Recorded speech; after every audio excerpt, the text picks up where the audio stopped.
Welcome, ladies and gentlemen, to the PACAF Esports Championship of 2025. Today's Championship Saturday. I'm Enigma. I'll be your host for today, but alongside me are two gentlemen who've been in from the very start and will be there till the bitter end. It's Infinity, it's Seymour.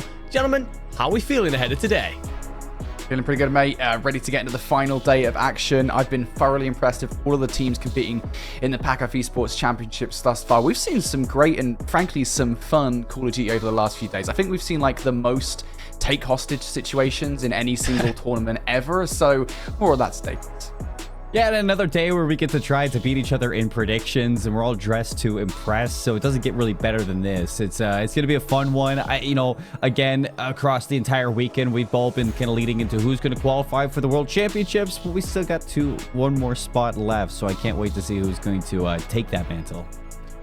Yeah, well, you touch on it there, my friend. We are looking today to get one more team qualified to the World Championships. This is, of course, PACAF. We've already got Anderson Air Force Base and Hickam Air Force Base booking their tickets to Buckley Space Force Base in June. And then we are also going to have USAFE, where we'll find 3 more teams in the European region, and then 6 teams from CONUS through the year to, well, essentially pull together the world's best teams and get ourselves lined up for what will be a fantastic tournament in Colorado.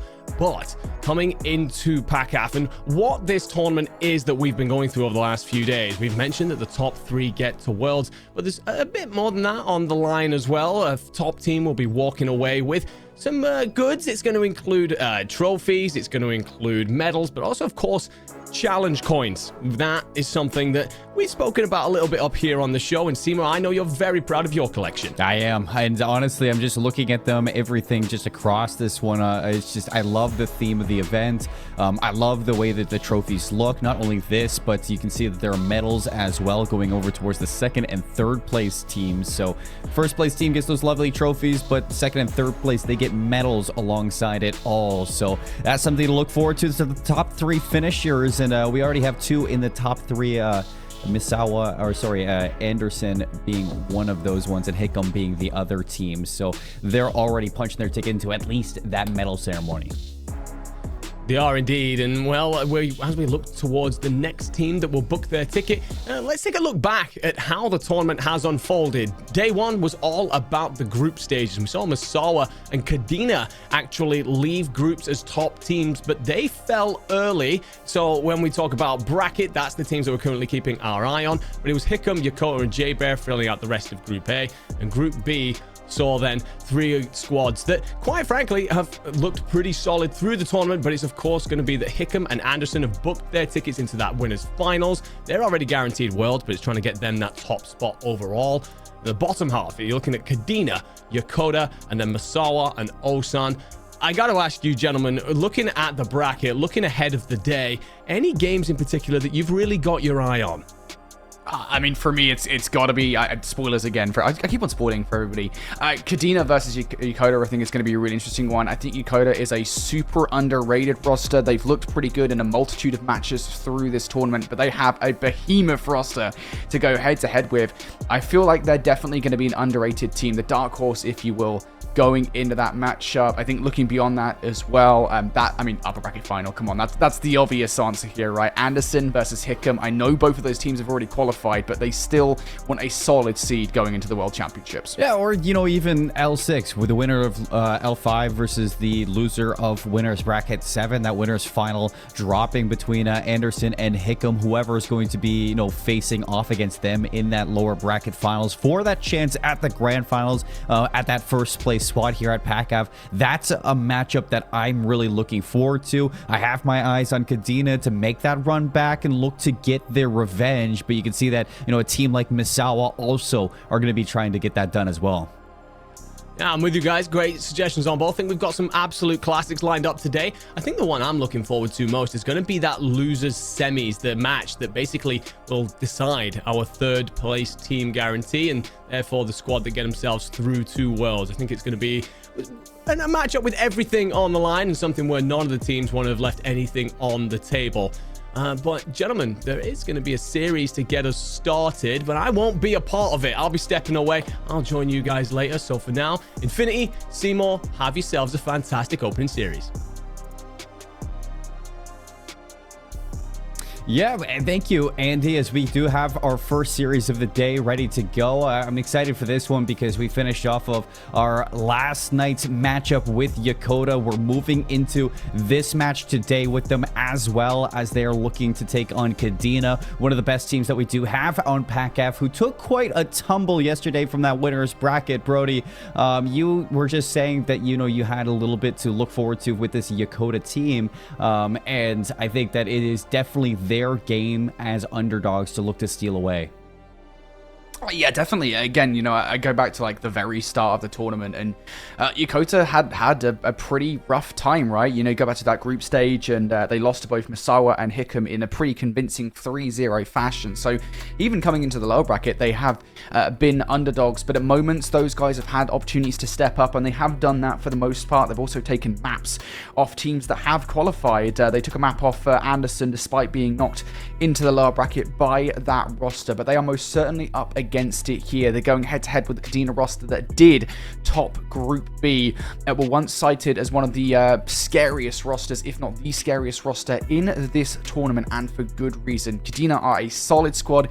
Everyone has pop-off potential on that roster, and they have looked solid through this tournament thus far. Again, they've taken maps off some titanic teams. They took one off of Hickam, and that to me I think is good enough to suggest that they definitely are one of the favorites to take that third and final spot. Not only that, this is a team that are fan favorites in chat. Everybody's looking forward to Bang taking the stage yet again. They were the #1 team out of Group B, so it was really surprising to see them drop down. But now they find themselves placing up against the hometown hosts of Yokota Air Force Base, and you can see that this team in general also has a good base around them as well. You see Spread, Fax, great players who've showed up yesterday on stream, and times before that we had Fax on the desk and we were talking to him as well, and you're getting a little bit of insight on how he feels about the entire community here for Air Force Gaming. And he was just telling us, Brody, when after you left, that this is just a community and a tournament that is so inclusive to bring out the best in you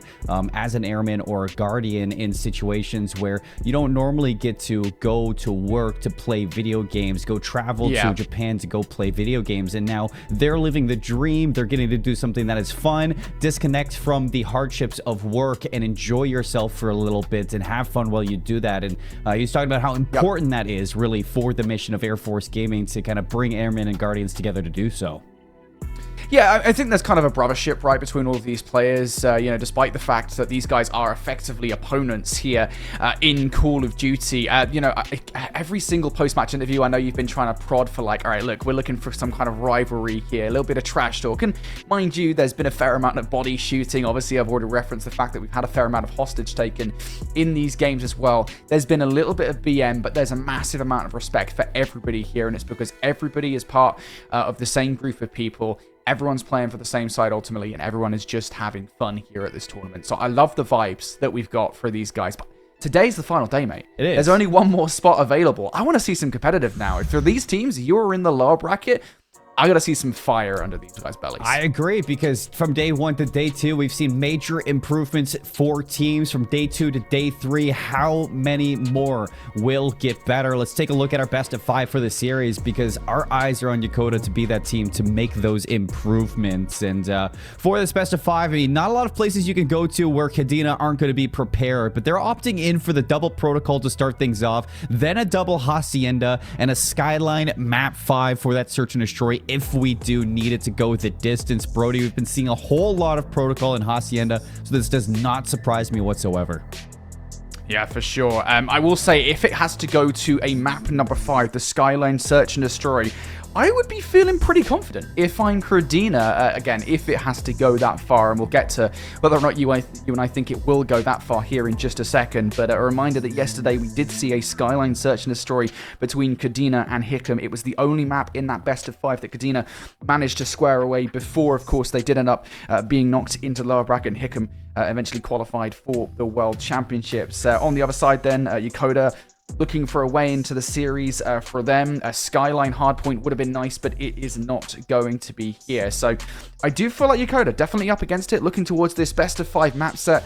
They really do have to start off, I think, winning the hardpoints, though. That's where they've shown their biggest strength so far in this tournament. Yeah, I agree. I think the respawns are important. I mean, we talk about often how Search and Destroys win you tournaments, but throughout this event, it just seems like whoever's the better respawn team has been the one to put it away. Rarely we do see it go to that game 5. Oftentimes, if it does go to that Hacienda hardpoint, that team who is the preferred one in that map 1 usually is looked at to put it away, and they have. So this protocol hardpoint is going to be important, and fortunately enough for a team like Yokota, who are looking to punch above the belt right now, they have players to look at to really seize control of this map. And I think you and I both know it. It's Spread, who has just been overperforming in terms of having that aims in his hand. In fact, who is following up off that with the Jackal and just trying to push any purpose of aggression against their opponents.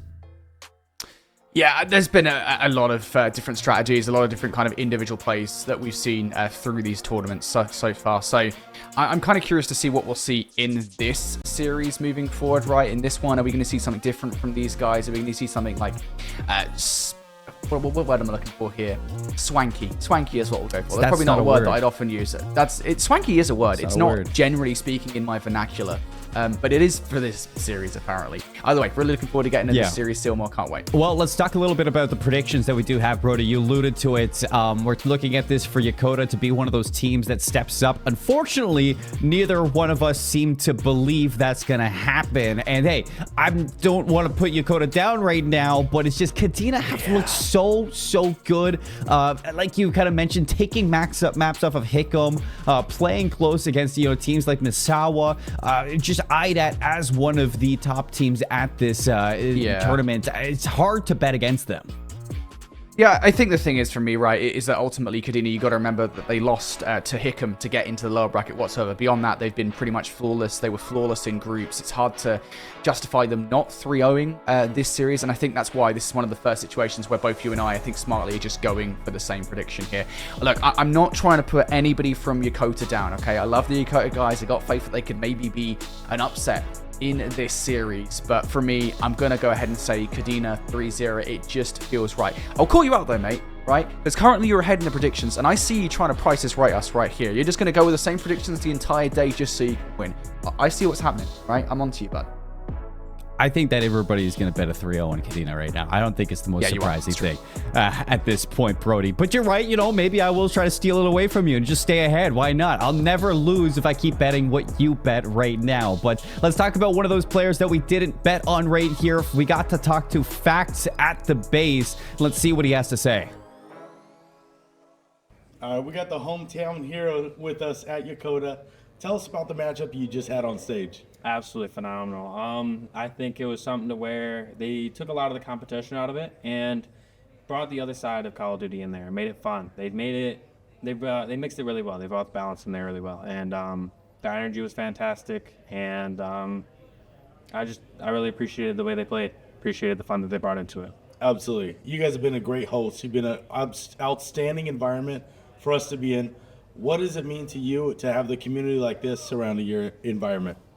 I would say blessed. I like the fact that the energy that the other teams are bringing to the table and the competitiveness, but also being able to bring the love afterwards. And there's no hard feelings. There's nobody that's being completely disrespectful. It's just, I'd say that bringing the Call of Duty members out and just allowing them to be able to talk and speak and trash talk and bringing the love out of it too. Absolutely. I mean, Call of Duty is one of the most toxic environments overall, but thankfully in this PACAF environment, we've been able to separate ourselves from in-game to out-of-game. I think everybody's here is just friends at the end of the day. What do you have to say to the rest of the competitors and to the rest of PACAF going forward in this bracket? I would say keep up the good work, keep up the hard work on that end, and make sure you're having fun while playing as well. Make sure you're maintaining that balance, and also make sure you're keeping your morale up. The morale for your team is one of the biggest and most important things that I would harp on. So I would say just keep putting your best foot forward. Absolutely. For you yourself, you've been keeping it up in the Yokota side. You've been keeping our vibes high in the venue. So I want to say I appreciate that. And for all the viewers out there, stay tuned, stay locked in. They're going to be able to compete tomorrow for the bracket to see who's the number one in PACAF.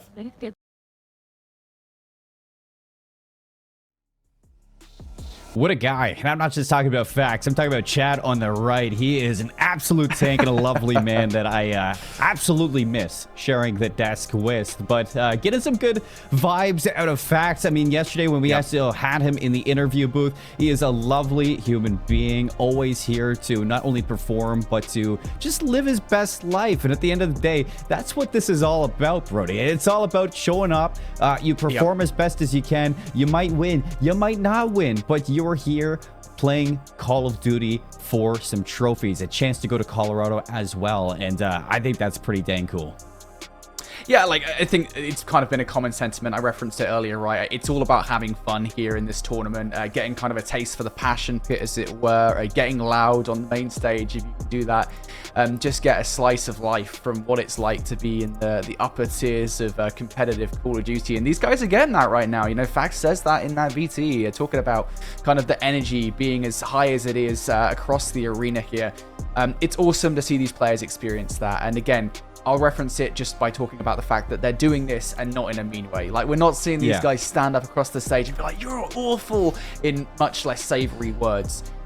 You know, everyone's having a fun time here. Everyone's friendly.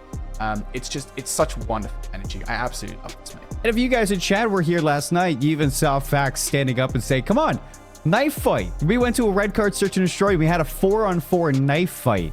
Like, who does that? That just shows that they are here, that they're just here to have fun. And I think that was one of the coolest moments in a search and destroy that I got to cast so far on BO6 this year. It was a pretty one-sided affair for them against Ileson yesterday, and they got it done handedly in a 3-0 to put themselves in this position. But things get harder here on out now for the squad of Yokota, Brody, as now moving into this Kadena team, especially as we're getting into this protocol hardpoint. This is where not only can you just kind of bank on that gun skill, but you have to show the fundamentals of rotations, proper setups, as well as systematic strategy to get those breaks to happen. So it's a lot to work on here for these teams that are looking to beat out some of the top we have at PACAF, but it's still doable. It is not impossible for them to get it done, folks. Yeah, I mean, like, again, I've been referencing when it comes down to protocol hardpoint, some of the key moments, some of the key areas in the map that you need to have control of. You've got to have an AR up top trips. I think a lot of teams have realized that over the course of the tournament. Spread, I think, has been real good at getting map control for Yokota throughout their tournament thus far. But, you know, outside of that, the fundamentals for really both of these teams in hardpoint has been solid, right? Yokota, I think, especially hardpoint, has been their win condition for pretty much every single appearance they've made thus far here in the PACAF Esports Championships.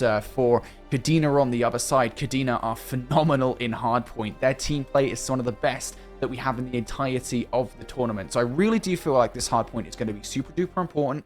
I expect both teams to have fundamentals down, but if we want to kind of pinpoint here, what do these teams need to do very specifically? Where is the most important kind of value being made here to get the win in this game? For me, it has to be rotating towards P3, because that P3 rotation, or P4, excuse me, P4 computer's rotation is huge. It's very easy to defend that hard point if you rotate properly and set up properly for it. And I think especially, again, getting mid-map control, you can actually steal a lot of time away on P1 if you have ARs in the right positions. Yeah, and, you know, especially, you know, for this one, even if you do come out and you win, I do think we can take a look at the bracket while we have time. Again, thank you, everybody, for your patience as we're getting ready to get into this map one here on Protocol. But I do want to kind of go into a little bit deeper between these two, Brody, because we're filling for time. We're trying to draw some storylines between them as well. And when you're kind of just referencing into the bracket just overall, winning this one then moves into playing against the winner of Osan and Misawa. So either Yokota or Kadena, it's not just a straight shot to that loser's final. It's still going to be a little bit of contention between these other teams before you get there. So there's a lot of respect all around. Players know that they're getting ready, shooting bots before these games, trying to lock in some game plans. And this is going to be a long day of Call of Duty that I'm sure everybody is looking for that number 3 spot to go to Colorado. Yeah, again, you know, you look at the lower bracket, right, and it is a case of, what was it, Misawa and Osan is the other matchup, I believe, off the top of the head. I might be wrong. I mean, you literally just said it, so if I am wrong, you can kind of slap me the next time you see me. Yeah, Misawa, yeah. honestly, I feel like we both kind of are of the same opinion. I mean, I'm not going to speak for you here, mate. You could say that it's going to be Osan, but I think it's probably going to be Misawa as the team that you face, right? That's my expectation, at least. Getting ahead of ourselves, we'll have that conversation when that matchup actually appears, but that's such a tough battle to try and take on, right? You win this matchup, you go straight into another one for qualification, and I mean, that's so difficult to try and win against a roster as mammoth as Misawa. That's such a big ask. I mean, even when you're kind of breaking down the bracket of what we've had between teams through the group stages, it was Misawa who lost to Hickam.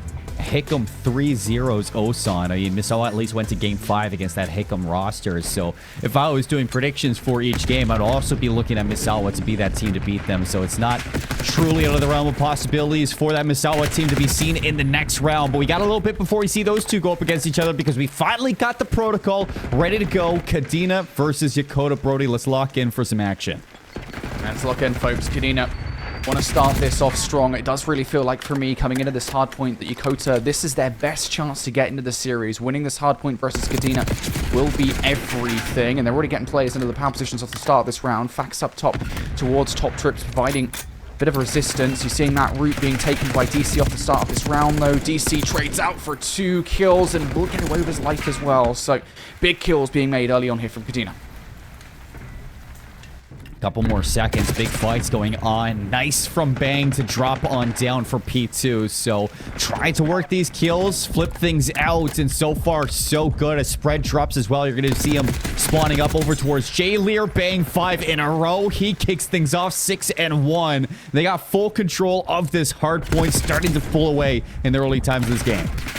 Yeah, you can't afford to lose this roto if you're Yokota.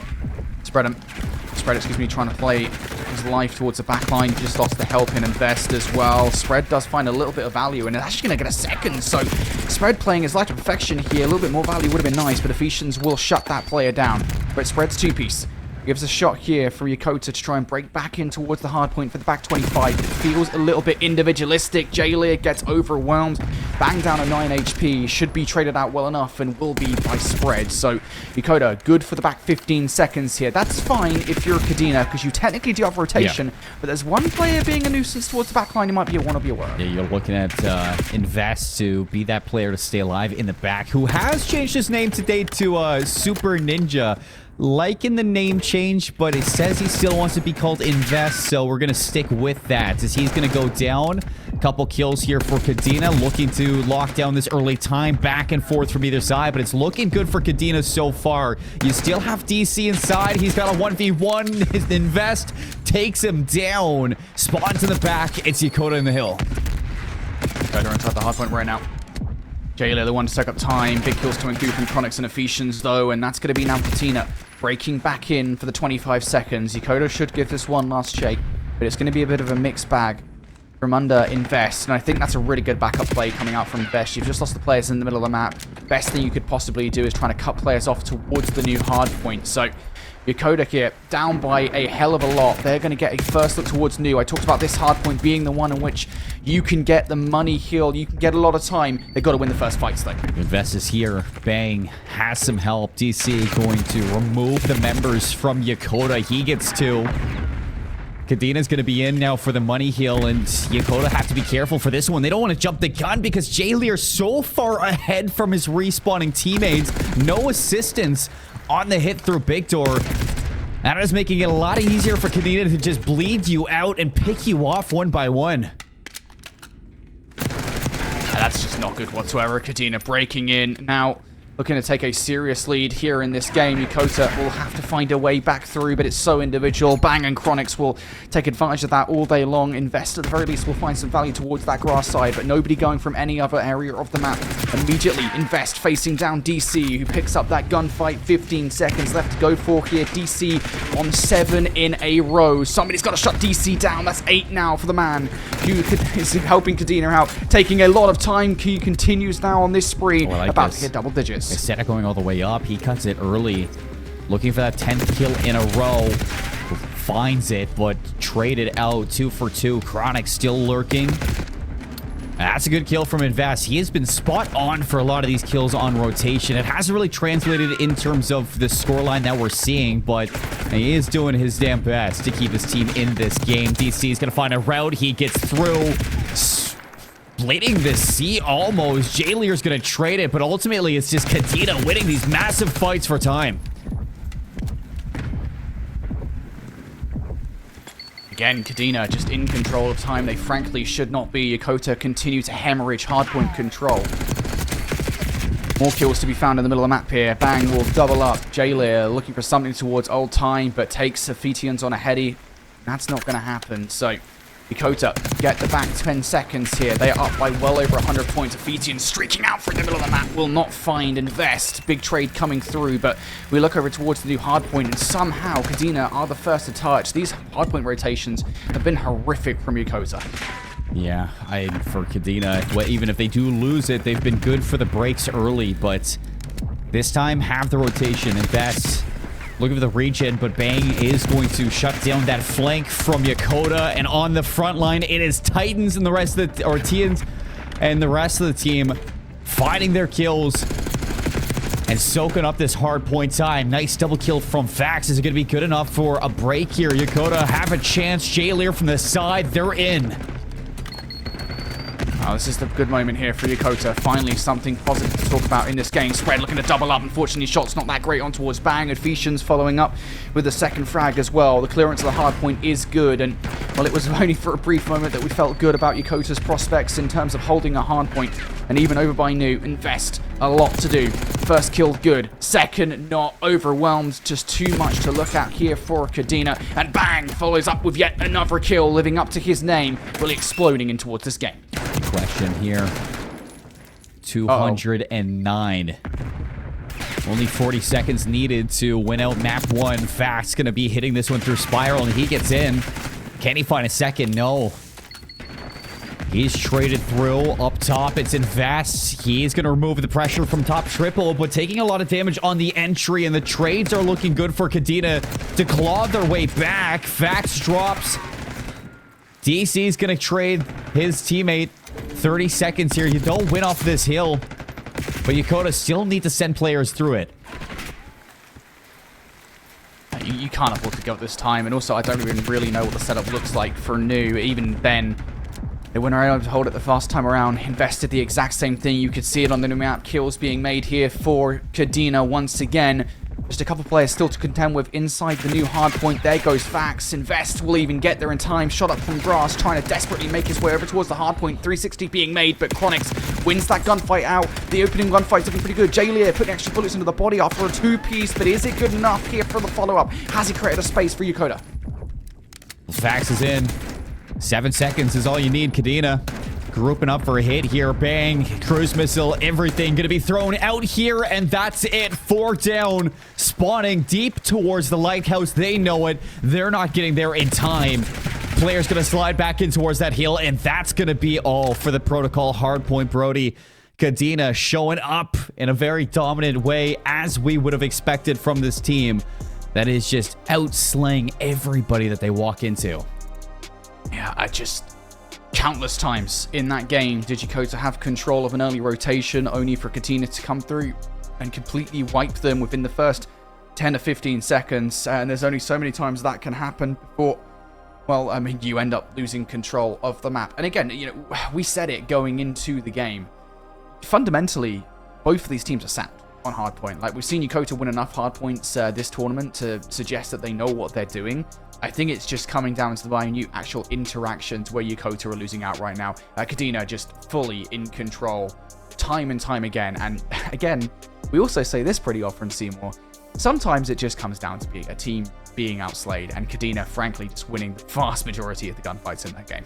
There were some moments that I'd see Fax or Jaylear finding a couple of kills when it came down to breaking into those hard points. And then I'd like to look at their scoreline, and they're 9-17. And then it's just those moments aren't really translating into time, because you can obviously see that Kadena are quick off of respawns of their own just to get back into those engagements and strong farm them out of that hill.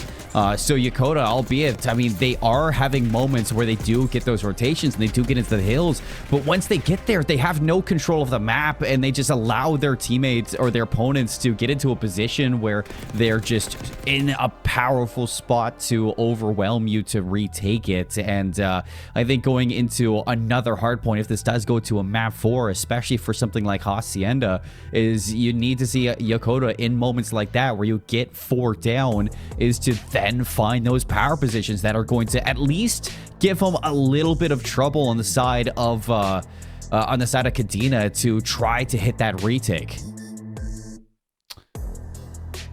I don't know, dude. There's only so much we can do in terms of breaking down that map number 1, mate, before talking about the fact that Kadena just absolutely whooped him. I mean, just it really is that simple. In slaying terms, in hardpoint control terms, Kadena just looked miles better there comparatively to Yokota. Best of 5 map set then, Protocol Hardpoint. That is a crazy stat line to kick off this best of 5. I was talking about Yokota kind of needing the hardpoint in this series to actually do anything, because I think things are only going to get more difficult now going into Protocol Search and Destroy. Unlike Anderson, who I think are like the team in this tournament, I would go ahead and say Anderson are pretty confidently the best Search and Destroy team playing in this tournament. Search and Destroy is not a specialty for Yokota, right? I think that's kind of been the case so far. They feel indecisive at times. It's something they definitely needed to work on coming into today. You compare that with Kadena, who looks so solid in Search and Destroy, have shown that prowess over and over again. It's hard to imagine a situation here where Kadena doesn't like Search and Destroy. It's true, and it's a really hard reality to face, but they just look so good against teams like Hickam, teams like Misawa, and they do match up against them, that it's hard to imagine a world where this Kadena team doesn't find their way back through this lower bracket. And especially losing that early matchup in the winner's side of things, you're going to be upset. It was close, Brody, and it was definitely something that you could have won if you were Kadena. They played up against Hickam Air Force Base back in that winners round 2. They lose 3-1, so they lost those respawns, especially that map 1 and map 4. But now they go back in 250-80 on the Protocol hardpoints, and this is the team that you would have expected to show up today, and it's the team that we're getting. So going into the Search and Destroy, I mean, if you're Yokota, I think fortunately enough, a map like Protocol is something that we've seen played a lot from this team. And, you know, Enigma likes to talk about it, and rightfully so. These set nades are something that I need to look at from Yokota to stop Kadena from getting this early map presence. But it's going to be a hit down A right away, and Big Door has already been taken over. Yeah, you can get there a lot faster if you're a coder on the offense. The fact that you don't has now led yourself into a situation where you're running right into the lull triggers of Kadena. Good trade coming out from Spread. DC on the hunt. Ephesians will close out that gunfight, and the situation for Yokota hasn't really changed here. They were boxed back in towards Zip, now backing up towards Grandma's, and Kadena are on the hunt for these kills. Ephesian has shut down J-Lit. That's bombed down. Now it's down to Invest for the 1v3. Yeah, Invest here. A player that we saw oftentimes in the kill feed back in the hard points, but first and foremost, just look at where Ephesians is going to be sitting down low. He's in such a cheeky angle to catch any information if you're bottom Grandma's, and he knows the bomb is down, so there's no reason to move from this positioning. As soon as Invest is going to take that bomb, he's going to be spotted out. Not the shots you're looking for at all. And Kadena starting things off in the Search and Destroy with a strong round. These are not the shots that you're looking for. You would do that. I hope the other day. It's a great movie. It is a really good great movie. If anyone thinks it's not a good movie, you guys don't have taste in movies. Anyway. Say it's objectively a really good movie. I would say it's objectively a great movie, mate. I mean, obviously, you know, we have our differences in movie taste, but objectively, I think that movie's great. Anyway, a historic movie, one might say. Yes, for sure. Ephesians 3-0 up at the start of this Search and Destroy.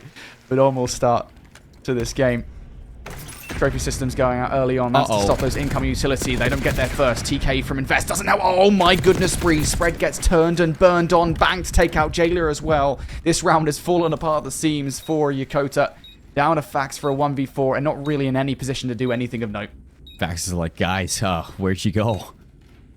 Hello? Any teammates? Anybody out there to help me out here? He doesn't even know that Bang sitting underneath the lip. And as soon as you drop through mid, Bang's going to have those free shots on you. So 2 quick rounds from Kadena. I want to know what happened to Invest in that round, because a self-nade, I mean, you're trying to probably throw it over the top triple house, like top armory. Maybe it banks off of the arches that's there, bounces right back into your face, and because you're not able to do like team damage early on, it kind of reflects back at you and kills you. I wish I had a replay on that one to see what happened. Yeah, that's I wish we had like a team nade or a self nade counter in this game, because I feel like we would have seen like 5 or 6 of them by now. That's toxic. I don't know whether tally. Oh well, it happens from time to time, mate. Shut up, Miles. Anyway, Yokota drawing first blood in this round. Things going very well as Invest follows up with another one. Chronix with the trade out though. DC now on the hunt to make this a 2 versus 2, and will do exactly that. Really effective now. Now you've got Yokota checking every single corner here. Chronix? Did he go on single fire for a second there? I don't even know. He finds that fight though. Finds some shots in the spread. This should be a finish for DC, and it will be great team play for Kadena. I thought off the start there that round was Yokota's for sure, but they immediately flipped the situation back in their favor. Yeah, I got no idea what was going on with Chronix there. He did like a quick little love tap, and then he's like, wait a second. That's not my teammate. I had to take a second look just to make sure, but both members just brushing shoulders. It's like when you find your, arch enemy in a crowd and you just turn, you're just like, wait a second. I don't like to see you here, but for that, I mean, Chronix and DC, you see how fast they get into the opponent's side just off that break through middle map? No worry in the world. It's just the confidence is oozing from this Kadena roster, and a slow hit over towards A. Still, bomb hasn't dropped down the elevators. Lots of, I'd say, aggression in towards P2. Spread's gonna have his hands full through this one. Can he find a second one? Almost takes down Chronix. He lives with 9 HP, Brody. Fax now finds the trade. Still too many to deal with, and now it's all down to Invest. Pops into a corner. Might have some good timing off of it, but instead, Kadena, they're just gonna wrap away from this. This is a smart play. And taking either of these players down would be valuable here for Invest. Both of them on streaks. So Invest has to get some good timing on towards both. Unfortunately, gets some terrible timing. Leaves the site at the exact moment that Chronix and DC enter it. Bomb's going to go down, and he's going to be furious. Yep. He checks B. He already knows. Now he most certainly does. As you said, the bomb is now down. Invest now needs to make the wrap right around. Will immediately get spotted out here by Chronix as soon as the entry happens. Stun check, which I actually don't think was from Invest. I think that was like kind of a self-stun check, but Chronix has just seen him. Call should be made now. That Semtex will waste some more time on the board. Invest now backing away. Did actually get tagged up by that Semtex. The stun connects. The other shot's good, though. Actually good enough for the first kill. Surely not the snapper towards the second. No. Denied. Kadena play the numbers perfectly. Continues to be the case through this search and destroy. Has a chance at that 1v1. Not a lot of health that you would have liked to. Took a lot more damage off that Semtex than you would have liked if you're Invest going back up that spiral. But it's a tough situation to just go through spiral into P4, especially with a crossfire in, and walk away with a round. Not many people can get that done, and especially when you're eating shrapnel from a Semtex. So timing damns you there if you're Invest. You almost had the read sitting in the corner of Big Door, but you leave it and you give up that round 4 in a row for Kadena over towards A. Nobody is here for the bomb plant. It should go down right away. Finally, some positivity for Yokota. Never mind, there's an RC car. Fax is not long for this well. Oh, he's trying to run away. He's trying to run away. Who is faster, an RCXD or Fax? The RC car actually slow enough here that Fax will be able to escape, but stop triple now. Scares off that bomb part. He's found Chronix. And Bang goes down. You know a player's going to be on that RC car, so somebody has to be in the spawn. Fax, he's hunting for him, but it's DC hiding away. Now bomb is down. And Shoes on the other foot. Jailer goes down. 1 versus 2. Invest again against the odds. Yeah, and the one positive here for investors, I don't necessarily think Kadena have any idea where he's going to be coming from. He's managed to split the map quite well. Ephesians now on the hunt, though, and I think there could be some bad timing here. But for Hugh Jeff, it's going to be Ephesians Now the 1 versus 1. Position reveal. 20 seconds on the clock here. He doesn't have to For move. Invest to go big. And yeah, has to hit this bomb. DC checking in the corner. Shots are good, and as is the round, Kadena continued a flawless search and destroy. 5-0. And as soon as that bomb goes down, as soon as DC knows that the objective is just in his lap, basically, he did not move from that corner. I feel like he didn't even move from his base the entire round because he started with the RCXD, and as soon as it's done, he's like, oh, hey, Fax. Yeah, I'll take that kill. And no matter what Invest does in these 1v2s, it is just so hard to get a read like that onto a player that is just posted up in the corner. But DC now on 2 in a row because of that. Down into A to see if he can get that flawless 6-0. Jay Lear finds that opening kill. Trade from his teammate there. DC a second one. The A site has fallen. Now things even more difficult. Faxmark just got some good timing though. Yes, he does for the first.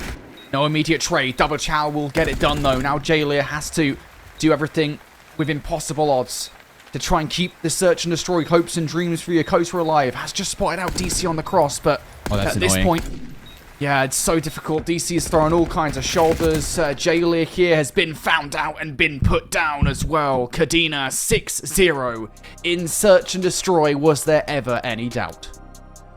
I didn't think it was going to be that one-sided. 6-0 for Kadena is just a smoke show in a protocol search and destroy. A map where they definitely look good, comfortable in recognizing their win conditions. You look to all those 2v1 scenarios where you had no information on where the player of Yokota was, but you played together or you played to your strengths, which was that bomb down for DC in that corner. They just know exactly how to win these rounds, and they're not afraid to take risks when they know they have those advantages. Hey, nobody's top mid. Let's run through. Let's flip this map. You saw it happen oftentimes. Chronic and DC were in the base of Yokota, and that made it just so hard for Yokota to find any sort of control throughout this map.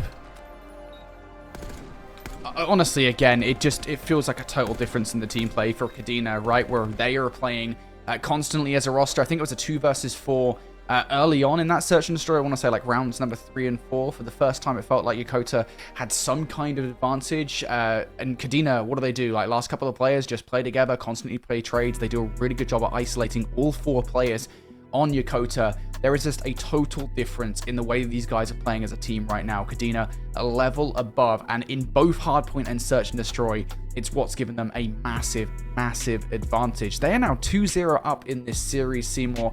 Just 1 game away from making it all the way to that qualification matchup. Yeah, they're looking good, Brody. And we still have more maps, though, for this Yokota roster. A chance for reverse sweeps. Going to have to start on the Hacienda control. We're going to head to a quick little break, get things ready for these players. We'll come back with more PACAF very soon.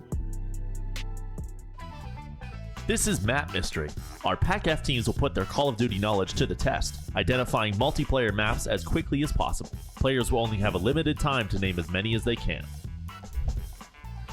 Newtown. Oh. That's Modern Warfare, right? I think that's Afghan. No, it's not Afghan. What's What's the the name of it, dog? What's the name of it? I used to skip it. It's Modern Warfare. It's first Modern Warfare. Oh, Turbine from Black Ops 2. Nice. Oh. That's Black Ops. Dust 2. That's MW. Nah, that's MW3. That's 3. I don't remember the name of it, but I played Infected on that map so many times, I don't even know. This is World at War. Dang. I don't pass. I know what the map looks like, but I couldn't tell you the name. Yeah, we're horrible. That's a World at War map.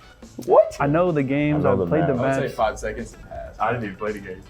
Pass. I played this the other day. Bro, we play these damn maps so much. Boneyard. Scrapyard. Oh, Scrapyard. Ah. You're welcome. No idea. No, throw it out there. Kino du Tote. It's Detroit Advanced Warfare. AW. You're kind of our MVP here, dude. This is from not Cold War. What is it? Definitely Kino du Tote. And it's Advanced Warfare? When the tsunami comes? Is that a Vanguard map? Oh, so that's Vanguard.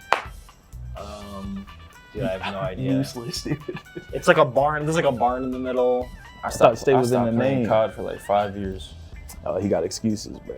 Oh, Bokic? Yeah. Okay. What the heck is the name of that map? Kino der Toten. Yeah. Or this is Modern Warfare 2. Yeah. Remastered. Oh man. This is embarrassing. Embassy. No, not No, Embassy. That's Invasion. Yeah, Invasion. MW2.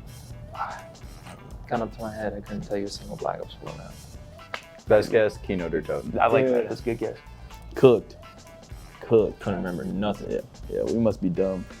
I'm out of here. Oh, cooked. Kino. That's an Infinite Warfare. I just don't remember what the heck the name is. Skip. I got this game so I could get COD 4 remastered. That's gotta be Ghost.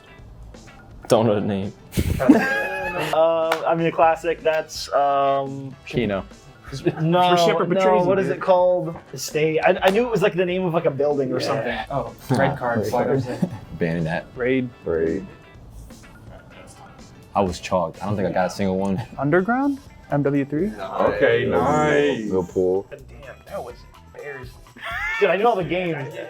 Hey, thanks, man. Yeah, I got you. At least I can help y'all out. I know all the games. I just don't know any of the maps. That was embarrassing.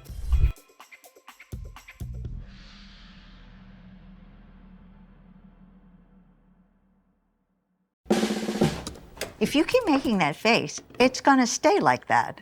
Funny. I'm trying to get my own car insurance. Well, that's easy. USAA. I thought that was for the military. And their families. Grandpa served and he joined USAA. He shared membership with your mom, so she'll give it to you. Really? And they'll take good care of you. USAA. Members who switched saved an average of $725 annually on auto insurance. I am loving the content pieces going on here at PACAF and trying to guess those maps. Even sitting here in the caster booth, Brody and I were like, man, you know, I don't remember that map. I don't, you know, if I had that there, I wouldn't have been able to name that whatsoever. But I am ashamed that nobody knew what Detroit was. I'll be honest, Brody. Yeah, I'm not. To be fair, what is that, like 10 years ago? 2014. 2014, 2015. Okay, that's a long time ago. To be fair, I will say, I'll give a shout out to Skirk here because he was like, oh, iconic map, and then immediately couldn't recognize a state, which was absolutely hilarious and had me falling. But you know what, to be fair, those guys, they had a good shot at it, and they recognized a lot of the most important maps, like all the good ones from the Black Ops game, which of course is where all maps come from. That being said, if someone was to tell me to identify Point de Hoc, I probably would not be able to do it. I'd recognize the map and what it looks like, but you're trying to get the name Point de Hoc. I'm just like, what? No, it's like the dial-up noise in my brain trying to figure it out at the same time. It's fun, especially too when you see red card come up and they're like, yeah, banning that immediately. We know what that map is. We're not playing it. Not a lot of teams have been playing it. We were lucky to see it yesterday, but Brody, we got a couple more here in the series. At least we're going into Hacienda Control now between Yokota Air Base and the side of Kadena, as it's been a very much one-sided show from Kadena, as you and I expected in the predictions. I didn't expect it was going to be this much of a blowout, though. I kind of did. I'll be honest. Like, I was gassing up Yokota a little bit, right? I wanted to give them some love because they do deserve it. They have shown up at various points. And again, for the most part, that has been in hardpoint. But, it is just a very clear difference right now in the team play. Kadena are playing so much better as a roster, playing constantly, keeping an eye on each other's backs, constantly getting each other's trades. And it is that fundamental difference right now in the gameplay that is Kadena well ahead and has them just one map away from making it to the qualification matchup where they will either face Misawa or Osan. I certainly know which of those two rosters I would want to be facing in that situation, but of course they've got to get there first. They've got to get through the remainder of this series and stave off a potential reverse sweep. I kind of want to put it out there in the universe because it would be fun. I also, at the same time, biased caster and all, want us both to be correct so we can both be ahead of Enigma in the predictions. That would be nice. I want it to be correct so I can stay ahead of you in the predictions right now. Either way, I'm winning, so I'm happy right now, it's true, Brody. yeah. But for Yokota. It is something that you just can't say the same for. As you can see, Hacienda loading in for this control, Brody. All weekend long, we've been talking about how important it is to be commanding the top side of this map, specifically inner halls. That new hall that has been kind of added towards the later end of BO4 and now inside of BO6 has been something that has created, especially in control, a lot of pressure on the attacking team to hop that zone. And we've seen a lot of sub players take advantage of it throughout this weekend. I imagine that's going to stay the same. And when you kind of reflect back to that hard point in map 1 and how good Kadena were at just staying in those power positions like top triple for P1, P3, and P2, you expect that Kadena are going to be looking at doing the exact same here. Yeah, Kadena's map control has been exemplary for sure. I do expect them to keep control of the power positions on these maps throughout the entirety of this game. It's got to be something that Yokota keep in mind moving forward, because again, a reminder, folks, they lose this map and their tournament and, well, the entire thing lives are over. They will not be going to the World Championships. They don't get a look at that thing. So they got to win this map if they want to stay alive in the tournament. As we start this, it is going to be Kadena kicking things off on the offense. Already here, getting aggressive. They are wasting no time, flying straight towards B, and you're already starting to see overextensions in the key power positions. Yeah, they're into B. Spread's going to be shut down. Ephesians, a couple of extra shots, as Fax has been all over the body shots today. Chronix now hops it, double stack on B. Bang's going to be waiting for a chance to just continue to put some pressure off of these respawning players, but B is going fast, and you need somebody to stop it. There it is. Couple kills there from Spread. He's going to stop that B progress, but that was Bang who's just going to hop on and finish it off. That's B gone. Immediately here, Kadena starting so strong. They are so decisive as a roster, and now starting to fill themselves again. You can see DC and Ephesians pushing up the map here, trying to create some space, and DC says, all right, not wasting any time here. I want this series done and dusted. I'm going to flick strike back to the point, but Invest will find one kill here. Spread is going to double up, and Yokota are doing a pretty good job at the moment of clearing space through the middle of the map, but they've got to be careful about players getting in behind enemy lines. That seems to be the play call for Kadena. It's been quiet for too long, and it seems like J-Lear thinks somebody's behind, rightfully so. You can see that Bang's looking to make a play in through office, and they're just not ready. Still, J-Lear's going to win that fight, so backline is in control. Somehow, J-Lear is still 1-1. 2 engagements throughout this round, but he is big chilling right now. That first progress hasn't been fully collected yet by Kadena. Yokota has at least done a good job at keeping this one competitive. I think it's because Kadena haven't actually done much in the way of capturing A just yet, right? They've not really forced the issue. I think one player has jumped on it once. Now we're seeing that double stack starting to come through. Yokota looking to hit this from multiple different angles. Invest found out for the first. Fax unable to get past Chronix. J-Lit, the only one to find early value. Spread towards the point will actually remove Bang. So it's a good stop at the point. One tick through, though, for Kadena. And they will have to hit the reset. And Yokota, you can really see it in the minimap. They've really started to adapt to what's happening here. Yeah. I will say, this is really one-dimensional from Kadena. They just keep on hitting through Rockside. And it's something that we've seen a lot from teams this weekend in control, is that efficiency of hopping into the objective hasn't really been a focus. And a lot of teams do tunnel in on trying to just get kills and strong-arming their way through these rounds for offense. And it's one thing that's definitely going to have to change for a team like Kadena. The deeper you go throughout this run in the bracket. But here we go, 29 seconds, a 1 life lead. They're going to hop that time. You get a tick on, and Bang's up top. Bang trying to provide some coverage here. Stopping the clock, as you said. Bang going to get that first blood versus Spread. Invest finding Valley, but forced to back away. Semtech preemptive from Ephesians to keep him out of the play. J-Lear with a slide out doesn't work. Here comes the push from Invest, but going to get traded on out. 24 seconds now. 7 versus 5. Players still on the point. Push in from Fax. What can you get done? Spread will pick up DC. Now the time's starting to tick down once again. Time is your biggest enemy right now. Kadena kills have taken away the lives of Yokota. Invest now behind. You would have needed that first kill. Bang's going to turn around. They're on the zone. They just capture it outright. They don't need to get the final kills. So Kadena taking that first offensive round, and they have 6 segments after it as well.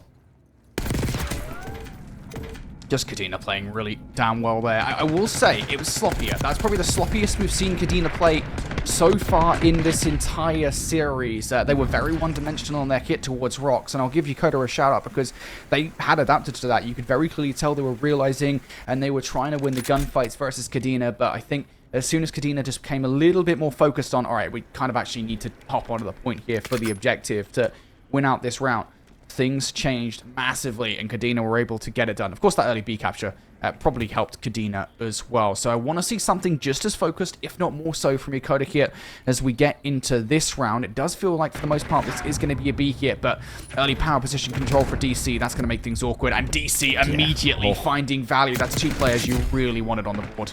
Invest, he's forward, but should be shot behind Ephesians. Make sure that you're not going to have pressure on the spawns just yet of your Yokota. Jaleer up top. Good win. That's slowly taking these players away from that A zone. Unfortunately, nobody on Yokota has actually touched the objective, so you're losing time on that clock. 50 seconds, Brody. You've made no moves on either side. Finally, you're going to hit B. One player stopping the clock, stalling it at this point in time. Best forced to move out of that position, so the timer will resume now down to 40 seconds here in this round. Fax able to double up. Extra bullets in the body coming out from Fax. It's all the mind games at the moment from Yokota, desperately trying to hang on in this game, but that's 3 kills across the board. Double. I think it's actually going to be a quad stack coming through. I love this play call from Yokota. Nobody from Kadena will be able to stop it. Fly down from DC, but it's a TK and doesn't matter in the end. The point is captured. The extra 60 seconds accrued, and already kills coming through off the back of it. Bang in and down. Okay, so here we go for Yokota. Now starting to get some gas going throughout this series. Fax 4 in a row. He's going to be shut down back and forth, but it's 3 down for Kadena. That means that Yokota have a chance to go over towards A. Have to be worried about Ephesians, who is now trying to keep them out of that objective and buy some time for your teammates to get into a spot out of their spawns.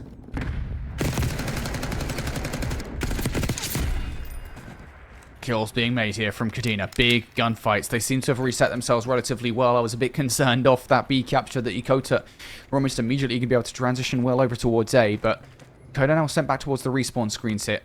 Now having to hit the reset and trying to find a way back up towards the map. Gunfights now being won across it, though. Ephesians get some unfortunate timing on the hunt for a spread. Big kills being made by Fax and Invest. Spread now also now is finding some value here. Yokota now have players pushed forward. DC has to clear out office and then move up. Not quite expecting Spread to be able to splat, but Spread now going to have to move the way back. That's not the clean fight that he wanted. No. This one's getting messy. And now you're thinking about the time if you're Yokota. You've given a chance for Kadena to still fight for this one, and you have to be careful of what move is made next. On the zone, clock stopped at 23 seconds. Chronix is going to take you right back out of it, so you have to put some focus on the zone. You need to, in fact, if you're Yokota, because kills are just not good enough. 7 lives is enough to stall this one out to the very end. Yep. Just 10 seconds left. Stopping the clock will be Invest. About face down, 2 or 3 different players. Slides out the wrong time. Will get shut down. That second tick was not secured, by the way. Last-ditch effort here from Spread and Fax. You've lost Fax now, just down a Spread. Unable to do anything. Can Jaleer reach the point in time? He actually will with 2.2 seconds on the clock, but overwhelmed once again. It's super duper individual, and there's no real chance to do anything in that scenario. So Kadena definitely scrappy there towards the end, but they get it done. Now just 1 control round away. And it's just way too scrappy at that point. At some point, you have to recognize where the issues are. And it's like, okay, we're contesting in the kills column, but why are we still losing this game? And it's because you're allowing players of Kadena to make those hero plays. Ephesians was doing it. Then you had DC doing it. Sometimes you just let that one player in behind. And eventually, when the thought crosses your mind, when you're like, okay, we got to jump this objective.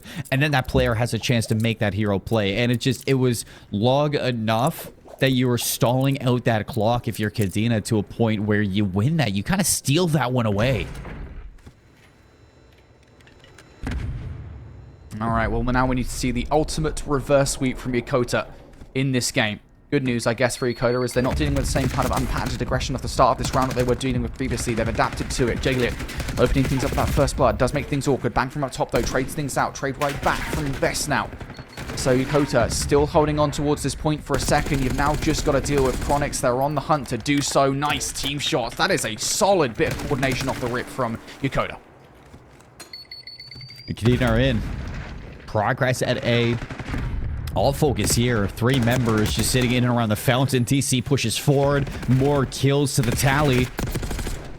That second segment should have been good. Fax is making a buzzer beater play to stop it. So now depleting A and pushing forward. Yokota have spread now 21-13. He's been very strong in slaying. And he's just draining those lives from Kadena. Time really running out for Yokota to save their tournament lives.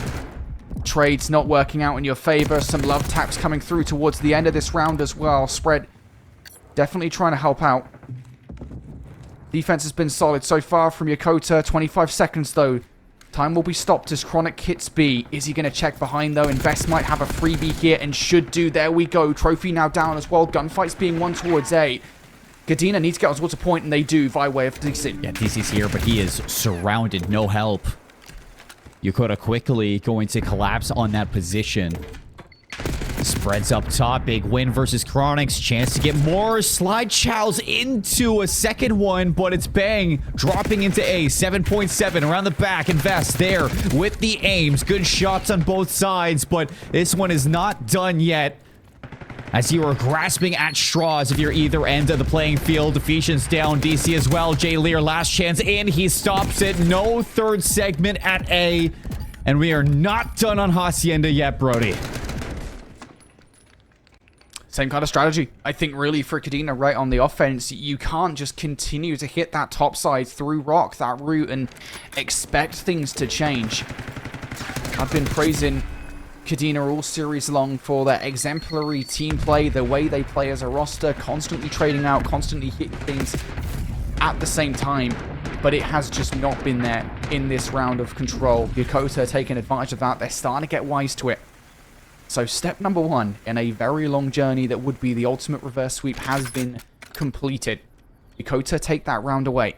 But now this is where things get difficult. Yokota have to win an offense. It has to be well put together. And for me, it has to be Invest. Kicking this round off massively. You're on a 4 spree. Yeah. Come out strong in this round. Get the cruise missile and work from there. Invest and Spread both slaying out of their minds here.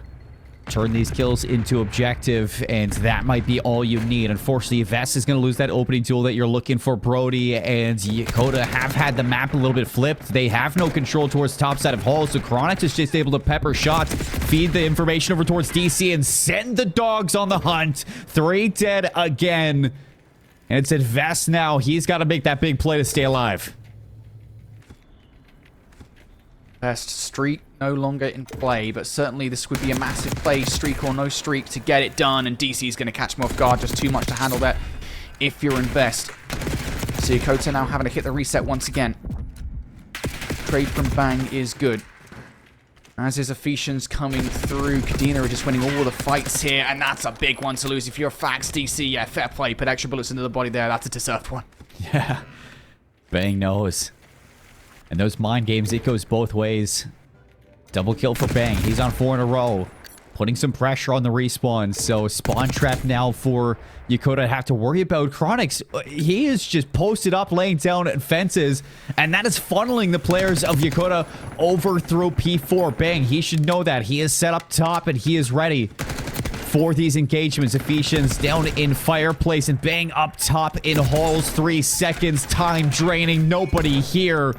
Last chance for Fax, but as he dies, so do your chances at PACAF. Kadena with a 3-0 sweep. A little bit of a contest in the Hacienda Control, but they get it done, and they move forward.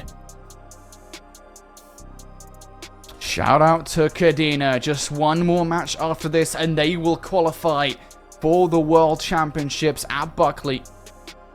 But they really had to fight for that in that final map, right? It's kind of a very big a different circumstance comparatively to what we saw in the first couple of maps, where Kadena looked like they kind of steamrolled through Yokota. And don't get me wrong, it certainly was like that for the first couple of rounds, but Kadena at the very least did manage to take one control round away, suss them out just ever so slightly, but by the point that they had, I think it was just too little too late. The damage already done really from that round number 1 play in the closing moments, looking to get it done. Here's a look back at the series then to show you guys how everything went down. We started off on the protocol hardpoint. Kadena just totally ran away with it. So many hardpoints, so many hills where Yokota lost control within the first 10 to 15 seconds.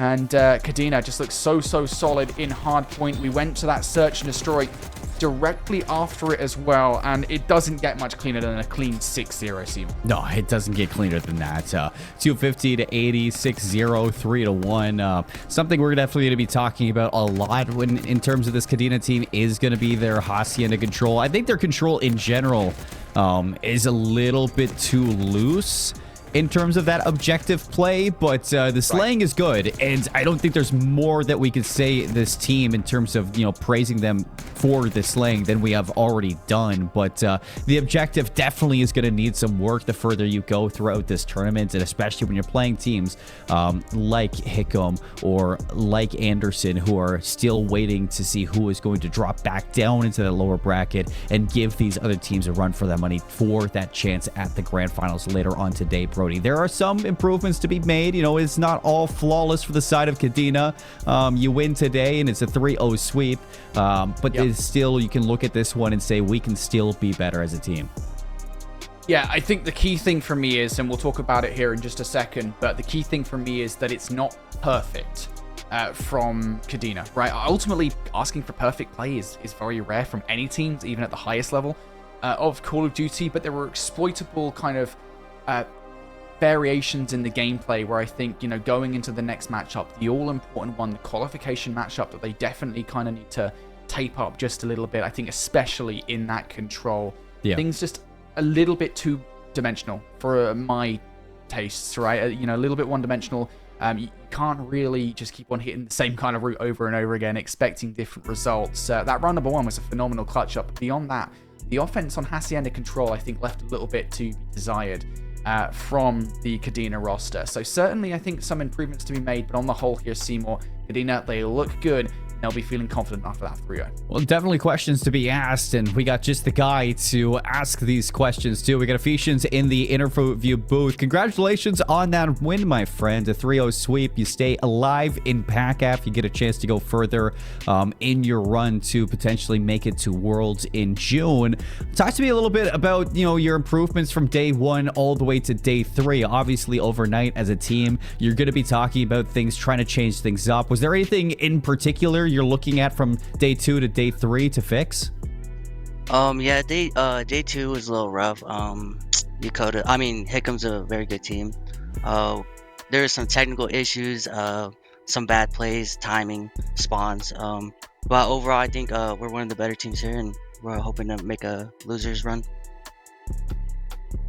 For sure. I'm really glad you brought up the series versus Hickam, actually, particularly, right? Because those are the guys that you lost to in day 2. I want to go to your search and destroy gameplay, because you guys are phenomenal at search and destroy. Your team play is 100% one of the best that I've seen from any team here in this tournament. Of course, you guys took the search and destroy versus Hickam yesterday. Is that kind of something that you guys have talked about, like how to play search and destroy, you know, having each other's backs constantly, making sure you guys are getting each other's trades?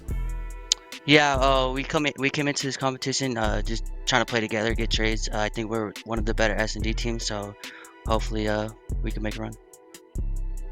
Yeah, and for sure. And obviously, you know, Seema's already asked about kind of improvements you guys are making from day 1 to day 3. I want to talk about kind of improvements looking for the next matchup. You guys will be feeling confident coming off that very clean 3-0. But for me, looking towards that control, not quite as clean as the hardpoint and the search and destroy maybe. Is that where you guys are looking forward to just maybe clean up a few kind of errors in the gameplay? Are you guys looking elsewhere? Because the opponents are going to get tougher from here on out. Yeah, that's very true. We do have to fix some stuff on control. Osan and Masawa are very good teams, so we're going to go over the VOD right now and hopefully fix some stuff.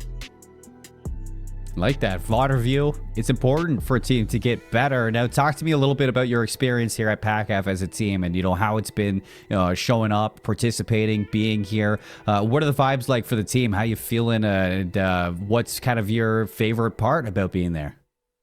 This is a great opportunity. It's fun. We're having a lot of fun time. So, yeah, I love it. A lot of people have been saying it's just a great time overall over at the PACAF side. Thank you, Ephesians, for jumping in for the interview. But before we let go, is there anybody watching this that you'd like to shout out? Shout out people I work with, my shop. Shout out my family, my sisters, my mom, my brother, my friends watching back at home. Appreciate it. Oh, shout out my team too. We love that. Love that. Gotta show some respect to the team for sure. Thanks for coming on, Ephesians. Congratulations. We look forward to seeing you later on today. Appreciate it. Thank you. A man of few words, but you don't want to get on the other side of that barrel, Brody. He is a dangerous player to play against, and silent, I'd say, but deadly. So anything there that you're kind of looking forward to from this squad going forward?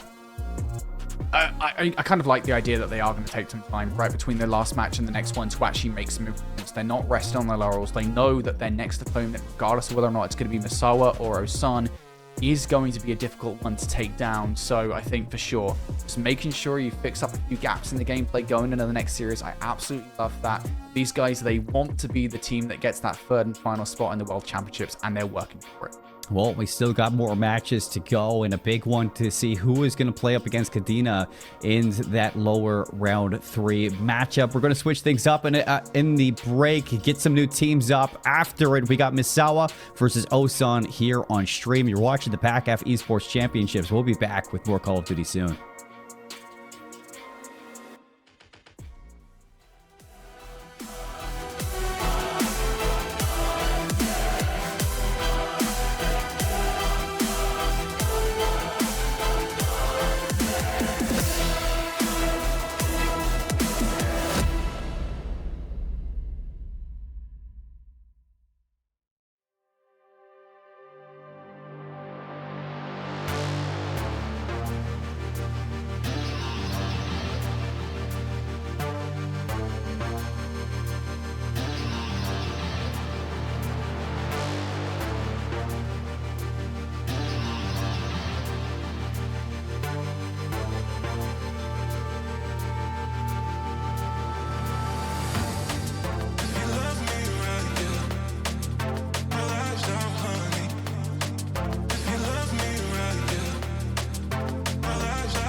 If you keep making that face, it's gonna stay like that. Funny. I'm trying to get my own car insurance. Well, that's easy. USAA. I thought that was for the military. And their families. Grandpa served, and he joined USAA. He shared membership with your mom, so she'll give it to you. Really? And they'll take good care of you. USAA. Members who switched saved an average of $725 annually on auto insurance. Welcome back. Here. Okay. All right. Take it away, my friend. Take it away. Sorry. My bad. Are you on chat one? I'm sorry. I'm so sorry. I took it away. I mean, look, we're, math up here on the desk, more difficult than previously expected. Take it away, I guess. Okay. I was on left. I was assuming I was talking here, buddy. Sorry, mate. We can just do it in unison if you want. We can kind of talk at the same time and hope for the best. That would be wildly impressive if we pulled that off. I'm not going to lie. That would be insane. I think we could do it kind of, being the only British guys here. Like, it would make sense. We could do it off. Anyway, let's talk about the game. We talk about Call of Duty here. We got things to go on. Welcome back, everybody, to the PACAF Esports Championships. We got some games to talk about here. We are still in the lower bracket. We just saw 3-0 in our first game of the day. I don't know if we're going to be expecting anything different here in the second. Next up on the docket will be Misawa versus Osan. Before we talk about that matchup then, let's give you guys a quick hit of what the bracket currently looks like. Again, after day number 2 of action, Anderson and Hickam await the matchup in the upper bracket final. Both of those teams have already qualified for the World Championships. They have indeed, and what we're looking at here in the lower bracket is who can punch themselves ever closer. Of course, Kadena have now put themselves into that losers semis, which is essentially what Misawa and Osan are going to be playing for to go through and face Kadena. The team then, the matchup then, will decide who gets third seat at World Championships. For everyone else, it will be a little bit of a hurdle too far. I know for a fact I'm looking ahead of that Anderson Hickam game and thinking that looks like an absolute banger. I think you and me are going to have one hell of a time. Oh no, wait, is it you and me casting over that one? Me, Seymour. I think it's me and Seymour casting over that one. Going to be a hell of a time. But this one, Misawa, Osan, I worry a little bit about whether or not we're getting another 3-0, my friend, because I look at Osan, and they've had 2 decent results basically through the tournament. One of them against Ileson, one of them against J-Bear. Both of those teams finished bottom of their groups. And we look across at this Misawa team, they were top of theirs. Yeah, it's a bit of a very different situation here, right? I think you and I are definitely going to be on the same page as far as how we expect this series to break down. Osan, I think, definitely underdogs in this series. I think just on the whole, Osan, every time they've come across a top team per se, they have definitely struggled to beat those. And I think you and I, again, are both on the same page here that Misawa are 110% categorized as a top team, given the fact that they topped their group, that Game 5 round 11 victory versus Hickam. So Misawa are definitely a titan to take down here, but Osan, do not underestimate them. They can definitely come into this matchup, fix a couple of issues from day number 2 and be perfectly fine. But I'm looking towards that Misawa roster, mate. I mean, they just look absolutely insane. Just an incredible roster. They've shown out everybody has that pop-up potential that I'm always talking about. Who are you looking at for these rosters here, Enigma, then, to kind of show up and step up for the matches? Well, I'm kind of flicking back through some of my notes here, and from Misawa in particular, you got a couple players where you just know that they're going to have themselves a series here running through lower bracket. I mean, Nase Michi, he's been a player who has shone when they've needed him to really step up. If you're thinking back to the earlier stages of the tournament, was really impressive. But Sweet is probably the player that a lot of people have called out, even when it comes down to player interviews with other teams. Sometimes we head into tournaments and people are like, I don't want to do an interview where I'm gassing up someone on the opposing team, but Sweet's name has appeared from a lot of other rosters, so that there then speaks of superstar potential. And well, if you're going to prove yourself to be exactly that player, then you got to punch your ticket ever closer to Worlds, get your team there. So I think that duo right there is who I've got my eye on.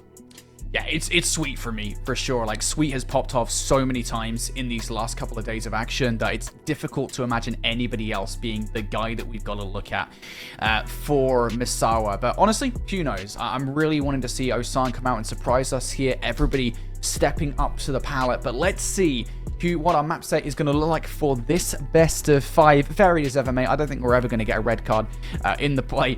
Skyline Hardpoint to pop this series off. We did actually get 2 red cards to finish things off yesterday, funnily enough, in mind Seymour's game. But other than that, yeah, we're seeing very little of that map for, I guess, understandable reasons. I think that a lot of teams just aren't feeling that and haven't since it came in. Whereas Skyline, I feel like you take a lot of the guesswork out of this series if you're Masawa. I'm kind of surprised that Osan let this stay in.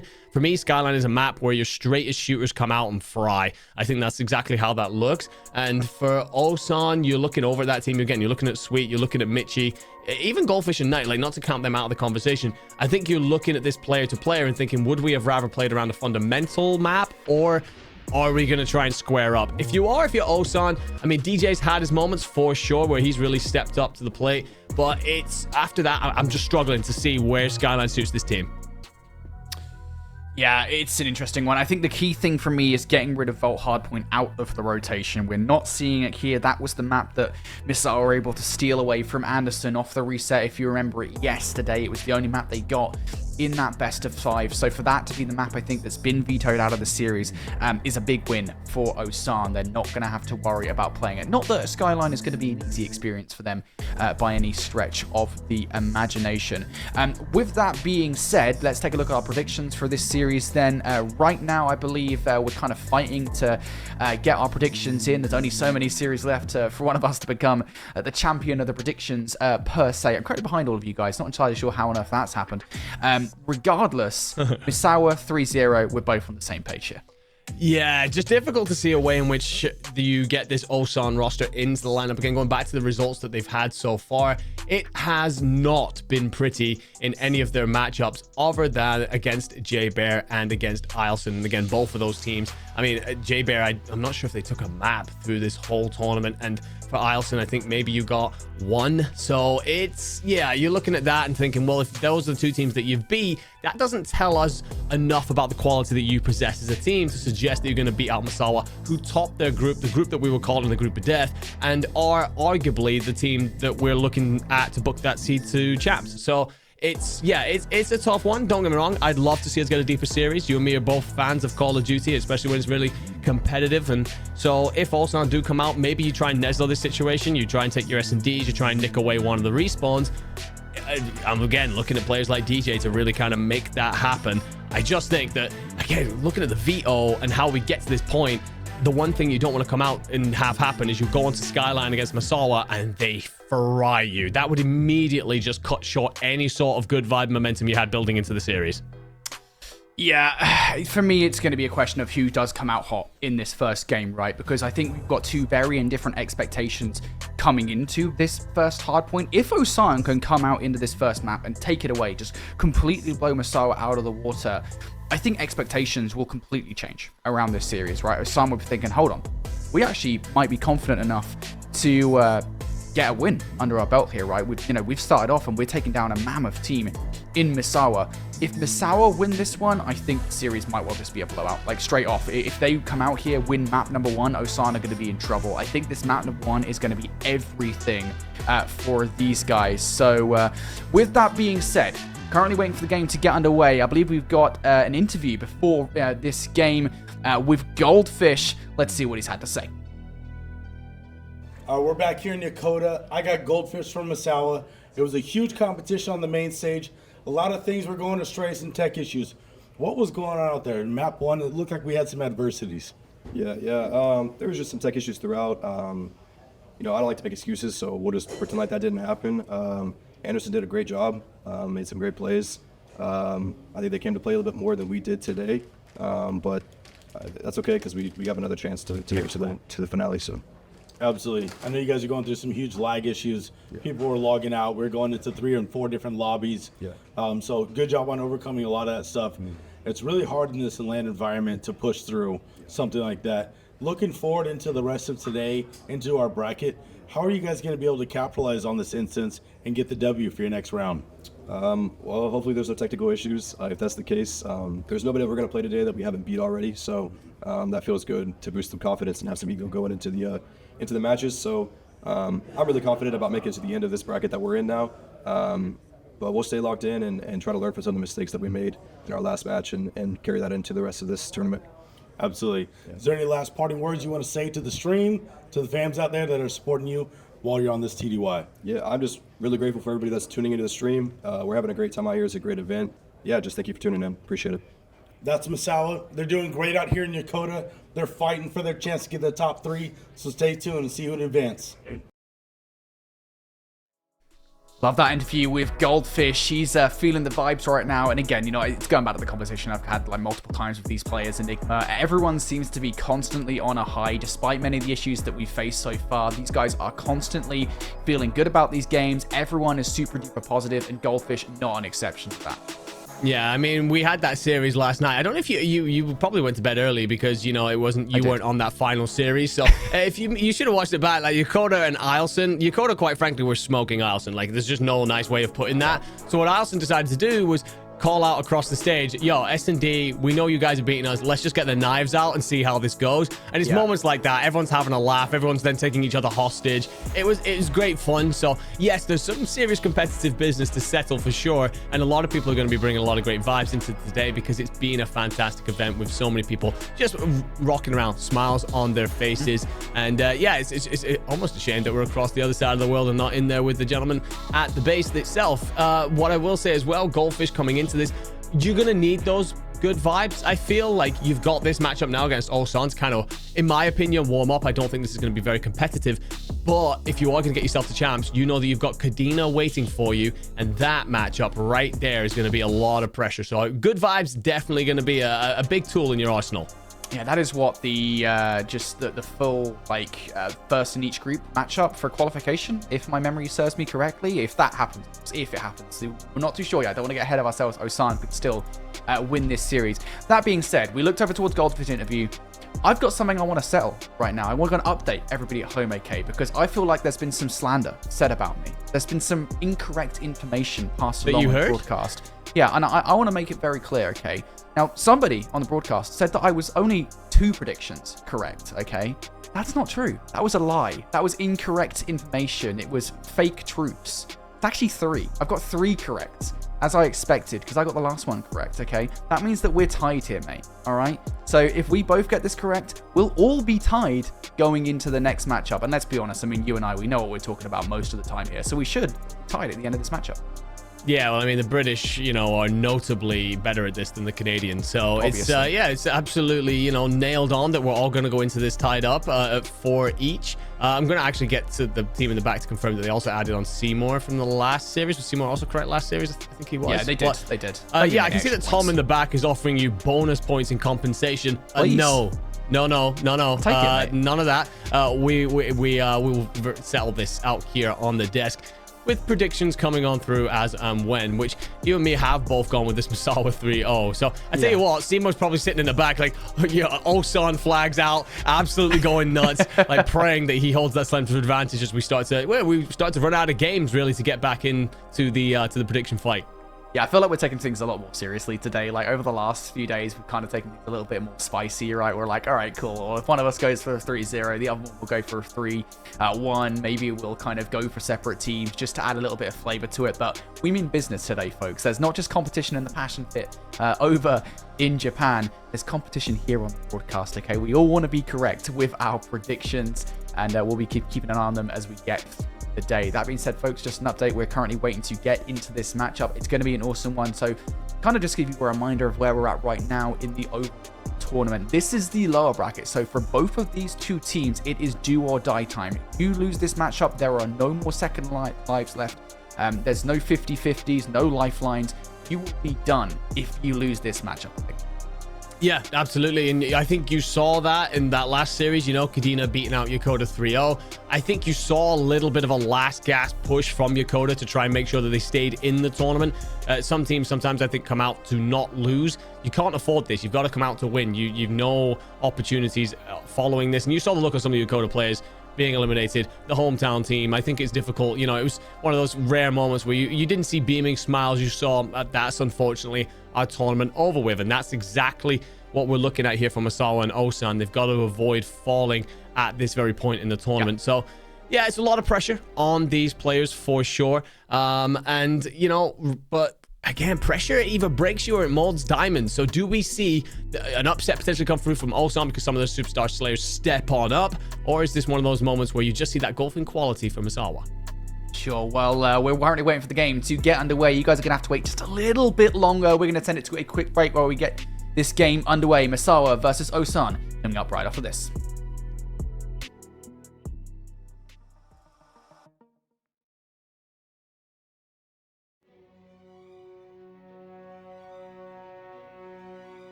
Hey everybody, welcome back here to the PACAF Esports Championships 2025. We're about to get in our first map here between Misawa and Osan. We had to wait a little bit for it, but that's only raised the suspense for this series. We're going to be kicking off this series on a Skyline hardpoint, and again, we are setting our expectations for this series. This first map is super duper important, I think, for kind of showing what's up between these two teams.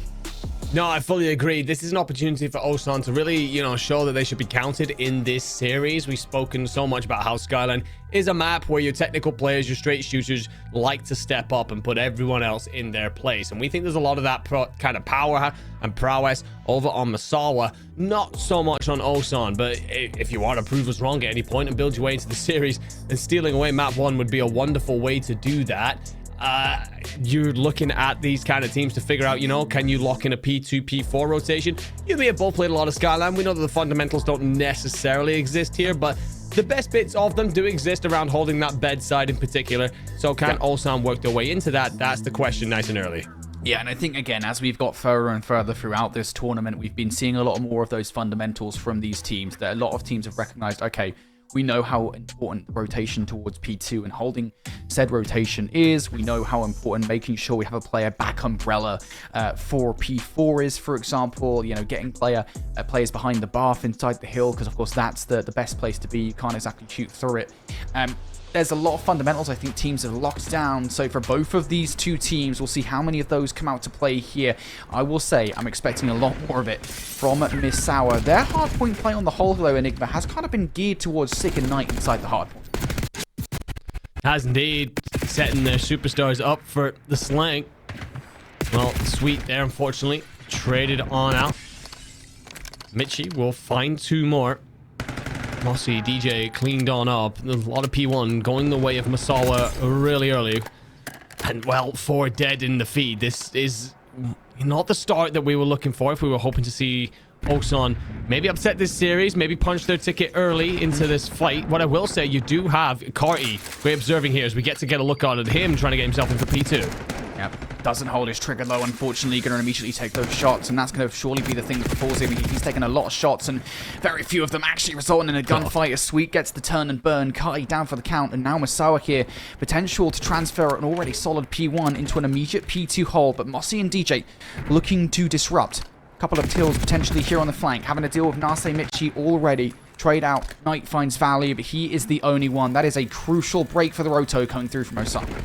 It is. I think if you start to walk away from this hill down by 60, 70, yeah, we're already starting to draw the curtains on this one. But Knight will bully back in alongside Goldfish for 3. So Osan might have scraped away 13 points here, but it's going to be a little consolation. Again, you got to continue to contest this. The next hill goes to 3, goes to Kitchen. So it's a stone's throw away, really. You can continue to fight for this P2 until very late. But it's just not many of the kills going the way of the team in blue right now. Cardi will at least get 1 to open up Kitchen, and maybe this is where he starts to consider some sort of setup. Scrap time looking pretty good here from Misawa. Big gunfight for Toss towards the end of that one. We'll get a Garner a few seconds, but for the third hardpoint consecutively, it will now be Misawa looking for first touch, and this is where I start to stress about what Osan's setup looks like. You've got to take these key AR players out of our position. That's a good start. Big player in Sweet taken out of the play. Now Osan looking to make their way across towards the backline here. DJ and Toss looking for the team shots, but towards the hardpoint, Goldfish and Sweet, they're holding on. Goldfish, now a lot to do. Wrap around, Goldfish gets recognized. Now just down to Toss, who will find a second kill on 5 in a row. Osan break through. I mean, that looks a little bit more like it for the underdogs here, managing to control what is a very chaotic moment in a very difficult hill. But you are going to have to keep an eye on Knight, who's managed to play himself over bridge through Cobble. First shots were a little bit windy, but locks on enough to find Toss. Then shots in through the back, but Mossy's there to clean it up. And there will be a rotation in here for Osan. For that hill we've been speaking about so much before. It's going to be contested, though. You need to start to come out on top of these fights. Big moments. And, well, Misawa, they take the vast majority of it. Osan. Nice. Big gunfights, nice too, from Mossy. Oh, I was calling Mossy there. Mossy for hill control. This is a big hard point. Mossy now 7 in a row, doing a really good job at keeping these guys away from the hill. Misawa, a little bit individual, kind of just running straight into the line of sight for Osan. So now here Misawa going to give this another hit. Players in all sorts of power positions. That's a good start on towards DJ, though. There goes Carty as well in the power position. There goes Umbrella towards the back. Slide out from Sweet for the second. Has to go to the pistol to get it done, but get it done he does. Misawa in towards the time now.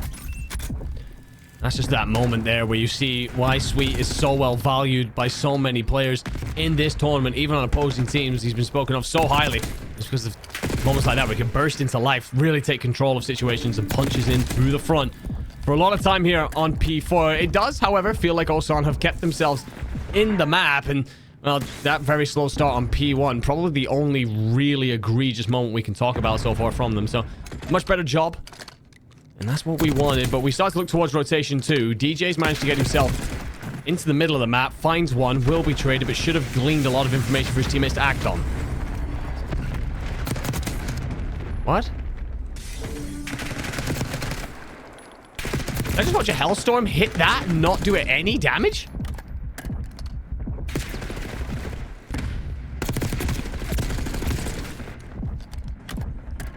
Anyway, we are going to have Ulsan down by 50 as we start to look towards the P2 rotation then. 20 seconds left on this P1 hill. And, well, Misawa, they don't know that DJ's actually managed to get in from behind. As DJ finds that kill, it's important for him to drop off here and secure that helipad side spawn. Mossy with a kill, Carty with another, an opportunity then to lock down a rotation. I don't know what was going on with that Hellstorm missile. We'll go back to that in just a second here, but Misawa with basically a full lockdown of P1 once again. That's not a hill that you, generally speaking, see a lot of time going to any team on, so I think that really does go to show the state of the game right now for Misawa, that they are the ones getting a lot of time off it. 2 hills in a row. Not currently in control of P2. Goldfish afforded the route, though, in behind enemy lines. Will not be able to shut DJ down, but the trades from Sweet and Nase Michi are good. Nase able to turn, correctly predicts where Mossy is coming from. Just one more player to deal with. It's Toss, who does actually manage to get away off the kill against Nase Michi. Misawa will need to take this player down, just trying to play his life and buy some time for his team. Does exactly that, because now Carty and DJ are following up with more frags. Misawa still in, picking up time. DJ for 2 towards the kill, and that is a good play, all made from Toss, just buying time. Yeah, I love that you call it out. That's exactly what that is. Toss's score is not going to look great on the board. It's one of those moments, the intangible moments, where you've just stayed alive long enough that Misawa could not get a solid defensive hold in place and allowed your teammates to arrive in time. I believe that we have ourselves a look at that Hellstorm, by the way, as we look towards P3. A replay that's going to tell us exactly why someone just did not die from a Hellstorm that basically landed on their dome. So, very much so looking forward to that once we get it all brought in. For P3 right now, Misawa holding that 50-point lead still. All right, we'll get that replay for you guys. Here we go. Let's have a look back at it while we're just waiting for the hill to pop here.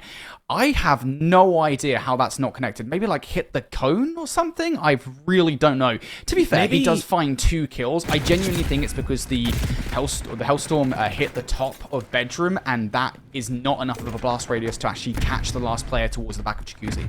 Or maybe it lands center Jacuzzi and that thing is solid. That thing like just absorbs the entire missile. Either way, impressive work there. Impressive structural integrity to this whole place.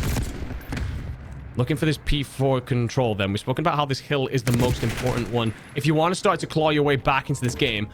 So Ulsan really need this. They're going to square off in the back. Goldfish will be found by DJ. Couple of kills coming on through for the team in blue. Ulsan, can you hold this? Can you drag yourself back into this before we hit rotation 3? Kills for the most part are going Misawa's favor. That's a full wipe coming through at possibly the worst time in this game. Osan will spawn out in Narnia. Now going to go across the map here. Has to be a perfect hit coming through from Osan. Knight sitting in the corner, ready for the first. Trades out his teammate, stunned up and tagged up here though as Moss and Tossi go through for the kill. Mossy, excuse me, go through for the kills. Misawa still those back spawns though. A chance to return for the kill. Sweet will be all isolated towards the time and will get shut down by Carty. So that's a break for Osan. You just feel a lot more, I mean, extra bullets, sure. You're still in map 1. Let's get you there first as Goldfish slides in for 2. Great work with the Jackal. Will be traded, though, and Mossy puts in more great work. Feel like we've seen him light up for multi-kills several times through this map. And Osan just doing a better job of keeping it contested than I initially thought we were going to see coming into the map, also after P1. But it just feels like every time they get a little bit of momentum swinging their way and they close that gap to that same 50 from before, Misawa find themselves a run of kills.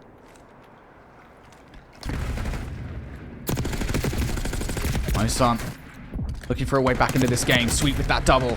Good opportunity now to try and close out things here on P1. Mossy looking to contest. Hits for the second kill, but you've still not done just yet. Players up top to contest with. You've got help from DJ. So for the fight for P1, Osan managed to get it done, but Misawa now starting to think ahead of the plan towards P2. Wrap from Knight is good to take DJ out, and if you can get some time here on P1 as well, all the better for it.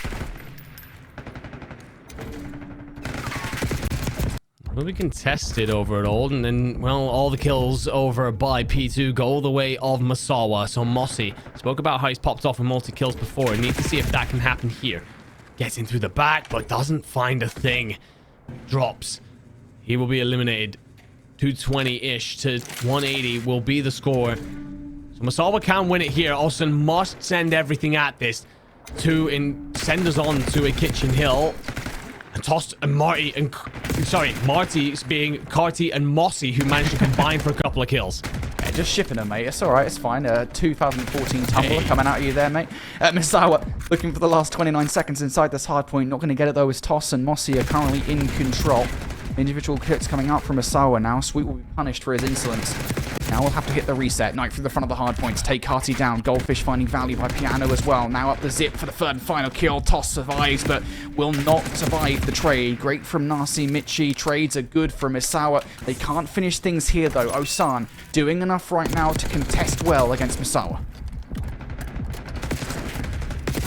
Toss's kill there actually could be huge, because what you then have is the cross from Jacuzzi in towards the bar area, and that's going to back Goldfish down. That allows your teammates to trade out. But Jace, Sweet, pops off. Carty will trade it, but only has a sliver of health behind the tables. He falls. Just 10 seconds needed for Misawa. Yep, here we go. Slow from DJ to try and keep the game alive. Not able to do it. Does it waste enough time for potentially Mossy to break through? No, it doesn't. Carty can't do anything either. And that's going to be all she wrote for this game, shy of some kind of crazy contest from players from Osan. It's not to be. A formidable start to that hard point from Misawa locks it down. Yeah, I think you've absolutely nailed it on the head there. I think that is the moment, because Osan did keep it relatively contested from like the middle of the first P2 onwards. Felt like they went on enough sprees to keep themselves in the fight, but that early misstep that just meant Misawa gathered themselves a solid lead was something they never really relinquished. I think this is much better than I was expecting out of Osan. I'm going to be straight with you. I think that Misawa, they came into this bracket as #1 seed. They were top in their group, which we believe was the group of death. They are a really strong team. And we spoke about a lot of the superstars that they have here. For Osan, it was, can your boy step up? I gotta look on over and say that I feel like one player, I don't know how his scoreboard's gonna look. I don't think it's gonna be very pretty, actually. It felt like Mossy, very impactful around the map. A lot of 2 pieces, 3 pieces in moments where his team really needed him to have it. Yeah, I don't know, dude. It's so weird, because I will say, like, just on the whole, and again, I know I don't want to get getting ahead of ourselves here. We've still got a lot of series, a lot of Call of Duty to go here before Osan are necessarily eliminated. But this is 110% the best that Osan have looked the entirety of this tournament so far. When we've seen them go up against the big 4, as it were, I'm kind of bringing some up by saying I think that there are 4 teams that are kind of ahead of everyone else, and Misawa definitely part of that categorization. They have been completely uncompetitive. Like, they haven't looked good whatsoever. In this hardpoint, like, they were there pretty consistently, playing so damn well.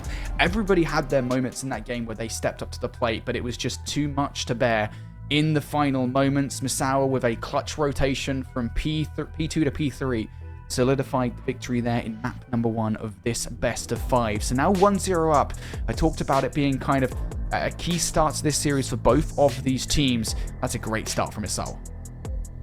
Yeah, it is. It's exactly what you wanted. You step out on LAN on Championship Saturday. There's going to be a little bit of nerve. There's going to be a little bit of uncertainty. An opportunity to warm yourself into the series. And not only that, you then take the map as well. 250 to 198 in the end. It would probably be closer than you would have liked if you're Misawa. But again, you've ticked the box. The first map is in. And now you're looking ahead to this Vault S&D. And, well, you and me both know, my friend, that we're probably going to see a lot of the same bomb site. But very early, what I'm probably looking for either Osan or Misawa to drop in is going to be that play for the outside site. We don't get it too often, but when you do throw it in, I think it does a great job of just destabilizing the defensive efforts of the other team just for a couple of rounds because they're unsure about whether you're going to pop that in again. So a nice early kind of different play might be the kind of thing that helps dictate a couple of the rounds here. Yeah, you know, it's an interesting point, right? That kind of B hit, because Volt, I think, early on in this game has been super one-dimensional in terms of, you know, that on an offensive side, getting an A hit down at the start of this game was pretty much a guaranteed dub because teams hadn't figured out how to retake the site. I think teams have gotten a lot better at it over time, especially with set nades over the top, right? Actually just straight up stopping teams from getting to the site before they even get a chance to get that bomb down. But I will say this is something that we see quite often with Call of Duty games. There's been a lot of maps in this game, in games over the years, where only one site seems viable at first, and then over the course of time, we see kind of that other site used more and more. And I think we're even now in the mid-game starting to get to the point where B site is getting a lot more love on Volt Search and Destroy. So certainly as we get towards the end of this game's life cycle, I think there's going to be a lot more B site pushes than we have in its current state. But it is a really good way to kind of throw things off. If you're on the defense, you're always expecting that bomb to be rushing straight towards A. I'll be honest, I'm not necessarily expecting anything particularly spicy here. I think these guys will stick to the fundamentals of how Volt Search and Destroy works at a base level. But if they do want to throw that curveball in, if they do want to hit a B push, at least early on in this Search and Destroy, I do think it's going to maybe play some mind games, right, between the rosters. It's going to be like, all right, cool. If you're on the defense, like, okay, B is actually a threat now. We kind of need to not send players towards A. Yeah, that's exactly what I want to see. I want to see that just a plan B come on through, especially if a team starts off slowly. Let's say Masawa come out here and take like 2 rounds off the bounce. I want to see Osan throw something different in there that then kind of just upsets Masawa a little bit, rocks that mental. Maybe you send one less player over towards that A site, and that then gives you the numbers advantage going forward if you're Osan. There's plenty of opportunity for something like that to happen. I think obviously when we talk about S&D and we talk about fundamentals, we're looking for the first blood situation. I will say that Vault, typically the least first blood heavy map when it comes to like seeing that out as a win, but it's always going to give you a nice advantage. And for that, I think I'm looking for like preset nades. You and me have tried to sprint multiple times through pool and been caught by 1 or 2 absolute belters that then can catch 1, 2 and rock the whole team in great landing spots for those nades. So I'm looking, you know, is there any players that we kind of assess here as we go on through and think your S&D is really, really strong, you know your set nades. I actually think there is one player that I've seen step up with some really great stuff in searches through this tournament, and that's actually going to be on Osan. That's going to be DJ. I think I've seen him pop off quite a few times in search, so also they're going to pull themselves back into this series. They've got a player right there that can help them do it. Yeah, I will say I think at this point in the competition, we're starting to get to the point now where it's just like you're looking at individual players to step up to the plate and really kind of drag a team through the tournament, especially if they are kind of specializing in a particular game mode. DJ might well have that in Search and Destroy, so we'll see whether that's the case here as we get into said Search and Destroy. Again, I think we've been surprised by what Osan brought to the table in map number 1, so they could well be just as competitive, if not more so, in Search and Destroy. But right off the rip, it's a complete 4 versus 4 battle through the middle of the map. Misawa look like they might be getting the better of Osan, though. Sweep with that first blood here. Osan split, and Goldfish follows up with another one. And already here, we're seeing that B hit. The last player that could have done anything about it gets shut down. And now we need to see something spectacular for a 1v4. It's just the worst case scenario. If you are Osan, we did a lot of effort to try and talk them into this series. Well, Goldfish will get a free kill as well to round things out, and that's exactly what that will do, because now Masawa, they've played that offense, which as well, dropping it in early is always a good thing because you don't have trophies to stop those preset nades if those do come out from a team. So a great play out of Masawa, handing all the flowers over to them for sure. But for Osan, this now becomes a problem because you know that they can play out B, so you've got to send that extra body over towards B. And it's just a really difficult Search and Destroy already starting to set up here. We are, of course, only 1 round in. Osan have an opportunity to answer here. And I would love to see them throw in something special, something different, not just run straight for A. I don't think we're going to get it. Osan straight in towards A they go. Now, they will get the bomb down, but they should do at least, as long as the coverage is good from DJ. Reaction from Asawa is what's going to be most interesting, and Kati has to get some good timing here. He's not going to. Shot in the back by Goldfish. The House of Cards is about to come crashing down on the defense here, on the offense, excuse me, from Osan. Players now being outnumbered towards the side. Potential late hit from Toss. Might well blow this wide open, though, if Misawa take too much time to get it done, and that's exactly what's going to happen. Toss finds one towards the site. Mossy and DJ also putting some team shots through. Toss has just saved the day. Will not find the kill, but with 15 seconds left here, this is looking entirely difficult for Sweet. Sweet, honestly, on a 3 spree, I think you try and just bait out a kill or two. Increase that streak. You're so close to your RCXD. I think this is the right play. You gotta be careful, by the way. DJ is actually re-wrapping this. Ooh. Well, you've just given a freebie away to Sweet, but that might be the RCXD right there. But I will say Toss makes up for his earlier error. I feel like he plays top trophy. He's keeping an eye on if there's a big flank coming through. But I think he's slow to react to the lack of information. Sometimes the lack of information is as good as information. So there's nothing happening his side. He should then be aware that players are probably wrapping through mid. Leaves his teammate a little bit isolated over by P2. But his then pinch to come in and save the day means that Osan, drag 1 back onto the board. Now, Sweet did get that RCXD off the freebie given at the end of the round. Now he can play aggressive here, not necessarily expecting a cruise missile. Immediately transfers for the first kill. Comms that there's a second right around the corner, and Goldfish will pick that frag up. Osan now left in a 2 versus 4. Completely flailing at the start of this round. Player down low and Volt will not be able to stop this bomb plant. Might get a freebie, and, well, Mossy does the right thing. Tucks himself off into a corner, tries to level the playing field up just a little bit. Throws a shoulder, decides to back off, and wisely so. Problem is, how do you retake this? Really, you want like a free kill? The only player that stepped out of the site is going to be Sweet. He's playing Palms. So if Carty running that AR, that's the fight you wanted to probably take initially before then collapsing on this bomb. Big fights for Sweet if he can take him. Fortunately, not able to finish either of those fights off, and I don't think he's recognized the push coming through from Mossy, or has he? Mossy should be dead to rights here. No, Carty comes through and saves. Mossy will be able to pick up that gunfight. So now 2 versus 2 we go, but 10 seconds left. This is difficult. There's no longer time for the defuse. Goldfish gets the trade that will nail this round down. Does not matter that Mossy walks away with a kill. It's going to be a round here for Misawa. Mossy finishes that round, though, on 4 in a row. Now we have an RC XD car on both sides of the board. Yeah, I think it's a lot of good for both teams there. I'll be completely honest with you. I think the Ulsan do a great job of managing to get themselves not only the RCXD, but I mean, it's essentially a 4v2 retake. It's just without the time for the bomb. So they do a great job. I think that isolating that fight as well onto Sweet they do it in a really good way, but also handing flowers over to Sweet. He stays alive for long enough that it turns into that timer situation where Ulsan can't defuse. So a lot of good coming out of that round from both teams. What I will say, you're right. We do have 2 RCXDs in the fight. I wonder how long it is until we see the first one brought in. Well, it is generally speaking used on this map for stopping the bomb from going down on defense. Carty getting aggressive off the start of the round takes Nase Michi down, and that's going to slow things up for Osan quite significantly here. Immediate follow-ups from Misawa. DJ on the hunt for something here. Not going to find anything. At the very least, is going to get that bomb down. But again, things slowing down to a snail's pace. Trying to bait Misawa out. Sweet, does he get away here? Yes, he does. Warning shot to good. Get away from the bomb site, my friend. Ulsan will give themselves numbers advantage, and then Carty turns it into a 2v1. The problem is that one is Sweet, and we already have seen moments of how good he can be. So for me, Toss, Carty here, you want to get together. You want to find a way of moving this bomb around.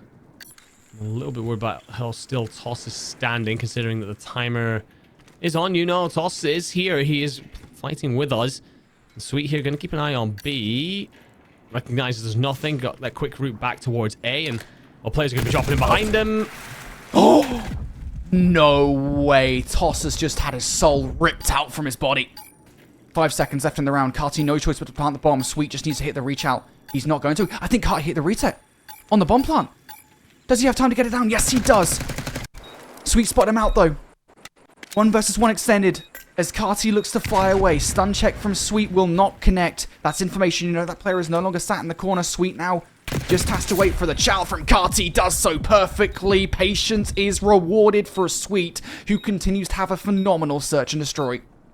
And you see the reaction in the player cams. It felt like a moment where Ulsan were potentially tying this up. And I think this series is a lot closer than Masol were expecting it to be. So moments like that, clutching up as Sweet does in the 1v2, just means a hell of a lot in order to continue to punch your way through. I was a little bit worried, actually, that Sweet hadn't used the frag grenade in his pocket, but he trusts the ability of himself with that Jackal.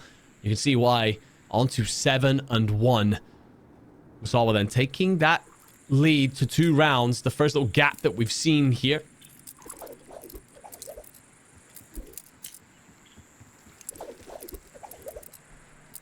Masawa now starting to break serve in this search and destroy. 3-1 right now. Aggression through the middle of the map. Kati opens things up with first blood. Masawa determined to trade. It's Sweet looking to get it done. Oh, that TK is so unfortunate. Bit of a miscommunication there. Sweet runs headfirst into a predetermined Semtex from Goldfish. Now, not the numbers here from Masawa, but once again, they have a lot of map control here. Asan giving away way too much. I agree. They've backed all the way off towards B. You should start to see an instant response off of that plan. It takes a second to come through, but moment now where you start to get this numbers advantage in action. Can you hit the different points? Well, Mossy's going to give a 1v1 fight. So Nase Mitsu will clean that up. And now, do you have any sort of information or understanding of where this hit's coming from? The system's going to prevent that stun from going through. Shots initially looking pretty good here, but again, this is pretty one-dimensional. 15 seconds on the board here for Masawa to defend this site. In goes Toss. Shots great, but not great enough. Absolutely beamed. You lose your teammate, and Masawa holds strong. That's not a round that Masawa should win. It isn't, and I got to go back to the fight before that final hit. You've got to be making sure that if you've got that numbers advantage in particular, I mean, anytime you're trying to retake Vault, you want to be hitting your different entryways at the same time. Giving a free 1v1 fight away at the start of that sequence, just setting yourself up for failure. Unfortunately for Osan, that will be how that plays out. Masawa will go up 4-1. And we're seeing in those moments where the extra bit of quality comes in. All of these rounds have been relatively close, but Masawa just making sure they snatch them away. Well, all right, Masawa. Look like they've got the clutch factor right now. Oh, wow. Aggression on the defense here in towards the side. Trade's looking pretty good. Nase Miche needs a big gunfight. Knight will find it. Now you need to get back into the site if you're Osan because the bomb's shut down there. Good trade from Goldfish. And all of that will lead to a 1 versus 1. And Carty gets very itchy on the trigger finger, so that's going to give his position up. He's going to try and plant this. He's going to get shot in the back. Oh, stays alive momentarily. Surely not. Surely not. Oh my god. Okay then. Carty absolutely tucks Goldfish into bed. In water, but looked like he was absolutely out of his natural habitat for a moment. Goldfish, I mean, you're head in hands and you absolutely should be. You just got absolutely dumped on. Let's see a replay of that. How on earth he gets away. The first few shots, not good whatsoever. Yeah, shaking your head after that, I would be as well. That's possibly the first time we've seen Osan rip Masawa a new one. It's a big round as well for the mental game, considering what happened in the round prior to that. Losing a 3 versus 2. You needed that. So now Osan potentially back into the game here. Masawa taking bomb towards B, showing something a little bit different Osan's way. The reaction for Osan here is a lot of pressure within the map. Look at number 3 on the mini-map, though. Knight is about to give them the nastiest surprise in the world, but instead, he is the one who's surprised. And then Goldfish spends way too long trying to get the bomb down. So it gets cleaned up by Toss before he can even plant that. You should now be aware of where that bomb is and position yourself around it. Sweet will put damage into Toss, but Toss has found himself a different route around Trophy. Just trying to stay alive. And look at the red arrow swarm. Players down. Osan get it done. And that's a complete flip of the script. If there's any value found whatsoever from that immediate flank from Masawa, this round looks totally different. But as you said, you rightly pointed out that I think Masawa, despite the fact that they come out with a pretty interesting play off the start to rush B, they took just a little bit too long to execute, excuse me. From there on out, the round falls apart. So Osan starting to get back into this game now. That's 2 rounds on the bounce. They look competitive. It's one of those moments where do we suddenly see Masawa's star players burst into life? You saw how desperate Osan were there to clear Sweet out of Trophy once they recognized his location. For Osan, it's aggressive, it's confident, it's straight into A. The problem is you're supporting players looking the complete wrong way, and somehow Carty has missed everything unfolding in front of him. That'll allow Sweet in. The Toss has got an armada to challenge in front of him, and it stays alive for far longer than he should have. Yep, and now you've got yourself in a situation here where you're looking down 4 players that playing barrel of monkeys. Carty might be able to line them up, though. Good for the first. Shots into the second, good, but not good enough. Misawa just playing so well as a team. They were stuck together with super glue. I absolutely hate to point out individual errors. Obviously, this is a tournament where I'd much rather be talking about the great things that happen, but Carty there, if you're playing back palms, you cannot let that happen. Maybe you're worried about getting hit through mid because that's what Misawa did before, right? They played straight through mid, then wrapped around the back of you and killed you at P2. So potentially that's something in your mind. But I think what you do is you ask Toss or whoever's playing Trophy to kind of watch over that bit for you. You don't miss players dropping off balcony and slaughtering your teammates on the bomb site.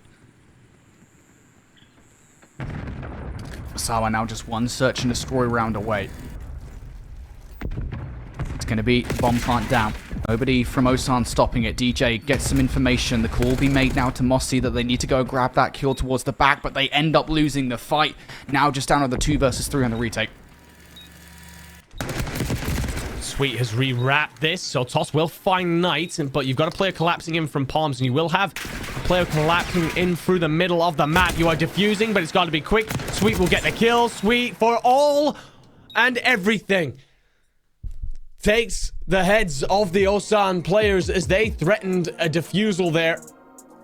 I think he's going to finish like 13-3. You can understand why so many people have been talking about Sweet as that player, as the one to watch through this tournament. His decision to re-wrap the bomb site there just meant that the pinch that was trying to come in from Osan, the collapse that was coming in from Osan, he could then set up a separate pinch off the back of that and essentially counter that whole retake strategy. Very heads-up play. Beautiful stuff and duly rewarded. Phenomenal from Misawa. Again, the narrative through this series so far continues to be that Osan have been more competitive than they have ever been throughout this tournament thus far. But against Misawa, just too much to ask time and time again. The smallest of differences throughout this search and destroy could have changed absolutely everything. We saw kind of a late resurgence, I want to say, from Osan, where we saw 2 rounds strung together back to back, but outside of that, Misawa just kept on winning situation after situation where, and arguably, they shouldn't have done. We saw errors. I think it was a 2 versus 3 at one point that Misawa were able to pull off where they probably shouldn't have done. You were talking about individual errors from Osan in the late rounds that kind of gave a lot away to Misawa. Just phenomenal play from Misawa. Good for Osan, but not good enough. I mean, you've summed up a lot of it there very correctly, and it's tough because Osan were building their way back into this game. I was starting to feel really good about their chances in the S&D, and then it's just 1 or 2 moments where it's like, okay, well, those could easily have flipped. You get that moment where Carty's over by P2, just not watching what he should be watching, and that then gives Misawa the opportunity to get themselves that 2-round lead back, and suddenly it feels comfortable again instead of being under threat. So again, another kind of like map 1 was, you were there, you were contesting, you were right in the fight, but just not enough to ever make Misawa be under any pressure, have to question their decision making. Well, Sweet in particular, he's the kind of player who, when he's feeling comfortable, he's just going to have a hell of a time against you. Sweet is 110% my MVP right now for this roster. If they manage to qualify, Misawa will be thanking their lucky stars that Sweet is on that roster, because he has been phenomenal all the way throughout, consistently putting up numbers in respawn and making plays in search and destroy as well. And for that reason, these guys are currently 2-0 up in this best of 5. They are just 1 map away from guaranteeing a spot in the next matchup, the next round of play, all-important qualification matchup as well versus Kadena. That would be a huge one to look forward to. With that said, though, guys, we're going to take a quick break. Before we get there, though, quick shout-out to the next bit of footage you guys are going to get to see. We wanted to see what these guys had to say about a little tier list in terms of maps. Actually, a conversation you and I were having, Enigma. Yeah. If you guys want to catch the full footage, you can do so over on all the social channels for Air Force Gaming. But here's a little teaser about what everybody had to say regarding their favorite maps in Call of Duty. In this video, we split the 2025 PACAF teams to decide the best and worst Call of Duty titles of all time. Afterwards, we'll peer review the results with the AFG community and find out who knows best. Is that like the original Call of Duty 1? Never played. COD 4. Greatest of all time. What? You can't put it in the GOAT spot already, dude. There's so many games, dude. That's fantastic. It's one of the best. It's got to be one of the top of all time. Black Ops 2? that's one of the top. That's got to be. Is there a goated category? Yeah, that's my GOAT. The greatest of all time. That was the greatest COD. Advanced Warfare slept on. I think it was great. Slept on. I think I'd say guilty pleasure. Me personally, I put AW in GOAT. What? I love that game. Nah, that game had. I'm not kidding. I don't think we can give it to you. Black Ops 3. I can't be the one to think it. One of the GOATs. Yeah, I think it's greatest. COD 4 remastered. It's just as bad as the original one. Same tier. World War II is buns. I'm not gonna lie.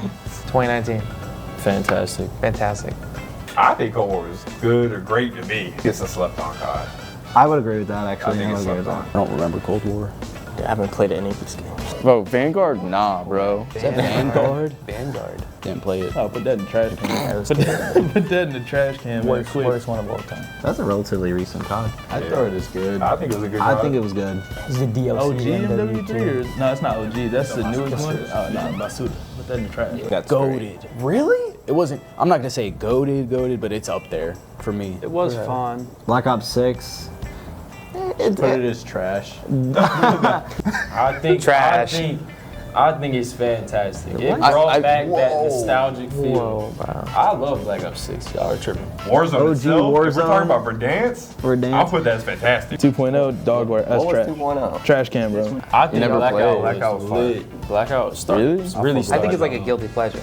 Because it's like a lot of people hated it, but I'm down for that. I'm down for that. I mess with But World at War Zombies. Goated. I mean, that's Goated. Goated, man. That was. It's a classic. Black Ops 1 Zombies? That's one of the GOATs. Keynote, you can spend hours with your boys on there. Hey, I gotta go eat. Cover me. Keep a crawler alive. Black Ops Zombies. That would be my GOAT for zombies. I don't know about putting it GOAT. No? I would say for BO3. Let's go for zombies. No. What? That has all. Doesn't that have all the DLCs? Polar opposite of us. Black Ops 3? Finest Hour and Big Red 1 are definitely up there. They're pretty. Can we have two GOATs? Yeah. No, that defeats the purpose of the tier, man. What you guys think? Nah, I like the list. Yeah, I like the think list. that's a solid list. Yeah, I think the list is good. I'm cool with that.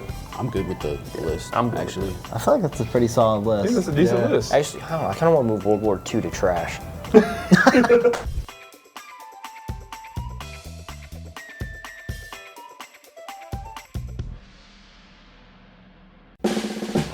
If you keep making that face, it's gonna stay like that. Funny. I'm trying to get my own car insurance. Well, that's easy. USAA. I thought that was for the military. And their families. Grandpa served and he joined USAA. He shared membership with your mom, so she'll give it to you. Really? And they'll take good care of you. USAA. Members who switched saved an average of $725 annually on auto insurance. Yeah, I don't know, mate. Some wild choices there on the tier list. We're really calling out Black Ops Zombies as like the best zombies maps bearded, mate. Let me talk to you about Black Ops 2. Not just one of the best Call of Duty games, if not the best Call of Duty game ever for multiplayer maps, but come on, man. Transit, Die Rise, come on. They had the best zombies maps without a shadow of a doubt. Oh, Die Rise, man, what a time that was. But I mean, it's quite simple, really. BO2, greatest game. And then from there on down, we can start to deliberate a bit back and forth. Here in AW at the top, it's a good game. Okay. The top though, like, I don't know, man. I'm going to negatively shout out Seymour here. This guy is convinced that AW is the best Call of Duty game of all time, and I want the entire community to rip him a new one because he has never been so wrong, and he's been wrong a lot. That's like one of his worst movement because opinions. his shot is just like, you know, it's a bit hit and miss, you know, more miss than hit. So he needs that movement to kind of get away with that. So, you know, I can kind of back you a little bit on the BO3 call. It's a great game, but yeah, anyone who isn't putting BO2 right up there, I don't know what game you were playing. By far and away, best Call of Duty game of all time, and anyone with any other opinion, I'm sorry, you're wrong. But it's alright, you know, sometimes we're wrong about things. I'm wrong about some things. I didn't like peppers until I was 18 years old, so just like never had them in food. I didn't like mushrooms either. And I realized afterwards that I was wrong and I enriched my experience. With that being said, enough talk about us just food and Call of Duty maps. We know our opinions are valid. With that said, then let's remind you guys what's going on with this series currently. Misawa are just one map away from making their move forward in this lower bracket and surviving. They would have to face Kadena for a spot in the World Championships. That is not a nice ask. But before we get to that point, Enigma, we got to get through a protocol control. We do indeed, and yeah, I mean, I am looking ahead. Obviously, we've got the winners' final still to set up between Anderson and Hickam. But yeah, if we do get a Masawa-Kadena matchup, which is looking very likely right now, then I think we end up in a situation where we have got two fantastic games to set us up for the deeper stages of the tournament. And the fact that the one that could be Kadena Masawa is for the World Championship spot is absolutely phenomenal stuff. We've got ourselves some entertainment coming this evening, but right now, it is all about whether or not Osana can just fix up small things. I feel like that they're keeping it contested. I wouldn't be surprised if we get, like, you know, this control goes to like a round 4, round 5, but we still see a 3-0 victory in favor of Masawa, because it feels like Osan do a lot of good things. They've got great, you know, players in there individually, and a couple of moments where you see them string that together, but then they also have a gap in their play that Masawa, and especially Sweet on that roster, is more than happy to exploit. Yeah, I don't know. The thing is, right, on the whole, I think you're right to call out that I don't think this is going to be a 3-0 control, is that Osan have been competitive in this series so far, right? On the whole, Osan have been firing back at Masawa. They managed to take 3 search and destroy rounds away. They pushed them to an almost 50-point game in hardpoint. Like, Osan have never been more competitive in this tournament thus far, so I can at least see them taking one control round here, but it's always worth saying, especially in this setting, I feel like winning an offense really does feel like game over at some point. So if a team could do that off the start, it would be everything, but off the start of this control, Masawa win the first wave of gunfights and already now starting to put together that spawn trap for the defense. Well, if you're going to do that, then you need to catch Toss, who, well, he's going to slip on through. You find a couple of kills. DJ's doing his best to just punch a hole in this Masawa lineup. Nase Michi actually could well be overwhelmed. You do find some beautiful shots onto Carty. DJ will then trade that on out. An important fight, though, for top trips that goes the way of Sweet. DJ cleaned on up, and again, just trying to reestablish that line where you just trap the opposing team in. I like what Mossy does to get off the point. That, though, was a big kill to win by Michi. Yep. Sawa dealing with all the threats from Osan here off the start of this round. They've got one tick on towards A. That's really about it thus far. And then now only down to 40 seconds in this round. They're still having to clear out players from behind enemy lines. Just such a nuisance. And Masawa in their current play. Goldfish on the hunt for some players. Freebie up top to take down, and you will get it. So Sweet taking Kati out of the plate. And now for Osan here, you're looking for some kind of individual play. Perhaps Mossy can bring it. No, cannot. Slide challenge against Nase Michi doesn't work out. And Masawa here looking pretty good on the defense. Yeah, it's tough because it felt like one of those moments where I liked what Corey was trying to do, where you just kind of flip the situation where I've got top trips, you've got top dubs, and he just kind of takes a hold of like countering the Masawa strategy, but then to slide out and just get absolutely beamed like that, it's just not ideal. But 2 kills go the way of Osan at it, what could be an opportune moment. The problem is you're way down in lives, but you will get a second tick come on through, and of course ticks all important when we start talking about these modes, about whether or not you get that round 5 defense. So 2 on the board, I mean, that's damage limitation at its finest, because largely for that round, you were barely getting out of your own spawn. Yeah, it's worth saying, I think, that this is not the end of the world. Like, it's a nice trendsetter, I think, for this control so far from Masawa. That's what we expect, though. Control, generally speaking, is defensively sided, and, well, I think that's especially true for protocol control. It's very easy to get stuck in a spawn trap, and I think Osan should be happy that they managed to take 2 ticks of progression away, right? They didn't get totally bullied out in that round. Worry for me becomes, are Osan able to pull off the same defensive spawn trap here on their round number 2 defense? We'll have to see what the break-off looks like from them. Has to be spectacular.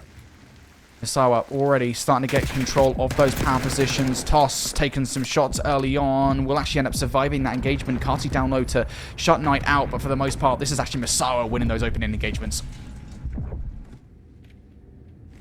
It is, and it's going to let them push out further than Osan managed through much of the opening of their offensive round. Knight's looking to seal up this first segment. Toss will try and contest this barrel side. he's going to have two different players to look out for. Actually gets all the timing in the world as both players look away from him just as Toss rounds the corner. So he finds the double. 4 kills in the feed for Osan. An opportunity to try and set up the spawn trap then. Misawa trying to punch both sides, but DJ might get all the intel, but doesn't win the gunfight. 50 seconds on the clock here. Misawa have had looks, but nothing solid just yet. They're trying to get players in all the right positions here. They're not too fast about Osan having players pushed up towards their spawn. You can see 2 players now making their way towards Grandma's. Sweet and Goldfish, a lot to do. Mossy has just spotted out one of those 2 players. Made noise with the zip, though it doesn't matter. Mossy wins the fight. Goldfish will trade things out, and Goldfish is actually going to find more value, but you can't just get kills. You actually need to do something with them, and unfortunately, we're going to see hosting end the game. I assume because a player dropped out. I'll be honest, I was so laser focused on the gameplay, I didn't realize if that was the case. That probably is why Misawa weren't jumping. Yeah, I mean, I am curious about at what point that happened, but I mean, a lot of good things do happen for Osan there, though. You get a moment where you get 4 dead. That might have been it, actually, because it seemed like 2 players were looking the exact same way as each other, so maybe that was the moment where someone dropped out as Toss rounded the corner. But there was a moment there for Osan where 4 died. You bullied your opposing team back towards the spawn, and if you pick up a couple of kills in that moment, I mean, you and me have seen it multiple times where you can just start to farm that opposing team. You get your SMGs in and around those arches. They can be so hard to track down. Your ARs hold bolt lane. They hold your heli lane. And that, I mean, punching out of that can be an absolute nightmare. So, also, I'm doing a lot of the things that we wanted to see in order to keep it competitive. But obviously, from Misawa, it might be a case of this is a different story once you start to, you know, get an opportunity to play as a full 4. Yeah, again, I'm not going to take too much away from that round number 2 because I don't know at what point Misawa lost their 4th. So again, like, they could have been playing with one hand tied behind their back the entire round, and so you can't really talk anything too much about that round. With that said, though, you know, going back to that round number 1, I will say for the defense from Misawa, things were not as clear-cut as you would like, right? I think it is very easy to get that spawn trap going and be a constant nuisance with roaming SMGs. Misawa were not doing that. Like, they did not have things locked down. They were kind of just making sure that players didn't get past the 50-yard line, didn't get on towards the point for a congestion, and making sure that cap didn't come through. That could have been a cleaner defense for Misawa. So that, again, is a positive for Osan, I think, moving forward into this game, into this series. They still are able to exploit the not quite perfect gameplay from Misawa, and that's what I want to see for Osan moving forward in towards this defense. I want to see them have the perfect defense in this round number 2.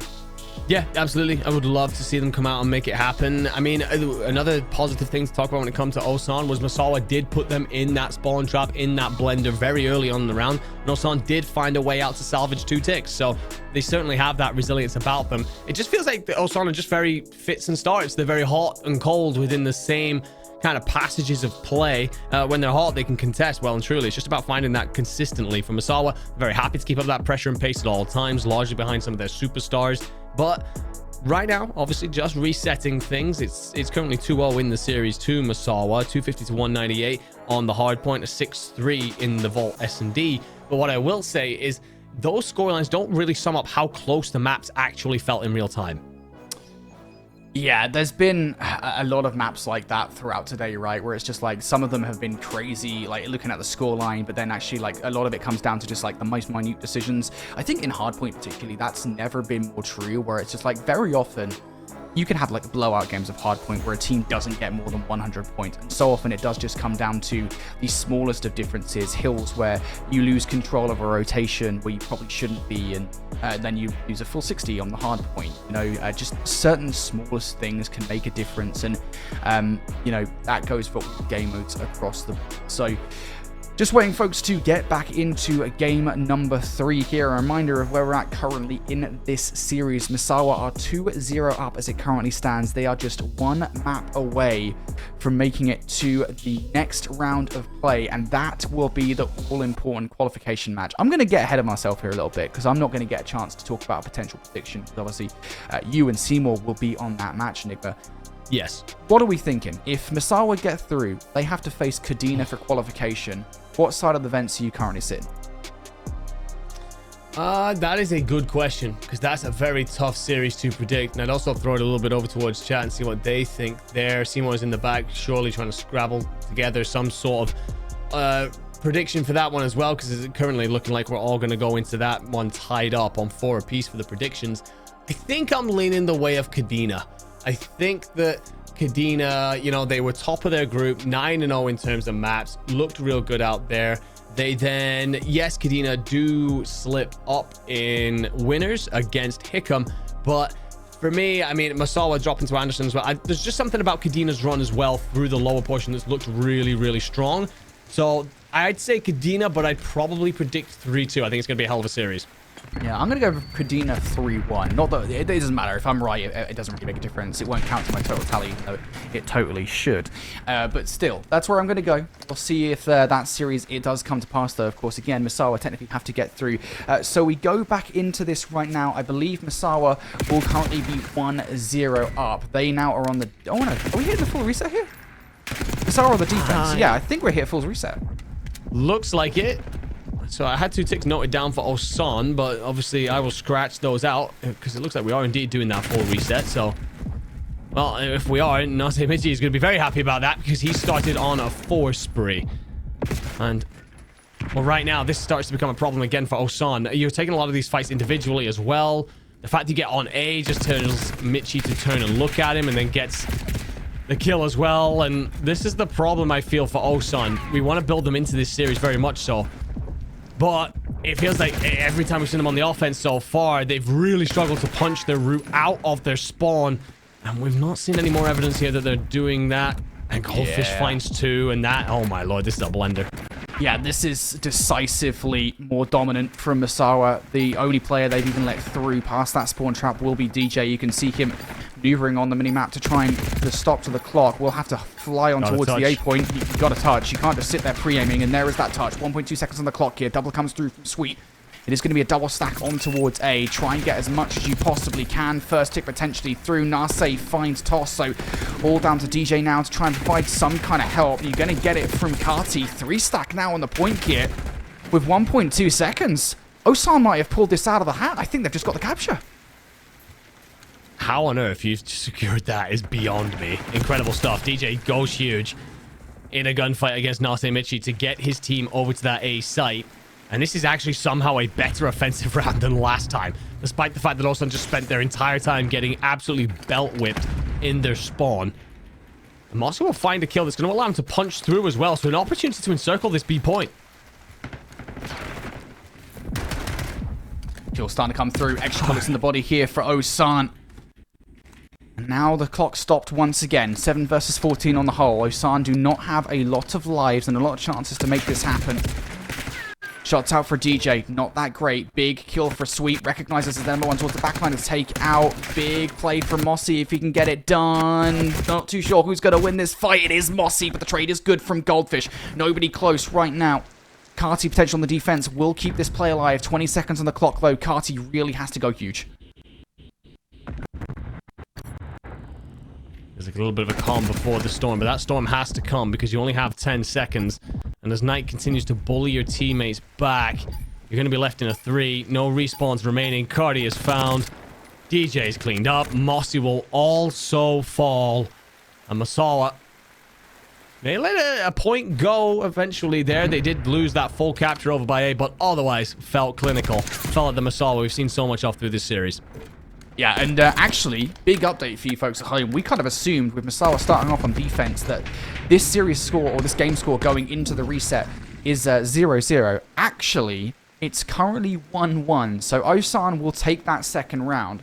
So the current score overall here is 2-1 to Masawa. So now they literally just need one more round, but those ticks for Osan here on the offense will be huge, potentially. If they can win this round out, they surely will basically have just guaranteed a round 5 offense or defense. Well, I've made a note here that basically where we were at before was 2-2, and then Osan just found 3. So I've kind of like got 2 different scores going on, depending on which one will kind of decide the defensive or offensive round 5 with.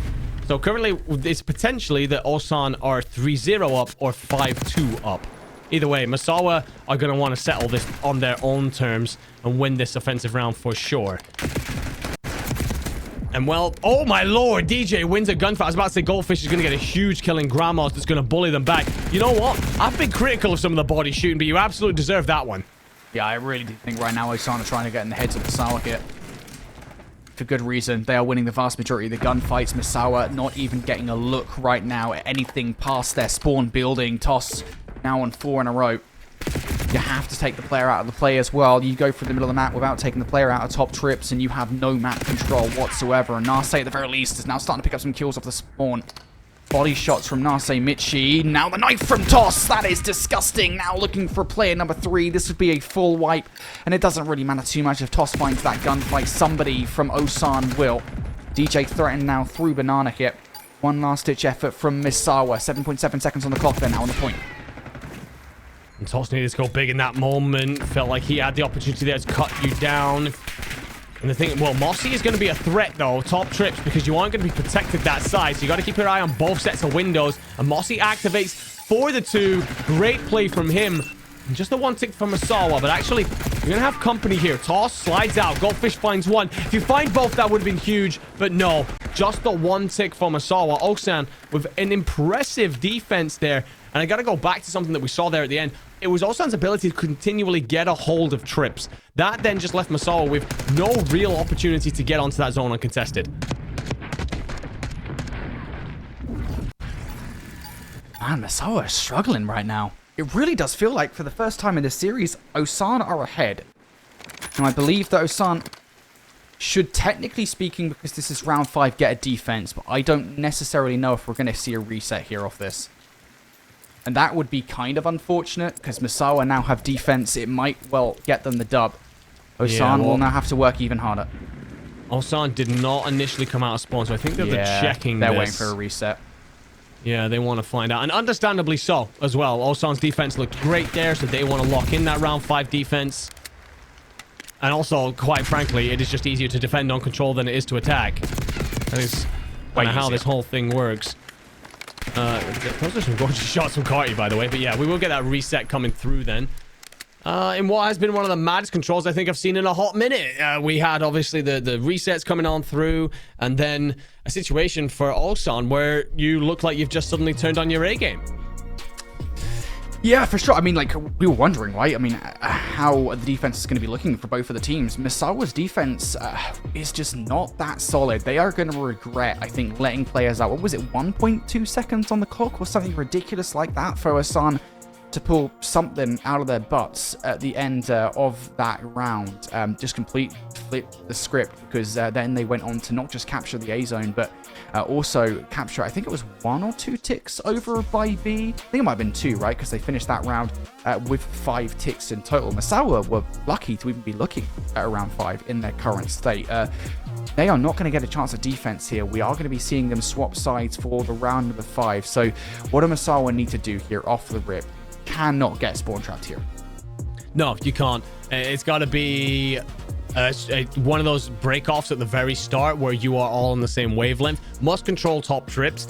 I'm probably looking for someone as well to send it down both sides. So often we see, like, someone will go trips and then you get a couple of players push heli side. That is kind of traditional, but I think that the way that you're seeing Osan get into trips very easily is that route through Grandma's under the map, push out through boat, and then up that zip side. So that is what was causing so much trouble for Misawa there on the offense, because once you lose trips, even if you do manage to get out of your spawn, you're just so exposed, you're so vulnerable on the point. So for me, I think that Misawa got to recognize exactly how Osan defended there and then play essentially a counter situation to all of that, because we know the quality that Misawa possessed. We also know that Osan here, this is their tournament life on the line. They lose this round, that is the last we will see of them. So no doubt, you get off to a great break off here if you're Misawa. You counter what Osan just did so well.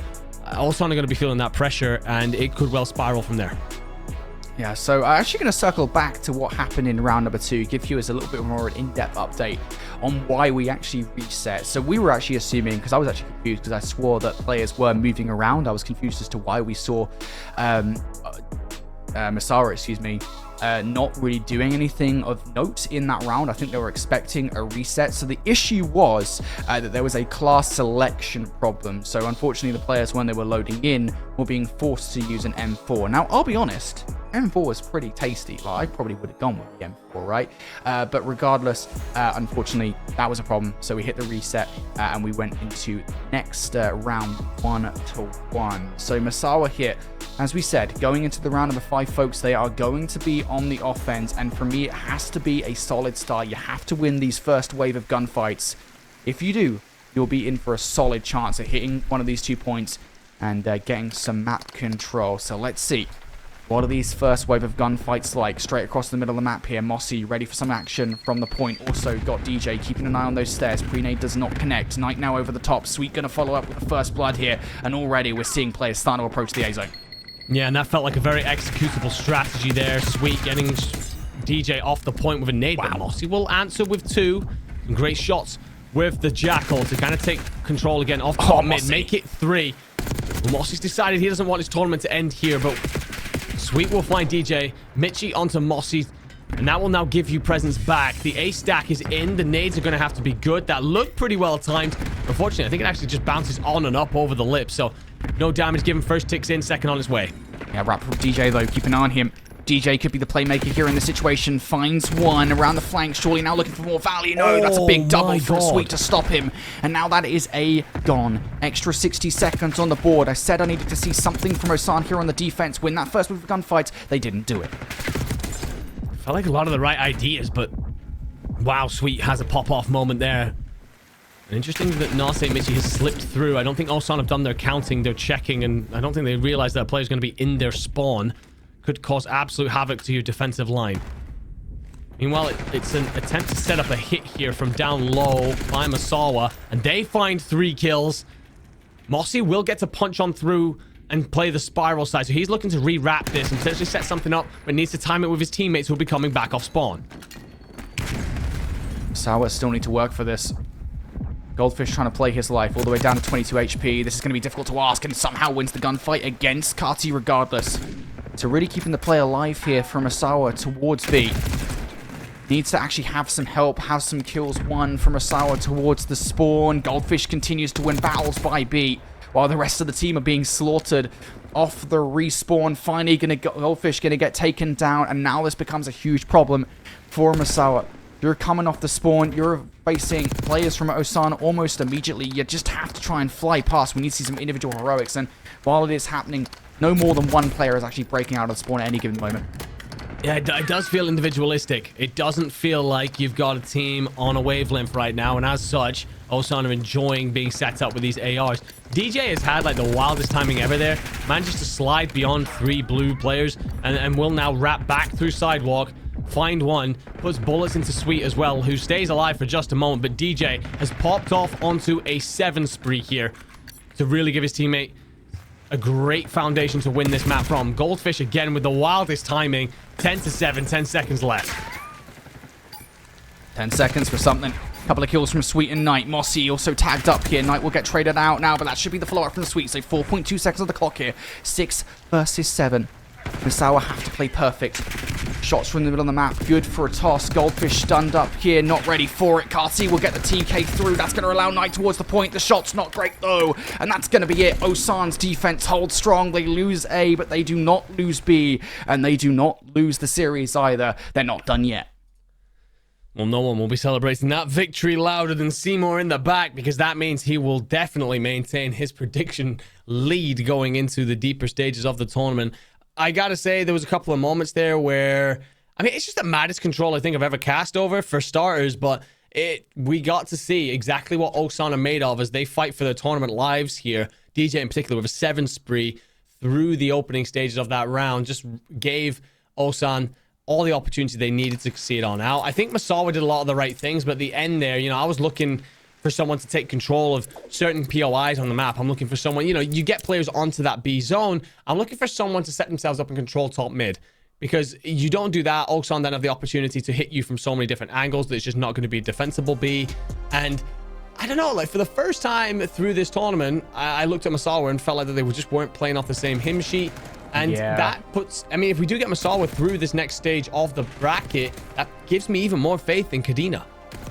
Yeah, I will say, I think on the whole, this is a really good example of what happens when a team that has played so hot off just these hype moments, right? These individual plays has to actually play as a team. You have to have those individual players play a little bit more selflessly. And that final round, to break it down a little bit, right? We saw multiple occasions, I think for Goldfish and Knight particularly, where they would get out of spawn. They would be the only player to do so. And instead of going back to try and remove some of the pressure for the players that were basically spawn trapping, you know, players up top zit, players in towards that spawn building. Instead of taking those players out, they just ran straight towards the point and tried to make some kind of heroic play. And you might get a kill or two that way, but you're not going to get any realistic map pressure. And I think Osan were just totally unfazed by that. They were not bothered. They maintained their position. They maintained that spawn trap. And I think, again, Misawa will go back. They'll watch that VOD and they will realize that was where they went wrong. So Misawa not going to get the 3-0. Osan will survive here with a 3-2 control victory. Next up, we go back to Protocol for the hard point. And if map number 1 was anything to go by, to be fair, I'm still not counting Osan out of this series. No, 100% not. They kept it very contested. I was a little bit worried that they would be overrun by superstar power, and they were right in there. It was one of those moments where I think it's just the first sequence of hills, that like 1 to 2 off the opening rip, where Misawa gained a lead that they never relinquished. But going into 4, you know, we know how hardpoint works here on Protocol. You do a good job of getting yourself in for that 3-4 chain that seems to be really popular at the minute. You can flip the script. So if Osan do get off to a slower start here like they did on Skyline, there's very much the opportunity to build yourself back into the game if you go on a hot streak. Something that we know Osan are very good at and have been a very hot and cold team, not just through this series, but through the tournament. Yeah, man, I still have a feeling that Osan could come back into this series. You know, we go back to that map number 1, and it was just a phenomenal start from Misawa that really afforded them the win in the end, past the first 2 hard points, I want to say, where it was like a 90-20 advantage in Misawa's favor. It was pretty much 50-50 from there on out. So I don't know, dude. Yeah, it does just feel like there is a way back into the series for Osan, yeah, and I think they know it as well. They will have a massive boost of energy coming off that control victory. They'll be feeling pretty confident now. And from Misawa, is there slight doubt setting in, perhaps? I know that if anybody is going to have confidence, regardless of the situation they're in, it's probably going to be military guys. But even in this setting in Call of Duty, that doubt can definitely creep in. No, 100%. Like, you are up on main stage as well. This is LAN. This is why so many people put so much more stock into your LAN performance than online performance, because you have all these extra factors that start to come into things. And right now, if you're Misawa, you're sitting in your seat thinking, well, we thought we were going to be punching straight through to Kadena. They're already maybe thinking ahead to that series. And you get yourself in a situation where, all right, it starts to get a little bit shaky. Like, you're right. Like, you know, even when we cast on LAN, there's always a couple of extra factors that play into things that just rock you a little bit. And you notice it. It's definitely a lot more pressure. So Misawa, the eyes are on you as favorites to make sure you don't throw away this series. For Osan, they have nothing to lose. They have every right to be feeling confident as well off the back of that control. And Misawa are gonna know this Osan team are willing to try and grab the map by the scruff of the neck and really fight you for it. So I think the important thing for Misawa, if you are a fan of that team over there in the chat, you're looking for them to get your superstar players in early, get a real nice lead together like you did in the Skyline, and just play it out from there. All right, well, hard point we go, folks. Osan, there is still life in them yet. Misawa looking to still close things out, and they could well do it here. We've got to see what the break-off looks like for Osan, though. Sweet, opens things up with the first blood. Power position still vied for by both of these teams. Toss will get tagged up. Will now need to play their life. Down all the way to 2 HP. Decidedly looking to just play his life. Mossy through the middle of the map. The contest will only find one. Trades looking great for Misawa at the start of this game. Yeah, well, DJ, though, gets himself a couple of important kills at trips, but is eventually cleaned on out. An important kill comes on through. They should let Misawa apply more pressure for P1. Talking a lot, though, about that P2 rotation. This is 15 seconds in.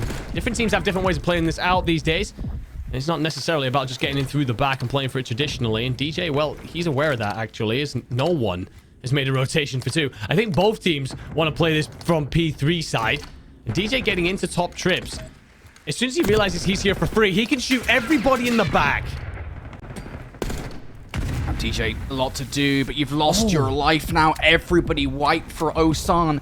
And I'm getting a little bit of deja vu here and there because we're in the exact same spot again where Misawa seems to be taking early command of this game. Osan have to stop this right here, right now. 40 seconds on the board. Still a wealth of time for Misawa to grab, and Kati gets faced down by 2 different players from Misawa. Now going to have to back away. DJ at the very least. Oh my goodness me, gets absolutely beamed by Nase Michi. You can't afford to lose that fight. Trades down towards the point. Osan now looking to try and get something done, but they are losing these trades time and time again. Misawa are playing so well as a team right now. That's certainly not going to be one you want to watch back later on. Holy. I like the rotation idea, though, coming in from DJ, who's trying to quickly make amends, and he is found by night, though. So P3 going to be in the hands of Misawa, and this is where it could start to get ugly if you are Osan. You got to fight in for 3. You don't want to then also give up that chain for 4. So if you're not getting in for 3, you got to just give up the early... You got to give up so much scrap time and hit the early rotation. But 2 kills will get you in for just a half second. Toss, though, and this is what I'm talking about. At some point, you've got to also think about the fact that you don't then want to overchow for 3 and lose 4. And we've already lost the roto for P3. This has not been good whatsoever. Trade starting to come in favor of Osan, though. Pinstripe kill feed. Misawa looking better for it, though. They're the ones currently in control. Kati towards the back line, a player you want to take down. Now towards the front. Osan starting to contest. Rap from Toss is read like a book. Mossy towards the time will actually find some value in for 1. Big 2-piece if you can make it happen. Mossy for the slide chow will do exactly that. That's a big back 15 seconds. And even though it's a small amount of time on the whole, a play like that, chained together with Roto built by Kati, might well be the way back into this game for Osan. A couple of correct decisions do come through for Osan. Kati's trying to keep an eye on Spiral. Problem is the hits coming in through Big Door, and the timing could not be worse. It's one of those moments where you're not happy. DJ gets 1 kill, a lot of damage into a second. Unfortunately, though, no purchase, so an instant break from Misawa. A Knight with a 3-piece to push in. And just like that, all the correct decisions that Osan had made, completely out the window. Right, looking for more kills. Misawa will take a 30-30 on this hard point. Nase Michi for the trade on towards Toss after Toss had taken one of his teammates down. Kati, again, finding just a little bit of value, but no more than just the shred. So now Misawa setting themselves up, bracing for the push. DJ from grass side will be shut down after picking up 1. Goldfish for the double. Now just down to Toss. Toss will double up. And that's going to give Osan away back in towards the hard point for the back 10 seconds. Misawa thinking, all right, we're just going back to P1 here. We might as well send some players towards the scrap. Do not give Osan any time more than they deserve. And as we hit the end of the first set here, Enigma, Misawa in commanding control of this game. They are an important win from Mossy because this ensures that you've then got Grandma's side, and well, actually you lose DJ in the process of all of this. I think right now, well, I was about to say right now you need a wave of kills and you get all 4, so Osan reading my mind and delivering. Kati's going to try and push on out. I like the idea of trying to seize control of top trips here, but the problem is you've actually flipped Goldfish out, and as he comes in through the back, that sets up a pinch, and Osan's great work again undone here with a hot spree from Misawa. Misawa just continue to trade on out. Look at the KDs right now. 13-7 for Nase Michi, 12-9 for Knight. Nase Michi continues to pad the stats as well with a nice 2-piece. This is now 6 in a row for Nase Michi, looking for 7. Will not get it. The shots against the legs, not good enough. Toss will trade things out. So 100-point lead now and continuing to grow from Misawa. As we move towards rotation, Osan will get first touch for the first time in forever. But can they hold it? There's going to be a spawn in for Sweet through the back. And well, as he activates and finds Mossy, it's just again, Osan really no presence here. They lose that top mid fight largely as well. There's going to be some sort of a contest from DJ to fight for that lane, but he's back down. Mossy does at least get a kill towards top mid, but yeah, just one of those moments where the pinstripe feed just never seems to favor Osan. Misawa with a 100-point lead here, looking unstoppable. For me, I think Osan, you've got such a lack of control. We shouldn't be flooding out of windows into top mid, where Misawa have all the presence. Drop through Grandma's, get in through the bottom of the map, try and flip the script a little bit, as Nase read that there's a rat behind him. Yes. Big gunfight. That is a huge gunfight. Again, Misawa just doing everything right. They seem to be firing on all cylinders here in this hard point in a way that Osan just frankly are not. rarely in the conversation. Perfect read from Goldfish up top. Individual as you like here for Osan. They have no choice but to just send themselves at the point. 7 sprees for both Sweet and Nase Michi. Nase Michi continues on his with yet another kill against Kati. This time around, Osan trying to find their way back through. Mossy from up top, good for it. Now looking for more value, not able to follow up another second. But DJ is there for the trade. Osan trying to find anything possible here towards his hard point. Couple kills do go their way still. Mossy, DJ combined for a few. DJ starting to activate into this map. He's had a real struggle here. It's a huge part of Osan in this series, but just not been his map here on the protocol hard point. Big rotation is on then. Goldfish will find Mossy tucked away in the corner. So P4 handed on over to the team that are so close to seeing this off and booking their ticket through to the next round. The thing is here, for Osan, you're sending it again individually. You need to set up that pinch situation, and you're just fighting it as individuals. Sour have had Osan's number time and time again in this hard point for what has been a phenomenal series. This game feels like a bit of a whimper. 3 kills coming through though from Osan. Brilliantly played. Now they have to hold it. Sweet in to try and manipulate and destroy the situation. Switches weapon at the wrong time and will get pulled out for it. So big kills now, 3 in a row for DJ. How many more kills and how much more control can you possibly get? 2 for 2 trade we go. One player trying to find their way through. DJ over the top to take Knight out. And now the last remaining player in Sweet gets cut down. For the first time in this game, really, it feels like Osan are actually now playing as a team. Agreed. And just when they needed it, you started to see that hit there come on through. 2 drop down spiral together. 2 hit front door together. And as such, overwhelmed Masawa. DJ as well, again, just building himself into this map. He was over double negative at one point. Currently just 2 down, 5 spree in hand. And a couple of kills, though, as we start to look towards the next rotation. Do go Masawa's way. They also seize control of Grandma's. And then gun players out of top trips. But Osan just refusing to go away. Does feel like they've suddenly got their tails up. Yeah, for sure, Masawa. Still a chance to close out things here on P1, though. Those trades, you'll take them all day long if you're Masawa. Flanking play now from Knight to potentially blow this play wide open. Checking out Banana. Players actually kicking from the stairwell, though. Good trade if you're a Knight. Masawa still looking to close things out here and book a place in the next round of play. Somebody from Osan has to touch right here, right now. Shots out from Kati. Trade now towards Banana. That will do it. Masawa, though, could still technically finish things here. Nase Michi gets traded things out, and now no longer the case, but P2 rotation will be locked down for Masawa.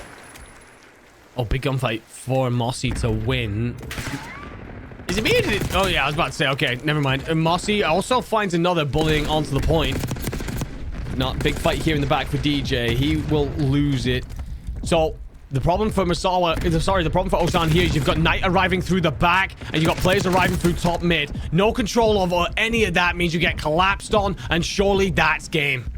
Yeah, that should be all she wrote here, folks. Masawa now just looking to formalize it. Nobody from Osan can touch. Toss will try, but Toss will fail. And Masawa are marching on in the lower bracket. They keep their tournament hopes and dreams alive. It's a fantastic effort from Osan. They will certainly do better in the series than I think many of us are giving them credit for beforehand. I think that, you know, map 1, if they don't get off to that slow start, that really goes down to the wire. Map 2, it just comes down to 1 or 2 individual errors that just end up with a situation where Masawa take advantage. I think in the control, they did a good job to come out on top in that map, especially considering the reset situation and how you had to stay locked in.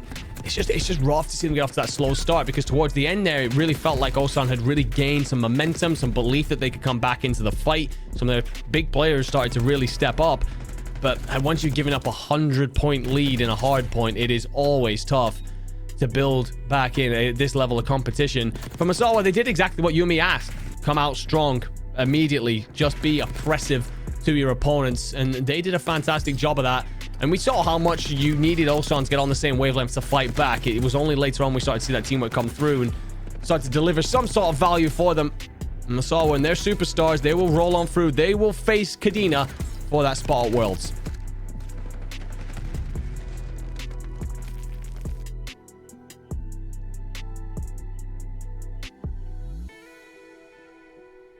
Oh, I muted. Apologies, guys. Sorry, that's my fault. Hey, everybody.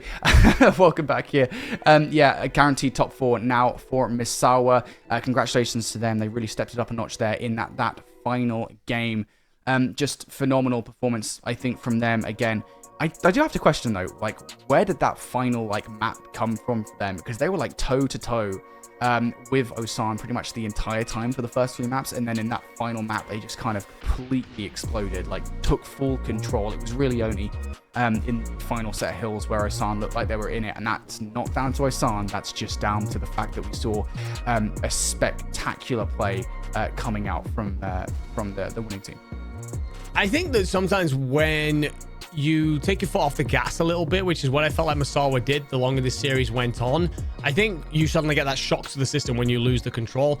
Backs are put against the wall, and I think that that's when all of a sudden as a 4 you kind of look at each other and go, right, let's lock it in, boys. Let's make sure we actually get to fight for our spot at Worlds.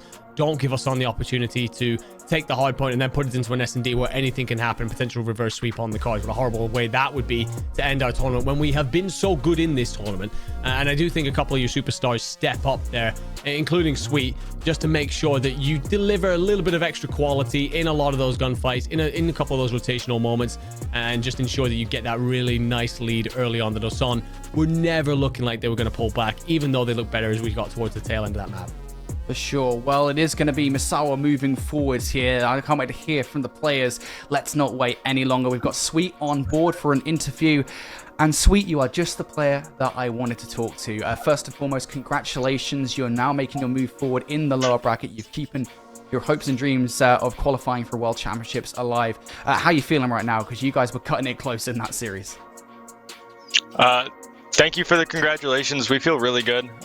We feel really good going into this next Kadena match. We were all playing really well. Although Osan, we know them outside of this tournament super well. They're all super close friends. So it started turning into a little more of like we were playing 8s and not a tournament. And then we had to take a step back after that control, like y'all said, and be like, hey, we're here for a reason. And then we had to put them out in that hard point.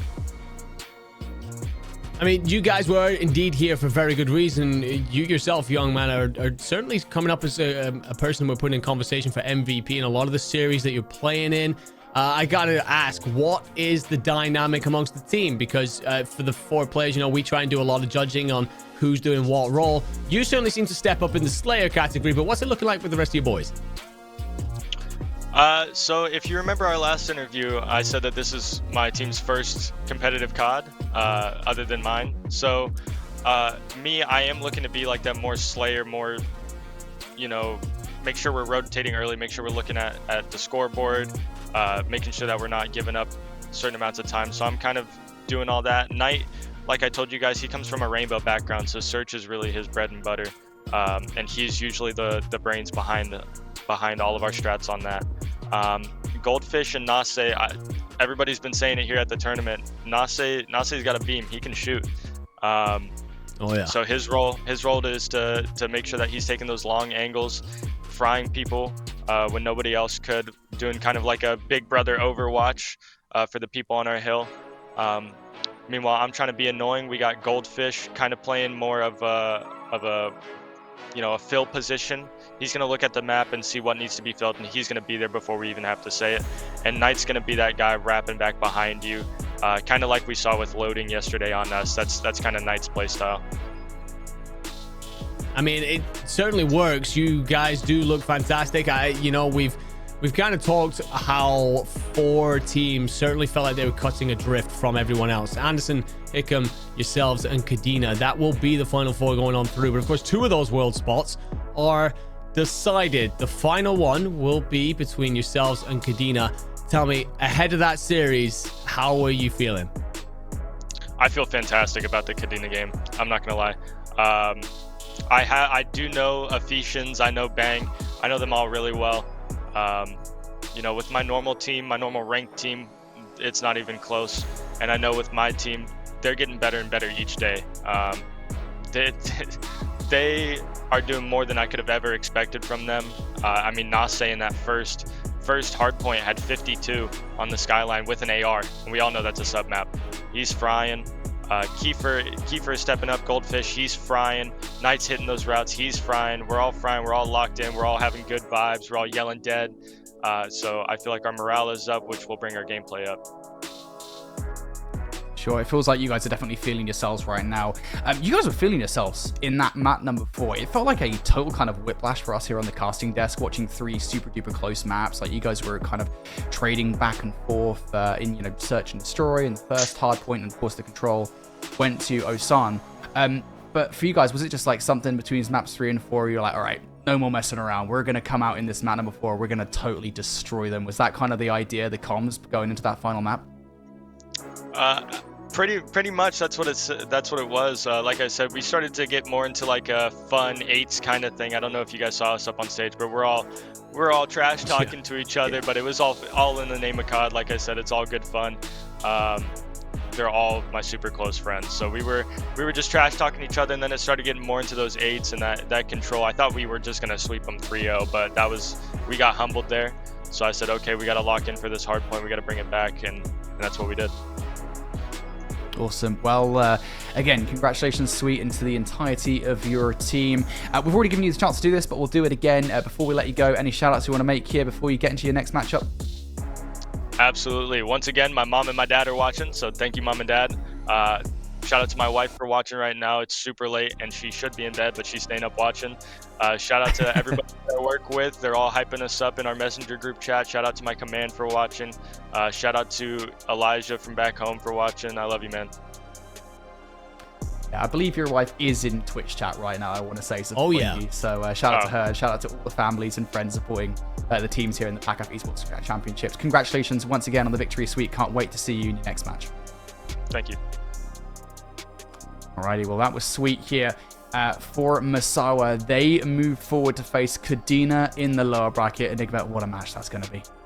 Oh, yeah. This is starting to get to the point now where, don't get me wrong, we've had some good series through the tournament, but we have had some blowouts. And I know that, you and me and Seymour even in the back, we all agree on one thing, and that's that we love some real competitive COD. So I think that these 2 games that are coming up now are going to be some absolute bangers. And of course, I mean, that one between Kadena and Masawa, that's got everything riding on it. Yes, you want to walk away from this tournament number 1, but before that, you want to get to Worlds. There's going to be pure elation and pure desolation for one of those teams, depending on who comes out on top and who books that ticket to Buckley. Well, we know who's going to be vying for that final spot in the World Championships. We will have Kadena versus Masawa later on during the broadcast. We're going to make you wait for that one. We've had Anderson and Hickam waiting in the upper bracket final for quite some time to face off for a spot in the grand final. That's going to be up next on broadcast. Both of those teams already in the World Championships. So who's going to guarantee top 2? Find out after this break.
Introducing Hardpoint, a respawn game mode where teams fight over a neutral objective that moves around the map. The first hardpoint has a short delay before it activates. This allows players from both teams to take their positions for the initial combat.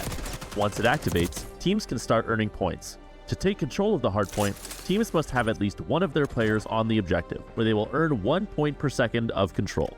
If both teams have players on the objective, neither team scores points until the players from one team are removed from the objective. While a team is collecting points, the game clock is paused as long as points are being earned.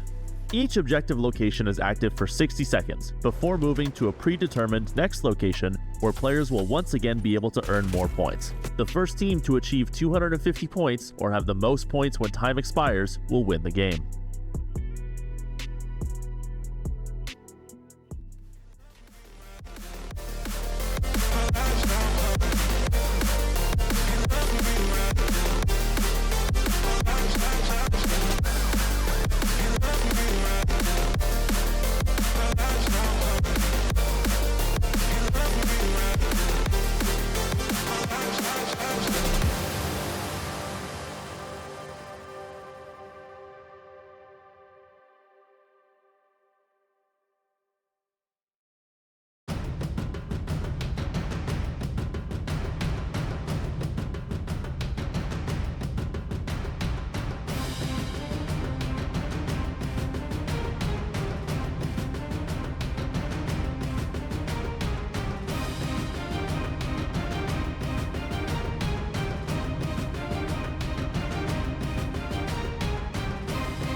If you keep making that face, it's going to stay like that.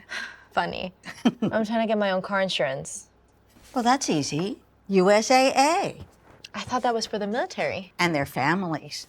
Grandpa served, and he joined USAA. He shared membership with your mom, so she'll give it to you. Really? And they'll take good care of you. USAA. Members who switched saved an average of $725 annually on auto insurance. Huge shout out to USAA for sponsoring the circuit here for Air Force Gaming. PACAF Esports Championship has been nothing but fun, and the fun continues here as we are moving back into the winners finals. Enigma, this is one I think that a lot of people have been waiting for ever since yesterday. These two teams breezed through their bracket. They got here, and now they're ready to see who is going to have that chance to be that first grand finalist. Let's take a look at the bracket. Let's break down what the journey has looked for both of these teams, because for Hickam and Anderson, it was a pretty quick one. Yeah, it's interesting because both of these teams actually finished second in their groups. Anderson come out in 3-1 Yokota. Hickam will 3-0 Osan. And from there, it was all about, okay, well, how do you face up against the teams that won the group that you basically weren't in? And, well, Hickam will 3-1 Kadena, and Anderson will 3-1 Masawa. So very much so stepping up and showing that although they slipped up against the leaders in their own groups, they were more than capable of stepping up against the team at the top of the opposing group. So these two teams are coming into this, and I agree with what you said about how most people have probably been waiting for this game to happen, because I think this is going to be the most contested game that we've seen on main all the way through this tournament. Hey, and you know what? For both of them too, you're kind of looking at this like, how do we gauge this for both teams? Because you beat the first seed in your groups, or in the other respective group, after losing to the first seed in your group, and then you're like, who's better than who at that point? Exactly. We got to find out for that one. Let's take a look at our rosters for both of these two teams and get a little bit of a refresher of what we are looking at, because for Hickam, a lot to talk about with this team. Fearless the GOAT, Seaskirk, Miles, Breadwinner. The four of them have just been on an absolute tear, and a couple of players that I think you and I have quickly become fans of. Yes, very much so. I think that Breadwinner is a person that we're all going to have our eyes on coming into this series, considering the numbers that they have put up through this tournament. I mean, I'm scrolling back through a couple of pages in my book from through this tournament, and it's just, you know, numbers. I'm basically writing Breadwinner in capital letters multiple times, talking about how good he's been through this tournament. So definitely a person that we want to be paying attention to. We get to see him here on the main screen, but obviously, you know, every superstar has their supporting cast, and in Seaskirk, in Fearless, and in Miles, you certainly have a team that are able to set up your superstar for success. I think as well, we spoke to Miles at one point, and he said that the way that the team operates is Miles basically plays a lot around being the glue guy, the OBJ guy, to let the other three do what they do on the map. Well, we roll through the other team as well for Loading AC, Big Mike, as well as the Drip Lord himself. Another team who has just stunned the competition every single time they step onto that main stage. We didn't really think that Anderson were going to make it this far into the winner's bracket. I think both Brody and I, who were casting that, were rooting for Misawa, or at least predicted Misawa to win that one. We were wrong, and Anderson pushes through into this. They qualify for the World Championships over in Buckley Space Force Base in June, and now to take on a team like Hickam, I think that this is exactly where they can show up and prove how good a team they truly are. Yeah, 100%. And again, going back to some of the stars that you've got in this team, OC, I think that that's someone who has consistently looked the part here through this tournament. And if you are going to shut down Superstar on the other team, that's probably who I'm looking at. But, I mean, again, great supporting cast around the whole squad there. So, I mean, we're going to back and forth a lot on this, but I think this is just going to be one hell of a game. Oh, I do agree with that for sure. Let's take a look at the map, Vito's, that we're going to be heading to for this best of 5, Andy, because one thing has been certain is that Both teams have been very strong in terms of the respawn. However, I would give the edge to Hickam in terms of the search and destroys. I think that their search and destroy has been one of the best, I'd say, next to a team like Kadena. But the hard points and the controls, the respawns in general, have been a strength for both teams. And that's where I look to Anderson to really see if they can work some of that magic that we get from those players like Loading or OC. Yeah, I mean, I can just see exactly where you're coming in with that. I think for me, I lean more towards the fact that I just think that the respawns are going to be beat out here by this Hickam lineup. I think they've looked very, very impressive. I think in particular the fact that they 3-0'd Yokota in such style as they did, and then also that they came out 3-1 victors against Kadena. And we are both big fans of that Kadena lineup that are currently waiting in the lower bracket, see if they can book that ticket to Worlds. It's just the dominance of those victories against other top teams that really has my faith in that squad. Skyline, though, I think is going to be the treat that we are all waiting for, because we're talking about how great this series is going to be. We're talking about all the superstar players, and what a map for high engagement, high octane gunplay to get us started. I'm excited for Skyline for a map 1 break off. I think one thing that I've been really surprised with today, and Andy, I don't know if you feel the same way, but nobody knows how to play Control. Every single time I look at Control, like, somebody's got to start learning how to attack. You get your kills, you jump on that zone, stack it if you get 3 down, and then you're going to capture it so much faster. But teams are so, I'd say, trigger happy and so focused on tunnel visioning on just kill throughout this one. Somebody's got to figure that out.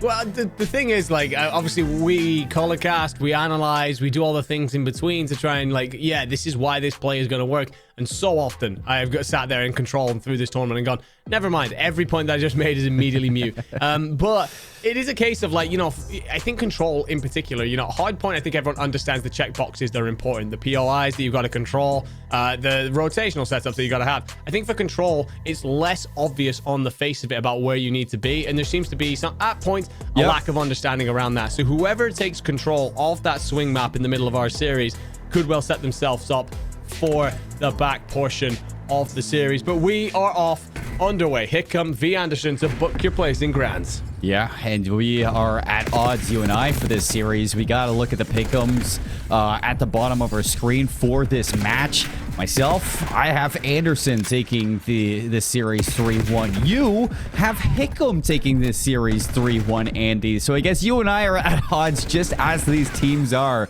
as we are into the Skyline, and already it is that bloodbath that we expected. It is indeed. No C is going to start off with 5, an impressive spree, really, right away. It isn't going to be found as he finds number 6, and all of a sudden I'm terrified about what I did with my pickup. I'll be honest with you, my friend. I took a good look at yours and thought, well, I need to do something different in order to ensure that I might have an opportunity to catch you up. But, well, right now, it has only been 1 hill, but with OC shooting 7-0 off the start, all of a sudden you're seeing who has come into this series feeling real good about themselves. Yeah, I think that's really the player that, in my mind, on a map like Skyline, is going to be the difference for Anderson. You and I casted this guy on Skyline, and he was 42 kills up on a map like this. Yeah. You know he's a straight shooter for this map. He loves to go rogue, and so far it has given Anderson a tie game in this series. How do you get away with that kill? Loading's going to double up with it. Nobody in for the time at the moment, but the numbers are there for Anderson, and they're going to clear it out. Yeah, I mean, despite all the great work from Anderson that I was talking about, it's actually a fantastic rotational set of kills from Hickam. They get them in for P2 and start to tie this game back up a little bit. But of course, OC never far away from getting involved in Loading. That SMG has been so good alongside him throughout this tournament, trying to help clear the point. Fearless finds 1, backed up from Miles, and P2 will then see a lot of the scrap time go the way of Hickam. So they should take the lead here. Anderson, what's your decision? Do you rotate in for Kitchen? Do you start to set up? They do, and honestly, I like that decision making. Yeah, you and I both. So a little bit of a lead for Hickam heading into P3 by 10 points. First one's in. Anderson. The hill is red.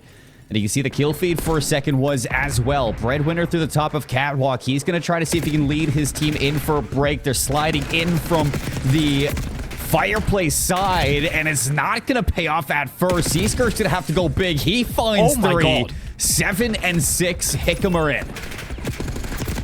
Calling me a Seaskirk fan because that was absolutely outrageous to break yourself into the point.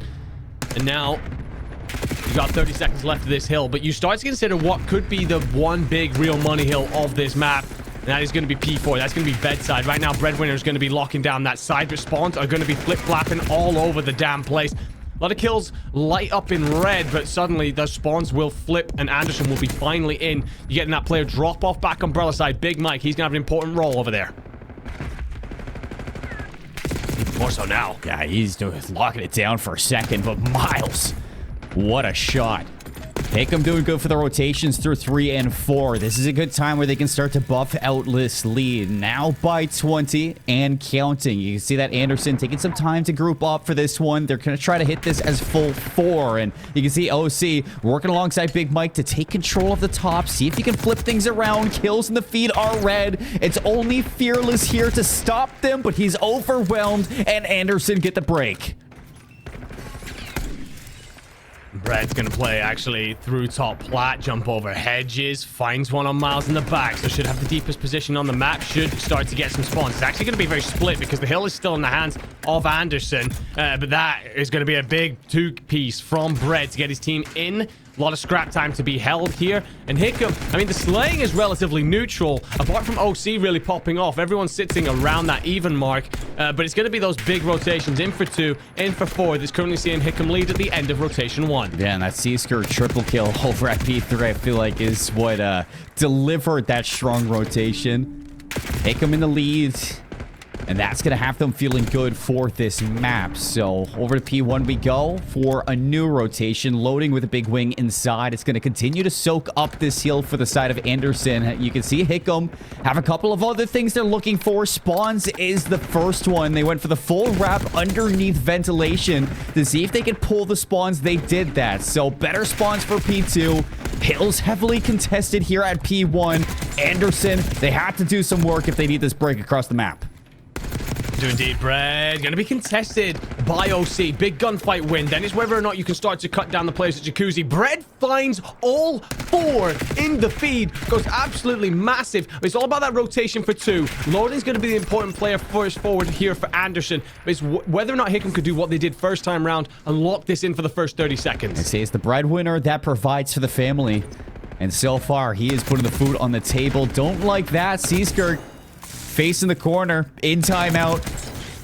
Gonna have to hope to see if he is a-okay, but Loading's gonna spearhead that break back into P2 and allow Anderson for a chance to set up in this second hill. Around the back, Miles seeing if he can do some damage to the setup. He slides out. Loading trades it. Numbers for Anderson. It is C-Skirk on the leg out. Have to wait for him to get back into this game as we have crossed the 100-point threshold. Tie game in P2. Lots of time to get, but it hasn't been as straightforward for Anderson as you would have thought. Yeah, absolutely brutal circumstances here for Hickam with, well, you losing one of your players for a little bit and a big one as well in C-Skirk. Hopefully we can get him back into the game sharpish. For Anderson, though, I will say Loading, you can only shoot what is put in front of you, and he pops off with a 5. To get his team a lot of the time in 2. Hickam will still hold a slender lead here. And that, well, as we start to look over towards Kitchen, last time this was very 50-50. This was split very back and forth. So again, it's all about making sure you turn this into a bit of a trade fest if you're Hickam while your numbers are down, but consider locking yourself in for that P4 rotation. Loading slides out. Nice shots. OC around the back. Breadwinner in the hill, but how long can he last? OC is hot on your trail, and he gets the break. Now for the setup, Anderson trailing just a few points.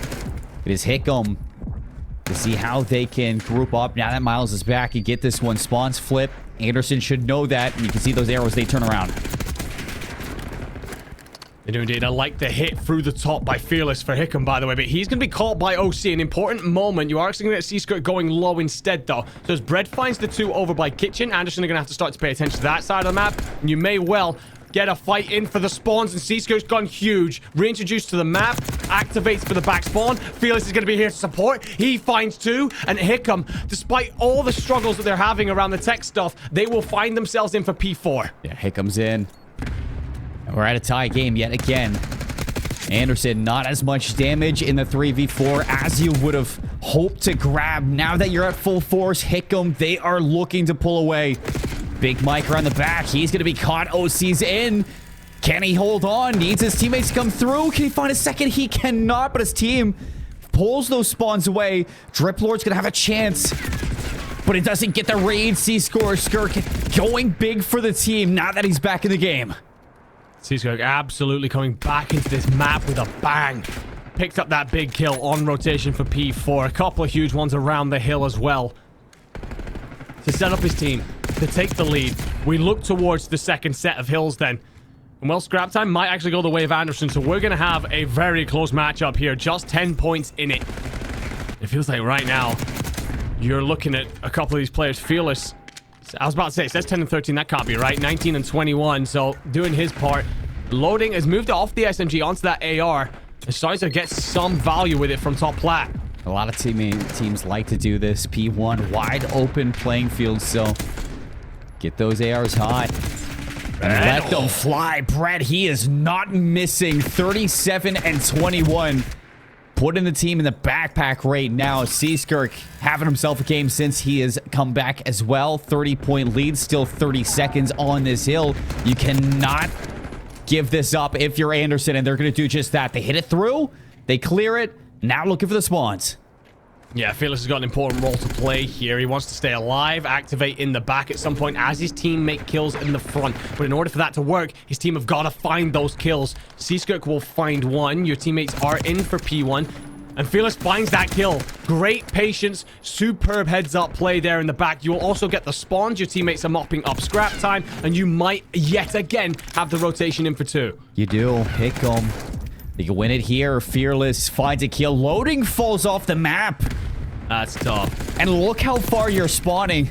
Drip Lord's got a lot of work to do here. Pistols out, trying to lock down this kill, but it's a tough fight to take, and Loading's down again. What is happening? Anderson are falling to pieces. The dominoes are tumbling. You get a spawn in the back. But Big Mike's gonna get smoked. Miles is in. The rest of the team running to the hill. And finally, Anderson, they get themselves a break. Do OC, the man we talked about at the top of the show, the star player for Anderson. Unfortunately, you lose Loading through the back portion here. That explains the difficulties that he was having. But Anderson mop up scrap time. Hickam will rotate on over towards Kitchen. Hickam also with a player out of the game. It'll be 3v3 to settle everything here in map 1. And it's Breadwinner too. The player who's just putting Anderson in the dirt. Big Mike, big trade. And Anderson, they're in. 212 to 241. Miles in trouble. Players surrounding. Skirk slides through. Finds one, a second one. And it's OC for the 1v1. 6 seconds. He's got a chow, but down goes OC. 2 seconds left, and Skirk delivers. I have absolutely got to tip my hat to Skirk. You are involved in one of the most intense hardpoints we have seen so far through this tournament. Arguably the closest that we've had. Feels like every player was doing their thing. You look at the scoreboard, so many of the players are going to be hanging around the even point. You've got pop-offs from OC, pop-offs from Breadwinner. Miles is going to be significantly negative, but that guy is taking out rent on the hills on this map for sure. So the fact that all that's going on, Skirk then disconnects, comes back in, and makes, quite frankly, a ridiculous passage of play happen for his team to rotate in for P4 and reestablish a lead. You could easily have come back into that moment. Heads gone. Your team have lost the lead. All the momentum against you, and watched it spiral from there. But Skirk grabs the game by the scruff of the neck and demands that his team are given fair value. He says, not this time. Get me back in there. I am feasting in the server. So Anderson, that is a tough blow to the gut. As you had a 4v3, and then you had a 3v3. And even still, it wasn't enough to steal the hardpoint away from Hickam. Just prevailing throughout the rotations, finding those important kills, turning that into time. And you just could not do the same thing on the other side if you were Anderson. So many times, you'd see 3 go down, 4 go down, but you never really truly had control in the map if you were Anderson. No power positions. Always you saw that Hickam were able to fight back into those hills by reclaiming those powerful spots on the map, and that's gotta change going into the rest of the series, especially for the control that's going to be coming later on, Andy. It's not good enough there for Anderson, and this is the team that I chose to win. I want to see him turn it around. I mean, I want to see him take at least one map because I said 3-1. So, yeah, I mean, we don't get any extra bonus points for picking the winner. It's got to be absolutely spot on. So, but yeah, for Hickam, I think that, you know, for my notes here in my notepad, it is kind of like, okay, split hill. There was that moment where OC started off 7-0 on P1. That's probably your big highlight out of Anderson. Oh, yeah. Not like OC had himself a map for sure, but it does feel like all the big rotations and the big defensive holds come in for Hickam, and that makes the difference despite having to spend more of that time as a 3 than your opponents did, as such, with the crazy way in which things have worked out here. But I mean, I just spoke a lot about Seaskirt. I think breadwinner. I haven't looked at the scoreboard just yet, but I mean, we actually are going to get it off towards the back here. And well, I don't actually have the numbers because unfortunately Bread had left the game. But that guy absolutely put on, was a part of all the slaying out there. But he is the kind of player that seems to be a step above, in the sense of like, we've got a lot of straight shooters in this tournament, but he understands exactly where those kills are supposed to be impactful. Hey, he understands his role and how to turn it into time for hardpoint. He did it so many times on that skyline. So many 3 pieces inside the hill alone from Breadwinner, which is what was the defining thing about him that made him so good for that game. But it seems like we're going to be taking a little bit of time to get into the second map, as you know, as you all saw, just like us on the desk. There's some tech issues that we need to deal with over in the venue, so we're going to get that up to wraps when we come back. Search and destroy on the menu between these two. It's already a blowout game. We want to see some more.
Welcome back, everybody. After the tech break, we got the players loading up into the lobby for the second map very soon. Andy, what a game we had in map number 1. I mean, I knew it was going to be close between these two because of the series that they've had prior and just the skill that they have shown on stream. But when we are looking at the maps here and getting a little bit of a recap from that first one, it was truly a bloodbath. I mean, we had it all. We had 4v3s, we had 3v3s, we had 3 pieces, we had 4 pieces.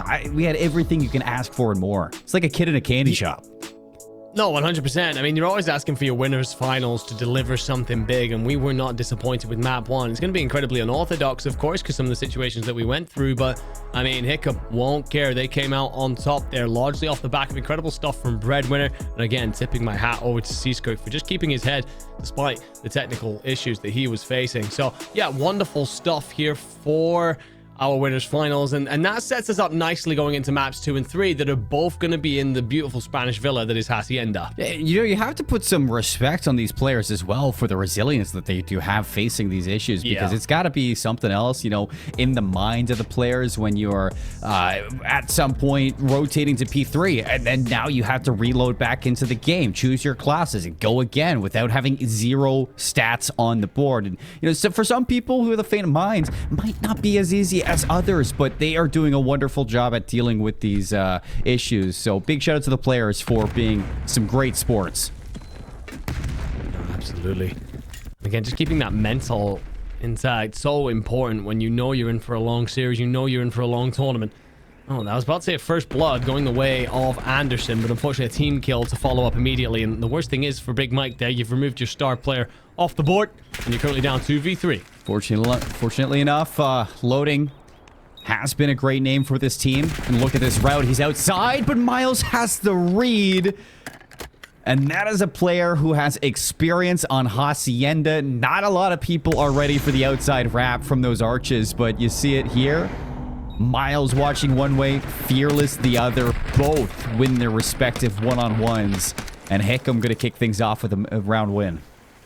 Yeah, it's unfortunate really for Anderson. Again, you get that blood, but then Big Mike, I think he's probably also involved in that gunfight, and then an extra bullet or 2 passes on through into OC. From there, all of the gunfights are lost. So, yeah, tough round to lose if you are Anderson, but you've got an opportunity here to move the bomb the way you like. And as we know with Hacienda, it's a huge map, and on offense, you can often dictate where you want that bomb to be, and also your own strategy off the back of it. OC, big first blood, gets away as well. Playing your life is the important part. And the fact that I see Anderson just take a step back here. They're trying to see if Hickam gets over aggressive to force a play.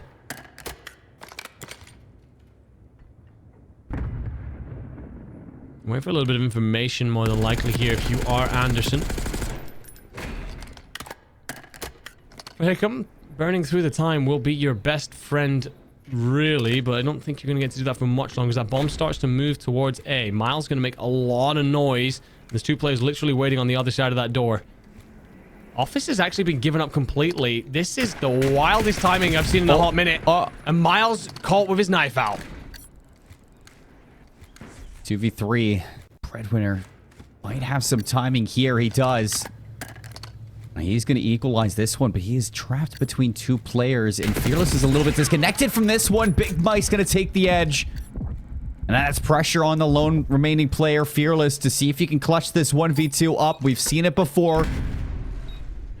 And now they get the information, too. That stun check comes at just the right time. Fearless, then. What can you do? You want to take the 1v1 fights, and, well, you get one, but you lose one.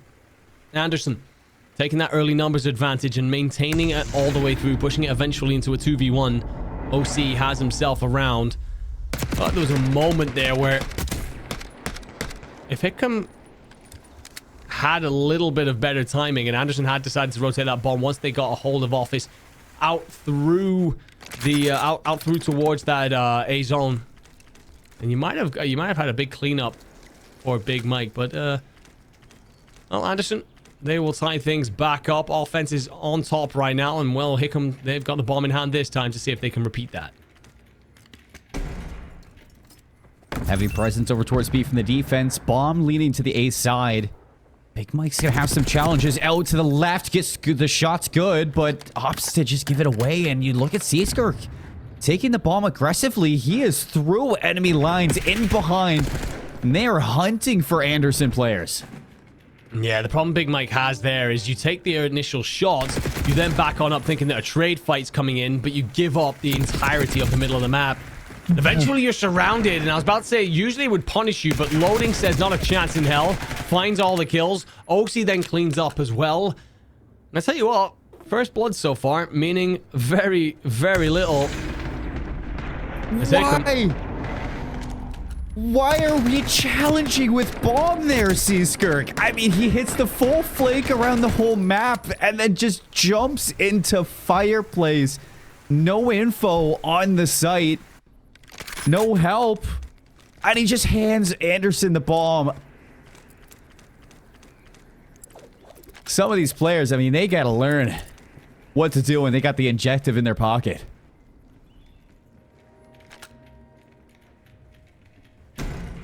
Gotta just value your life so much more when it comes to search. We're seeing a couple of those moments where you're far too keen to add another number on your scoreboard. This doesn't just look like... No, I'm still seeing monitors working, so I'm guessing that that is an issue for us rather than the players. Yeah, I think this is us. I'd assume so. So... Yo, do you reckon we could cast it from here? Do you want to try? Is anyone able to like pivot slightly on loading's POV? That would be incredible. We don't have to. Here we go. We thought about it, but you know what? I think everybody would rather see us cast over this. 2 versus 1 for Hickam. OC last alive, bomb in hand, bringing it over towards A, and he might have just got the perfect timing. Oh, he's going all the way through. Is that music? I have never heard that music in Office before. It's a little radio. You could destroy it. I probably would have done, but you know. OC? They know. Yeah, he's gonna get the bomb down, but how can you actually get away? You slip, you slide. Miles will put in damage. You got to get aggressive on the back of this, and that is great cleanup work. I mean, if OC gets an extra half second there, he probably gets away with it. And therefore, you got to chase him down to 1v2, and I don't really fancy your odds, but Miles with the damage gives Fearless the opportunity to push, make that a 2-2. Right now, these teams back, forth, all over the place. Again, just feels like map 1, neither team willing to give an inch to the other. Now, you got to respect OC for the reach out there. Hey, that is a bold, bold play, but yeah, no other options. I mean, you could maybe try to get out through mid, but that's going to be a difficult one, even still, giving up the bomb site with both players there. One might hop the bomb, the other one just has to watch over. You got a lot to think about there for your OC, so he just wanted to take it at face value, and that is the honorable thing to do. So, bomb, first time hit at B. 2 members here for Anderson. 1 through mid. This is, well... Look at Breadwinner this whole time. He is going all the way through mid. He's in behind. He might set up a pinch here, and Seaskirk's going to get that first blood. So now it's Breadwinner in behind everything. Yeah, I think you're looking for Bread to activate here to set up some sort of pinch on the player. It's still going to be around the side. It's going to be OC, and he does indeed find it. So the fact that Bread gets all the way through for free is going to surprise everybody. Big Mike gets an important one to turn it into at least something more attainable. 3v2. You have got Drip coming through Lambo, but he's just not hitting the shots that he needs to. Hickham's looking for the lead. Breadwinner still dancing around Big Mike. On the other side, 1 versus 1 now. Breadwinner, Jackal in hand. 24 seconds. Drip Lord has time to wait. He's going to spot it, and now Bread can just play his life. Nades out. Drip Lord's challenging. He's got to go. 15 seconds. You have to take the fight. But Breadwinner plays the round to perfection. He doesn't challenge. He waits. He plays the clock to perfection, and he gets it done. I mean, one of the more interesting breaks I've ever seen, or sorry, offensive setups I've ever seen. 3 players tucking themselves into that little corner near checkers. But Bread gets through mid-map far too easily and sets up that pinch situation. I got to give some credit over to Anderson players. They did a great job to pull it back to something more manageable. The fact that we end up in a 1v1 is actually very tippable. But Bread is far too talented once it comes to a 1v1 situation. Never really looked like losing it. Controlled the whole situation so well. OC drops the bomb for Big Mike. That is a feature that not a lot of people utilize in BO6. Down on the D-pad. If you don't want to hold it, give it to your teammate. OC through. He's going to make some noise. Now looking to go rogue. See if he can draw any bloods. The rest of the team trying to work over towards B. Loading trades out onto Fearless, but the bomb is down. Oh. Wow. Okay. All right. Not sure how that one worked out that way, but we will see OC walk away with the kill. And he's going to go grab the bomb too. Onto Seaskirk, and yeah, I was about to say, you do at least retrieve that bomb, because that was, for a moment there, in an awful position.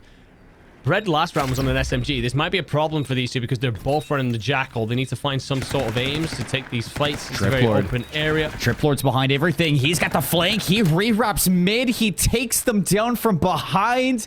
And Anderson tie us back up. Just active on the map. Everybody holding down that sprint. Nobody staying still. Yeah, it's that proactive decision-making there to push on out through mid and wrap the site.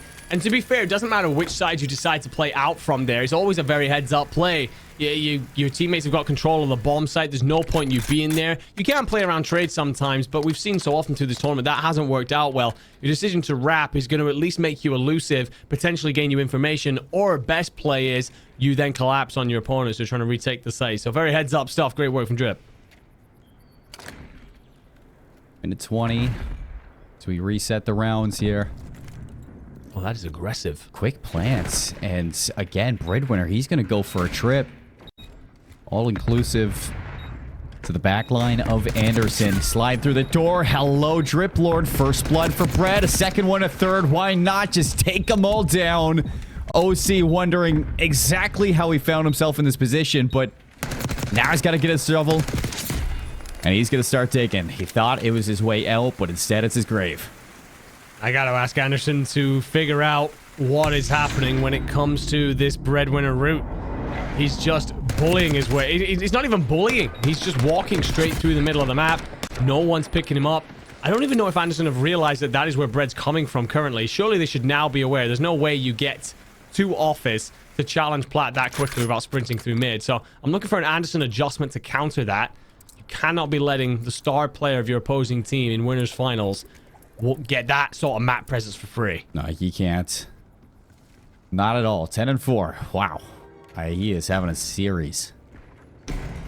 He didn't even get to finish off that map one. He let his team do it. Quick hit over towards B, sliding through the doors. Miles in trouble, stays alive, even gets away from this one. How are they still alive? And on top of that, Seaskirk's flanking. Yeah, Seaskirk's going to get him around the back. He is going to be child, though. He falls to OC, but Bread's here to support. Oh. You read the play to your left, though. Finds one. No, you don't. OC goes huge. And look at this. Trip Lord takes matters into his own hands, flanks the flanking team, and it's the best flanking team to take the flanks down. Anderson, the best flankers out here. All the flanking going on. What I will say for OC there, you know, we've asked him to step up and drag Anderson back into this matchup. He does a phenomenal job there. Very aggressive on finding that first blood. Then sticks around because he's expecting another pinch to come on through and, well, clearing up Bread in that situation. If you fall there, that turns into a very different scenario. So, very impactful kills coming out of a man who's, again, just trying to lead his boys back from this 1-0 deficit. Quick hit over towards A again. They're going to repeat this. Bomb down. They wipe the floor with Anderson, and it's Breadwinner again for the first bloods. He is a first blood machine. Just chewing him up and spin him out. Drops into Bomber U, low courtyard, but OC finds him. And that's what we're asking for him to do here, because now it sets up a 3v3 retake. Honestly, I kind of like the loading's initial route. I like the idea of playing well and just trying to set up some sort of pinch, but OC is going to play U. Loading's probably going to try and support and just follow up, but 1-1 leaves it at 2v2. You got no time, though. That's 15. If you're Anderson, you got to go.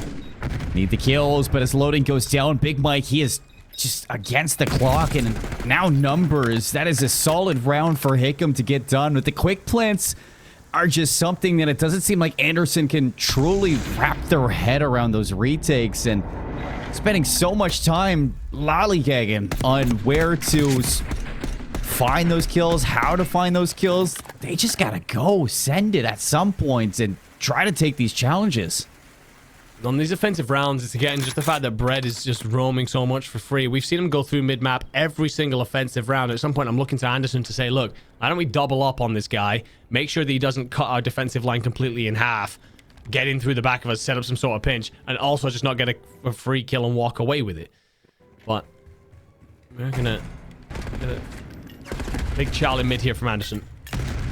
Massive chow. Seaskirk, another first blood. OC stunned up. Okay. Alive a lot longer than I would have expected to. 2v2 loading now. Sneaks it. I don't know. These guys gotta have like 250 health. Now it's Breadwinner. Oh, Bread. Snaps it. Breadwinner! Oh my god! Oh, puts him in the dirt. Double kill. Snaps him on a 180 dime. And that's going to take Hickam into a very comfortable spot for the series. 2-0 up against Anderson Air Force Base.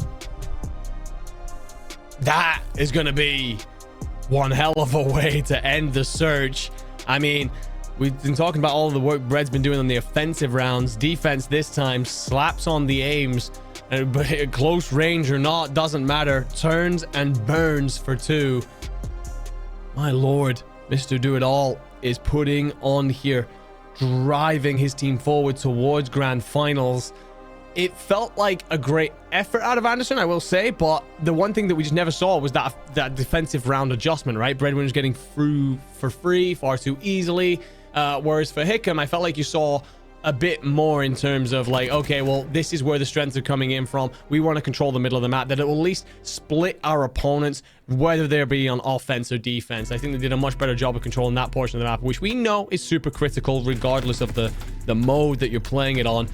I gotta say though, like, players across the board, we saw, you know, counter plays, we saw pinches, we saw preset nades. There was a lot of good things coming out of both teams. Yeah, I mean, I think at the end of the day, I just gotta tip it to Breadwinner. He is unbeatable right now on this Surfer. Phenomenal map 1. Just I can't even, it's like unbelievable map 2, the way he was playing and getting away with some of the stuff he was. But Anderson just cannot catch a break against this guy, and he is constantly ruining their lives throughout this winner's final. He is giving them a good run to try to be the first grand finalist here in PACAF. And now for Hickam Air Force Base, they only have one more map to go in this best of 5 if they want to be top 2 in this tournament. Hacienda Control coming up next. And Andy, this is something that we were kind of talking about a little bit earlier on, is that no team on day 3 has really looked good on this combo of Hacienda Control, and Control just in general has been an issue, and possibly this is where Anderson's issue turns into more of a blessing. They're looking for the reverse sweep here. Yeah, absolutely. I will just make a little note, by the way, to say that I really feel for OC after that S&D 11-5 for the loss is really tough, especially when you were the player that was trying to shot Breadwinner down. But we move forward to the Control, and yeah, I mean, it's just been a weird one, right? Like, for everything that we're saying about, you know, teams coming in with strats for Search and teams improving through the tournament in Search and how some of the hard points are looking for some of the teams, Control has just been a very weird one to try and analyze and understand. So, Hickam here with an opportunity to book their ticket to Grands, but Seaskirt catching a nade in the teeth nice and early. That's going to be information gained that there's a big push coming over towards this outside zone. Yeah, so attackers looking for B. Seaskirt reads the flank. Good shots onto OC. But it's a zone that you're going to be looking for. You don't get it done just yet. 2 kills. And now you can start pushing up. If you're Anderson, loading, going to be on the hunt. He's down low secrets, so he's trying to get him behind the play. And the rest of Hickam are just looking to roll over in towards this A zone. The problem is you don't really have that mid-control. Loading's going to be behind you. Breadwinner will find one. Important gunfight, though, for Drip to win from Secret. And loading is still going to be in the area. So I agree with this decision from C-Skirk. You don't really have the support. That's one thing you really do need when it comes to capturing A. It's why offensive rounds are so difficult. You need so much presence around the map. OC... I mean, there's solid shots to find Skirk at distance. 4 lives up if you're Anderson. Okay. And I believe that is our observer. So do we have someone else? We'll figure that out. Obviously, the players are still in the game, but... Did we cast the monitors? Hey, yo, let's go. We got here it. We go. We got Miles' POV. I mean, this is a situation where you're definitely looking at, the defenders. No, the offenders. And this is a weird one. He's rocking keyboard and mouse. I didn't even know he was on keyboard and mouse. But, yeah, here's the defensive side. Anderson. You didn't know that guy was on keyboard and mouse? But he's playing on, like, a sensitivity 9000. Like, I mean, we're going to get a look in here. Loading. I believe this is on our screen right now. As he finds one off the point. 17v14. It doesn't look like there's really any progress here for the attackers. As both zones are still up. Time definitely coming low. It looks like I'm seeing red on that clock. So it is go time for Anderson to look to put this one away. A couple kills from Hickam, and they're going to be in. So here we go. Time to maybe clutch up for Hickam. I gotta say, whoever's doing production in the back and is flicking over POVs between the two teams, I absolutely love you. We get here. Yo, cameras are moving in as well to give us a better POV. Let's go. Oh my goodness. This is loading everything. Here. Gonna try and play in through office. And that zone has gone, though, completely. So A has fallen. Usually the harder of the two to capture. So we're gonna go on over to B. And I can't see the lives, unfortunately, but it's got to be pretty close because it feels like a string of kills gone Hickham's way. It looks like it is 11v9 at last time I saw it. Pretty close in terms of kills, and here we go, 3 on. This is a chance for Hickam to steal this offense away, see if they can start strong into map number 3, and you are beaming right now inside of the control zone. It's going. The contest, lives, no respawns for Anderson. But they're still into it. They're not giving up whatsoever. But there it is. The round win. The attackers kick things off, securing the round 1.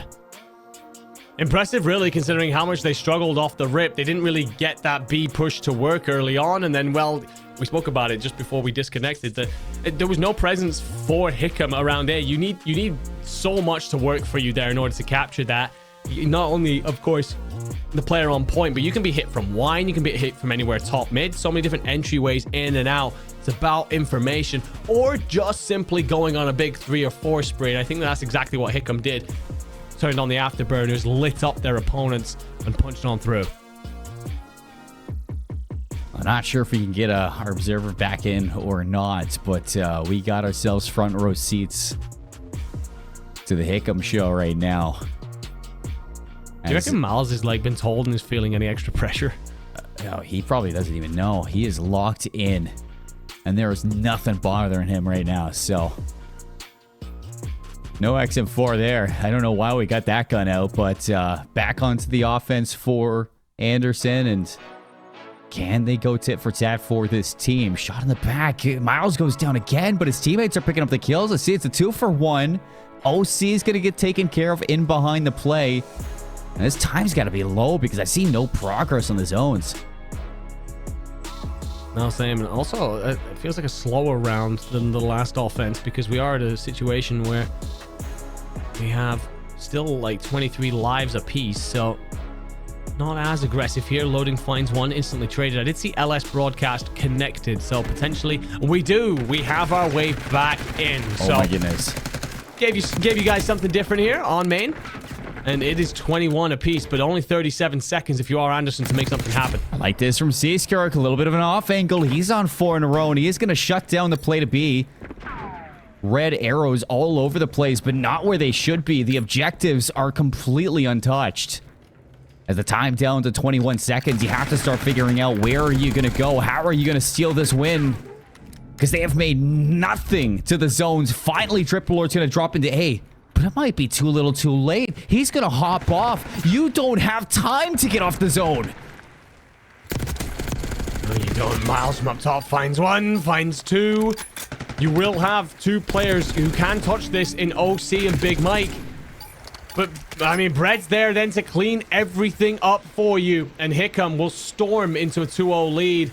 I gotta say that round felt a lot like Hickham's initial push on their offensive round. Hickam just have that little bit of extra quality to extend themselves into multiple kills back to back and bully Anderson away from that A point. For Anderson, on this round, it just never really felt like you put Hickam under enough pressure. And, well, once you start to get down to that timer, you're forced to scramble towards the point, and that's basically just giving up lives. Yeah, you're trying to make a play into Hickham's spawn without really giving them any urgency to pull out of your spawn. If you're not going to jump out of zones, Hickam are going to be a-okay with just picking you off when you spawn up. And as much as you want to hunt for them in office, they might just not be there. And you get no progress. At the end of the day, this is an objective game mode. And you need to get on A or B. You can't just rely on those kills. Here is Anderson, though, looking to see if they can bounce back in this series. 3 kills up. Miles looking to make a play over towards B, but he's quickly going to be cleaned up by Big Mike.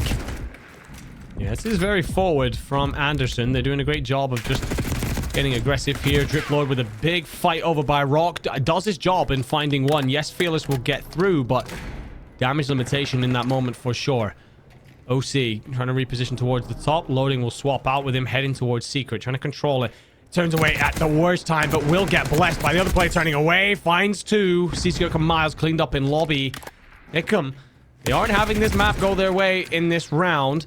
You are 2-0 up, but you're 10 lives down here. I mean, you haven't even found more than 2 kills here. It does not seem like Hickam is in the right mind for this round. 4 down again. You are spawning up deep into the neutral of your spawn because you have pressure from P2. You have pressure over towards Vines. And 12 seconds to make a play over towards B. They get the kill. They're making the run. Trophies out. Can they stop this? They will have a chance here at B. So stack is in. All 3 players are here. Make it 4 players are here. Seaskirk's gonna look for some kills forward. He loses his teammates, has to turn around, but he gets the kills. He stays alive. No way he's doing it all. This is exactly what Hickam do, though. When they all of a sudden get on that wavelength and hit that vein of form, they're very difficult to keep up with, but OC's gonna do his best. Miles will trade that on out. You will have still though support from Breadwinner. And that's going to be the worst thing to see is your Anderson players. Huge kill from Loading. But now players are getting onto the A sites. Yeah. You got to rotate on over. What I will say, you're up so many lives. Surely you don't throw it from here. Still on. 0 seconds. Oh, they had the stop. But Anderson pull away. So a round finally on the board for Anderson Air Force Base. As you can see that it was just a very dominant round in terms of finding the kills on the defense, setting up that spawn trap, and denying any progress from Hickam, who still almost steal that one away, and make it incredibly close over towards B, but ultimately, you just can't get it done just yet. Still a little bit more to go. I think that's the worrying thing for Anderson. Is that it feels like even when you're in control of the situation, Hickam can just explode themselves out of your trap. Whereas Anderson haven't achieved that yet. Their offenses have been poor. An opportunity to change my opinion on that, but Bread will find OC in what has been a battle of 2 stars. He came out on top in there when Loading. He's trying to get involved in it a little bit. Mental warfare with a couple of extra bits of love for Breadwinner. And now Fearless. Loading wants every bit of the smoke. Back and forth. 6 in a But row. that is that's gonna get you killed right there. Yeah. Shooting bodies.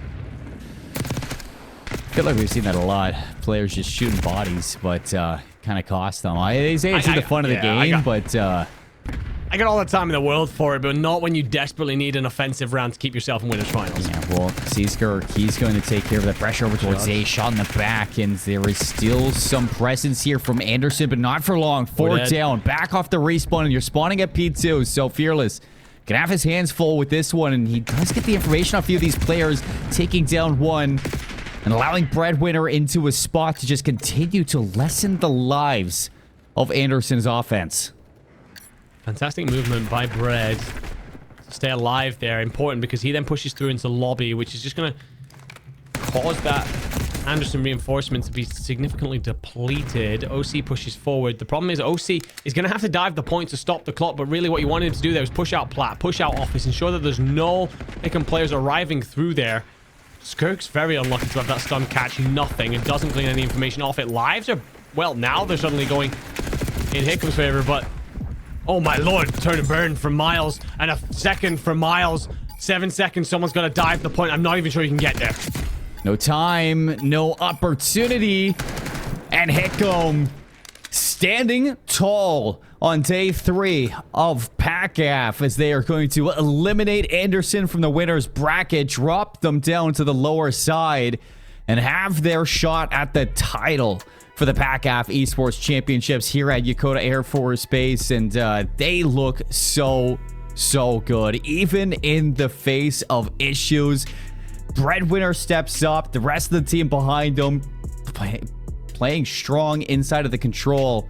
It just doesn't seem like there is anybody here that could take them down. I feel like I should get a bonus point for my prediction, whether it's because I got the right team or because Hickam actually won the control 3-1. I don't know. We can figure it out. I'll take half a point if anyone's willing to give me that. But yeah, Hickam doing the business and showing that they are the best team right now in the tournament. This was a winners finals. It will end 3-0 and showing that they are just a little bit of a class above. I think, again, we are going to talk a lot about Breadwinner. The numbers that he's put up through this winners finals actually absurd, but it feels like he has the right supporting cast around him.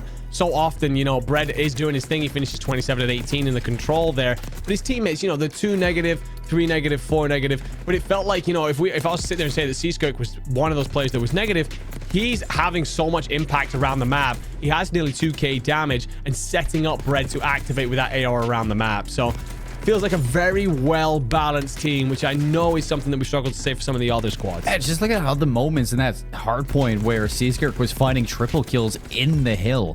And then, you know, at times you could say the same about Breadwinner. They're both just taking turns dominating Anderson in those respawns. The search and destroy, a lot of the time, you know, Anderson was struggling with a lot of the strategy that you were getting from Hickam, like those quick hits over towards A. As soon as Hickam found their confidence in those plays on attack, there's really no answer from Anderson. And then the control just looks like a lot of teams are struggling with offensive rounds. Hickam is not one of those teams, as they understand what they need to do. And you saw a lot of the time their offense was, hey, we get 3 down, let's go hit B. We lose at B, let's make sure we're contesting A. They understand that it is the objective that is going to win them that zone, that mode, and they just look like the best team here at PACAF, hands down. No, without a shadow of a doubt. I think as well for Hickam now, I think you become even more powerful because the veto process, if we're following the traditional veto process once we start talking grand finals,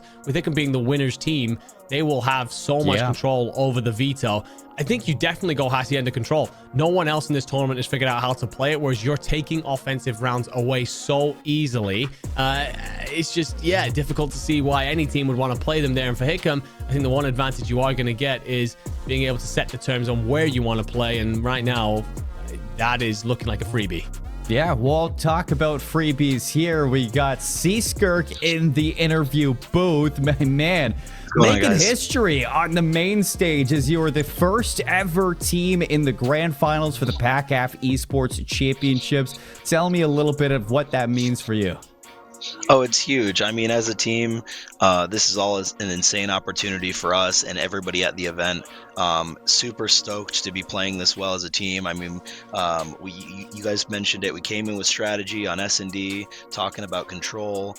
Yeah, we had a one bad round against them. They just put us in the blender. We were trying to get those picks, but we're all super stoked to be here. This is an awesome opportunity. And yeah, I mean, I can't speak enough for the guys. I'm sure they're super stoked to be here. I mean, you guys look absolutely fantastic out there, so I know I'd be stoked not only to be there, but to also be sitting in grand finals. Speaking of which, we got to go on a little bit of a run now while you guys recoup and find out who's joining you in those grand finals. 3 potential teams. Obviously, Anderson, you've just beaten 3-0. You've got Kadena that you beat early on in the bracket 3-1. And then there's Masawa, who you actually lost to in a game 5 round 11 in groups. Is there any of those 3 teams that you really want to face? Is it a case of wanting redemption against Masawa, or are you looking to avoid those because they beat you before? I think we're ready for whoever.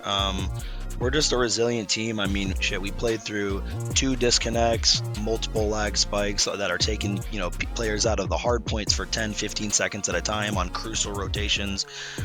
We're just a resilient team. I think regardless of who we play, we're going to be able to adapt, come with some strategy, and so far it's worked pretty well. I'm looking forward to seeing who we play. I think maybe Kadena, maybe Misawa. We'll see what happens.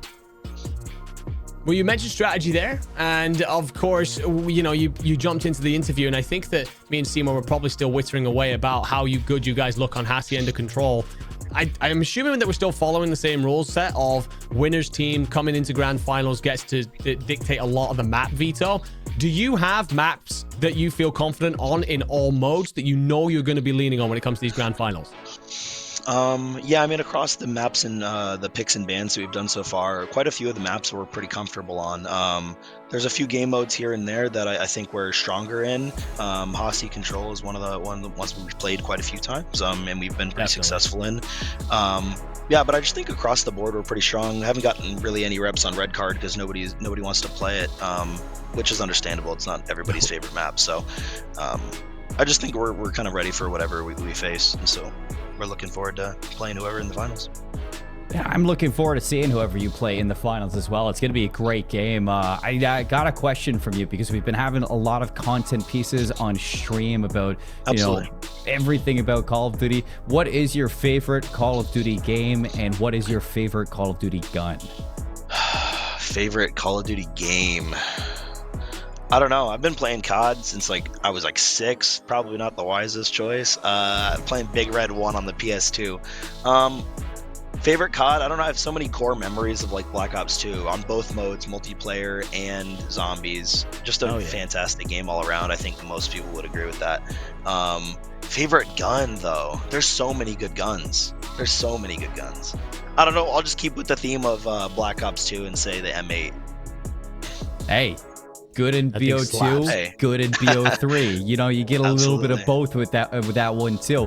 Do you have a favorite map too? Can I go that far? Do you have a map that just comes to mind? Favorite map?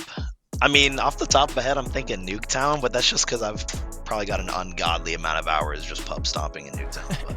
But I love that. Well, thanks for coming on for the interview, Stark, and I can't wait to see you guys in the grand finals. Thank you guys.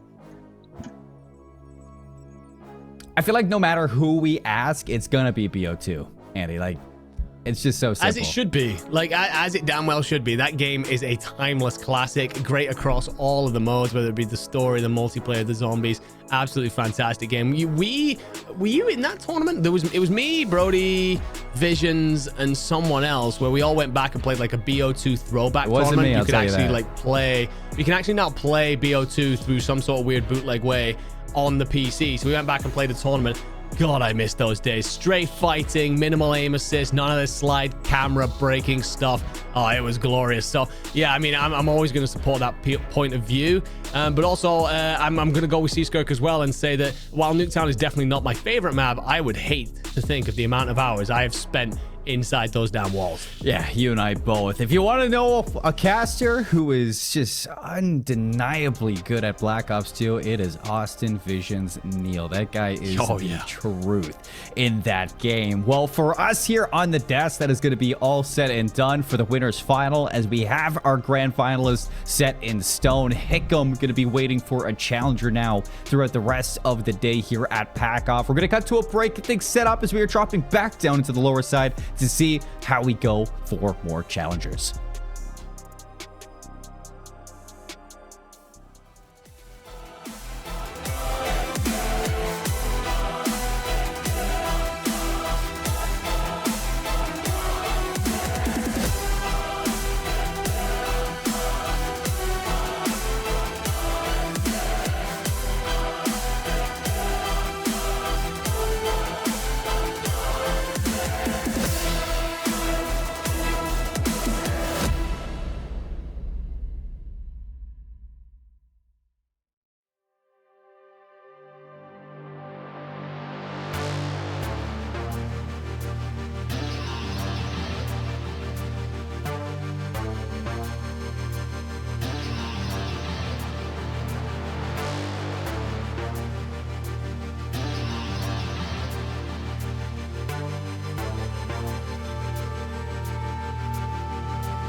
If you keep making that face, it's gonna stay like that. Funny. I'm trying to get my own car insurance. Well, that's easy. USAA. I thought that was for the military. And their families. Grandpa served and he joined USAA. He shared membership with your mom, so she'll give it to you. Really? And they'll take good care of you. USAA. Members who switched saved an average of $725 annually on auto insurance.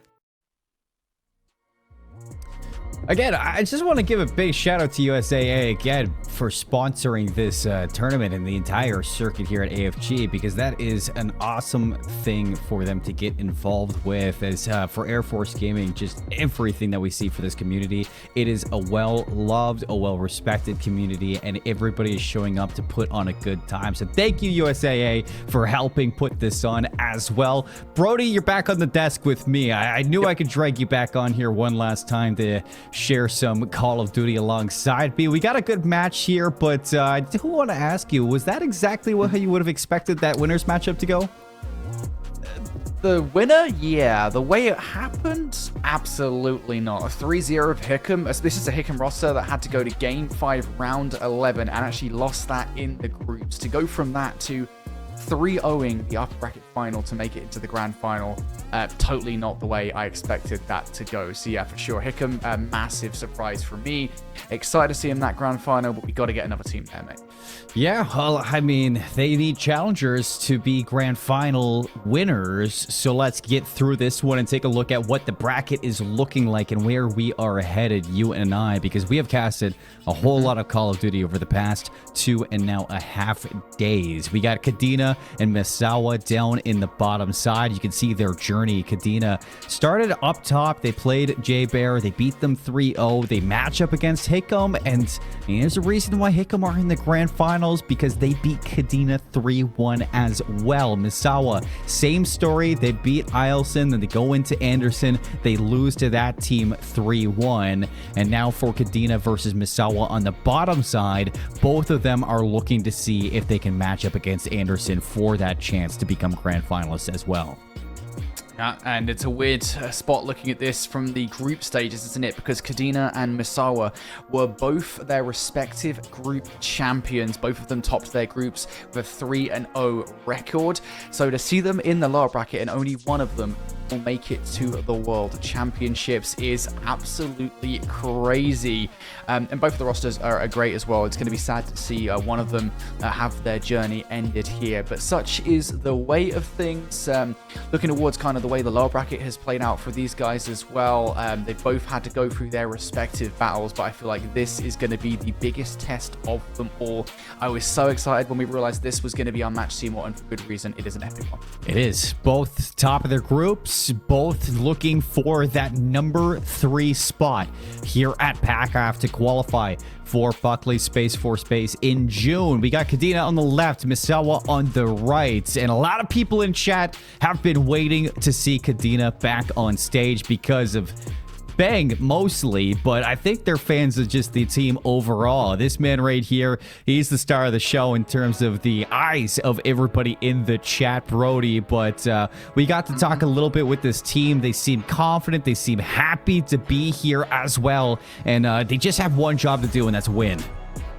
Just one job. So you make it sound so easy, mate. Yeah, Kadena, they definitely got to try and get through a very difficult squad, though, in Misawa. These guys have continued to impress over and over again. We saw them take on Osan earlier on today. And granted, they had a difficult time for sure. I think Misawa came out on top, especially going back to that game number 4. That game 4, they showed their mettle. And I think if we can get that game for Misawa in this best of 5, they shouldn't have a problem making it through to the next round of play.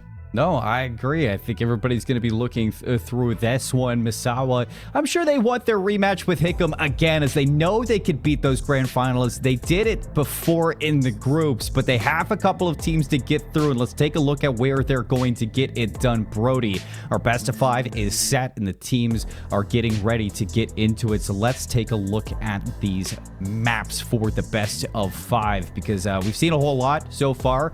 A lot of teams going over towards Protocol. A lot of teams favoring that Hacienda for the Search and Destroy and the Control. But we get neither of that up front for the Haciendas, at least. We do get the Vault for map 1, the Hardpoint coming through, Protocol Search and Destroy, and then back to the Vault again. We ping-pong the Protocols if this goes into the map 4, but then we get that Hacienda Search and Destroy for a map 5. Yeah, looking across this series then, just to kind of look at what these guys have played so far today, immediately jumping out to me, I think especially for Kadena, is that Protocol Search and Destroy from map number 2. We saw them win it 6-0 versus Yokota earlier on today, and then of course that Protocol Hardpoint as well. They just gave 80 points to Yokota in the first map of that best of size. So a couple of good picks in there if you're a Kadena fan here, and I think we're both on the same side as far as how this series is going to go as well. We're loading into this map number 1 for the Vault. You can see players getting ready on both sides. Fist bumps Brody, locked in gamer position. You get those chairs leaned upright, but you don't need it because you are leaning as far into the monitor as you can. Here's our predictions for the match. Kadena seems to be the favorite between you and I. You got a little bit of catching up to do, so you're hoping they're going to get that 3-0 sweep. Yeah, I do, mate. You know, and I've only got a couple of chances left to beat you guys. I basically have to be perfect if I want to beat you, and have you and Enigma have to get 0 correct. With that said, then yeah, I think we're both on the same page. This should be, at least in my eyes, a Kadena victory. The way they ran through Yokota didn't even really look like a competitive game. On the other side, though, Misawa really struggled versus Osan, and I think that goes to show that Kadena are, at least on paper, the stronger roster. Will it be in the end, though? I'm not too sure. Let's find out. Spoil's gonna kick things off with Sweet. Finds a kill. Instantly traded. Nice pressure coming through from Kadena as it's going to be 3 down for Misawa. They flip out over towards Gold. And this is some good time off of P1 that you don't normally get to see. Knight's going to pick up that last remaining player, Chronix, and it's going to force some of these arrows to turn around where DC is trying to make a break for the rest of the squad. He falls, but everybody is here, and Kadena fighting their way back in. For Kadena, this is not a terrible start to the game. Yeah, you're currently down by 13 points, but you've got a better start of the map. You've just won a crucial engagement by way of DC over by Nu. So, as far as P2 control is concerned, Kadena have it on lock. They will be the first team to touch. Bang, the furthest push forward here for the Kadena roster. What can he get done? Looking for the opening kills. It doesn't work out. Trades now starting to go in Kadena's favor, and now they're looking for early control. Kadena's in, and they want to stay in for this one, but DC is going to get in behind and have to resupply this hill. Fighting from the front are Misawa. Sweet, 7-3. Can he make it? Number 8 almost finds the shots there, but his teammates are going to have to pick up the slack. Nase and Goldfish, they're going to break from the front. Now looking to swarm the rest of these players. 4 go down. Misawa finally getting the break they're looking for. And you've got Sweet watching the cross as well. This is so tough now for Misawa coming off the respawn. You really don't want to, or for Kadena, excuse me, coming off the respawn, you really don't want to put too much into this. There's no real reason to. So changing up the strat a little bit here. Moving over towards the rotation, you know that there's potential to chain together a lot of time on P3 into a huge money kill on P4, but you have to be wary of players potentially going on the flanking play. Com is made that Sweet's trying to make that flank happen. Immediate reaction coming out from DC, and they are good for the frag. Just one more player to take out around the hard point, and they should be good for the time. Ephesians, he drops, so that's going to be a way in now for Misawa, looking to extend this lead. DC a little ahead of the play, trying to do some damage, finds a player in the hill, but he's going to fall, and spawns are flipped. Art control for Misawa. They're into the hill, and Kadena got some work to do if they're going to try to steal away this lead. Nice nade there from Chronix. He's going to finish off Sweet. 3 down. Nase's in trouble. You don't want to go down here, buddy. You got to hold this position. You has to as well, because Spawn's now coming out from Asawa, so Nasi Michi is everything from Asawa here in this game. You have to waste some time for the rest of the roster to pick up the gunfights, and Sweet and Nasi do exactly that. Kadena really struggling here to deal with the pressure. Ephesians going to get cut down towards Art, now all down to DC. For one of the most phenomenal plays you can make. Might well have got the timing. No! Shut down by Goldfish. Early gunfights won here by Misawa. Now a real opportunity to stack up some time on this hard. Hey, you're licking your lips there if you're DC. You're like, okay, I got a free kill. Slides out. Then bam! 3 players just in your face. And that's going to be Misawa now in the setup for this money hill. DC again in behind the play. Gonna wait a few seconds for his teammates to see if they can group up for this one. And with that, Sweet with the heads-up play to check the back line. He removes that issue inside Goldfish. Big win versus Chronic. Still time for Misawa, and the kills following up as well. Bang's gonna spawn here. So he's gonna take one last swing at it, but it has been nothing but Misawa for this map one. Misawa have just been constantly in control. Kadena could have put a stop to the early pressure from Misawa, I think, especially on this hard point. The fact that they had early P4 control and lost it, and the fact that Sweet got control of those back spawns, I think is going to be something they're going to need to fix moving forward, because you look at the KDs right now. Sweet is single-handedly dragging Misawa through this game. 18-7, now 19-7 is a phenomenal scoreline going into the second set, Seymour. Yeah, but I mean, the rest of the team has been lights out in terms of inside the hill presence, and they're doing enough to keep this lead. Just everybody playing their part perfectly. Heading into the new set, you are here and you don't want to leave. 21-7. Sweet's gonna stick Bang's face with a Semtex, and he is hitting routes now. Lovely shots there. DC doesn't even know it hits him. He's finally gonna go down, but while all of this was happening, Knight's just in the hill soaking up the time. Yeah, it's just a joke. The setup right now from Misawa is so consistent across every single hill. Sweet will be the player that picks up the kills. Knight will be the player that picks up the seconds inside the time. Almost 2 minutes in the hill right now as we go into P2. The second set of rotations. That is an insane stat line. Might well break 4 minutes by the end of this game. But as we move towards the next hardpoint, finally, something positive to say for Kadena. They get 4 down. We know this can be a money hill. Now they just got to get the kills. Taking down Sweet, though, I think that literally is everything at this point. Oh, yeah. That is exactly what the doctor ordered. Gotta look both ways when you're crossing the street, Mitchie, because Bang's there to hunt you down. He's going to find 2. Rotating over to assist the player inside the hill as well as he's backing up Misawa. Good time for Kadena. Knight's gonna look to get in, but look at the kill feed. It is bleeding red with the players of Misawa dropping like flies. Sweet's still alive, though. It means the hill's in trouble. Spawns flip, so Kadena gonna try to hit through this one. Misawa in the back. And Knight trying it. Not gonna get anything done, and Arce will trade things out. So that's scrap time for Misawa, but look at the scoreline now, Seymour. All of a sudden, Kadena are just off one hard point, are right back into this game. Do not count them out just yet. This time around, same kind of setup once again. Kadena have players towards Art. That long flank coming through from the exact same player that did it last time around. Narse Michi. Keep an eye on the minimap because a big fight about to go down. Narse should be able to catch DC unawares. Actually, Bang, excuse me. Unawares inside top R, and now follows up with another kill too. That is disastrous for Kadena. Hellstorm's out. It's nothing. So that is a wasted streak for this one. Misawa lead growing.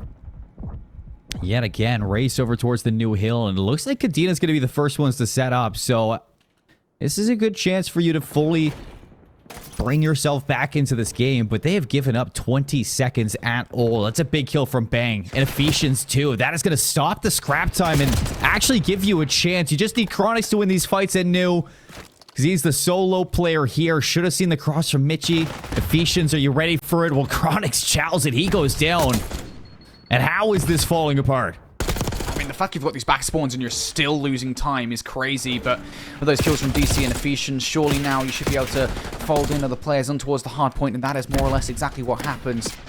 Misawa currently losing this time to Kadena. The big moment in this game. DC and Bang able to combine for 3 once again. Nobody from Misawa pushing out of the hard point. You're relying on the crosses being watched by Chronix and Bang right now. Bang pressured by team shots from Misawa is going to allow the players to cross towards the hard point. Sweet shut down. Potential flanking play from Goldfish also falls apart, and Narse Michi towards the hill, unable to do anything. Players from Kadena piecing up right now. This is the hard point they needed to get back into the game. Well, good morning, Kadena. I was wondering when you're going to wake up.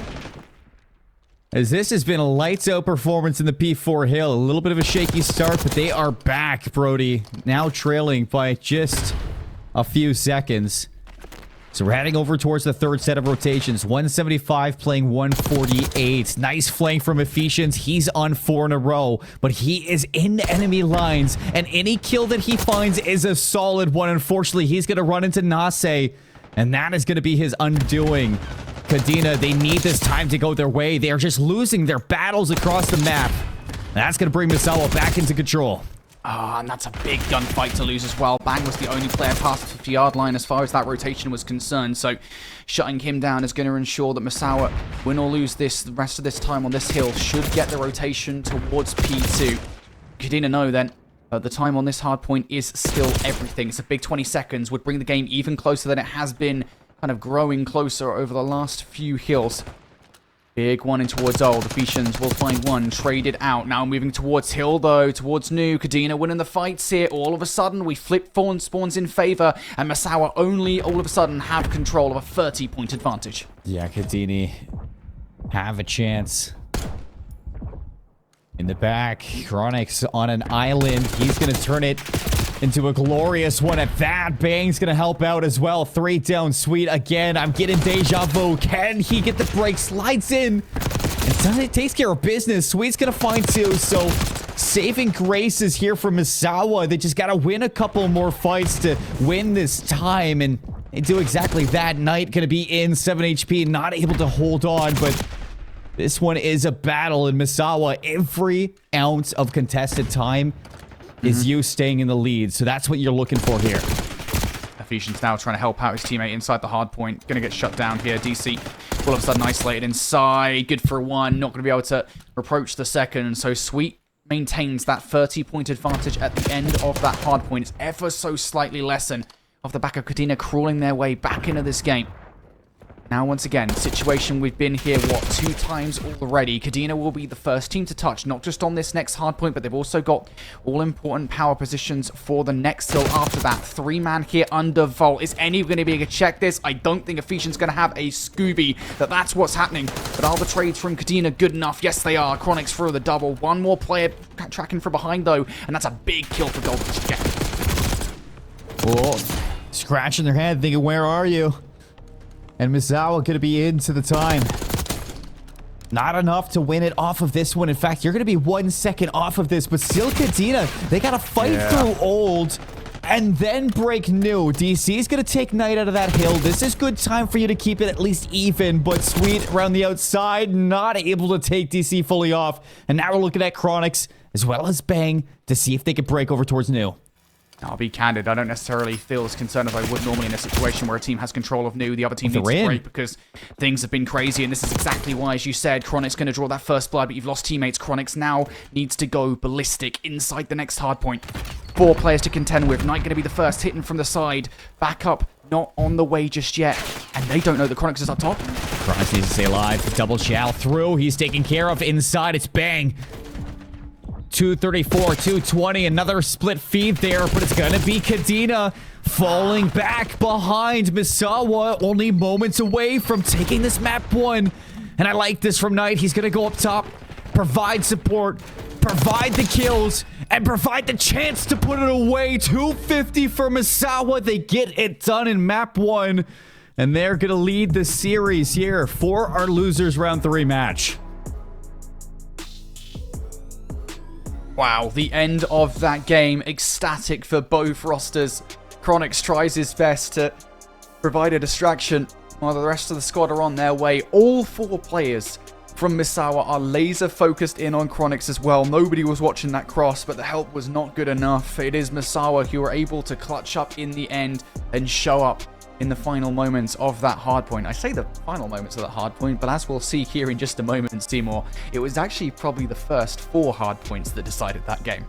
Yeah, I mean, it was something else from Misawa where they are happy enough to take that lead. If you give them that lead, they're not going to give it back. And then even though Kadena were doing a bang-up job of trying to claw their way back into it, it was just so scrappy toward those end couple of hills, and they never truly could have had that same hold that they were looking for from P2 in P3 rotations. So You just got to give it to Misawa for just holding on throughout the entirety of this one and just some really big plays for that P4 rotation. I thought they were goners after they lost the initial time, but they find the break and they take care of Chronix, and the rest is history for that map. So it's setting us up for a really good map 2 search and destroy here between these teams. Yep.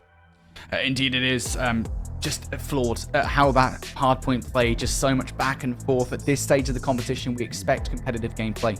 That is more or less what we have gotten time and time again, and we most certainly did get it there in the first hardpoint. So Protocol Search and Destroy at this point, again, expectations kind of thrown to the wind somewhat. Again, I mentioned this earlier on when this map set was first revealed. We saw Protocol Search and Destroy for Misawa versus for Kadena, excuse me, versus Yokota, and that was a 6-0 sweep for Kadena in that map. I mean, does that really change things here? Like, are we expecting that same kind of thing again? Because I don't think Misawa are going to fold in the same way that Yokota did. No, I definitely think that Misawa has a little bit more of a punch packed behind their hits. And it really shows in the way that Sweet was playing in that game. 43 and 23. He's definitely going to be an issue if he's going to be beating out Kadena to these early setups. But the only issue is, I'd say, for Misawa going into this one is that when you look at the ends of that map 1, is that the slaying was even across the board for everybody on Kadena. It just shows that everybody in the Search and Destroy has the opportunity to pop off when they need to. And you can't really say the same for this Misawa team, because some of those players were more objective players rather than the slayers. So you're going to have to see if those objective players can really hold their positions, hold their lives, and allow for players like Sweets and Nase to seize control of this game too. Yeah, for sure. And, you know, we've been talking about fundamentals throughout the entirety of this tournament thus far. I think teams have gotten a lot better, obviously, again, with these final 4 teams in the competition. Everybody at this stage is doing a really good job at keeping those fundamentals down to a T. Like, I think mistakes are pretty rare at this stage of the competition. And so I think when we come down to this Protocol Search and Destroy, we are going to see a lot of really important first hits for both the offense and the defense towards B. Whoever wins those opening engagements and gets Sykes control, again, I mean, that is going to be so important for both of these 2 teams, in my opinion. I do agree. So we see the teams loading into this one. Brody, you and I, we predicted that Kadena were going to be the winners of this one. You obviously said 3-0. I said 3-1. So right away, your prediction is null and void. You're gonna say it, we don't but, talk about it. We don't want to say it. You don't need to say it, do you? You know, but it is. And, you know, I still have an opportunity here, but I'm looking at Kadena to kind of pull things back in this game number 2, because Misawa have the chance to do the funniest thing ever, and that's keep Enigma in the run for this. Yeah, I hope not.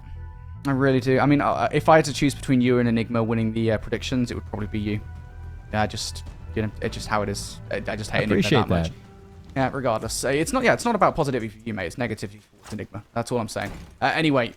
I still appreciate it, though, you know? Yeah, well, you know, whatever. Kadena looking for the offensive victories off the start of this round. It is going to be Misawa that get towards the site first. I've got a feeling that Misawa might have actually run with their knives out towards the site to actually get there first. So shout out Misawa, change out the strat a little bit, and that's going to help them get site control early on. Yeah, we saw a lot of strategy in the Search and Destroy end control from Hickam, so it is a need now if you want to steal that grand finals. Sweet's going to get around the play, finds his second kill of the round, and that is a major moment for Misawa when you look at the superstar from Game 1 continuing his reign of terror in Game 2. What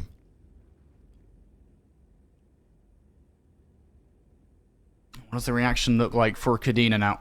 They've got almost no map control whatsoever. Misawa, I will say, have basically fully committed to this being an A plant. So if Kadena do choose to take this bomb over towards B, he would at the very least be able to get the bomb down scot-free, but I don't think that's going to be the play call here. Yeah, nice straight on towards Ephesians. I will say, you're going to take anybody out from Misawa. That's probably the play you wanted to do so, but as time dwindles down in this round, potential for rotation towards B is slowly being removed from the table. Ephesians fancies it.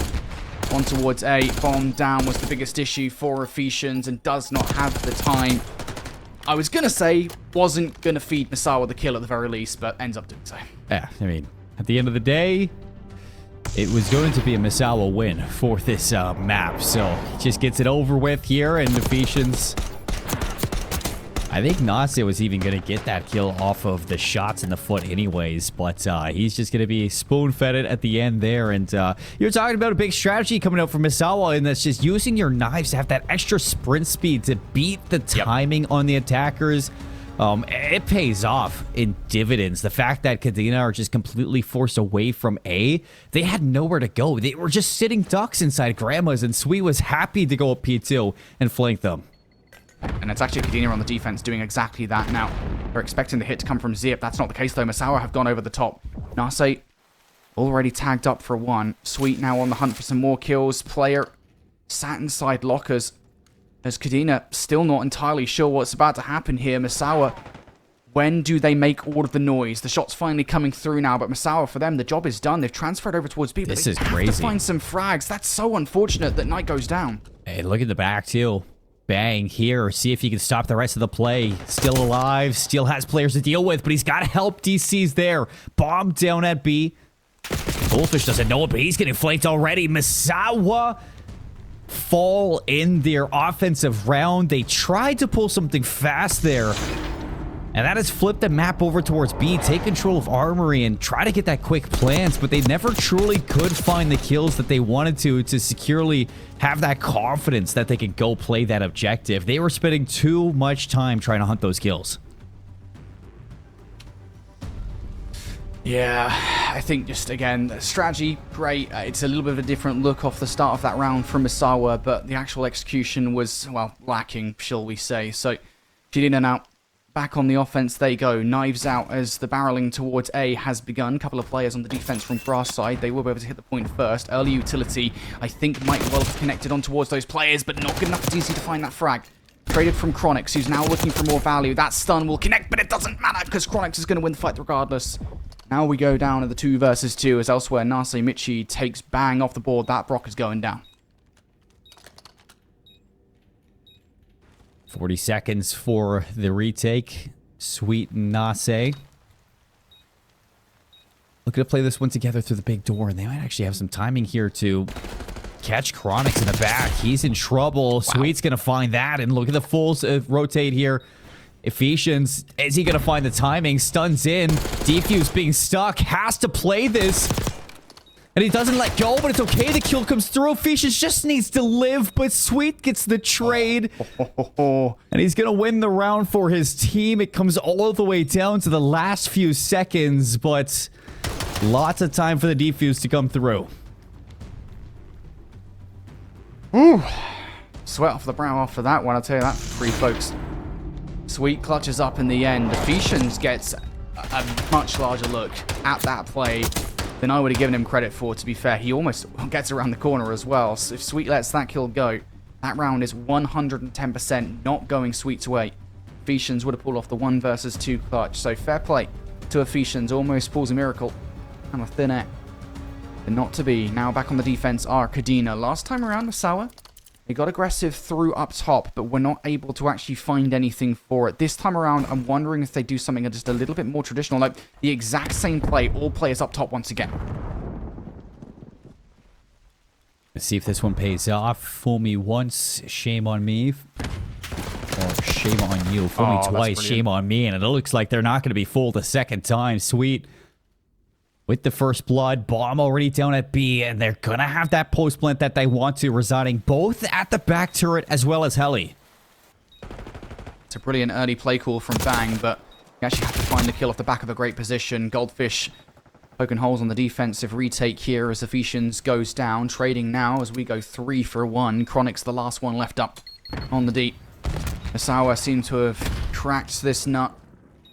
Chronix stuck here. All of these players situated in a variety of different places, and Chronix would have to be the flash to get something done. Gets beamed as well for the final kill of the round. The execution the first time around might not have been great for Misawa. This time it was. No, Misawa are playing out of their mind right now, and I love the B hits. Not a lot of teams here at PACAF have been trying their hand at this B site. A lot of them are just so used to dropping down the elevator or going to P2, trying to win those fights in open and just playing those straight up gunfights. But this Misawa team are pulling some good strategy out with these B executions. You take control of mid, and that gives you so much opportunity, whether to head into the building, drop down into open, or make that play over towards B. It is a key on protocol that you love to see teams using. Misawa just look better right now, but how about this? Kadena decide, all right, cool, if you can do it, we can do it better. Fortunately, haven't quite accounted for the great defensive positioning from Misawa. I don't know if they actually seen Sweet towards the helipad. I think they might have done, because Kadena seem to have changed tact ever so slightly here. It's not quite as an aggressive pushed over towards B as they would like. Instead, it is going to be Chronic sent all the way in that direction to try and open up some space. Does so, but immediately gets retorted by Knight. And for this offensive effort from Ephesians and really from Kadena on a whole, it's kind of all fallen into tatters. Ephesians, nice shots on towards Nase Michi, gets away. This 1 versus 3 becomes a potential 1 versus 2.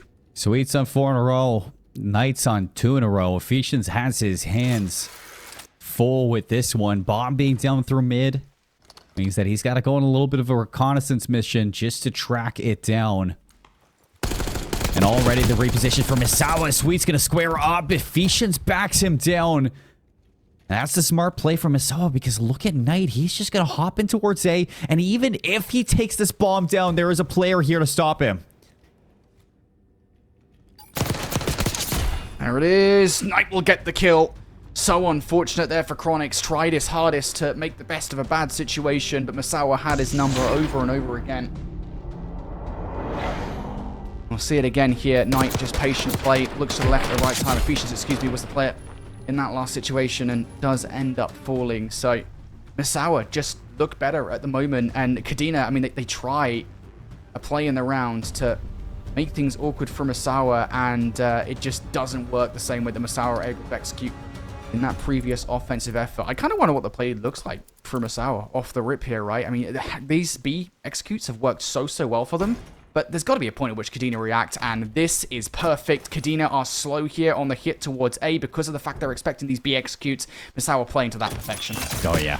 A side bomb already planted. First blood from Nase. And a team kill from Ephesians. Oh, no. Oh, boy. 2v3. Misawa happy to take these fights. And it is all falling Millhouse in this round. Kadena 1v3. Ephesians, there is just no way in through these doors. Misawa Airbase just moments away from going onto map point in this game, but we never expected it to be like this. Big kill from Sweet. He's going to put it away. 5-1 they go. This is something else. Like everything I knew about search and destroy for these teams has been thrown out the window. Coming into this one, I talked about Kadena being masterminds of protocol. Search and destroy coming into this series. How about Misawa just totally outplaying their opposition? And right from the rip again, it's all been a mind game. After 2 rounds consecutively hitting B on the offense, Misawa are like, all right, cool, let's just go straight towards A. And Kadena aren't ready for it, right? They're second-guessing themselves on the defense now. They're having to split their forces, whereas before they were just 4 hitting A on the defense and getting there first. Now Misawa. Defense very strong, and I've never seen a play like this. Straight 4-man hit behind enemy lines. Kadena gonna have no idea what's about to hit them. Trophy's down. It doesn't stop the bullets. And the kills keep flooding, bleeding through. Misawa punching their ticket into the search 1v1. Sweet 6 looking for 7. He is chasing. Chronix, he is sprinting through. Already out to the big door. You have completely lost him, but Sweet goes back down. Reads him like a book and puts it away. 2-0 for Misawa, and it's been Sweet throughout the entire series, putting the team in the backpack. I don't know if we've got an MVP award. If we don't, I apologize. But Sweet deserves it. This guy is insane. This guy is 100% the best player on Misawa, and it's not even close. He might well be the best player in the entire damn tournament. This guy is shredding. Chronix almost pulls off a miraculous 1 versus 4. And Sweet comes through and ices up in the 1 versus 1 to prevent disaster from striking. How about that from Sweet, and how about that from Misawa as they totally dominate that search and destroy, and not just in the gunfights, not just in the execution, but in the strategies themselves. I had crowned Anderson as the best search and destroy team in this tournament, and I'm fairly certain that they still might be, just based off what we've seen. Obviously, I know they had a close loss earlier on versus Hickam, but still, they've looked phenomenal. I'm now double guessing that because Misawa looks so incredibly well put together in the search and destroy. The amount of strategies they were throwing at Kadena, just perfection. And again, I've got to go back to it. Those first offensive efforts towards B, granted the first one doesn't really work, right? The second is kind of a couple of adaptations, a couple of little changes to the gameplay that makes it work. But then the goal to immediately do that and then switch up on the third offensive effort towards B is just pitch perfect. Something we'll definitely be referring to if Misawa win this in the post-match interview, because that is perfect strategic search and destroy play. Yeah, it's lovely to see. And, I was kind of saying it before that now Hickam has kind of set the precedent that if you're going to be a grand finalist at this tournament, you need that strategy. You need to go above and beyond to be the better team right now. And you're seeing glimpses of that here for the Misawa team, not only with Sweet just popping up in that slaying category, but with the strategy in terms of those early rotations and setups and the breaks from the front inside of that vault hardpoint. Then you go into the search and destroy, you see the B site and the A site both being utilized very exceptionally well. 2-0 up in the series now for Misawa. One more win, and they're going to be not only in the lower finals for a chance at that rematch versus Hickam, but they're also going to be a qualified team for Buckley Space Force Base in the World Championships over in June. So we're going to take a break while we get set up for this control. We got Vault coming up soon. You don't want to miss it.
For Control, teams compete in a round-based respawn game mode where each team is either attacking or defending a set of objectives.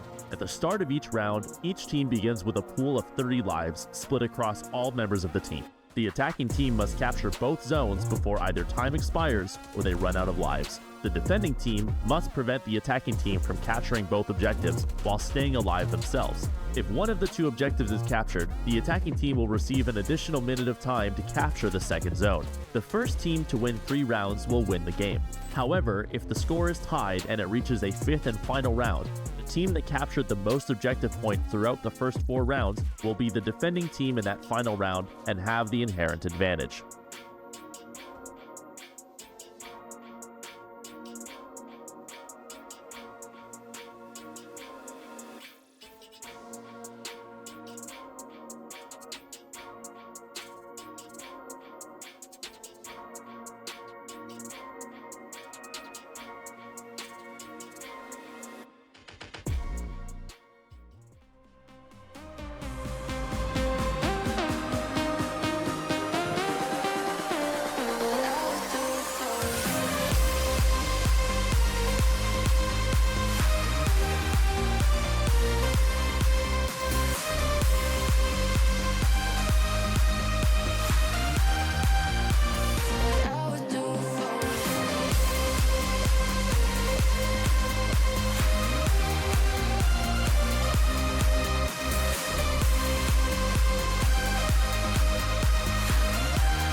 If you keep making that face, it's gonna stay like that. Funny. I'm trying to get my own car insurance. Well, that's easy. USAA. I thought that was for the military. And their families. Grandpa served and he joined USAA. He shared membership with your mom, so she'll give it to you. Really? And they'll take good care of you. USAA. Members who switched saved an average of $725 annually on auto insurance. Another situation where it just seems like we really don't know ball on the desk right now. Our predictions just continue to be wrong again and again today. And it's Misawa this time who are pulling a fast one on us, Brody. Who would have thought that you and I come into this one expecting Kadena, who looked like such a polished team yesterday coming out of the group stages. They drop into the lower side, look for revenge. They looked great in their matches earlier today too. But against Misawa, it's just... It seems like there is a layer to Misawa's game where they are just going the extra mile in terms of learning it and executing their style. Yeah, I think a lot of the search and destroy that I've seen throughout this weekend, it's Friday, right? So I guess that this week, honestly, at this point, time is a human construct.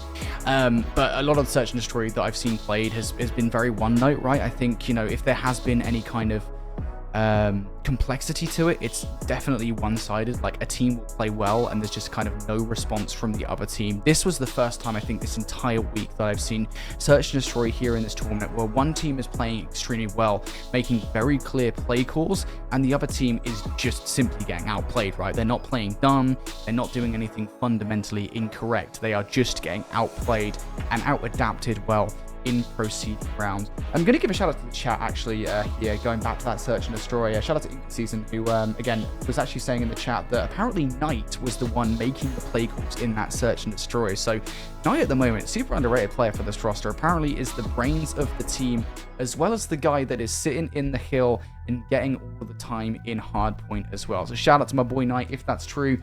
Seems to be a real smart guy. Yeah, smart guy. I mean, he had like over 2 minutes in the hill time back in the hard point too. He's the objective player. He is the one, the brains behind this operation, the mouth that is going to give you those strats to play through. And now we're heading into the control, and control has been a little bit wishy-washy for both of these teams. I'd say the Hacienda protocol we saw earlier for both of them in their respective losers round 2 matches were left a lot to be desired for. So we're seeing if they can make these adjustments here. Sour starting off super duper strong. 3-stack already. Somebody from Kadena, hurry up, please. You're going to lose it if you don't. Trade's now going down. DC will find 2, and they just about salvage that point from the brink of disaster. But that is a heads-up play call at the beginning of this round from Misawa to try and get A done and immediately add 60 seconds to the clock. It does end up being thwarted by Kadena. So now we hit the reset here from Misawa on the offense. They've got to try and find a way back into this point once again. Going to do it by way of a potential flanking play from Sweet. Has been the playmaker. Can he do anything else? Yeah, Sweet's behind the whole thing, but DC is going to sniff him out just like that. So back to the drawing board, back to square one. And look at this. We've seen Bang here before, back in the hard point. Unfortunately, he's not going to be ready for this play for Sweet, but he's looking to spawn them all the way out to Pete's Hill. This is kind of what Enigma and I were talking about yesterday towards that last series that you're going to hear us talking about in chat, is that spawn manipulation. If you have a player where Bang is right now, it is going to be spawning out Misawa towards that bottom right quadrant of the map, and that is going to bleed so much of that time clock in their route to get to A, and you can already see that 21 seconds, Brody, in the round. Yep, Kadena getting aggressive here for the defense. Fat cup double from Goldfish, though, might afford a little bit of space to Misawa here for the very first time. They haven't fully cleared house, though. DC and Ephesians are still behind enemy lines here, so Misawa will be fighting a war on 2 fronts as far as this point is concerned. The triple stack coming through, though. Can Ephesians stop this? No. 3-for-1 trade is good. And Nase Michi clears out the last player as well. So 60 seconds added to the board at the very last second. Now Misawa a clear path towards B. Ephesians up top. This is some good positioning to have on it, but the bomb's going to blow through, and Goldfish is going to remove him. DC on the flank now. This is a big play to just keep your life. As that time now, 53 seconds, life is going to be the biggest advantage here as Kadena's up 13-8 in those respawns remaining for this round. And only 2 segments needed, but you have to get a full 4 down just to break the zone. Time starting to run out in this round. Lives as well. Misawa definitely feeling the heat here. Checking the flank there. Was going to be Goldfish, but it is going to be Knight that picks up DC. That's a big gunfight to take. Misawa not opposed to stacking the point, but you actually have the numbers to do so, and Ephesians and Chronics finding those kills is now going to make this, I think, an untenable situation for Misawa on the offense. Sweet will attempt to make a flank happen through Vault, but immediately shut down. Nase Michi now thinking, hey, maybe I can get a freebie on the flank. That's not going to happen. And Kadena, very strong defense, right? I mean, Misawa, they really do know how to stack the point and make the play calls in the moment, but for the most part, that was fully a Kadena round. I mean, you're good for getting those 4 segments on the attacking side. It's not always easy to get offensive wins here in control for Call of Duty, but it's really Kadena who makes the adjustment early on in the round. They were so heavy on pushing that spawn, getting over towards gold, and manipulating where Misawa were on the map for that B zone. Instead, they just played those long lines of sight. They held their corners inside Vault. They made sure that there was no chances for Misawa to get to those zones. They knew they had time in their favor. They knew they had lives in their favor. They didn't want to really give up either one of those. So played that back half really well. And they're going to strike first in the control. So swap sides, see what they got for the attack. It's going to be a 4-hit over towards A. The bloodbath here. Knight's going to strike in 2-for-1 trade. Misawa looking to play a defense right back into him. Yeah, and again, it's over-aggression from Misawa. I'd say over-aggression. I mean, to be fair, I think it's pretty well-warranted considering it's worked out for Misawa so far. Sweet didn't have the best round number 1, currently sitting at 3-9. It's worth saying that he's only got a couple of kills in this round, so really was completely absent from round number 1 for Misawa. This time around, though, is now starting to contribute here to Kadena, getting spawn trapped, really putting the blender. Sweet looking for players coming off the spawn, has already allowed a couple of players past, looking for the second kill, will not get it, but Misawa should be able to plug the holes here. Never mind, Goldfish actually loses a huge one-on-one towards B. Knight goes down as well, and all of a sudden here you're reliant on players coming off the spawn and making sure B is not captured by Kadena. 35 seconds on to B. We go, Kadena. They need some progress here because Misawa 4 segments are leading 4-0 right now, 4-1 as Kadena are finally going to get a take over towards B, but taken off of it. And now there's only 30 seconds. You go down 4, down again. It has to be A. No other place to go. Yep, at this stage, for sure. You also have to hunt for these players. You can't allow a player like Goldfish to run riot. The comms should be made, but no, it's actually not. Ephesians goes down to him. Bang now, called out for that kill, or traded almost immediately for Nase Michi. The only reason this clock hasn't stopped is because of the fact there's 11.5 seconds left, and DC was hanging about the B zone. Is that enough time for Kadena to run riot on A?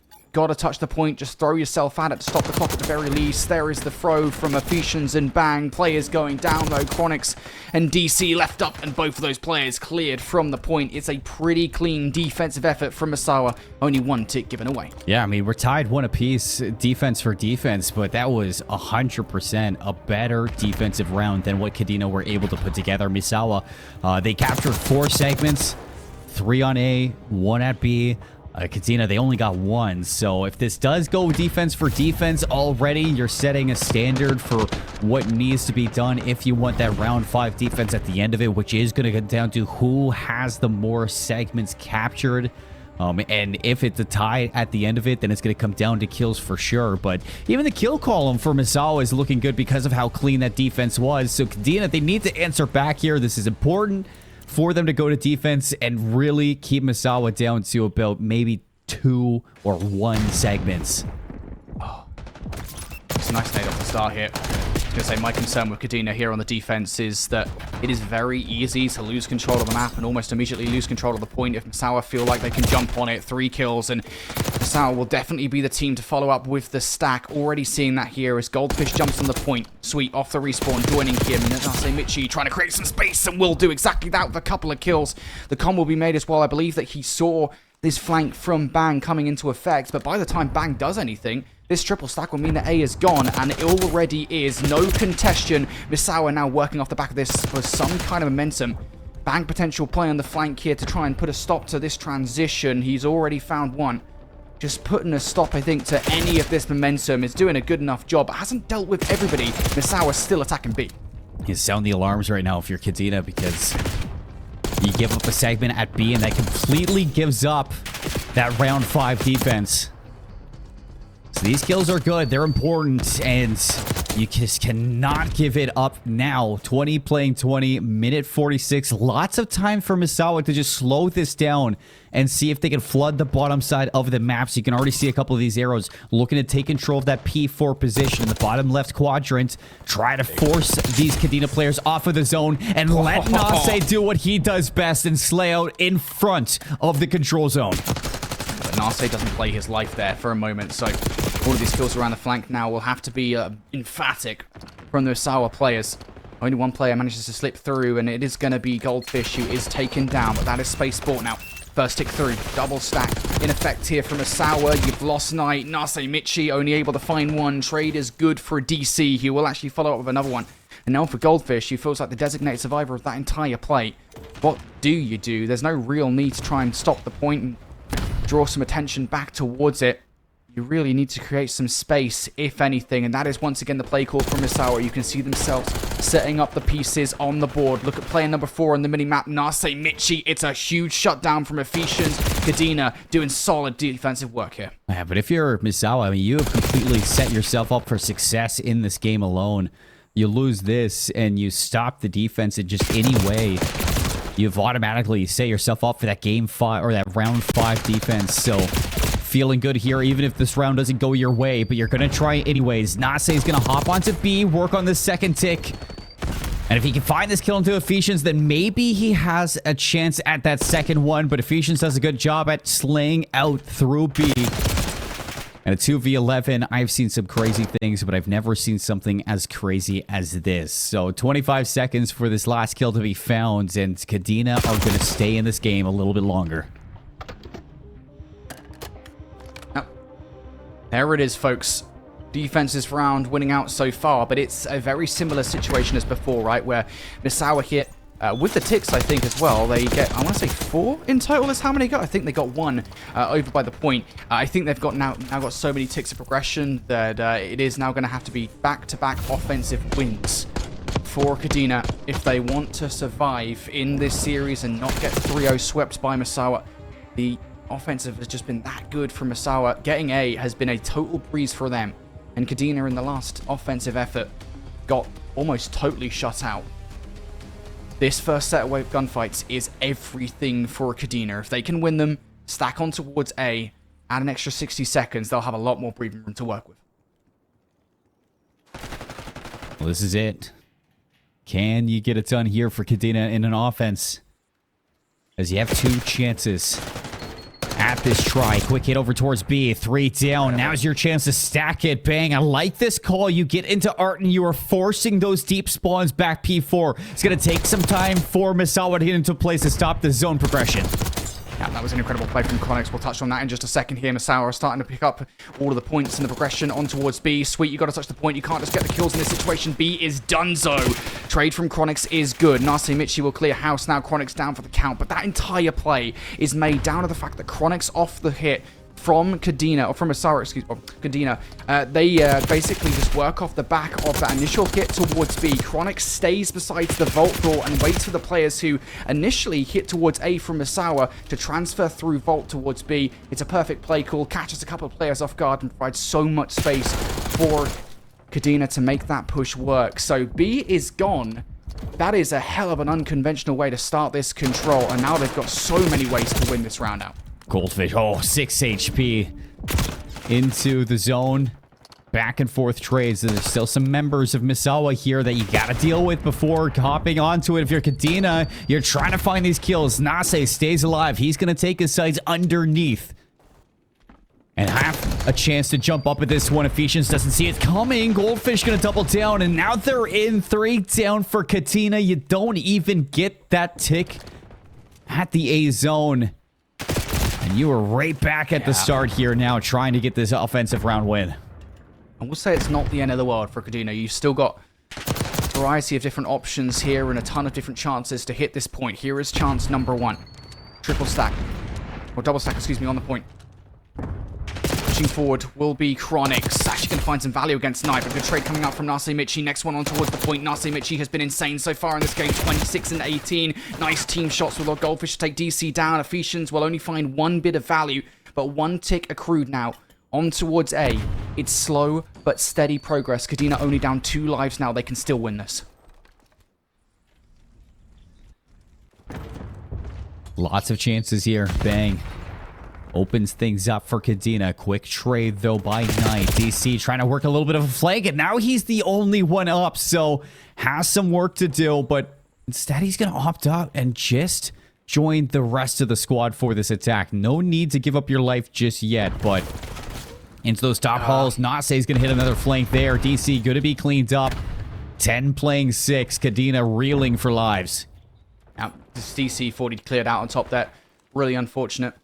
Now Kadena down to the final set of lives here. 25 seconds on the board. Chronix finds one. Stops the clock. 26.3 seconds. Chronix can find even more value. Double from Goldfish will be denied by Ephesians. Couple of kills now coming through. And there's nobody close here on the defense. They can stack this. Stack is in. Chance for Kadena. Sweet racing to get here in time. He's got a chow. You got a chow through this one. He finds 2, but they cap it anyways. No. Kadena get eliminated and Misawa hold on. I thought for a second the capture was in. And that would have been the offensive round for Kadena to take the map away. But we got another round here in the Vault Control.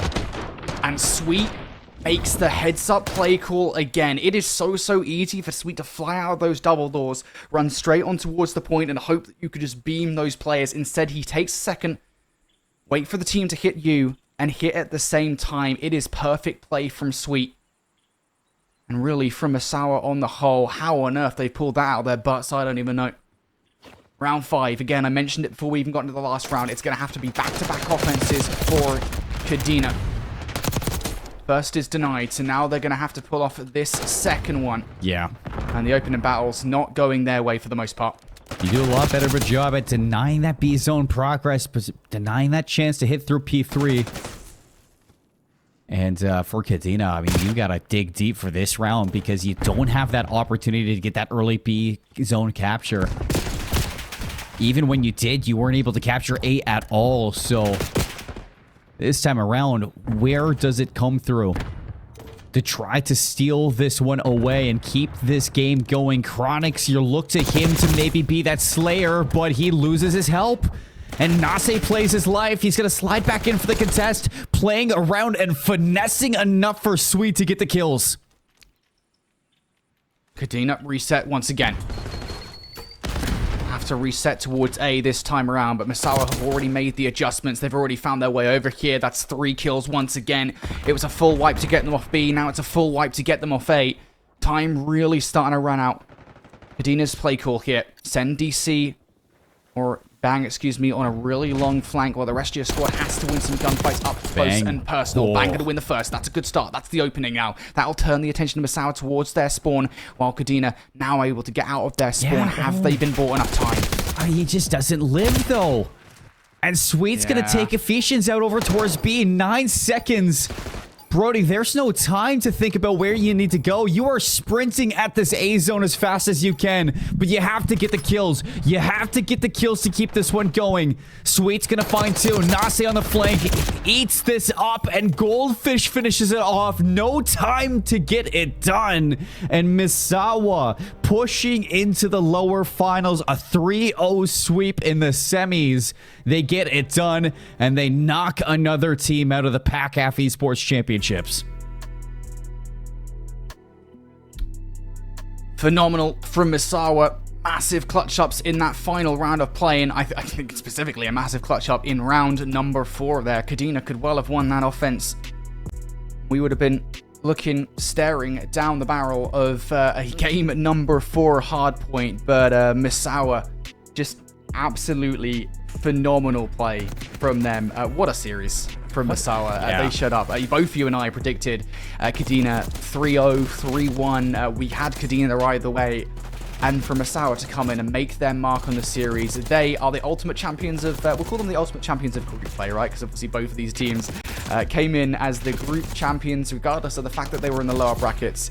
And Misawa are now the team that after that 3-0 performance is finally got the win on the board. The most important one of them all, because that has booked them a place in the World Championships. Yeah, booked a place in the World Championship, and that championship for the groups might still have a chance to be a championship for the entirety of PACAF. So you stay alive, you knock this team out, and we have to say goodbye to another squad in Kadena, but so many moments out of Chronix and Bang to talk about. DC, some lovely plays on that Jackal.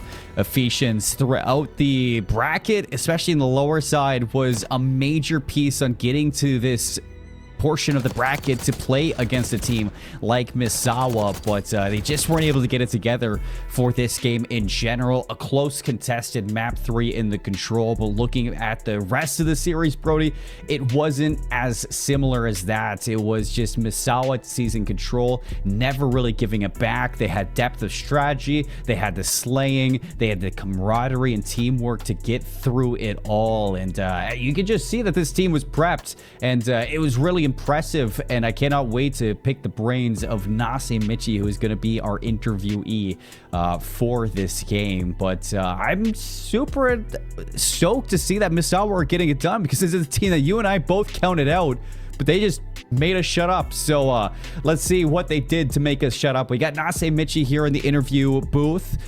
Congratulations, my man. That's gotta feel like a good one right there, because we were a little bit worried off of the performances over in the winners bracket. You guys got knocked down, had to do some work obviously between day 2 and day 3.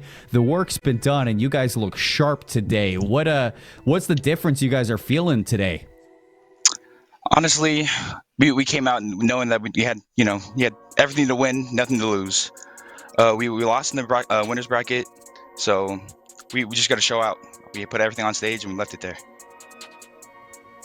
Yeah, you guys made some phenomenal calls throughout that series. I was saying during the broadcast that it was easily one of the smartest, I think, games that we've seen the entire series, this entire weekend so far, right? I mean, you guys were making some phenomenal calls. I want to go to the search and destroy first, then I got to talk about your guys' offensive play calls. I mean, I got to know, I think it was someone in chat that was saying there was one particular player in your team that was making the play calls, but I mean, you guys had made a couple of B play calls. That's something that not a lot of teams do on Protocol Search and Destroy, and then flitch toward an A push afterwards. I mean, what was kind of the cause of those pushes? How are you guys thinking about playing those search and destroy offenses? To be fair, we have one mastermind behind our S&D plays, and that is Knight. He is our R6 player. He's our R6 pro player. This thing comes up like out of his butt for free, and we take it all. We take it all. Yeah, dude, I mean, if that's Knight, you got to give him some love from me, man. Knight, it's incredibly smart, and that was an incredibly smart play call for you guys. You guys dominated that search and destroy solely down to the strats. And then in the control as well, you guys did something that not enough teams do, and it stacked the point on the offense. It effectively guaranteed you a defense for round number 5. I mean, is that the play call, right? Is it like, look, no, in these situations where we've got 4 down, let's just put 3 players on the point, get the point done, because you know it's going to get us a defense for round number 5. Yeah, that's what we looked at in the past. These old control games, we couldn't get the time we needed, but we could have. We just always wanted to push forward, take space, but we stopped doing that. Everybody on time, get the ticks, play defense for the last round. That's what we were going for. Love that. Sometimes you just got to put your team on the leash. Say, hey, somebody's got to be that objective player. Somebody's got to do the dirty work if we're going to win this tournament. And you guys did exactly that throughout your series. My man, Nase, I mean, now with that, you have confirmed a top 3 spot here in the PACAF Esports Championships. You know what that means? Yes, sir. It means you are going to... Yeah, you got a qualification spot for Worlds. That means you're going to be going to Buckley Space Force Base in Colorado in June. As a team, is this something you guys really thought was attainable? Is this something you guys were talking about and preparing for? Like, what is the feeling and how did this come to be? Oh, we thought we were taking it all. We thought we were going to get one like first place off the bat. I still think we should have, but couldn't play out that way. But we're going regardless, so I can't really complain. Hey, you're not done yet. You still got games to go, and you got Anderson coming up next, and you got a whole team waiting for you to prepare for that one. Congratulations. Is there anything you want to say, shout out to, anything left before we let you go? Thank you so much. I just want to shout out to my family from all around the world. They're all tuning into the stream. My girl's here. I think she's here, and she's ready to get back with Anderson, man. I'm hyped. I'm ready for it. It's time for some revenge, it seems like. We'll let you go, and we'll let you guys prepare. Thanks for coming in. Thank you, sirs.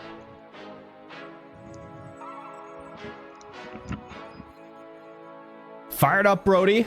He is fired up for this losers final, and I would be too if I came out and showed up the way that they did. Everybody was on point. They had the brains of Knight, they had the brawn of Sweet, and everybody filled into their roles correctly.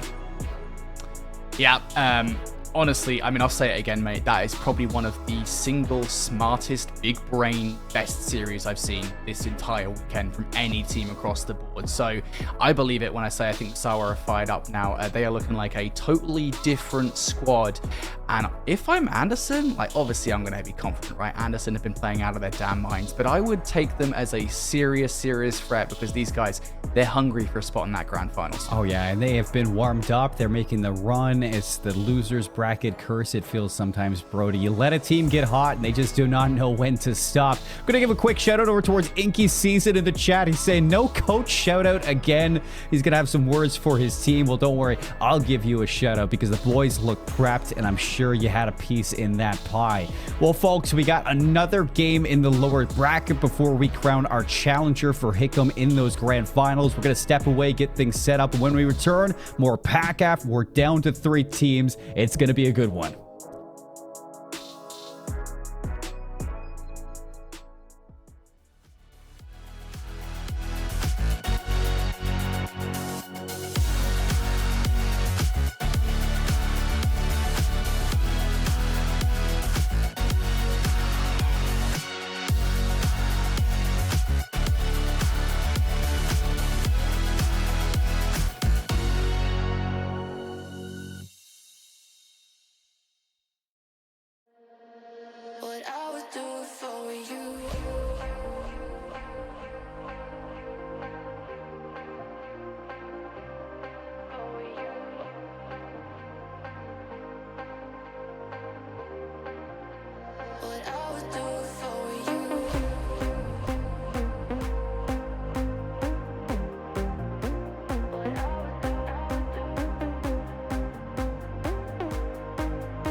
Introducing Hardpoint, a respawn game mode where teams fight over a neutral objective that moves around the map. The first hardpoint has a short delay before it activates. This allows players from both teams to take their positions for the initial combat.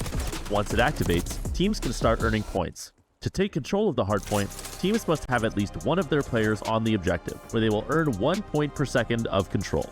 If both teams have players on the objective, neither team scores points until the players from one team are removed from the objective.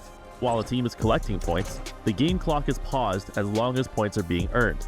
Each objective location is active for 60 seconds before moving to a predetermined next location where players will once again be able to earn more points. The first team to achieve 250 points or have the most points when time expires will win the game.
If you keep making that face, it's gonna stay like that. Funny. I'm trying to get my own car insurance. Well, that's easy. USAA. I thought that was for the military. And their families. Grandpa served and he joined USAA. He shared membership with your mom, so she'll give it to you. Really? And they'll take good care of you. USAA. Members who switched saved an average of $725 annually on auto insurance.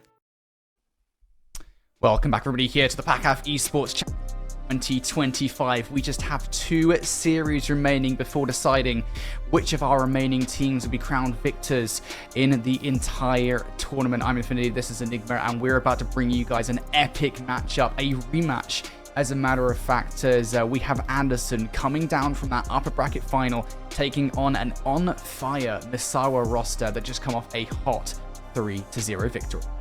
Yeah, and what a series that was as well. And the thing is, when I think back to the last time these two teams met, it was also one of our very good series that we had through bracket play. So, yeah, really looking forward to this one. I think that we've got ourselves a lower finals here that's begging to set up a couple of storylines. Maybe actually a bit of a redemption arc as well for Misawa, because, of course, they lost in that matchup to Anderson 3-1 last time. And yeah, you're going to get a look at our bracket here. We are down, my friend, to our final 3 teams. All 3 of these squads were making worlds, but now it's about settling the trophy. Yeah, for sure. And honestly, between these 3 teams, I genuinely could not call it. I think across the entirety of the tournament so far, it's been very difficult to call because all of these teams have had their moments of stepping up to the plate above and beyond our expectations. I think Hickam in that upper bracket final versus Anderson, I don't think we've seen Hickam play like that the entire tournament.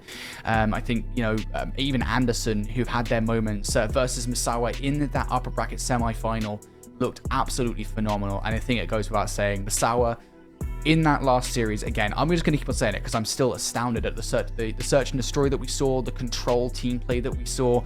I don't think anybody has had a single performance like that across the board than what we just saw from Misawa in that last series. Like, I genuinely believe that it was phenomenal from them.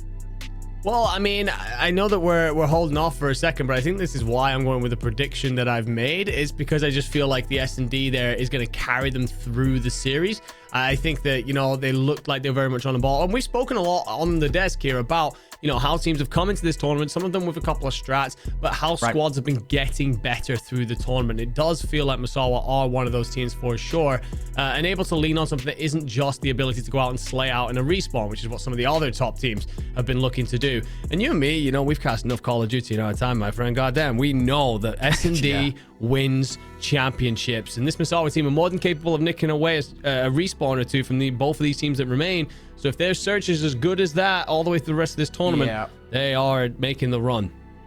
Yeah, you know what's actually funny is I do think like Search and Destroy is going to decide this entire affair. I'll get to that in just a second. But yeah, here's looking back towards the rosters. If you guys haven't been paying attention, we've got some of the best damn players in the entire tournament at this point. We just had Nase Michi on interview at the end of their victory to qualify for the World Championships. And he is confident they are ready to get their get back versus Anderson. But Anderson, I mean, look, this roster has been proving time and time again they are not a roster to be underestimated. Everybody is on top form. They're all phenomenal players, and they are going to want revenge for themselves because they got pretty handily swept in the upper bracket final. They'll be feeling themselves for a potential rematch with Hickam in that best of 7 grand final. But I'm not too sure what our maps look like for this best of 5. We talked about Search and Destroy potentially being the real decider between these 2 teams. I think the veto might also play a rather large part as well. Wow. And, well, I would love to see the pick percentage for Skyline and Vault this entire tournament because it feels like we've seen it pretty much every single series, and we're getting basically all of it in this one.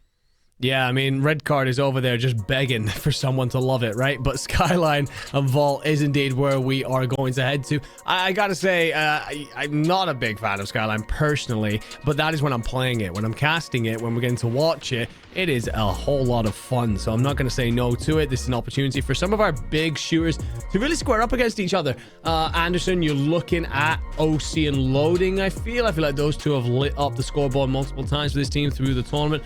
For Misawa, I think we're looking a lot towards Sweet. Not that the other players in this conversation are not worth talking about. Of course they are. But I think Sweet is the kind of player who could come out alongside OC. Both of them could drop 40 and it'd just be an absolute bloodbath around every single hill. S&D, yeah, Skyline's weird. It's just a bang out, just absolutely launch yourselves into the middle of the map and see what sticks. But 3 vaults after that, I'll be straight with you. I actually really like Vault as a map. I think it works well across all 3 modes. So if we do go the distance, I think we've got ourselves a hell of a series on our hands. Yeah, and it's worth saying Masawa literally just proved their proficiency on Vault twice in the last best of 5. The Vault hardpoint, and of course, I mean, goes without saying, that Vault control victory. So they know how to play the map. For it to be in this best of 5, I think is huge. Now, I don't have it on hand, like the exact best of 5, the map set, the maps that were played last time between Masawa and Anderson. Would love to see if we can get a hold of it. So I'm not too sure what kind of repeat maps we have in this one. So Vault hardpoint is 1.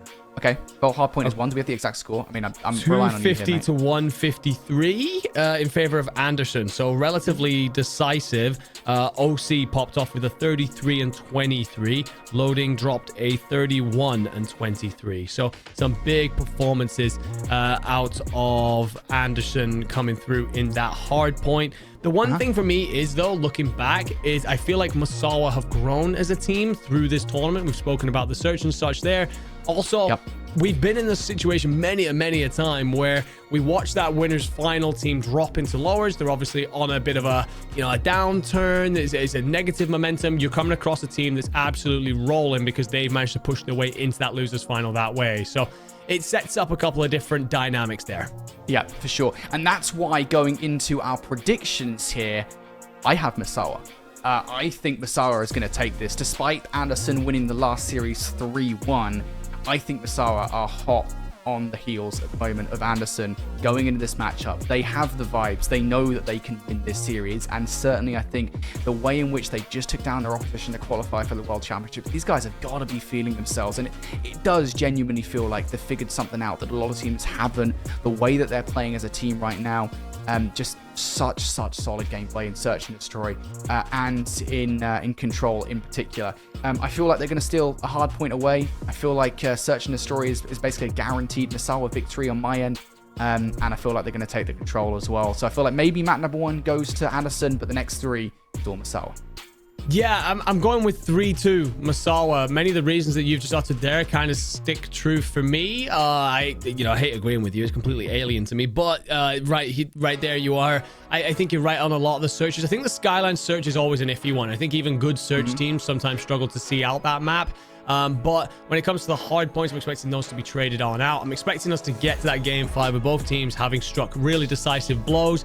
But when we get to that game 5, I think Masawa's S&D prowess is going to see them through and book them that opportunity to go into grand finals and face off against a team that they've already beaten once before in this tournament. Yeah, and again, now we can have that conversation about the Search and Destroy, because I brought up very briefly in the last series, right? Before that last Search and Destroy, that Protocol Search and Destroy, and I know it's quite easy to say like one Search and Destroy like totally changes the way that you look at any given sort of situation.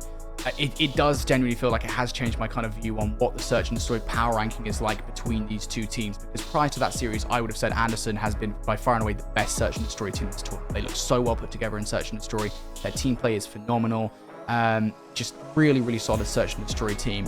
Now, though, after that last series, I'm kind of querying it a little bit. Like, Masawa, so damn well in Search and Destroy. You've got Knight making those play calls. And I genuinely believe they can out-strategize Anderson in Search and Destroy. So for me, that is going to be most I mean, I know obviously forehead statement, Search and Destroy does win championships ultimately, right? But like, it has to be for me. I mean, Search and Destroy is going to be a big battleground for these two teams in this series. Yeah, well, it's just the reason why we have the phrase the Surge wins championships. I mean, look over the years at this amount of teams that we've known that are straight shooters, great slayers. They do fantastically when it comes to hard point, sure, but you can nick series away just by chipping away at the searches. And then eventually, you know, you've got these top 3 teams. They are here for good reason. Every single one of these teams knows how to play respawn. When it comes to the hard points, I mean, we can go back through and pick out many circumstances, even just some today, where all 3 of these teams have shown great prowess in hard point. As such, not a single one of these teams should be sitting there thinking, okay, I'm confident of taking every single hard point from every single team. It's just relying way too much on something that's very much so hanging in the balance. And then that's where Search comes in. It's the real difference maker, and it's the real factor that, again, we both think is going to be very much so a part of the decisive conversation here. And even more so, again, I go back to the fact that I'm expecting it to be a vault S&D at the end where we go game 5. And you know what? If they want to give us a game 5 round 11 1v1, I would bite someone's hand off. We were going to bite something in that. I'm so glad that you went a different direction to where I... Brother, it is 6 in the morning. Keep your head out of the gutter. Yeah, sorry, mate. That's not going to happen in a month of Sundays. I actually did get a chance to look at my notes here just a second because I was like, why haven't I written notes on the Masawa versus Anderson series? I feel like I would have written notes on that one. It turns out I did. I just kind of buried them in my spider handwriting, as it were. So actually looking back towards the series, I do now distinctly remember that Vault hardpoint. So it got reset. Yes, yeah. So it was a reset. The first time that Masawa and Anderson played the Vault hardpoint, there was tech issues, I believe, and it was actually a map that was totally played out, and Anderson won it the first time around. So were it not for the reset, probably would have been 3-0 in that series, but we did see the reset. It was Masawa getting another chance to take Anderson on, and they won it 250 to 225. I'm looking towards the rest of that series, by the way, as well, because I've got Hassie and the Search and Destroy and the Vault Control scorelines written down. Actually, Anderson totally dominated them. It was a 6-1 Search and Destroy and a 3-0 Vault Control. Maybe we shouldn't have been so confidently putting Masawa in our predictions here, mate. Well, I mean, I will counter with the point of Anderson got absolutely slammed early in the tournament on Skyline Hardpoint against Yokota. So there's a couple of different reasons to factor things in. But again, I think I come back to, like, on the day, as we know Call of Duty can be in with fine margins when we're talking about the top 3 teams. I think that Masawa right now, they're on a hot spree. They've been looking better and better. Their search has been improving. For Anderson, it's a case of you've just come off the back of what was, quite frankly, a dropping. So it's difficult to talk about. It's kind of funny, though, by the way, looking back at my notes, because I wrote out for obviously the first Vault hardpoint, which was then reset, and I just drew a line under it and didn't bother writing down anything else for that series. So I think at that point, I was very done with some of the technical issues. So I'm very glad that we got confirmation in the back of exactly how the rest of that series looked. Okay. For sure. Well, it's time, folks. Losers Bracket Finals. One of these teams is about to knock a place in the Grand Finals. Potential chance to take on Hickam for the title of PACAF Esports Champions. Let's see, though, who is going to be the champions of this series, though. Anderson going to be the first team to start with hardpoint control towards P1. Oh, night. Jesus, that was windy. The whole gust comes on through. We are on top of an apartment building here in the penthouse suite. There was nothing luxurious about that. And, well, it's going to be back, forth, and all over the place. It's actually going to be Nase Michi who slips on through looking for those P2 spawns, but he's going to be found, importantly, by OC. And last time we saw OC on this map, he started off 7-0, trying to match that here as he finds 4 to get things moving for Anderson. A lot of time accrued for either of these two teams on this point. Nase Michi going to double up here, so potential transition towards P2.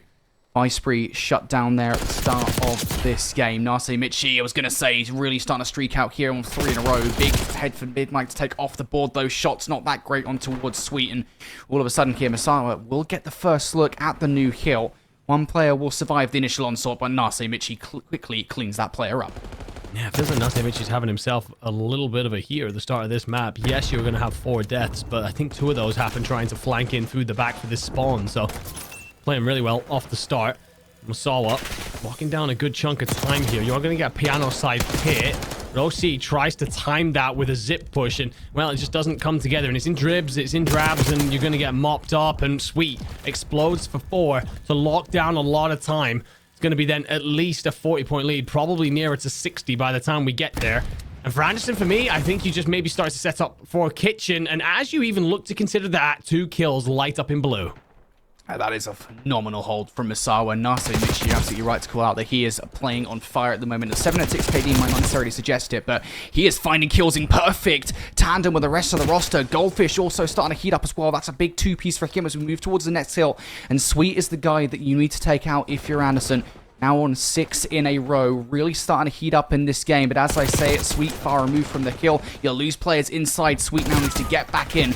Still keeping that streak alive as well. And he's going to do exactly that. 8 in a row now for Sweet. Pops off in a moment when he's just helping Masawa extend this lead on out. You will get 3 kills in red, but no one then dives the time. You've just given the time straight back up. OC's trying to reposition to try and control mid to lock down this P4 rotation. I understand that play, but someone there has got to take control of the situation and actually grab some time, lock things down, and the way it all pans out, in the end, you're basically losing rotation as well as all the scrap. Now looking to win the trades. Masawa towards the new hardpoint. OC doubles up. Nase about to get folded on by 3 different players and will fold to the first. So Anderson, for the first time in this game, a chance to actually accrue a massive chunk of time. Loading now looking for some kills outside the hard point. Unfortunately, gets cambered, loses the teammates at the exact same time. OC now isolated towards the backline, is going to be able to double up. Now looking to just weaken the hard point for the rest of the team to hit through the front. He's actually doing it all by himself here. OC for 3, surely not number 4. No, Goldfish will trade out, but OC does his job to perfection. Picks up 3 kills, weakens things for the hard point, and Anderson now back through. Yeah, I mean, this Anderson team aren't bad. All 4 of these players are solid, but let's face it, OC is one hell of an individual performer. Nase Michi finds everything, including Sweet. He says, you're on my point, I'm absolutely frying you. And the team now tick on over that 100-point marker. So breaks on breaks as Goldfish picks one up from the bathtub.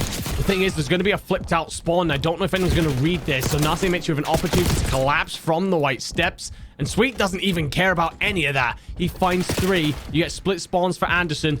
And all of a sudden, this is going to become chaotic as we look towards our second set of hills, with Misawa nearly 100 points up.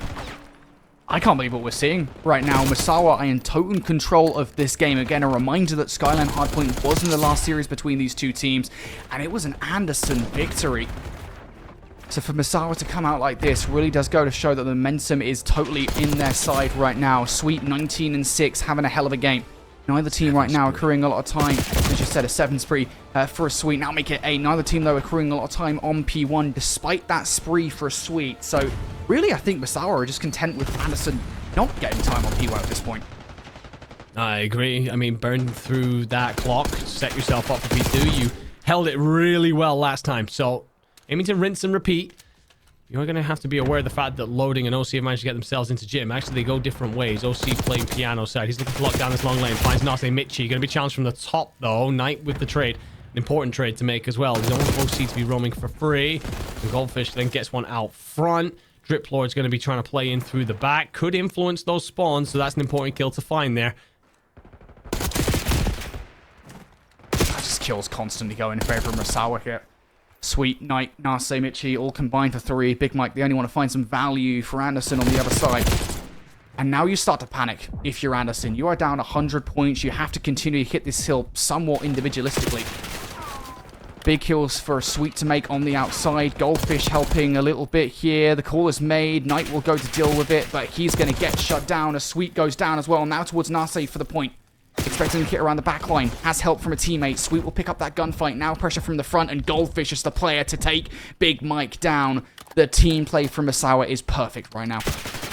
And Goldfish explodes for 2 as well. You will finally get a little bit of an answer in Loading, who finds one. OC is going to try and play through Jacuzzi to try and cut off this rotation through. The thing is, you just have no presence over by Kitchen, so you might find a kill, but can any of your teammates take advantage of it? The answer is a straight hell no, as 3 kills come through for Misawa. Sweet, by the way, on 25-9. Well and truly taking over this losers finals. And that is one of the more unlucky team kills I think I've seen in a hot minute. Finishes off Big Mike and puts 1 bullet into Knight's backside to drop him. To be fair, I think he was owed 1. I think it was Knight that actually killed Sweet earlier on in P4. The one thing I'm looking for Anderson to do here is, you know, when it comes to P4, for example, just do what Misawa have been doing with P2. Set up early. Kind of put Misawa on one side of the map, you on the other. Draw a line. Don't let it be this chaotic spiral that Misawa are putting you in. This is the team play. The collapsing from Misawa right now is just pitch perfect. 10 seconds left on the Kitchen hardpoint. Anderson split on whether to hit the scrap or go for the new rotation. 2 of those players have done the latter. OC checking out the hill itself. Big kill against Sweet. Back Umbrella's a little bit too much to ask for, though, and Nase Michi's also going to double up. That player's job, by the way, is not done just yet. Spawns now accrued here for Anderson. Nase Michi going to hold off enough time here that Misawa now can hit the front of this point. Goldfish and Sweet opening things up with the first kills. OC now towards the point. Big kills to make. OC finds both of them. Anderson holding on by their fingertips towards this time, but Misawa are so tenacious at the moment. They keep on sending players towards the time. OC now looking for the wraparound. Another 2 kills for OC. 1 more inside the time. Can't find it. Goldfish still to be dealt with, and Loading will find that kill. So fortunately for Anderson, they're able to get the time now. Yeah, just one of those moments again. I think 4 players die there for Misawa, and no one gets a hold of the point. By the time Anderson players start to consider the point, another Misawa player spawned up and dove back on the point. So just a couple of moments here. Yes, I don't think that they would have made a difference in terms of the overall result. But Anderson could have made this a bit more competitive if they were just being a bit more assertive about the situations that are unfolding in front of them. As it's going to be a couple of kills light up. Nasimichi trying to take control from Bar. Will get pushed up towards Jim. Underneath Drip Lord right now. And loading will find 2. So an opportunity then for the team to get a hold of P1 early. At this point, you have to hold on to P1 time. Because Misawa could definitely get it done here. That's 3 players down. One more wave of gunfights. Misawa take this one home and put Anderson in the 100-point club. What a statement that would be to the start of this losers bracket final. Sweet finds 3 up top.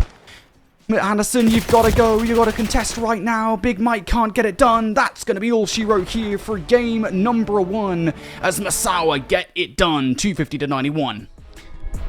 That's a statement made right there, nice and early. Misawa absolutely rolling into this lower finals. And the thing is as well, I gotta say, like, for Anderson, you certainly had your big players stepping up. I think OC dropped somewhere in the mid-30s, maybe approaching 40 in terms of kills. So he was going around doing his thing. Just felt like so often the impactful moments. I mean, we saw it very early there. Misawa, they rotate early for P2. And it was almost a perfect hold. I think they rock up at least 40 points just on that hill alone, and then they repeat it in the next set of hills. So it's just a case of, again, those kills becoming impactful or not. There's several moments, you know, I was asking for someone from Anderson to, like, kind of, all right, let's put this other team over there, us over here, and we just understand where they are. Misawa did that consistently. They were very happy to go, okay, you guys can have the 15 seconds of scrap time because we're going to set up and play for 40 over here. That never really came through for Anderson in moments where they did try and lock down, for example, the bedroom rotation. Felt like they still had players pushing for kitchen or players not really set up, ready to take those fights. Frankly, I'm stunned. Again, we go back to that last series, and what was it, a Skyline hardpoint victory for Anderson? How do you go from that to that? A 250-91 victory for Misawa. Almost as perfect of a hardpoint as you could possibly ask for. We were talking about them figuring things out. They most certainly have done exactly that now. Next up is a Skyline Search and Destroy. It's crazy because we were saying this is really going to be the deciding factor for the series. Again, it was a Hacienda Search and Destroy between these two teams last time around, and that was a 6-1 victory for Anderson. Anderson were running rings around Misawa, but I think since then, they seem to have figured things out. They've got a play caller in Night calling the shots in the mid-game. At this point, I would not be surprised if we see a total flip of the script here on Skyline Search and Destroy as well. I'm with you. I'm really getting to a point as we went on through that map 1 where I'm struggling to build Anderson into this series a bit. I was expecting that first map to be extremely hotly contested and then send us through to map 2 where we're expecting Misawa to be the better S&D team.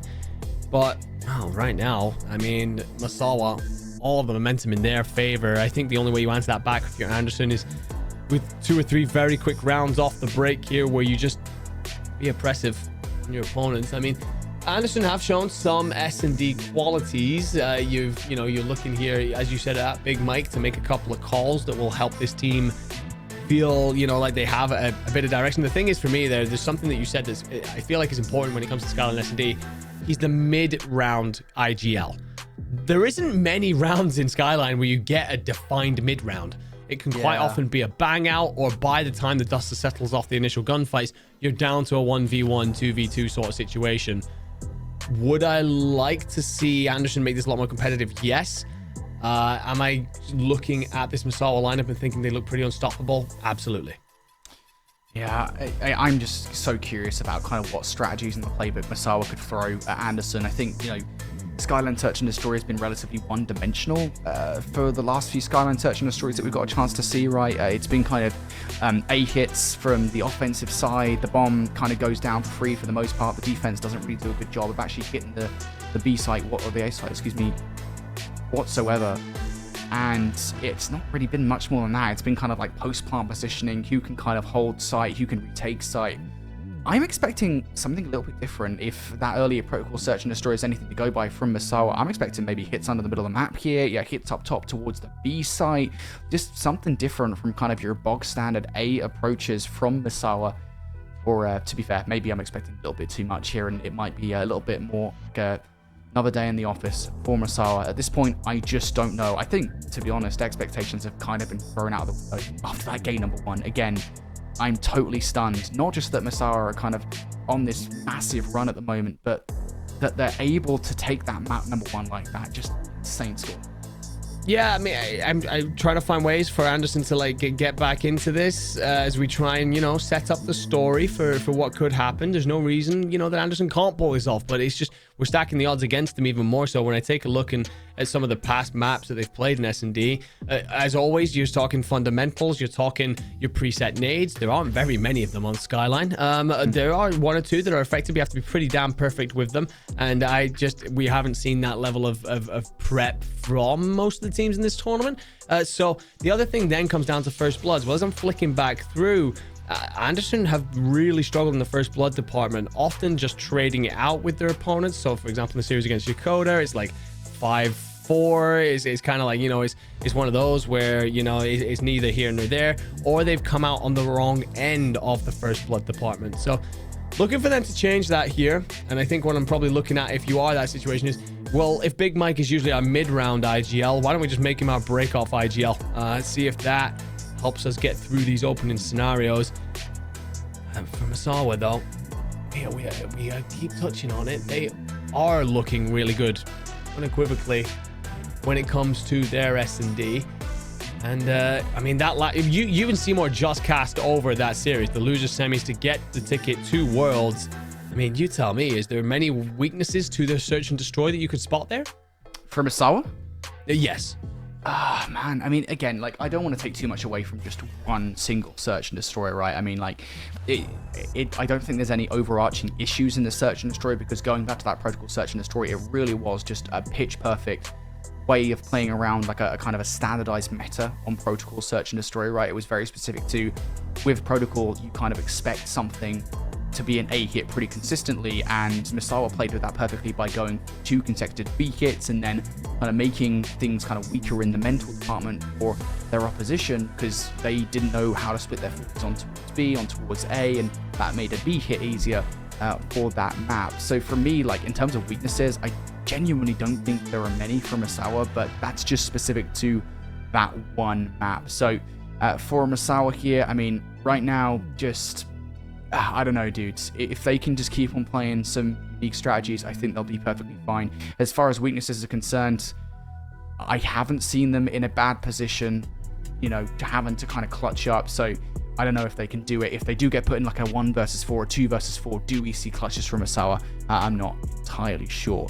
With that said, I believe we're just currently trying to resolve a tech issue, folks. So what we're going to do is going to send it to a quick break. On the other side of the break, we should have a game number 2, Skyline Search and Destroy. Don't go far.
What's up, you beautiful people? It's time for more action here from the PACAF Esports Championship. It's taken a while to get into Skyline Search and Destroy. We promised you that action would be on the horizon. We just needed to resolve a couple of issues. Infinity here alongside Enigma for the game. And we're just moments away to get into this game number 2. Let's kind of bring people up to speed if they're just joining the broadcast here, Enigma. At game number 1, I still feel a little bit shell-shocked that Misawa were able to come out and win in the way that they did.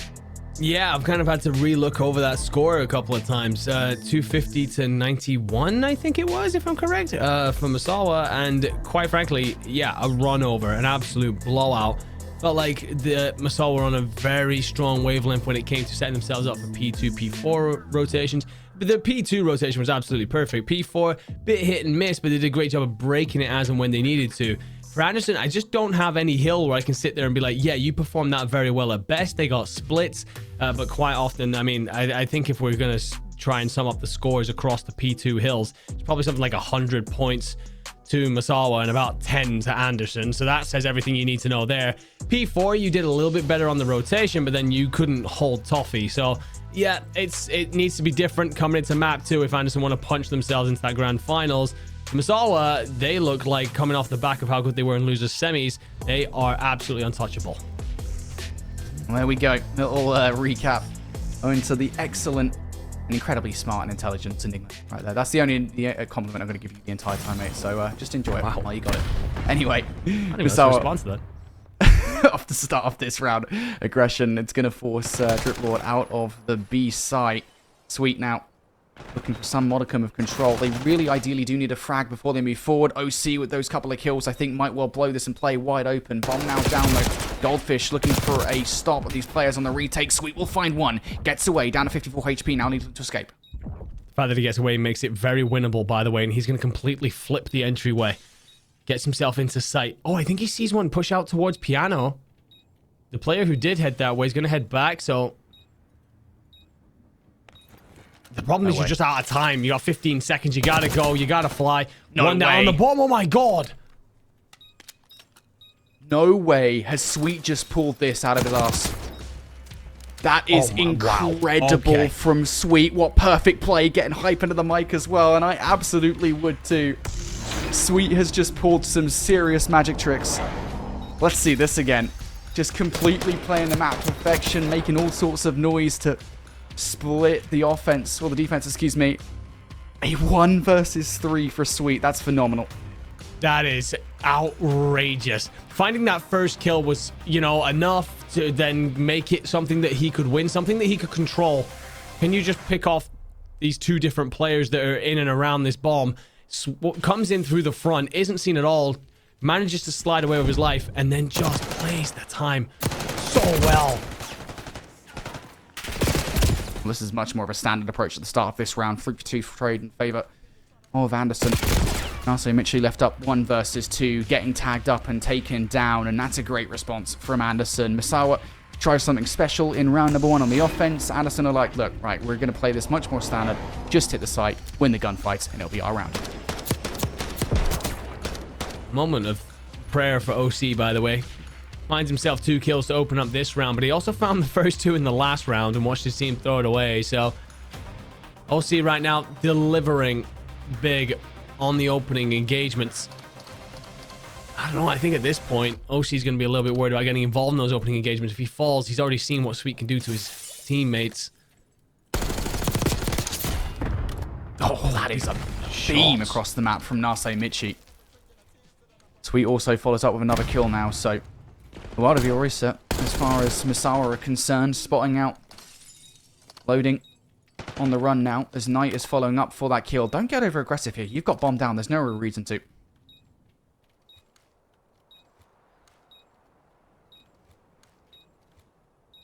Interesting conga line approach here from Misawa. If I'm going to hit through Jim, I believe that's going to be. Yes, it is. Loading's going to be playing out of bed. He will find Knight relatively free. Big Mike then approaches this from a totally different angle, and Nasimichi's caught. Sweet then dies as well. And there was a point where I was a little bit worried that Mike and Loading were approaching this from the exact same location. But what you end up with instead is because of the readjustment there and Loading starts to play out of bed, you just do a great job of ensuring you have different angles for it. I'm doing my best to not talk about the fact that Misawa get bombed down, then all 3 of them leave the site and give it up for free. Yeah, that was a really bad play from Misawa. I was kind of complimenting them for the leader, big forehead plays, and I don't think we necessarily saw that there. There's no real reason to wrap behind and just play the conga line, as you called it. Anderson going to take that for free all day long. So now Anderson, 2-1 up in this search and destroy. Where do you go? Apparently you don't get the bomb off the start of the round. Anderson will now take it.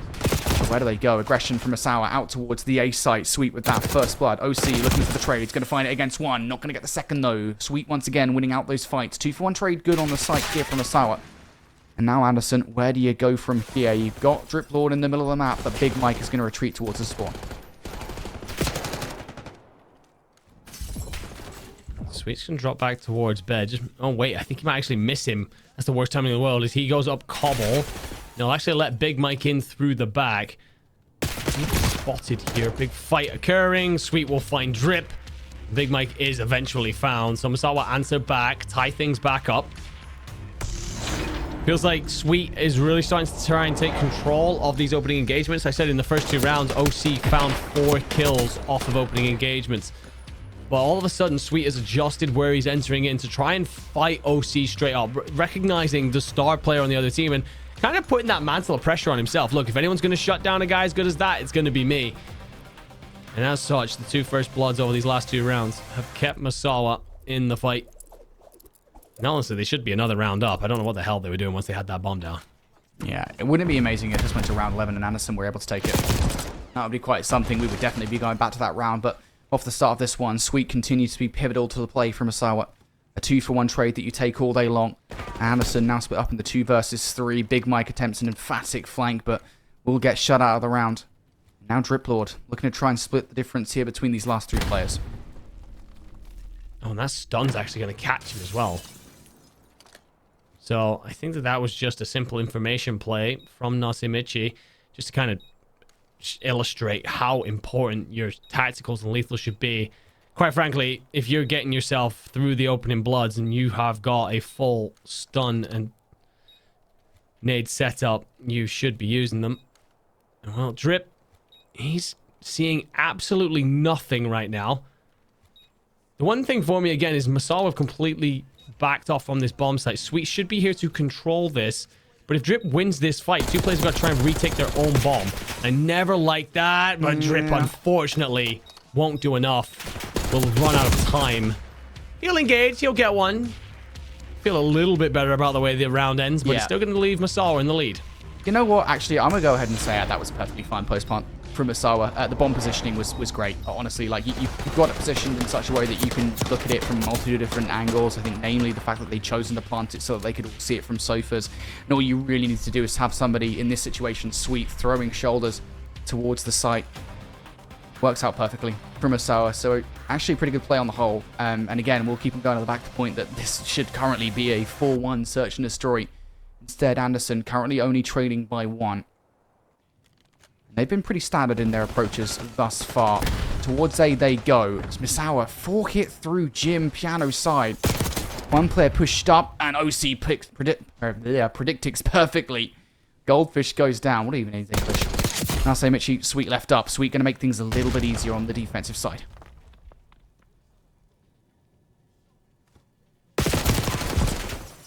Point engagement. Sweet comes out on top against loading. Bomb will go down then. 2v2. Sweet's going to try and flip the map alongside Mitchie here. Just go underneath.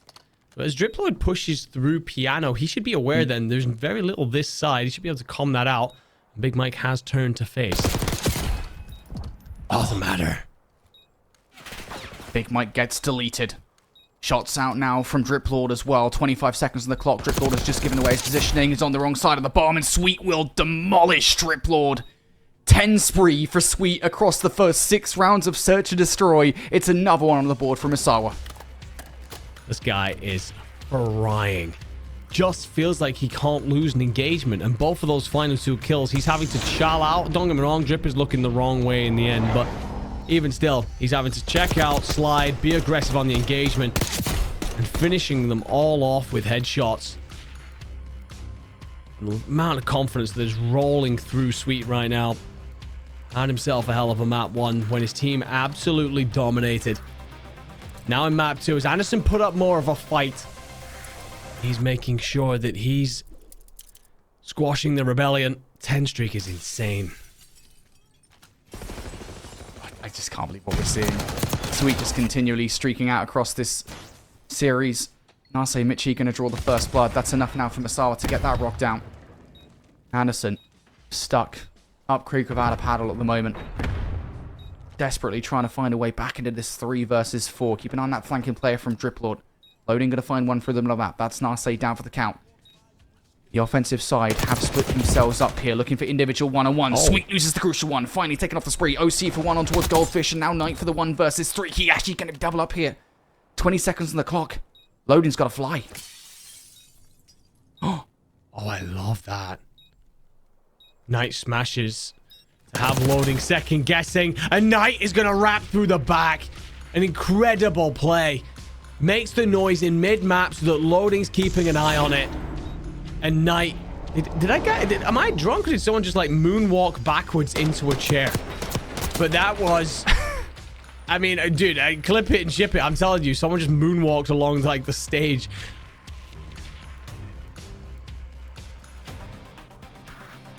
That was really something from Knight. 5-2. Oh, boy. And a reminder, again, keep on saying it, would be 6-1 right now, had it not been for the earlier stumble from Anderson. Misawa just looking to formalize it now. Cruise missile in the back pocket for Sweet. Ready to go. I don't even think they're going to need it at this point. Driplord and Loading, 2 versus 4. Sweet looking to really put it underline on this play. Driplord will take Sweet out of it. Now looking for a 1v2 to salvage this Search and Destroy.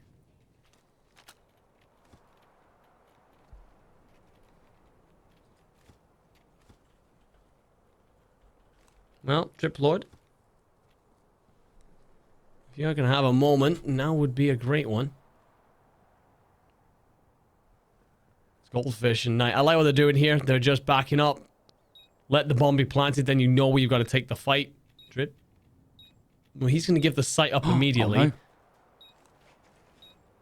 Oh, I thought for a second there Driplord was about to get some insane timing, but does stick to his positioning inside Jim. Don't know if Misawa will check it. Here comes the hit from Driplord. Shot's not that toasty, though. Not great at all. There's the final kill coming through from Knight, and that's going to be all she wrote here in this Search and Destroy. Misawa continue to be on fire. Felt like there was a real fight from Anderson through the early stages of that map. What I will say, 2 different things. One, some star power from Misawa with Sweet going on a 10 spree. That is, in an S&D, quite frankly, insane. I don't care whether or not there's supposed to be a golfing quality or whatever. That is still ridiculous in the Search. The second thing was, and I go back to Sweet again, and part of what he was doing, in the first 2 rounds, I felt like OC was really building himself into the Search. He finds the 2 first kills in round 1, the first 2 kills in round 2. And I was a bit like, okay, well, OC could really be a problem here. So what Sweet did was he adjusted his positioning where he was taking those engagements on the offensive and defensive rounds to be a part of that fight. Once or twice, he didn't come out on top in it, but majority of the time, he was able to crush OC, which then meant that, I mean, Anderson were walking wounded. They lose a player, but it's also their biggest chess piece on the board. As such, from that point on, Misawa never really looked like slowing down. And when Knight then clutches up towards the end as well and celebrates by moonwalking across main stage, you know that this team are feeling good. Oh, man. I mean, what do you say at this point? Misawa are just playing so damn well as a roster. They're just a variety of different looks there on offense, just like the Protocol Search and Destroy. Not quite as clinical, not quite as specific on those pushes, but I think enough to throw Anderson off. And again, just like the Skyline Hardpoint, in which we look at a totally different scoreline, albeit the battleground is different for the Game 2 Search and Destroy, the result is also incredibly different. We transition from a 6-1 victory to Anderson in the first time these two teams faced off in that map number 2 Search and Destroy to a 6-2 victory for Misawa. This has been a total flip of the script here, folks, and they are just one map away, from booking a place in the grand final. Misawa are on a roll right now. Yeah, indeed. It is kind of hard to believe that the last time these two teams faced, Anderson won 3-1 and relatively comfortably as well. I mean, it takes a minute here to understand that we spoke about it. When you're running through lower bracket, you do pick up a wave of momentum, and Misawa had to come through Osun and then Kadena in order to get to this point. Whereas, I guess for Anderson, you had a great upper bracket running through Yokota, and then falling to Hickam. But then it feels like, I don't know, it feels like you just run out. Sorry, Anderson did not fall to Hickam. I am lying to you. They beat out Misawa and then fell to Hickam in the winners finals.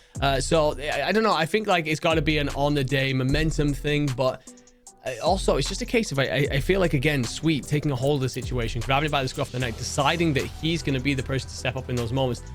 The real difference maker right now as we go into a vault control, and we saw one of these not too long ago, and well, there was a certain team that was looking real good. Yeah, it has to be said, they did have to go to a round 5 to get it done back then, Misawa, but they made a clutch in that round at number 4, and they were so good at stacking themselves on towards A. This time, though, off the start of this round, they don't find all the gunfights they want, so instead they're taking this a little bit more cautiously. Stun out towards you should be good for Goldfish to follow up the kill on towards OC, loading. Tagged down at 57 HP by way of a Semtex. He's not going to win a fight in a month for Sundays. And now that second tick about to be through. This is the stack that Misawa have become known for here. Trades in their favor. They lose the players, but that tick is still rolling through by way of Knight. Shout out from OC is good for it. Knight unfortunate there, but still, this is a lot of damage done early on. And there's 3 more kills come through. I still think they're not done. That is one of the cleanest A captures we have ever seen, and Sweet is hot on his bike to get straight over towards R. Apply pressure. Moments like this, just staying alive, just being a nuisance, allows Goldfish to activate from elsewhere. And that's so frustrating for the players over on Anderson. Just can't clear him off, and that will give up B in its entirety. What I will say, lack of bodies actually on the point. I think Goldfish decided to play Trophy instead, but Nasimechi is pushed through into spawn. Yeah, Misawa are done. They're just done already. 1 round through. Flanking play from the middle of the map is the saving grace for Anderson here in the moment. Dripboard still continues to be an annoyance for Misawa to contend with. Might get some bad timing here from Goldfish, and does. Now Misawa are able to get back on towards the point. OC pushing towards from the defense will get shut out. Second tick not solidified just yet. Now it will be. Progress being made. Kills coming through from Vault. Nicely done from Anderson to hold on towards the point, but it feels ever so tentative now, doesn't it? There is a whole 100 seconds on the clock for Misawa to do this. Anderson also 5 lives down, and now Drip Lord is mantling into the middle of nowhere, so just not going to be helpful for you. Needs to be pretty perfect if you are Anderson at this point. You got to get your ARs into the power positions such as R, and I mean loading just gets beamed by Nasimechi. OC will answer back with 2 at least. But then as he's found by Sweet, you just get into this situation where now you're still 6 lives down after all those engagements. The problem is you've only got 5 lives to hold for 60 seconds. 2 big kills there will give you an opportunity for a little bit of reprieve, but no respawns remaining. It's got to be absolutely perfect. Yep. And that's the big problem here. For Anderson, they can't really rely on time in this situation. They do just have to win every single gunfight imaginable. And there goes one. Driplord down. We'll see you in round 2, pal. Knight attempted flank. Surely doesn't get away with the gunfight. Does not. Nice team shots from Loading. And Big Mike. Big Mike now looking for a late flank, but players have started to filter through here from Misawa. Goldfish, one of them, will get shut down, but Nasi Michi trades things out. Now just down to 2. Now just down to 1. And it's all down to that flanking player in Big Mike. Can he procure something special? Bad COD timing does not matter because the eliminations are done. Anderson out in round number 1. We can talk a lot about how it begins, but I'm very impressed even more so with Misawa on how it ends there, because once it starts to turn into TDM, we've seen this multiple times through the season where the defending team will slow down, turtle up a bit, and make themselves very difficult to kill. Start to try and bring that timer into it, which then helps you bring the lives back more even as attacking players start to sprint into situations and force the play a little bit. But I think Misawa recognized that what they could have afforded to do there was actually slow it down themselves, make themselves a more difficult set of players to find on the map, team up for a couple of kills, and just bleed Anderson slowly.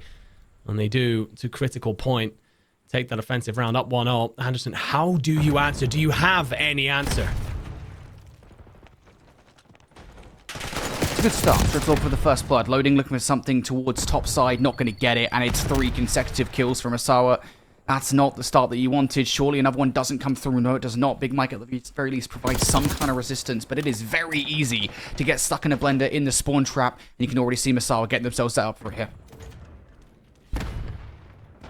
So we should have just seen a couple running through lights. OC gets just awful timing, but will get 1 kill. Oh, and to be fair, I mean, with the help of Loading, blinds the second. The 2 players save each other's hides.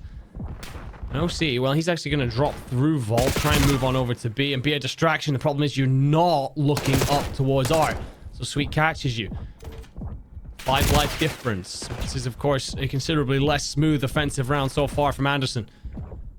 A reminder, ladies and gentlemen, if Misawa take this map, they punch on through to Grand Finals. Anderson finished 3rd. Now at the end of their tournament run. You have, though, got your ticket to Worlds, so you can be very happy about that, but you don't want it to end like this, not knowing that you'll be facing each other again at that World Championships in Buckley. Every 2-for-1 trade puts Misawa 1 step closer to that Grand Final spot, and it just continues to go awry for Anderson. Goldfish on 5 in a row. OC, the only player to break out with 10 seconds left. There's no real chance to prance around the point. You have to stack onto it. Here we go. 6.3 seconds now. Misawa, take Loading out. Flanking play from Sweet. Not going to get anything just yet. Big Mike towards the point. Good for the first. Sweet gets shut down. Hold on for a second here, folks. Triple cap through. 1 last player to do anything here. Nase Michi gets caught out. The stack should be good. We're going to see an extra 60 seconds. Okay, then. Suddenly, the script changes just a little bit. You find 3. Big Mike with that spree. OC, sorry, with the 5 as well. An opportunity to try and do something here. And I tell you what, Misawa suddenly realized they have to flood towards the point. 4 ticks are in. How Anderson have managed to get to this point, I don't know. OC's in through the back, finds 1. Maybe play for art there in hindsight. This Goldfish finds 2 to send you packing. 6 lives down. 50 seconds, though. And if Loading can get in through the back and find himself 1 or 2 kills and art control, it will open it up for Anderson. Yeah, flanking play from Loading is everything for Anderson here. You're in a 5 versus 12. He has to do something. He's done it. He's already done it. Can we be on board with Loading, please? Somebody? Loading's done it. He's got the kill and somehow manages to get away. Actually, Sweet will trail it without. And now 2 players on the point. Second ticket back to be through. Route taken from Goldfish. Nobody's watching this. There's the first kill and the second as well from Goldfish. The piecing is crazy. 35 seconds on the board here. It's not the time that's the issue. It's the fact that Driplord is the last man standing. The end of Halo Reach is upon us here for Driplord. I don't think there's any surviving this.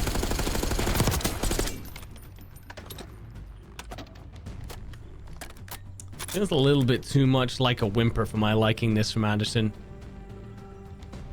Make it happen. Dig deep here. Try and force us further into this. I gotta say, there was an impressive spree coming out. Some of it from Big Mike, some of it from OC, where you just pop off here in this A to B. Well, I mean, you get the A capture coming through first of all, but then as you transitioned over to B as well, I felt like there was a real moment for them to take that round away. But then just as we're seeing like loading go in through the back there, try and get that kill, see if you can activate your teammates into pushing them through the front. Taking everyone hostage is really funny. It is. It's wonderful. But I don't know if that was the timing for it. Probably not, let's be honest. But, you know, if you're going to go out, you might as well go out with a little bit of flair, a little bit of style. Very true. And it was fun. I mean, it was fun for us. It was fun for us. You know, it's always good to have a little bit of extra entertainment That's here. all that matters. As you said, it's not the most entertaining exit so far for Anderson, is it? We're saying it like it's already guaranteed, but the Sawa still have to technically win either this offense or the next defense. Not be looking down the barrel of a round at 5. Flanking play from OC to try and put a stop to the progress being made over towards A. Once again, the trade back in favor of Misawa. 1 versus 1 in the middle of the map here between Goldfish and Driplord. Now Driplord has help coming off the spawn, but as does Goldfish. So the duel and the joust will continue. Big couple of kills coming through. A, not done yet. Drip's going to preemptively fire. Oh, and gets shot, though, from Catwall. But Loading will trade it out. J-Sweet will then also trade that back and forth. Right now, OC just trying to cut off reinforcements through the spawn. Important kill to make, because not only is that an impact on lives, but also you've got to assume that Misawa start to come looking for him, and they do. How long can you stay up? Well, there's an entire squadron headed your way, OC. It will be eventually cleaned up, but that has bought your squad valuable time. The problem is they do push out this B side. They can now surge forward. I think there's actually a team stun that will slow that for a moment. That mid-cut battle is going to be huge, and Driplord comes out with a big 2-piece, and Nase Michi falls. So this is far better from Anderson on the defense. I got a feeling we are going to see a round 4 here. Sweet doesn't want to, though. We'll only find 1. It would have been a phenomenal play that would have opened things up for Misawa, but it's not going to result in anything. Now back towards the point. Desperation starting to set in here in this round. 1 last flanking play from Knight and Goldfish. Goldfish will get a double. Knight still in the play as well. Driplord to take down 1. Knight hasn't been taken out, so stopping the clock, but there goes Knight. OC the player to get it done. 6.6 seconds on the clock here. 16 versus 10 in Anderson's favor. Nase wants to get it done. No, that's not safe for 3. And that is A secured. Extra 60 seconds on the board. Feels like we've had this happen for back-to-back rounds now, where just as it seems like A is done, you are not going to seal it up. People just explode into life. The one thing I will say, this is the closest life difference we have seen so far, just 4 in it. So every opportunity here for Misawa to take this to a clean 3-0. Loading does well to find 1 as the entire team round that corner. Should have picked up a lot of information as well in the death cam. Punch through the back here. I like the play. You've reduced that life difference to 3. The problem is you are down to 7 lives, but that kills your signal as well, and art control, that you have every opportunity to stack this point. Yeah, you're forcing Anderson to spawn out as about as far away as they can get from this point. Loading trying to take some shots under the car, but it's not happening. You're losing all your players around. Loading is the single savior at the moment here for Anderson, and the shots are not resulting in anything more than just hit markers. Loading goes down. Double stack through here from Misawa. They want to call game. Potential flanking play from Big Mike to save it. Yes, he does. 2 kills made. Just 1 more player to take down, and it's going to be Goldfish. Can he be the hero here? 20 seconds on the clock. He's watching water. He reads it correctly, but Driplord is going to be able to get the angle on him there from statue. There's Drip finds 2, 1v4. I was going to say, if anyone can do it, it is Sweet, but he will be found. So we do see a round 4, but I got to say that honestly, the resilience that come out of Misawa time and time again, very impressive. You know, you could have forgiven them for being like, well, we're up 2 rounds here. We're happy to send this through to the defensive round and just see it out there. Not a problem. But they decided they actually want to 3-0 this. And Nase Michi pops off for that 3 on the point that then puts them in a spot where they can roll on through. But also the decision then to regroup over by balcony, push on through that P4 spot and play for the art control just kept Anderson scrambling. Anderson do pull it back to get themselves 1 round, but it was not comfortable. Anderson not done yet. The defibrillators come out. Turns out they're not flatlined. Sour here in this round. What do they do? Initial stick. That is perfect from Goldfish. Great way to start the round. Really wanted to find some value there from Big Mike. Now all of a sudden it comes down to the players that are potentially looking at a flanking play. OC clearing out topside. Has a little bit of help coming through from Loading. This is a big gunfight to take down. You're taking down two big hitters in Goldfish and Nase Michi. But ultimately, it is all for a wraparound back towards the middle of the map, and you still haven't fully cleared out that space. Knight and Sweet still to go. There goes the latter of those two players. Knight down low. Nobody's stopping the clock just yet, though, for the offense. This is one of the things. You've gained so much map presence. You've gained quite a few kills. You have a numbers advantage. No one touches the point. But OC will find 2. Loading will find 1. You finally do get onto that point. Let's just start to see some progress. And this play from Goldfish, you know, this is one of the things. Masawa do have to go and make sure they've still got art control. They do have to make sure there's not a flank coming in through B. And you're pushing through the front, and OC finds 3. Big Mike finds another one. So not only can you stack this point, but I like what OC decides to do. He's going to get aggressive and cut off these reinforcements as much as he can, buy his teammates time, and hopefully also drag a couple of those reinforcements to the grave. Now OC on 7 in a row here as A is secured. Extra 60 seconds now on the board. Misawa haven't got really anybody towards the middle of the map here. Furthest player pushed up would be Goldfish. Loading's going on the hunt for this kill as well. Knows how important it is to make sure that these flanks do not come through. It's happening regardless. Goldfish has chosen the route for Volt. Does he do anything? Yes, he does. That's a nuisance. But Loading decides to turn this into an opportunity for potential spawn control. Nobody has any idea that Loading is about to make this play. In behind enemy lines. Sneaky beaky like Loading. Don't do it again. Stop doing this. Loading, stop doing this. He's taken the absolute Mickey, mate. Loading for more kills. Decides to cut that play short. And probably for the best. Do you get like an accuracy buff when you grab people hostage? I swear people are absolutely frying when they get someone else hostage. I've not tried it very often, I'll be honest. Oh, Hellstorm will connect with absolutely nothing. And with that in mind, and the fact that Masawa are basically on top of the point, I feel like maybe a little bit of a waste, unfortunately. But Loading will find 2 to make amends, and potentially 3 as well. Oh my god, surely not number 4, as he engages Knight as well. Get ups down behind the palm. Knight finally shuts him down. But what a pop-off from Loading. I can't believe Loading's just done that. Now, it's worth saying we've got to carry it out here. Anderson are 3 versus 4 for the moment. They are 1 man down on an offensive push as well. Loading needs to go huge once again and gets found out this time. I think it takes a little bit too much of a direct path around the flank and will get shut down for it. Nase Michi able to convert for a second hit. 35 seconds on the board. Anderson forced to hit a full reset. So this next push has to be perfect. Nase just keeping an eye on this elbow position. Should see one cross. That's Loading. Big find because we've already seen that Loading get in through the back and into that art position multiple times. OC can dive the point, but outnumbered, outgunned. One last hit surely for Anderson to keep their tournament life on the line. 6v7 could still technically do this, but it's a 3 versus 4 that's the problem. Now really all down to OC. Lines one up. That second kill is done. And Masawa have won 6 rounds, 6 maps straight to book their place in the grand final. It is a clean 3-0. Masawa get revenge. Difficult circumstances in the end for how Anderson bow out.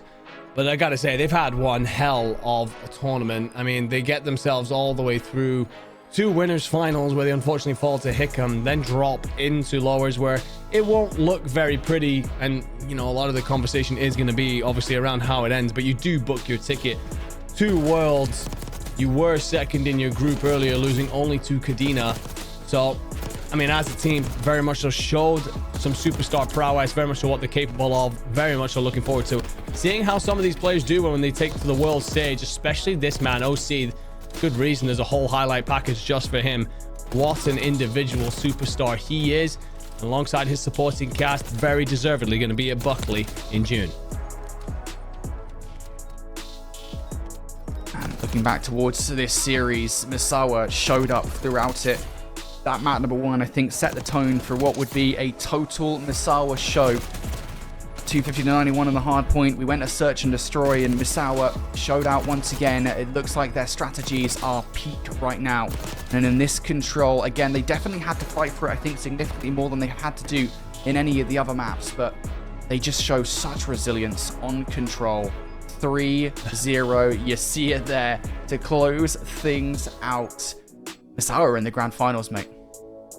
They are, and this is an opportunity then as they square off against Hickam, and I'm pretty certain I'm right in remembering this correctly. I am indeed. Misawa were the team that won against Hickam, Game 5, Round 11, the only time that Hickam have lost through this entire tournament. If that doesn't set up a beautiful grand finals, I don't know what does. I'm stunned. Misawa, just phenomenal, as you said. I mean, the fact that we've got that Game 5 Round 11 kind of rematch again, you guys are going to have a banger grand final. Reminder folks that it is a best of 7. Before we get there, though, we got an interview, as we've had for every single matchup. This time around, it's with Goldfish. You know what I'm going to say, mate. First and foremost, congratulations. You guys have been on fire the last couple of series. First and foremost, it's got to feel good because you guys just got your revenge against a team that beat you earlier on in the tournament. Last time you guys faced off against Anderson, it was a 3-1 win for them. This time, you 3-0 swept them. Yeah, absolutely. I think last time there was some technical difficulties and we weren't as locked in as we should have been, but we knew from the beginning that we should have been the winner of that game, and so we came out today to prove that, and we did. I'll be honest with you, up here on the desk, despite some of the struggles that you mentioned earlier on through the tournament there, we have been very impressed by you guys as a 4. Talk to us about the system that you guys kind of bring to this. Obviously, there's yourself, Knight, now Nase, Michi, and Sweet. And, you know, we kind of make a lot of guessings and gatherings from various interviews, but I'd love to hear it from you. Yeah, well, obviously, Sweet's kind of our superstar. He kind of brought the team together and coached us up to where we are now. Knight is he comes from Rainbow Six, so he has a great strategic brain. So anytime you see us doing some type of crazy play, it's because Knight called it and it works. Like before every single search and destroy, Knight's calling a play, and that's what we're doing. So Nase is just a beam. Like he can't miss. That guy his job is just to kill people. And I've just been picking up the sub role and playing just wherever I fit in, really. It's interesting because I mean I've asked that to like 1 or 2 of your teammates as well, and it's funny to hear you guys all say that like very similar things. It does seem you all are very much so on a wavelength, and on a wavelength you have been today. Obviously you had to come in and get that ticket through to Worlds. You've achieved that. You've now put yourself into a grand final spot as well, coming up against Hickam, who you beat in Game 5 Round 11. Now unfortunately we didn't get to watch that up here on the broadcast. They will likely get the advantage when it comes to map vetoes. Obviously they're the team coming through winners bracket. But do tell me, you know, you are looking at this grand finals. Any predictions for final score? Well, I like to say we're going to sweep them.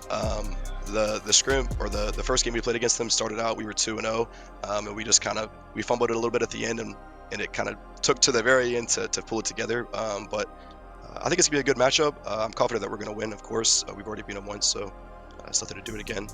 But yeah, I think it'll be a good matchup for sure. Yeah, you guys certainly have the momentum to do it, right? You guys have literally just won 6 maps back to back in dominant fashion for pretty much every single one. What's different for you guys today? It feels like we're looking at a totally different Misawa roster comparatively to what we saw in days number 1 and 2. You guys are a different gravy today. I mean, what has changed for you guys coming into this final matchup? Yeah, I think we reviewed a lot of our mistakes and where we were getting, what people were exploiting to beat us, and kind of patched that up the best we can. And we've kind of strategized some predetermined plans for what we're going to do for breaks and stuff. So that's helped get us like the momentum in the beginning of the matches, which carries through the rest of the game. Sure. Well, you know, I'm going to ask again, congratulations on the dub, boys. You guys did phenomenally, and we're really excited to see you in the grand finals. Before we let you go, any shout outs you want to make here before you play that all important grand finals? Yeah, of course. Everybody back home, everyone from the squadron, from work, everyone's families that are watching. Yeah, just thanks for tuning in. We've been getting so much support to our phones. Like everybody's spamming us, hyping us up. So it's been a lot of fun seeing that, and you know, we're just here to try to make everybody proud that's watching. For sure, and you have made us proud on the casting desk as well. You guys have made some phenomenal plays. It's been so fun to watch you guys. Congratulations again. Looking forward to seeing you guys in the grand finals. Thanks. Alrighty, well that was Goldfish. He's now going to take some time away with the Misawa roster to prepare for a best of 7 grand finals. It is going to be all-out warfare to decide who is going to be the champion of the PACAF region. Enigma, you looking forward to it, mate? Absolutely. I do wish you would have answered my question, though, about directly what a score was going to be, because I know that I'm currently 1 point behind Seymour in the predictions now. I was hoping to kind of match exactly what Goldfish went with. It's interesting for him to say, though, that they were 2-0 up in that series as well, and comfortably. It wasn't, so it feels like, they came out of the blocks really hot there, let it go at some point through the series. And I kind of start to look ahead then and think about how much momentum they've carried through this lower bracket. Hickam, no doubt, sitting there and saying, not a problem, come at us, we're ready for you. And I think that it then becomes a case of, me and Seymour, we're in for a banger of a grand finals here. This is going to be wonderful. It indeed is. Well, folks, you're not going to have to wait that long. Just one more sleep until Santa, or one more break, until the grand finals of the PACAF Esports Championship. It's going to be an epic battle. Anderson versus Misawa to decide who is going to be champion. Catch it after this break. This is Map Mystery. Our PACAF teams will put their Call of Duty knowledge to the test, identifying multiplayer maps as quickly as possible. Players will only have a limited time to name as many as they can. Nuketown. That's Modern Warfare, right? I think that's Afghan. No, It's not Afghan. I don't know the name of it, dog. What's the name of it? I used to skip it. It's Modern Warfare. It's the first Modern Warfare. Oh, Turbine from Black Ops 6. Nice. Oh. That's Black Ops. Dust 2. That's MW. Nah, that's MW3. That's 3. I don't remember the name of it, but I played Infected on that map so many times. I don't even know. This is World at War. Dang. I don't pass. I know what the map looks like, but I couldn't tell you the name. Yeah, we're horrible. That's a World at War map. What? I know the games. I've played the I would say maps. 5 seconds to pass. I didn't even play the game. Pass. I played this the other day. Bro, we play these damn maps so much. Boneyard. Scrapyard. Oh, Scrapyard. You're welcome. Assist. No idea. No, throw it out. Kino Dutote. It's Detroit Advanced Warfare. AW. You're kind of our MVP here, dude. This is from Not Cold War. What is that? Definitely Kino Dutote. In this Advanced Warfare, when the tsunami comes? Is that a Vanguard map? Oh, that's Vanguard. Dude, I have no idea. Useless, dude. It's like a barn. There's like a barn in the middle. I stopped stay within stopped the playing name. COD for like 5 years. Oh, he got excuses, bro. Oh, Bokic. Yeah. Okay. What the heck is the name of that map? Kino Dutote. Yeah. Wait, this is Modern Warfare 2. Yeah. Remastered. Oh, man. This is embarrassing. Embassy. No, not Embassy. That's Invasion. Yeah, Invasion. MW2. Gun up to my head, I couldn't tell you a single Black Ops 4 map. Best guess, Kino Dutote. I like that. That's a good guess. Cooked. Couldn't remember nothing. Yeah, we must be dumb. I'm out of here. Man. Cooked. Kino. That's an Infinite Warfare. I just don't remember what the heck the name of it. Skip. I got this game so I could get COD 4 remastered. That's gotta be Ghost. Don't know the name. I mean, a classic. That's Kino. No, what is it called? The state. I knew it was like the name of like a building or something. Oh, Red Card. Banning that. Raid. I was chalked. I don't think I got a single one. Underground? MW3? Okay, nice. Go pull. Damn, that was embarrassing. Dude, I know all the games. Hey, thanks, man. Yeah, I got you. At least I can help y'all out. I know all the games. I just don't know any of the maps. That was embarrassing.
If you keep making that face, it's gonna stay like that. Funny. I'm trying to get my own car insurance. Well, that's easy. USAA. I thought that was for the military. And their families. Grandpa served and he joined USAA. He shared membership with your mom, so she'll give it to you. Really? And they'll take good care of you. USAA. Members who switched saved an average of $725 annually on auto insurance. 3 days, 8 teams, a whole lot of Call of Duty, and it brings us all down to the final 2. It's been a long time coming here for the PACAF Esports Championships to figure out who is going to be the one to triumph above the rest when we're in terms of qualifying for the World Championships. We do have our teams qualified, but who is the one that reigns above the rest of them? It's going to be a fun one as we're setting up for this grand finals. My name is Seymour, with me Enigma. We've been killing it all through the week, but brother, I don't think this is I don't think we've ever casted grand finals together. I think this is the first time. I had to think about it. Yeah, I am wondering, like, we cast a lot together back in like Vanguard and so, and then since then our paths have gone slightly different, I guess. But yeah, an opportunity for us to do a grand finals together. Absolutely can't wait to get into it alongside you, my friend. Casting with you, always an absolute pleasure, and this event has been phenomenal. From those of you who have been celebrating and supporting in Twitch chat, the players who've been amazing on interviews, and of course the production team who are working so very hard in the bag. It's amazing to see this whole Air Force gaming project now bring us to the Pacific region and set us up for what will be an incredible competitive year ahead. It is an incredible year already. Let's take a look at what happened back in day number 1, because we had 2 groups to kick things off for the PACAF Esports Championships here in Yokota Air Base, and it was quite the doozy in terms of who's walking away on top. It was Misawa and Kadena, and we thought that was it for the week. It was a surprise though, because we had a few teams that were just sneaking away in the shadows, picking away at these teams. Hickam Air Force Base was one of them. Anderson Air Force Base was another. Enigma, I did not know the full story when I was looking at the end of these groups. No, not at all. It chopped, it changed, it went absolutely everywhere, because we end up with a very different looking bracket. Our 2 teams that were top of their groups in Misawa and Kadena fell down into lower bracket far earlier than they would have liked, having to suffer the indignity of losing to Anderson and Hickam, who then went on through to winners finals. They have though punched their way through this lower side. Have Misawa coming with a real amount of energy today, beating out Osan, I'm forgetting how to say their name, then Kadena, then Anderson, and in particular these last 2 series, we all thought that on paper they were going to be incredibly close. It is straight 3-0s, and right now looking very much so untouchable. But for Hickam, they're in grand finals already as winning team for very good reason. Undeniable have been Misawa, 9-1 in their past 3 games. They get the rematch against Hickam, which they haven't played against since those group stages. Let's see what they're going to be playing for in this grand final, because teams 1, 2, and 3 all qualify for championships over in Barclay Space Force Base in June. However, here at PACAF, the winning team is going to be walking away with 4 trophies, some challenge coins, patches, jerseys, badges, the whole shebang. Our 2nd place and 3rd place team will receive medals as well, so they're not walking away empty-handed. But look at these trophies and how beautiful they are. Shout out to the whole team over at PACAF for putting this all together. The theme is amazing. I'm loving the designs, and these teams are definitely gunning for those trophies. Let's talk deeper into the teams though, Andy, because setting up for this grand finals, which is going to be a best of 7, we've seen these teams take the stage lots today, one more than the other, but both of them have been dominant. Let's get one last look at who is representing these rosters on each side between Hickam and Misawa. Yeah, there's going to be superstars aplenty in this one. You look on the left side of your screen, Hickam Air Force Base. This is going to be Fearless the GOAT, Seaskirk, Miles, Breadwinner. They have a defined system. Miles plays as the heal kit and the objective player, the glue player, whatever you want to call it. In Seaskirk and Fearless, you've got consistent slaying ability. In Breadwinner, you've got a guy who's ready to take over any series at any moment, and we've seen him do exactly that through this tournament to get them to this grand finals. Miles, now on your screen, came in the interview earlier and talked about the way these guys work, and to be honest, we probably could have guessed it. But also on the opposite side of this grand final is going to be Masawa. It's going to be Sweet, Nase, Michi, Goldfish, and Knight. And we've seen what Sweet can do. And quite frankly, I just don't think that that guy has been stoppable through this tournament. This bracket run, this lower bracket run in particular, has seen him really hit an echelon that no one else has really been able to match. Nase Michi, though, has been impressive, kind of under the radar through a lot of this tournament, but he has really started to light up through this lower semis and lower finals, and that's where you want your top players to come alive. And in Goldfish and Knight, you've got two consistent players that just aren't going to let the side down at all. I'm not sure what all this is that you're doing over here, but sure, we're going to just roll with it, because we have a fantastic grand final set up in front of us. I couldn't tell what Nase Michi was trying to do. Is it a thumbs up? Is it a thumbs down? I think it's a double thumbs up for the grand final that we got going on right now. Not only that, but for Misawa and their run through. We had them in the interview booth, and they were telling us that the brains behind the full operation, Knight, I mean, he has been second to none throughout this run that they're making through the lower bracket. We see the strats, we see the attempts, and just how well put together this whole team is, and you have to think that it is Knight at the helm that is creating all of this success. So a lot for Hickam to deal with. Both of these two teams went to a game 5 last time that they matched up in the group stages. You imagine that this one has the chance to go the distance again now that it is a best of 7. That is going to mean that it's going to be a long night for you and me, my friends, but it is going to be one that I am looking forward to. Let's look at the maps for the best of 7, as we are going to be starting off with that Skyline Hardpoint. We got a triple dose of Vault after that, a Skyline Map 5, Protocol 6, Red Card 7. This is not a very diverse map set. No haciendas in sight, but it is still one that is going to be pretty chaotic. Yeah, I mean, I forget exactly how the veto process works, but I swear that it's supposed to be that Hickam have a lot of control over the maps, being the team coming in from winners bracket. And if so, then I'm very surprised that they've allowed us to go to a Skyline Hardpoint straight away off the rip here, because Masawa looked fantastic against Anderson in that matchup earlier on, in particular locking themselves in for that P2 rotation, and then we've been very strong at breaking through into 4 as well. So Masawa are going to be feeling pretty good about where we start our day. A lot of Vault then to follow on from that, and we've been seeing a lot of that all the way through this tournament. Again, this afternoon, Masawa have been looking great all the way through. To say that Hickam have not been looking good on these maps would obviously be lying to you, and I can't fully remember what it was that these guys played on earlier, because the match that happened between them on day 1 was off stream. But I mean, Hickam, the one time I can remember seeing them on Skyline, they absolutely smoked J-Bear 250 to 32, but this is a totally different level of fish to be taking on this map.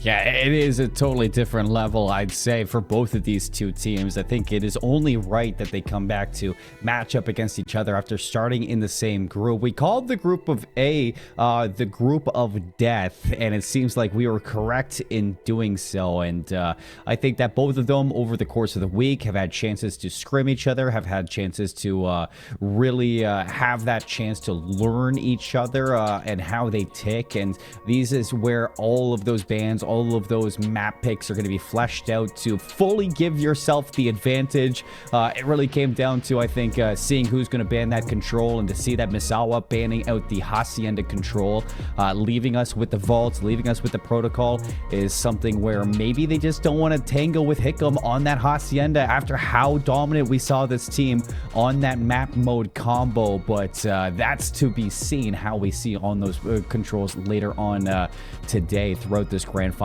Let's get into our predictions, Enigma. Let's talk about what we expect between these two teams, because both of us had the same idea.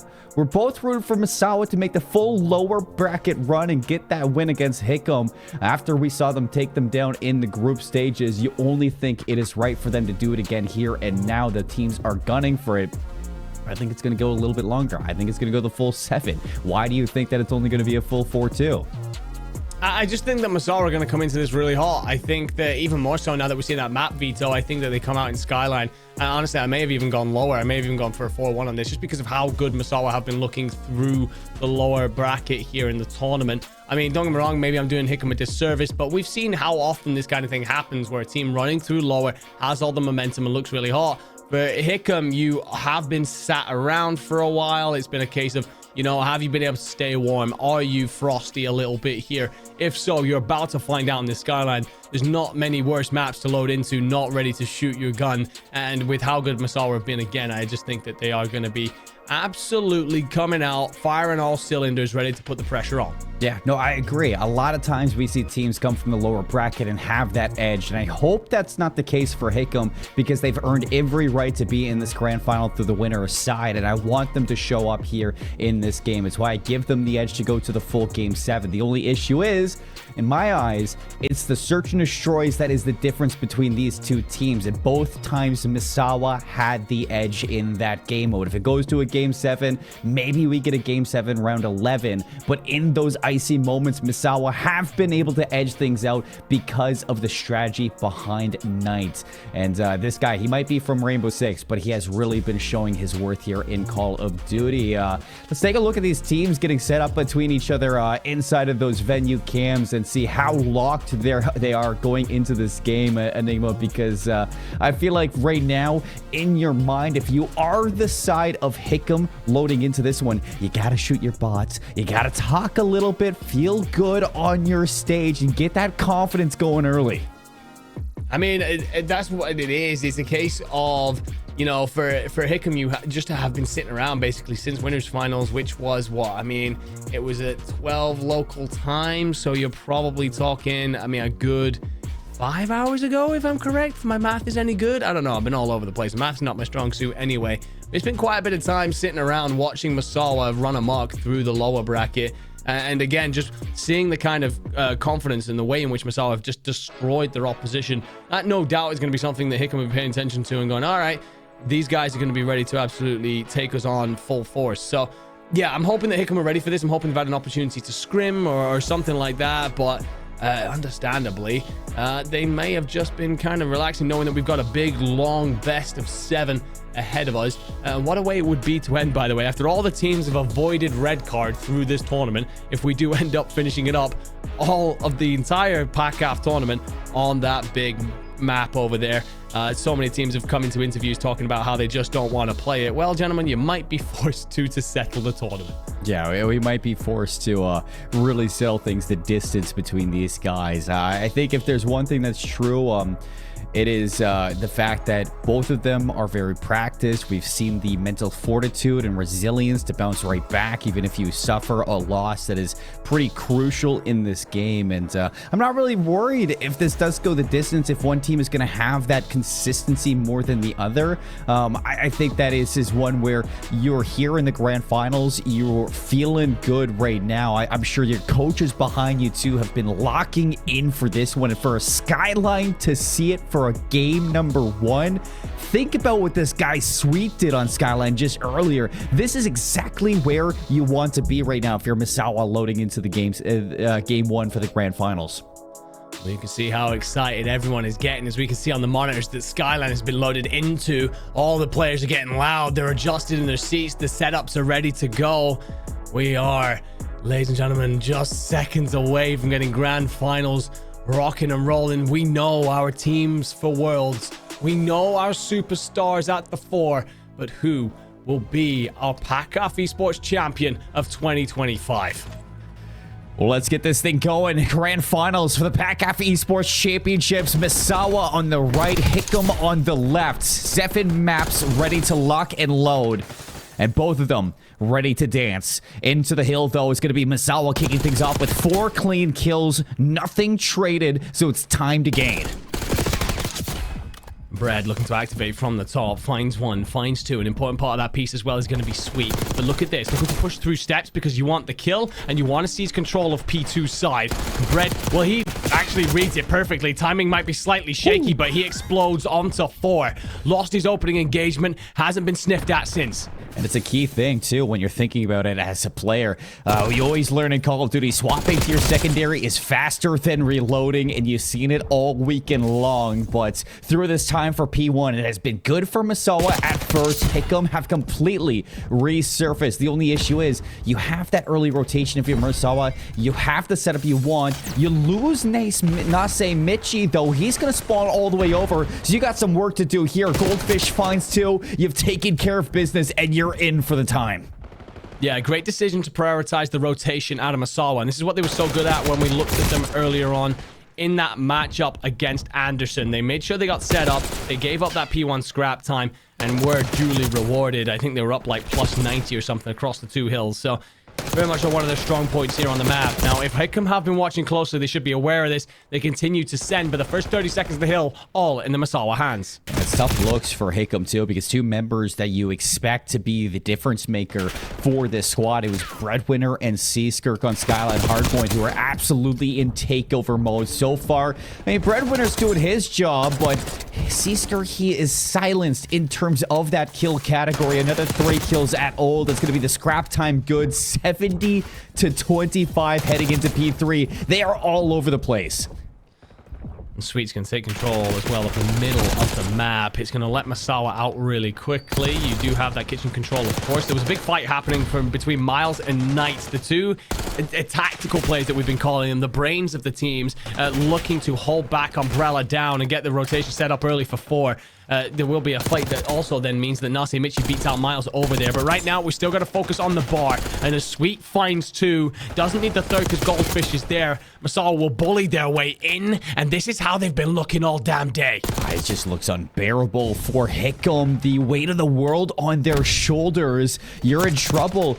If you're Fearless up top, you have to play your life. A big kill now trying to pull the attention. Hickam have to fight through ult, see if they can flip these spawns, and they're doing just that. Now it's Knight's turn to see if you can pull off what Fearless just did, because Hickam are in a good spot to get this early time, and they want to lock it down. However, you're losing the fights everywhere. Goldfish finds another 2, and you crumble at the hands of Misawa.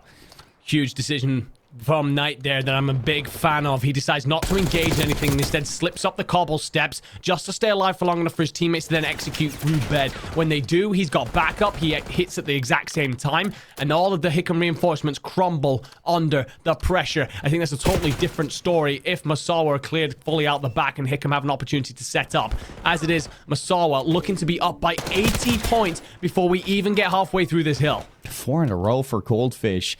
Knight's gonna find a kill there too. 3 for Sweet, 2 for Nase. I mean, it's a full spree across the team before Goldfish goes down, but you're getting the initial time off the breaks, you're getting the scrap time, you're getting everything right now on Skyline. Where has Hickam gone? Is this the ice that we were talking about? Have they fallen asleep at the most important part?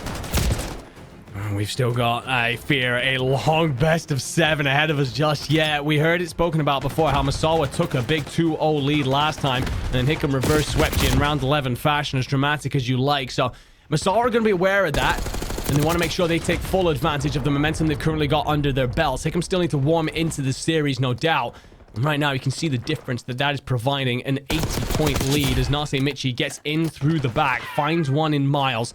We'll have to pay attention to the fact that Breadwinner, the superstar for that Hickam team, is starting to hit the rotation, but he's going to be found. It's another big wave of kills from Masawa. They're in for P1, and they hold P2 side. I just look at these numbers. 17 and 9 for Nase, 20 and 9 for Sweet.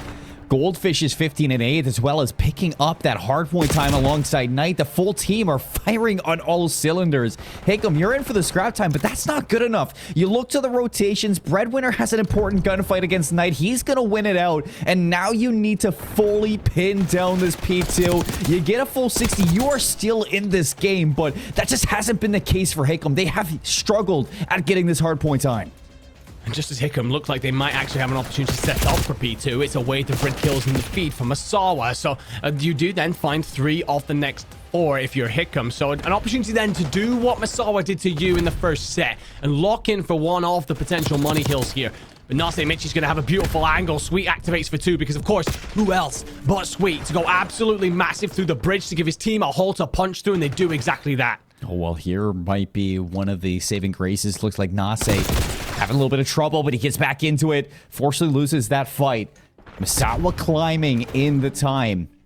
And Hickam desperately need a way back into this one. 4 down again. Oh, that is the dagger in the heart. You feel like it is twisting a little bit. Hickam, they need something soon. And they aren't going to get it there because Nase Michi is cutting him off. Nase Michi for 2. Also sees a 3rd in closet. He sees a 4th in bed. And Breadwinner can't be alive by very much. And that intel should set Sweet up for an easy trade. You will get a rotation in for Hickam for P3, but this is one of the harder hills to hold here. You can be hit from so many different angles. Sweet's trying to set up through mid where he executed so well in the previous rotation, but Breadwinner's doing his best to keep his team somewhat in the fight as his squad finally get over the 100-point marker. 4 in a row for Sweets. Can he find more? Lovely trade there from Fearless.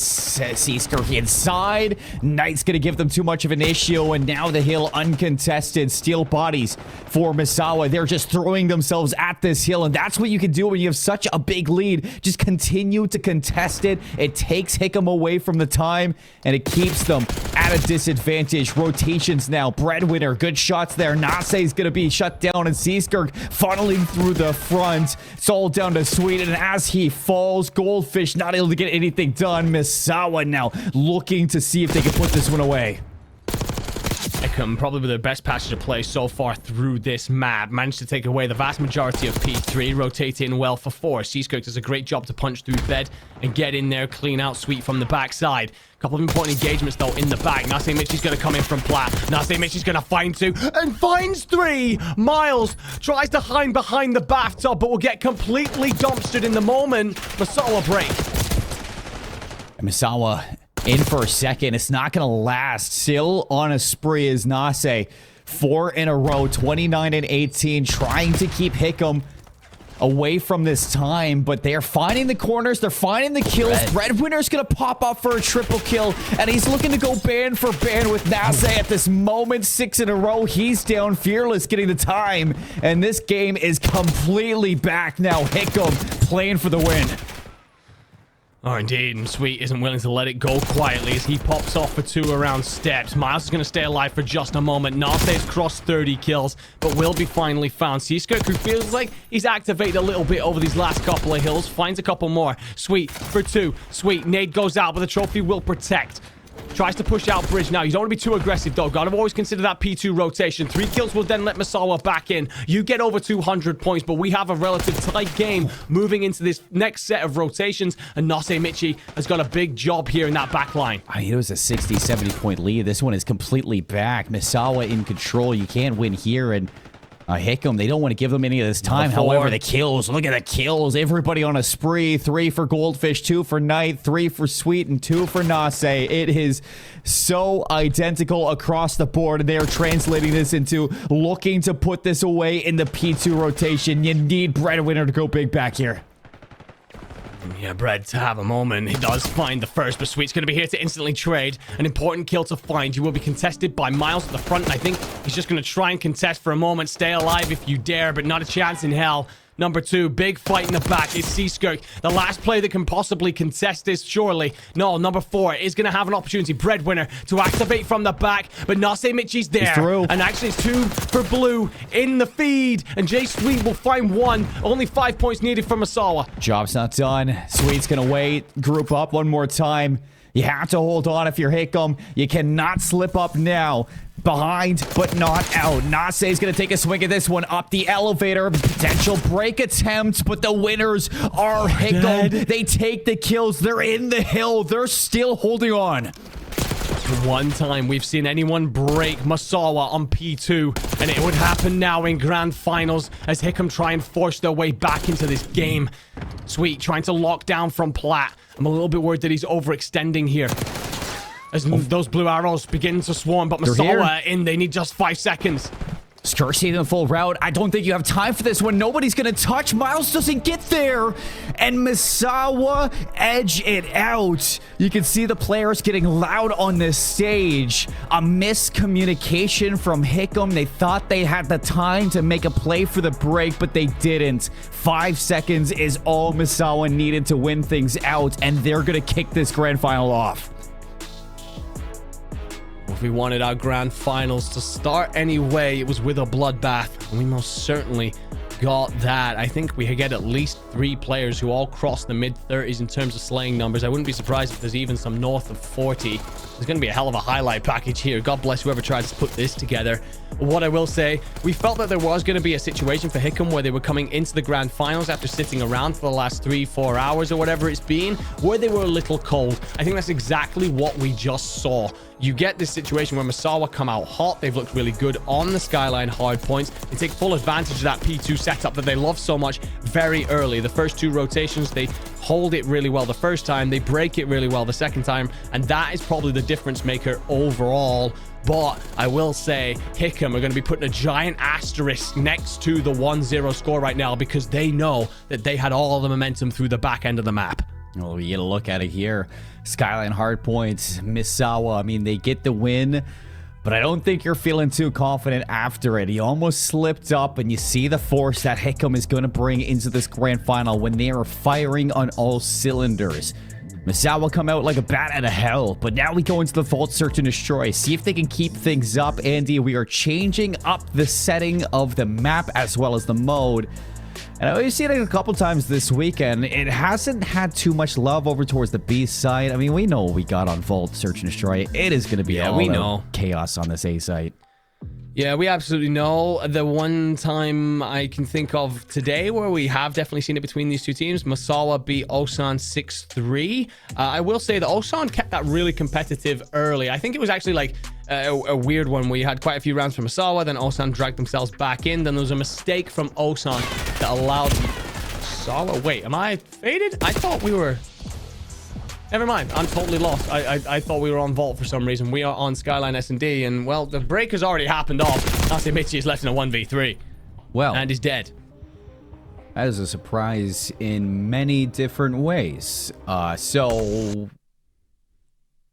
we got Skyline, maybe? No, this isn't right. I don't think the players loaded up the right maps, so, Oh, it is Vault. Okay. Okay. I thought I was absolutely blasted. I'm not gonna lie. Players got a little bit ahead of themselves, and I'm happy that it is going to be Vault, because then all of that waffling that we just did, or the rambling, it would have been for nothing. So players going to reset this one. We're going to get Vault loaded up, and you know what? You know what it was?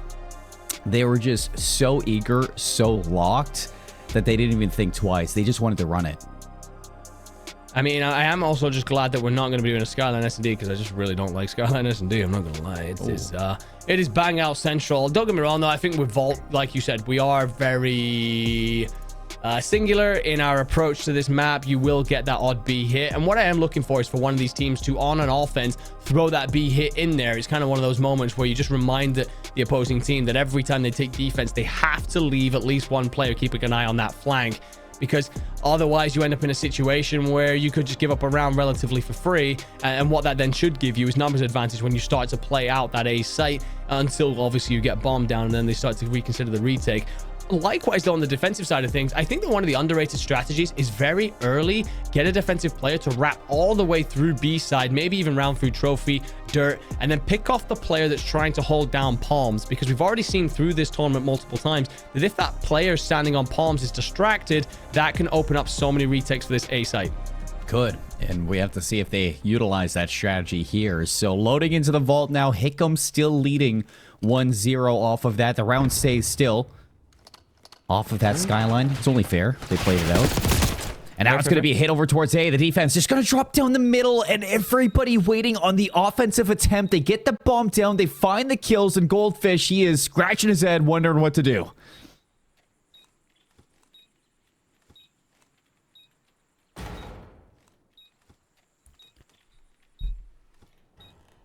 Problem is right now, he's just not being given anything in terms of information.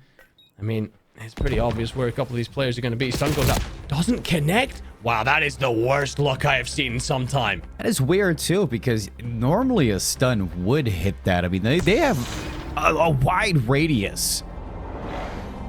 Maybe it was like the water masks it or something? I'm really confused, because that wouldn't make sense. I mean, I don't know. All I know is that C-Skirk went final in that side. He went 3 in a row. He confirms that round, and Hickam now leading 2-0 in the search. Took me a while to understand what you meant there, by the way. I thought you meant as in Hickam were leading the series 1-0. I was like, I swear Masawa just won. But no, yeah, I get you. Hickam up by 2.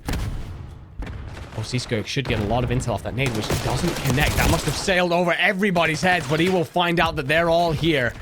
2 kills from Masawa come in early. And the attackers feeling good for these breakoffs. They take control of top hall. They find those kills. You take the fight to Hickam, and now Masawa putting their foot down in the search and destroy. 4 versus 1. Post plant not needed because they just hunt him down. I gotta see this kill.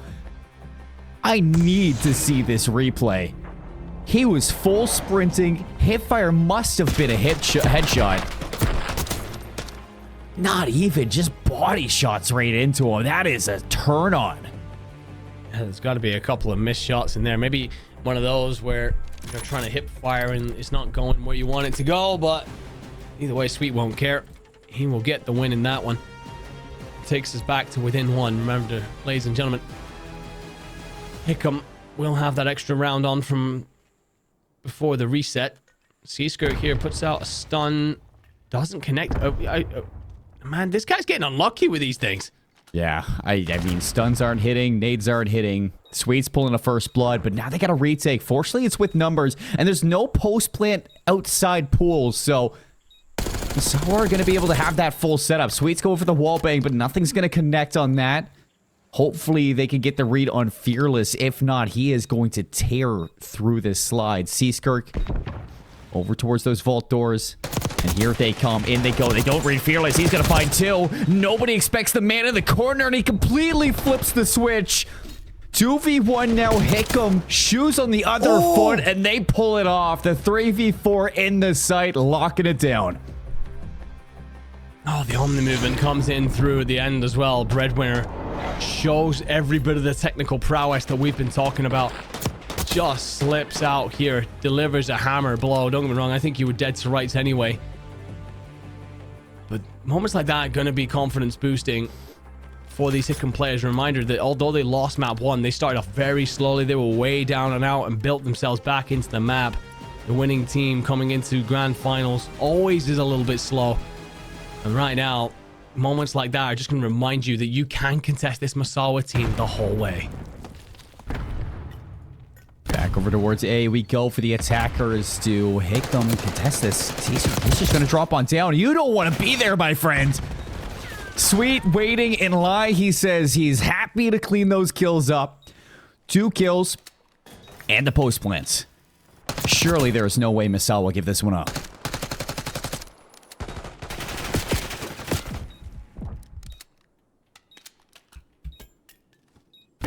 Man, for Knight here, you can just take your time, throw a shoulder, get the intel. Yeah, they're still stood there. Don't worry about it. Oh, checks away at the wrong time. Fearless might get him for free here because there's no intel. I think his own stun check then gives him away. So Masawa come out on top and do the right thing. Just say, all right, we got bombed down. This is now a defensive round essentially for us.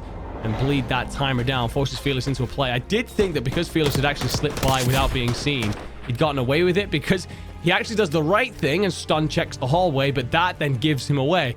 So, unfortunate set of circumstances. The Hickam still leading 3-2. Masawa, though, doing a great job on these first bloods. I think they're actually leading in them. I don't remember exactly how it went on Skyline because we didn't see the full break off, but Masawa doing a wonderful job on these opening engagements. You know, stuns are sometimes maybe good, sometimes maybe not. I like this play. We finally get some love at B. Look at this. They have no idea. Who would guess this? That's exactly what you want to see early. Something different thrown in amongst the mix. This Fearless is going to hold water here. Trying to cut off any sort of rotation. The thing is as well, if his teammates do die around B, he's got kind of a free route to just check that bomb. Last image, he tries to find Miles, who does the right thing, hunkers low. He will be cleaned up eventually, but he burnt this timer down to 20 seconds already. Oh my.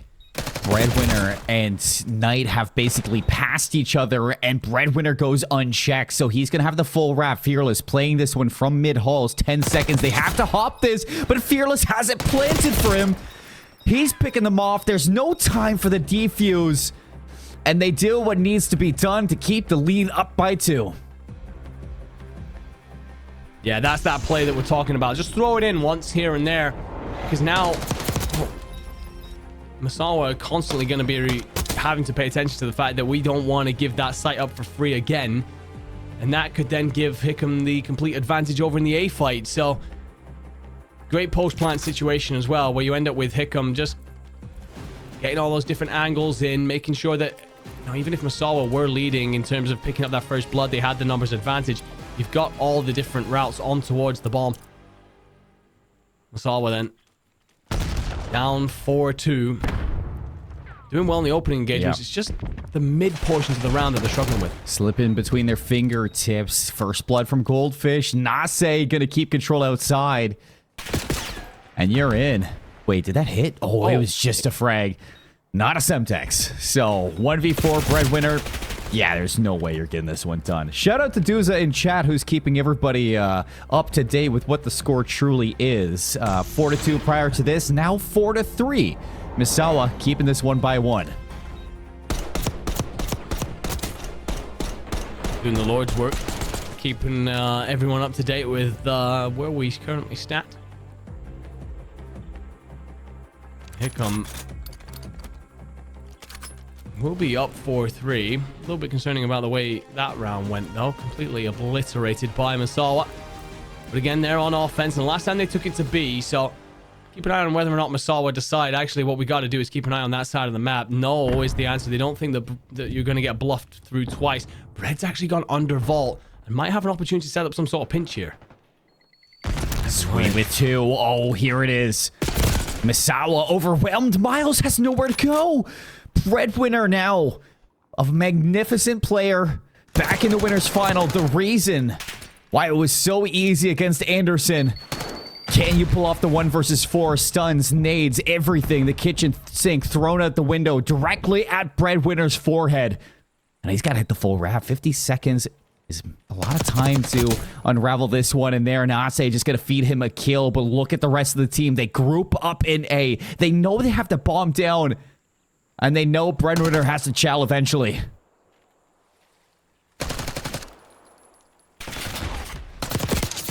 Stun's gonna eat it by the trophy. Don't give this guy 1v1s. Good lord, don't give this guy 1v1s. Oh, now Knight it's a 1v2. Goldfish. Chow's in. Oh my goodness. I thought for a second they lined up Enigma, but no. Well, that was terrifying. I mean, don't get me wrong. First guy taking a 1v1, I understand it. You're in a 1v4 situation. You're probably, you know, in a spot where you're just catching bread rotating through somewhere. Not gonna lie, like after that, I'm starting to question everything. You know where he is. Just throw a shoulder. Just make it very clear that you're not going to be willing to fight him at all.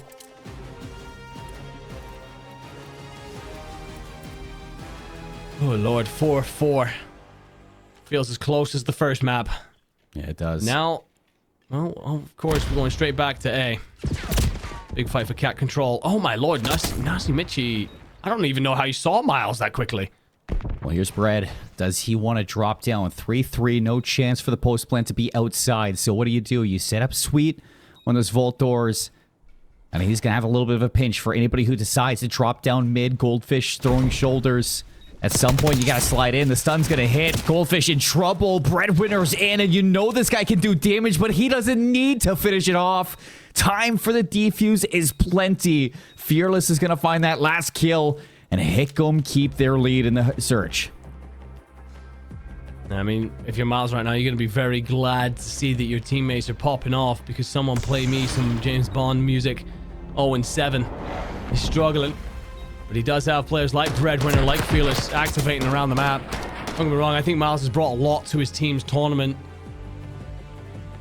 But right now, in Grand Finals, he's just having a torrid time with Vault S&D. I will say, though, very impressed by the fact that Michi manages to get that kill so quickly. Must have been a weird, like, character thing, because from where we were looking, Miles was, like, underneath the top step. Yes, you know, sometimes it sometimes even like the X-ray fools us on the desk. Oh, sweet. How does he not get that kill? First blood from Fearless, and they are just dipping over to the site, and they have art control. Misawa are falling for the trick. So rare you see this kind of play pulled off twice in the same game. But again, this is why... Oh my lord, that, I tell you what, that is COD timing at its absolute finest. You step out in front of Breadwinner, top trophy, get beamed, and that will be 6-4 and tie us up at 1-1 in our grand finals. I forget what our predictions were. I believe you went 4-3, I went 4-2. Suddenly, I'm feeling a little less confident about my 4-2. I was feeling less confident about it at the start of the hard point for one reason. Total opposite now that we're looking at a tied series. Yeah, we didn't even have time to break down that last round. I mean, it was just over in an instant. Everything for Hickam went right for that post-plan setup. And when we are talking about vaults and the way that Search and Destroy works for this map mode combo, everybody thinks that A is going to be the end game, and rightfully so, because I'd say 98% of the time that's the case. But the other 2% is where Hickam really utilizes that B site so well. The drop down mid in that last round, they send one player over towards A through it and one player out the vault doors, and that one player who drops down towards A, it's just straight bait, and Misawa fall wholeheartedly for it. They think it's going to be an A plant.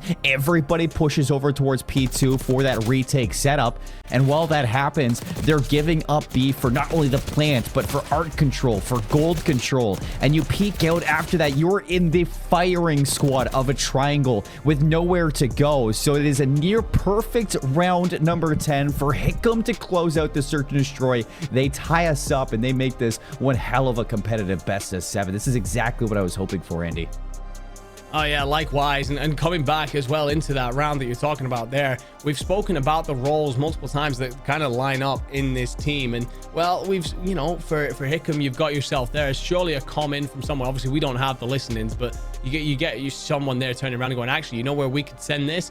Back out on over to B. We've got full control of this because they've got 3 men left, and I've just watched them sprinting over towards A, gentlemen. So wonderful composure in the moment as well. It all looks very easy because obviously we get Codcast or we get X-Ray, but it's finding out that information out there in real time and then reacting to it that makes the difference more often than not. And in Hickam, you're just in a team that it feels like they've really come online all of a sudden. Yeah, they are all over the place. Well, that is a serious wake-up call, I think, for Misawa. Game number 1, it got a little bit scary. Game 2, that's when Hickam comes back in full force. We're tied up 1-1 in the grand finals. We're going to take a break, get things set up for the control. We'll see you soon with more PACAF.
If you keep making that face, it's gonna stay like that. Funny. I'm trying to get my own car insurance. Well, that's easy. USAA. I thought that was for the military. And their families.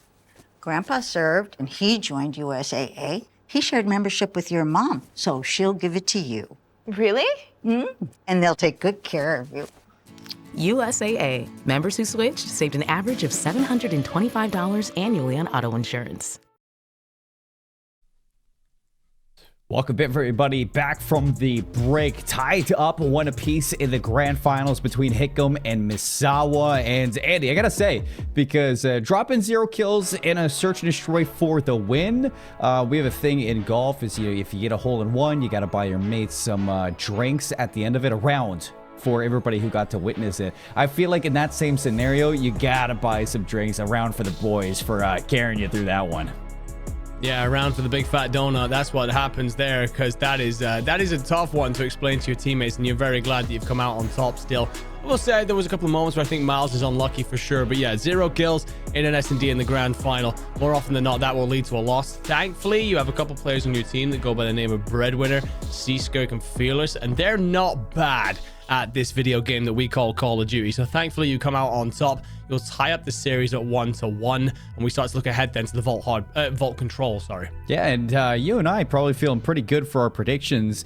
Tied 1-1 means that this game is going to be extended, and finally Misawa have lost a map where they didn't 2 series in a row. So 4-2, maybe they pull out a Vault Control win for Hickam, and then you go into the rest of it and you think that Misawa just shift gears, and then you might be right, but if we're just going back and forth trading it, I'm pretty confident in this one. I mean, I don't know how to feel right now, because it feels like Hickam have all the momentum, and well, I didn't back Hickam. I went with Misawa, so I'm kind of feeling a little bit nervy about my prediction. But I mean, maybe we change things once we start talking the Vault Control. Immediately, a lot of teams are going to square up. Breadwinner's going to be late to the party because something was going on back in spawn. And well, a couple of kills being traded back and forth all over the place. That flank, though, coming in from Seaskirk could be huge. Could be. But it's not really going to find anything right now. Teammates are finding kills for Misawa. You're into the control zone, and you're just continuing to find progression even through all the flanks, all the routes that are being won. Fearless goes down. Breadwinner as well. There's a stack at A. You get a last-second contest, but Miles not able to stop him. So A-zone gets captured. 2 minutes to take B. Yeah, that is a long time to lay siege to this point. Miles... It's just... Oh, it's not lighting up for him. And Sweet is more than happy to return a bunch of fire through the brickwork. Will knock Miles down to 1 HP. And, well, it's all in Misawa hands right now. You're just in complete control of this. I was a little bit worried about where Hickam were looking in terms of taking this series and running away with it with all the momentum they've built. Misawa have come straight out of this one and said, all right, square up. And he does. I mean, Sweet does. Seaskirk flank again finds 2. Stopping the progress at B, but not before they get that 4th segment. So still work to be done on either side, but for Hickam, it is playing your life at this point. You're down 8 lives. You need to find some corners. You need to find some power positions, and take a look at the Trojan horse. Nase hits the full flank through Art. He shoots Breadwinner and Miles in the back, and the B zone's hopped right away. The stack is going fast. Fearless, you gotta rush the zone, but he doesn't get there in time. Yeah, I like the idea out of Fearless, I do, but because of the full stack, you just aren't going to get anywhere near it. Nase Michi there makes the play in through the back of Art, and we're actually going to get to see it as best play. Again, doing this thing correctly for once. Oh, that snap onto Miles there is absolutely outrageous. Just in and out of the ADS so quickly in order to ensure he's got that turn time. And then catching the players rotating on out as well. I mean, of all people as well, it's going to be Breadwinner that you're finding. A couple of people have said in the interviews, yeah, Nase's got the beam on him, and we got to see it right there as it opens up round 1. Uh-oh. Uh-oh. Oh, no. So, okay. Fortunately enough, okay, let's look for some silver linings here, because, obviously, not the thing that you want to have to reset the game, but kindly enough, Misawa wins that game by captures. So for us, it won't take that much mental math in remembering the segment advantage. 6 segments for Misawa is something that we got to remember after this one. And Hickam, obviously something was wrong. I mean, we just went through 2 maps where they weren't getting outslayed, and in that one, it just didn't look like a contest at all throughout that round. They were just getting walked over. So off of the reset, maybe some tech issues that they got to get solved, and coming back into this one, I'm looking at Hickam to find their strength again. Yeah, absolutely. I'm with you there. It felt like a little bit of a weird one because, don't get me wrong, Masao were more than capable of stepping up and having an absolute blowout moment at the start of a control. They are. But, it was one of those where it was just too little of a response from Hickam that made me kind of question what was going on. So, it must be some sort of issue that needs sorting out here. And, of course, competitive integrity at the forefront of everyone's mind, making sure that we are all good to go for this Hickam team. I gotta say that, if we look back over round 1, we talked about the way that Nase Michi did there. I think that when you talk about, how Hickam built back into this, Bread, it felt like maybe he was the one seeing the issue, because I said it at the top of the round, he tried to, he was doing something in spawn and then arrived to the party very late. And I think that then led to a discombobulated kind of situation on the point where all the timings are off and you're just not able to reinforce all at the same time. So obviously, if your star player is missing from most of your team engagements, that's a real tough pill to swallow in the grand finals. Yeah, it is. But let's take a look at one of the players while we get ready for this control to get back in. We got to sit down with Fearless. Let's see what he had to say about today. Congratulations, Hickam. Y'all were able to do it. Solidified the 2nd spot to go to Colorado. What just happened up there on stage? What happened, we came in, we showed resilience, right? We had a lot of disconnects and lagging here and there, but here we are, and it was a close series, but other than that, we didn't have any problems. It'd probably be a clean sweep of 3-0, so. Absolutely. I mean, through all the adversities, you guys showed that you're a very fundamental team. You have some really good comms throughout the maps here. Now that you're going to Colorado, what are you looking forward to do in tomorrow's bracket to solidify that you're first leaving PACAF? What are we going to do? We'll probably just go back, try to fix any mistakes that we had, but I look forward to the Worlds, and I know the best of the best are going to be there, and I'm glad that we have a spot to go there, so prove ourselves. Absolutely. Anything you want to say to anyone in the PACAF, anyone at Worlds that's going to meet you at Colorado? Well, not for PACAF. PACAF, you guys are cool, but whoever gets it, gets it. But at Worlds, we'll see you guys all there, so yeah. That's right. Start practicing now. We'll see you in Colorado. That's the Colorado Championships. That's going to be coming up later on in June. All 3 teams that finish to the top inside PACAF are going to have themselves a ticket to that event. And Andy, we are very excited to see these teams play, especially with how competitive they are with each other. But for Fearless himself, I mean, guy just feels like it's pure vibes over at Hickam. This whole team, always happy to be here, always happy to be on the camera. Yeah, absolutely. I mean, it's great to see everyone getting involved in that, right? It can be tough sometimes. You step up to LAN, that's a bit nervy. Interviews as well, we've been there ourselves where, you're starting to get used to being on camera and stuff. It's just one of those kind of things that it all adds to the pressure, all the speculation, the conversations, the questions, all leads to the environment of being on LAN, which is both a wonderful thing, but when the spotlight is on you, it can also be a very difficult thing. So seeing these players overcome those odds is a wonderful thing to see. And of course, we get fantastic content out of it. Yeah, we do. And I want to give a big shout out to Chris, or Chad from Kadena as well. Love that man. He is just getting all the good bits out of these teams. All the players just love talking to him, making this content. So we're happy to see that we are out in full force over at the PACAF Esports Championships to get the players yapping on those content pieces. We're getting the players ready for this game number 3 back in. Just as a reminder, round number 1, it was Misawa that came out the gates hot as could be, just like back in that hard points. And Andy, this is now Hickam's turn to see if they can harness some of those vibes, see if he can bring things back. Maybe the reset was able to kind of collect your thoughts for it, but they're trailing not only 1 round but 6 segments, so they got work to do. Yeah, exactly. I mean, as you said there, it's going to be easy to remember exactly how Hickham's ticks are looking right now because, well, they'll be on 0. Masao will be on 6. So they know what they've got to do in order to catch back up to Hickam. And also, the thing is, well, you got to come out and win an offensive round, very importantly. We are underway with round 2. Looks like whatever the tech issue was is thankfully resolved. So competitive integrity, as always, at the forefront here. And the couple of kills at the start are actually going to look pretty good for Hickam. They find most of the Masao big names. Nase, he is going to look to see if he can take the players out of B. Segment collected. And here they come. Breadwinner's going to get 2. He's starting off this one 4-0. So it looks like the reset was exactly what they need. Stacks in. Second tick as well. So they're getting the kills. They're getting the progress. And they're maybe getting the zone. No, Knight with a nade takes out his teammate. Takes out the enemy. It's going to hold them off for a second. But looks like it's gotten it all done.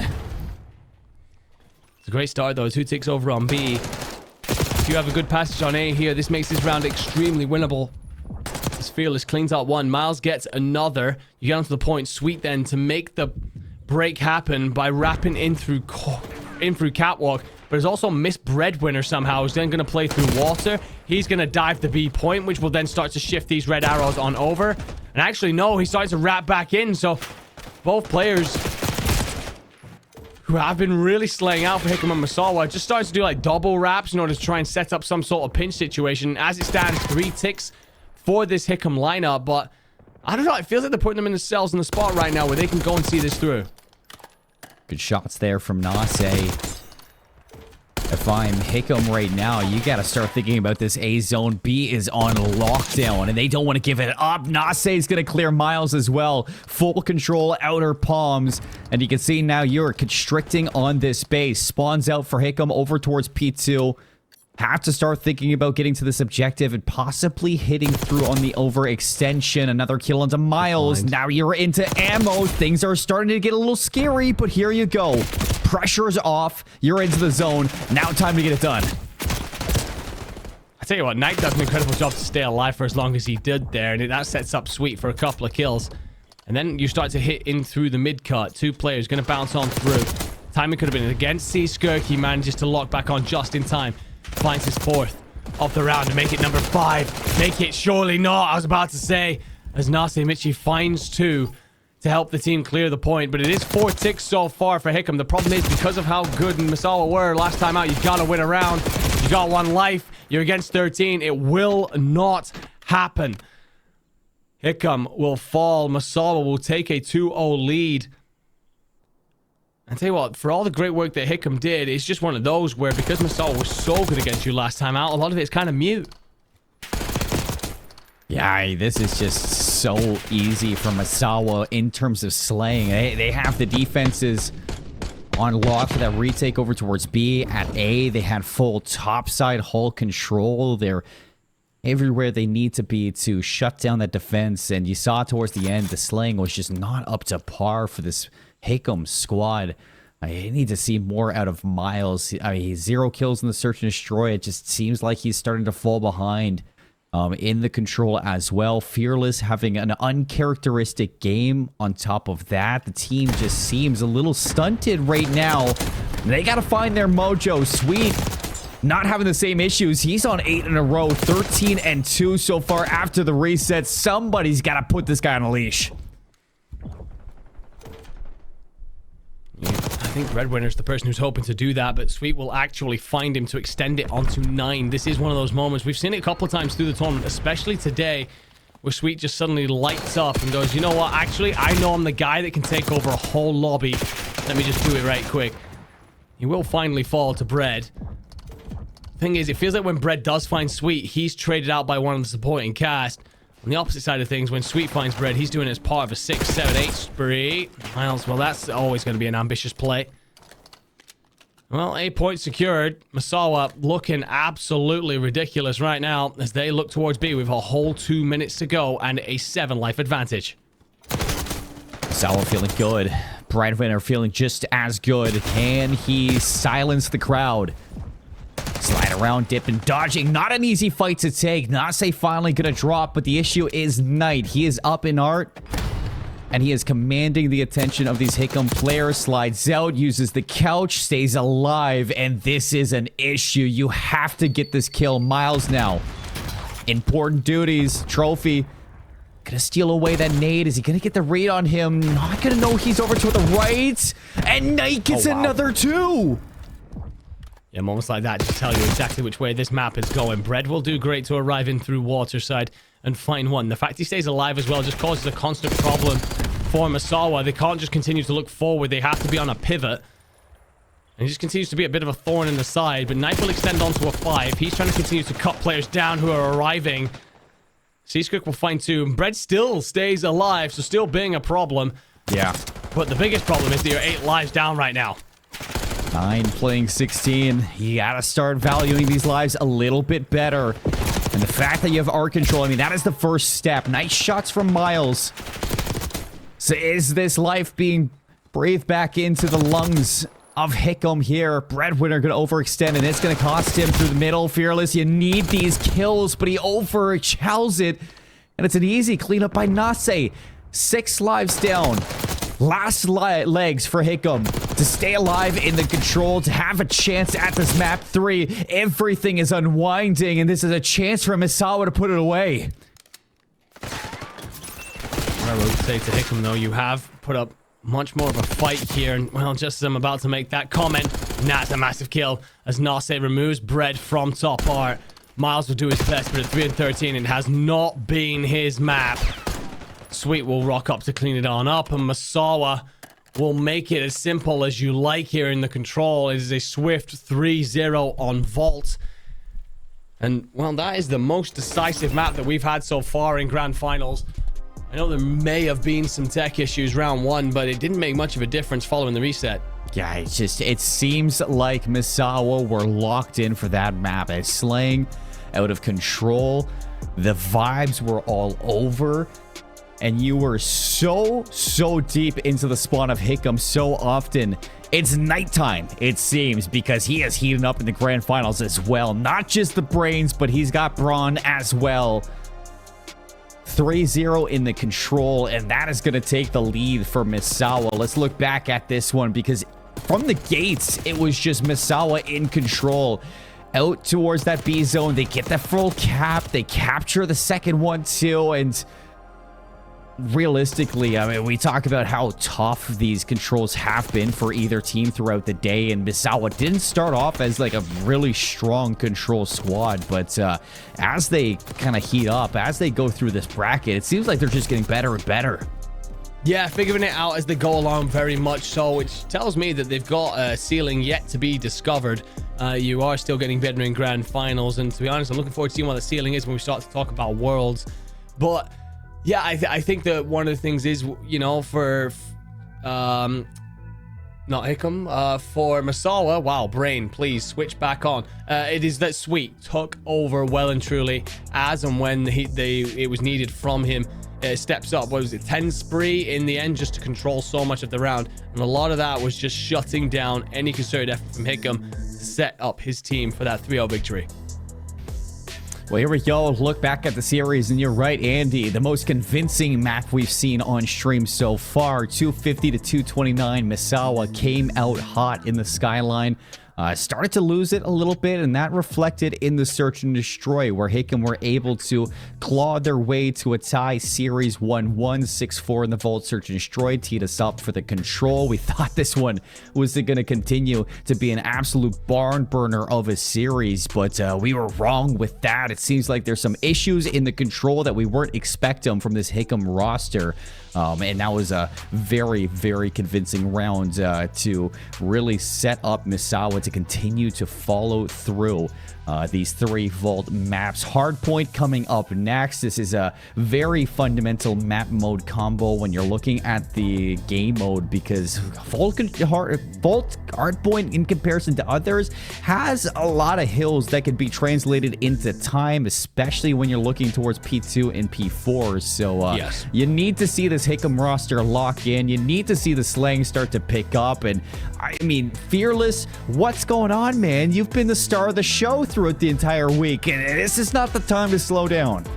No, it isn't. And this is one of those moments where it's a test of your resilience, your mental. You go into grand finals. You've obviously had yourself one hell of a tournament. But one of those kind of maps can just rock you all of a sudden. It can rock your faith and belief in yourself. He needs to just put that one aside and just be like, okay, that was one of those maps. Sometimes Call of Duty can be a horrible beast. Timings go against you. One-shot fights. You're just not in the rhythm of the map, and that can just occur. So the best players are able to just take those, brush them aside, move on as if nothing happened. And that's what you're looking for out of Fearless.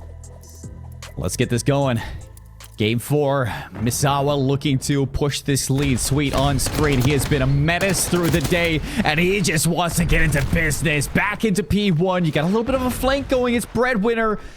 And this is what I like to see. A little bit of back and forth, but Hickam are right back into the seat. Yeah, and it's all about as well keeping an eye on who prioritizes that P2 rotation. Miles was keeping an eye on it just to allow his teammates to spawn back in. It's going to be a feed, though, that suits Misawa here as they take the lion's share of the kills in P1. And now, Nasty Mitchie trying to apply some pressure through lights. Only able to get that one. Goldfish, can you clean up the rest? They line up, but they escape.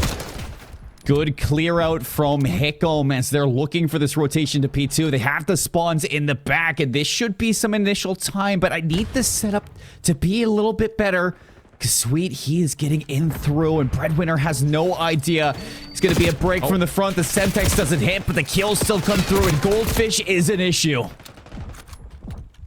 Breadwinner finds 2 more. Fearless with yet another here. Trophy out, trying to protect. The thing is, you don't have the dirt side spawns. Nasty Mitchie is going to be there. I'm a little bit worried about the fact that Goldfish is basically running against a wall here. We are still very early in this game. We'll stay locked in for just a moment. But dirt spawns still belong to Hickam. Misawa just locking in on the point, though. But if you are Fearless on that point, you are surrounded from both sides, and you do fall. Yeah, I feel like this game's not going to last any longer. And no, it's not. So we did lose Goldfish. You're right. You know, sometimes it's really cool seeing somebody do the running man, but not in a grand finals. Not at all in a grand finals. So we're going to reset this one, and we were into P2. So, guys, you know what that means. It's a full reset on full. It's simple math coming out from this desk. And Andy, I mean, for a second there, it seemed like Hickam had the equation. It seemed like they were figuring it out on the map. Yeah, I mean, Misawa will take the majority of the points that were actually scored on P1, but I think that if you're Hickam, you correctly are happy about that. As long as you lock in that P2 rotation, you can see there's a couple of different things happening there. For example, there's a whole wave of kills, and Miles just recognized that actually there's a moment here where if I get aggressive, I could spawn my teammates actually out. So he checks back towards poolside. I think he actually hangs out more near balcony, and eventually, when he recognizes his teammates have spawned in, okay, I can go pushing again. As such, make sure you hold down P2. You had that dirt control. You had a lot of good things going for you. You execute that the same way here, as long as we avoid any issues, then that sets you up for success. You've just come off the back of an absolute dropping in the control. You need to remind yourself, you know fundamental Call of Duty. You can hang with this Misawa roster. You did it so well in the first 2 maps. You did, and I think that really it's going to come down to this man on your screen right here, Miles. He's been playing keyboard and mouse all weekend, and honestly, even in the winner's final, he was frying with it. So I don't know what's going on with this last couple of maps. It's uncharacteristic. We weren't really expecting it, but if he could get hot, I mean, that might be the difference for this Hickam team. You get them all firing, and Misawa might not have as easy as a time as they did on that vault control. But folks in chat, I mean, appreciate the patience in getting into this game 4 yet again. We're going to have that full reset confirmed by the admin, 0-0 on each side. So that's going to reflect in it was a tie game, so all is fair inside of this series. But let's hear it. I mean, we got a lot of people across the community who are showing up here, supporting their friends, their families, possibly even coworkers who are on stage. Where are we from? Where are we residing to? I know we got lots of people from around the world, so give us a little bit of a shout and tell us who you're rooting for in that chat, because I love the AFG community and people always show up.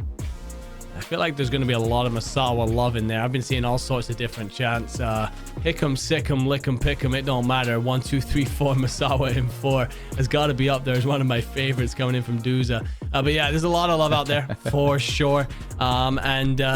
Yeah, it's one of those where Hickam right now, obviously neither of these are the hometown team. We lost Yokota pretty early, so we are getting 2 teams that are through to Worlds, trying to obviously decide who's going to be number 1. And no doubt feeling that support. We've heard from both sets of these players that they've been getting texts all weekend. They've been getting a lot of love. And I'm sure when they watch back this VOD, they're going to be very proud to see their families and loved ones supporting them. And that's really what it is for these players. The pride to represent your bases, the pride to be on a stage in Air Force Gaming. You get the glory of flying out or traveling out to an Air Force base to play a video game for a trophy. Not only that, for qualification into a championship in Colorado. So you get to go international, a little bit of 305 there. And that is, I'm sure what both of these teams are eyeing up when this is all over. But first, you got to win a trophy, and we are back into the game, 0-0 on both sides. Let's see if Hickam can pull it out. Oh, I like this play from Bread. He's going to wrap in through the back. Goldfish counters, though. That could have been an important moment. Bread finds that kill and drops off. That instantly flips P2 out and also leaves you disadvantaged on the P1 fight. Nasi Michi dropping back as well. Again, just prioritizing this P2. He's going to have a lot of company. The feed actually all of a sudden looked like it was going to go Hickam's way, but Masawa answered with a couple of important kills. Michi, Knight stepping up, delivering. But look at this hit coming through B side now. Hickam trying to find a different way to approach this next P2 hold. Yeah, good time for Misawa off the break, and I love this from Sweet, trying to lock down those dirt spawns, holding presence in towards the back. A couple of kills, though, in transition would be good for Hickam, and that's what you're looking to get. Breadwinner started to activate and see Skirk breaks from the front, so you don't have those spawns, but you're into the hill, Andy. You do flip one out, though. Sweet is actually going to spawn Miles out. I don't know if that's going to be good for you because you need the time to kill these players in the back before you then get collapsed on through the front and you just don't find them. 3 out of your 4 die. Miles will still be up, but 90's on the hunt and you don't need to look for much longer. So Masawa, hold on deep. Hickam sent packing and they're going to have to hit through solo, and this is an awful crossing, especially when Sweet sticks himself top truck. Well, he's in trouble, though. Fortunately enough, it's going to be a team kill off of Breadwinner. Fearless the GOAT not able to assist in that break. So they go down, and it's still going to be Misawa soaking up this hard point time. A lot different than what we found before. Hickam, they were able to break it before the reset. This time, they are just back into the old antics of that vault control, and they are silenced on the map.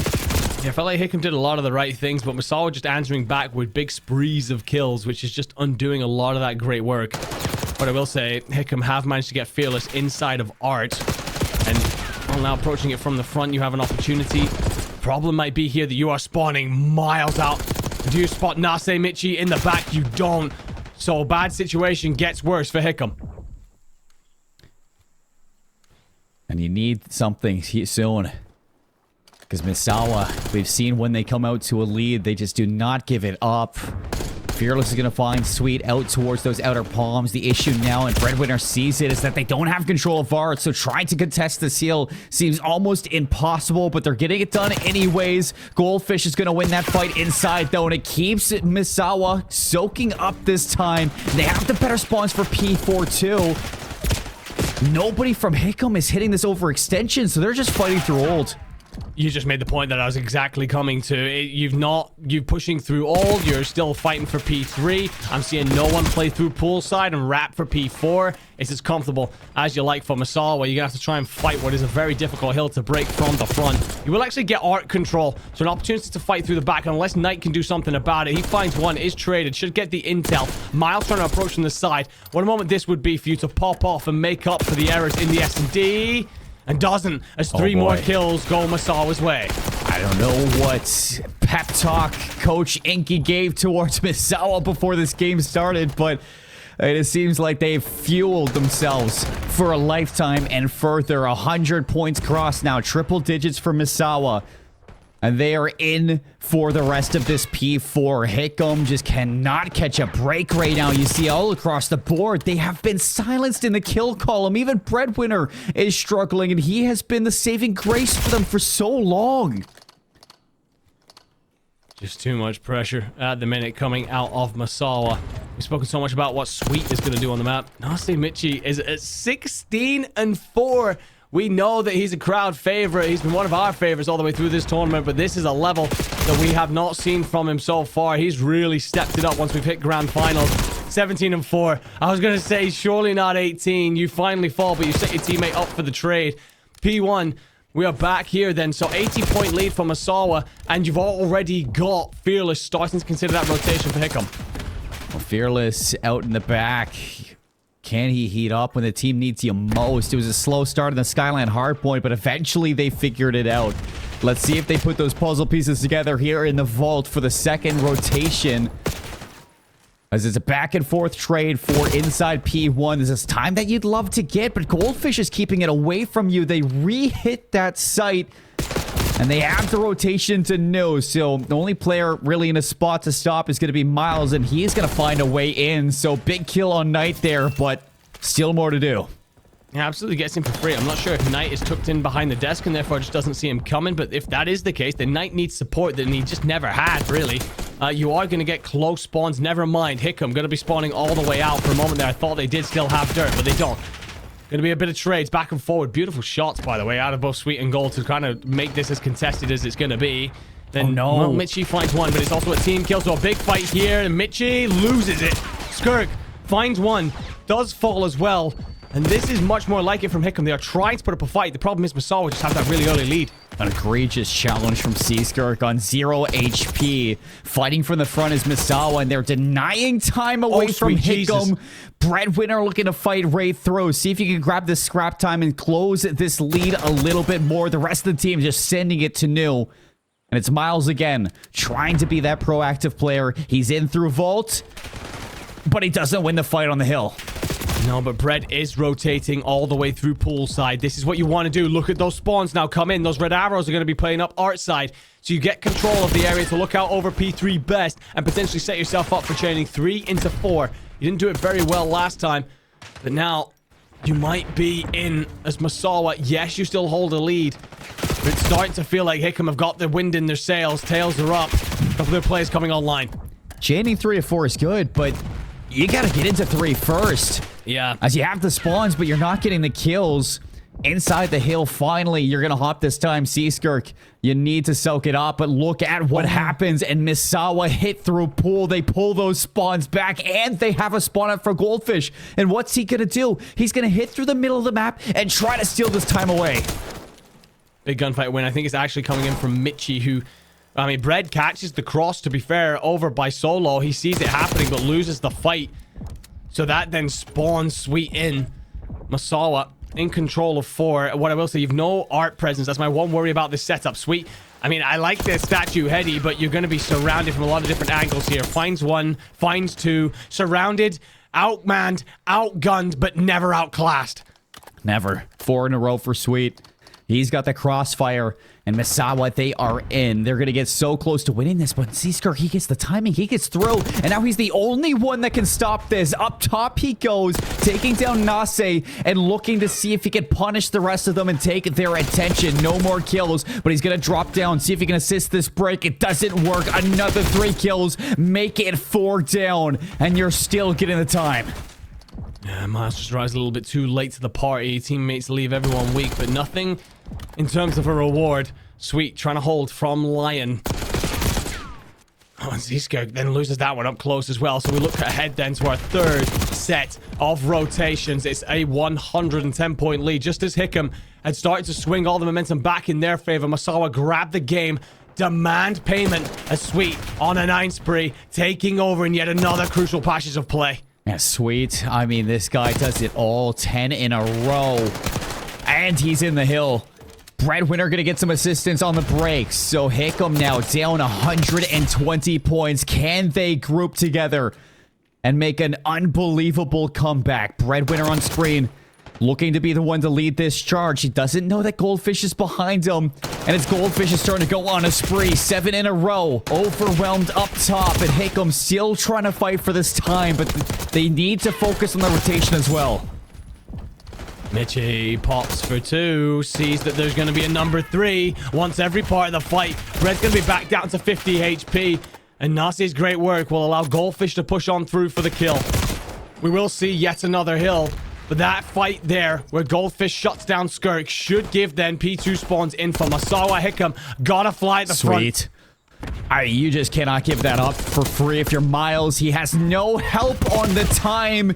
And with 4 going down and only 4 seconds needed, Seaskirk has to run on the corner. God. It's Goldfish to line them up, and Misawa in takeover mode for the grand finals. The Search and Destroy just a bump on the road for their championship run. And they are 1 map away from being your PACAF esports champions.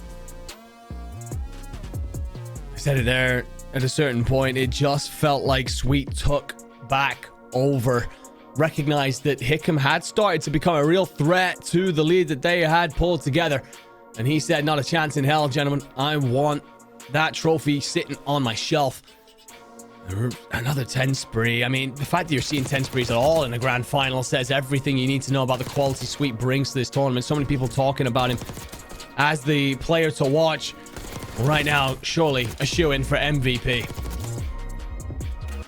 Couple moments here from Hickam that we're going to be looking at, as they have just been a pillar of greatness throughout this winner's bracket run. But some issues here is that Misawa just seemed to have their number. They had it in the group stage, and nothing's going to change for this grand final either. The respawns just look so one-sided. It looks so comfortable. And there was a moment when we were looking at the rosters and we got to see the videos of each of them being showcased at PACAF. And Sweet was yawning. This guy was just covering his mouth, trying to be polite, but there is nothing polite about what he is doing in the server right now. He is on fire. He is in full control. No, he is indeed looking like an absolute monster out there. I mean, we know that his wife has been in the chat, very supportive all the way through this tournament. Must be extremely proud of the performance that he's putting on. But, you know, he was also a very humble young man. Talked very highly of his teammates and what they could do. And I think that that is something that you can really buy into as a team. You know, you come out, you take that first map, but then Hickam push back in 1-1. And I think that, you know, sometimes if you look to your superstar leaders a little bit too much, you apply that pressure. Not only can you drag them down, but you can also not step up in your own performance. I think when Sweet comes out and he talks so highly of his teammates, I think that raises the level of all of them. That makes Sweet better because he's then got that better supporting cast, but also those players around him. I mean, you got the right leader in front of you, you're ready to run through brick walls, and this team are doing exactly that to try and bring these trophies home. Yeah, the morale is high for the side of Misawa. Hickam, they gotta figure something out. They got a long road for that game 7, as they just got to be flawless from here on out. Things to talk about, things to think about between this break, is when we come back, we continue the grand finals for this best of 7.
In Search and Destroy, teams compete in round-based, single-life combat over 2 bomb sites.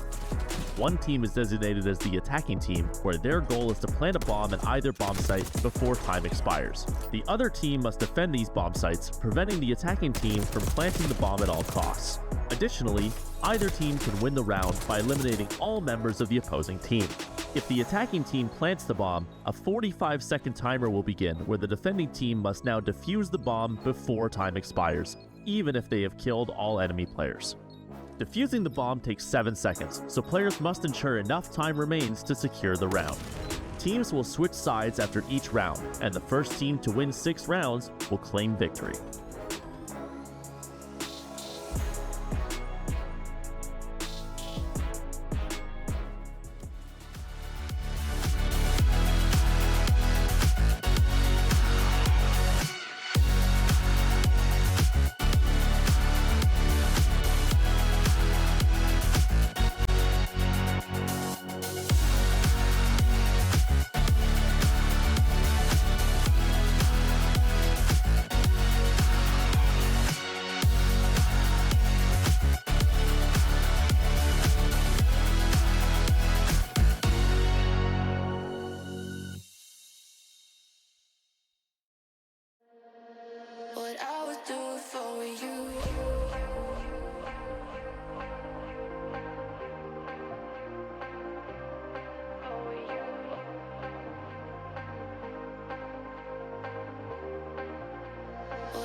If you keep making that face, it's gonna stay like that.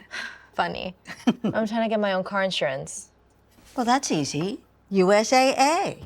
I thought that was for the military. And their families. Grandpa served, and he joined USAA. He shared membership with your mom, so she'll give it to you.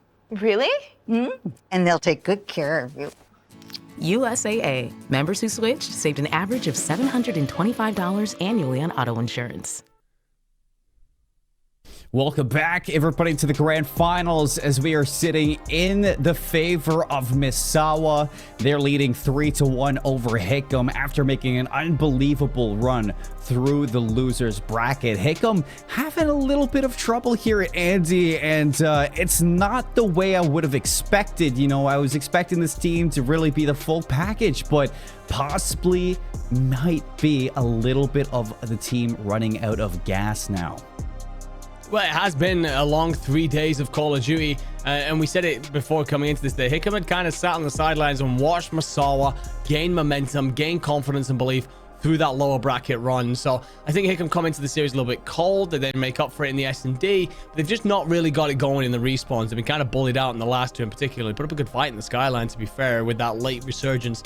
And one of the things I will say as well, we've spoken a couple of times about how different teams, as they've played more reps, as they've played more through the tournament, have looked better and better and better. Misawa certainly started to figure out a couple of their steps through that lower bracket run, and none more so than Sweet, who has really taken over. And I think if you take this tournament home, I don't know if we have an actual MVP, but for sure got to be right up there on our honorary or actual list. Short and sweet is what Misawa are looking to do to this grand final right now, and we're heading into a search and destroy for the next map of this series, which means that this certainly should give a little bit more favor back over to the side of Hickam as you look back over to that Vault search and destroy 6-4 in their favor. Definitely close, but it really felt like it was all Hickam towards the end of it. Their strats were a little bit deeper. They had a chance to utilize both bomb sites in their attacks, and their defensive retakes really came down to Breadwinner and Fearless in the way that they just surge into those sites without a worry in the world. So if there's anybody I look at into the Skyline to pop off, it is going to be those two service members. Yeah, I mean, I'm alongside you. That's a fair shout, especially considering what we've seen so far through those tournaments. Certainly had their moments. What a time it would be to have one. Grand finals, the biggest pressure map of them all. So could book themselves as champions. Hickam to keep us going a little bit more.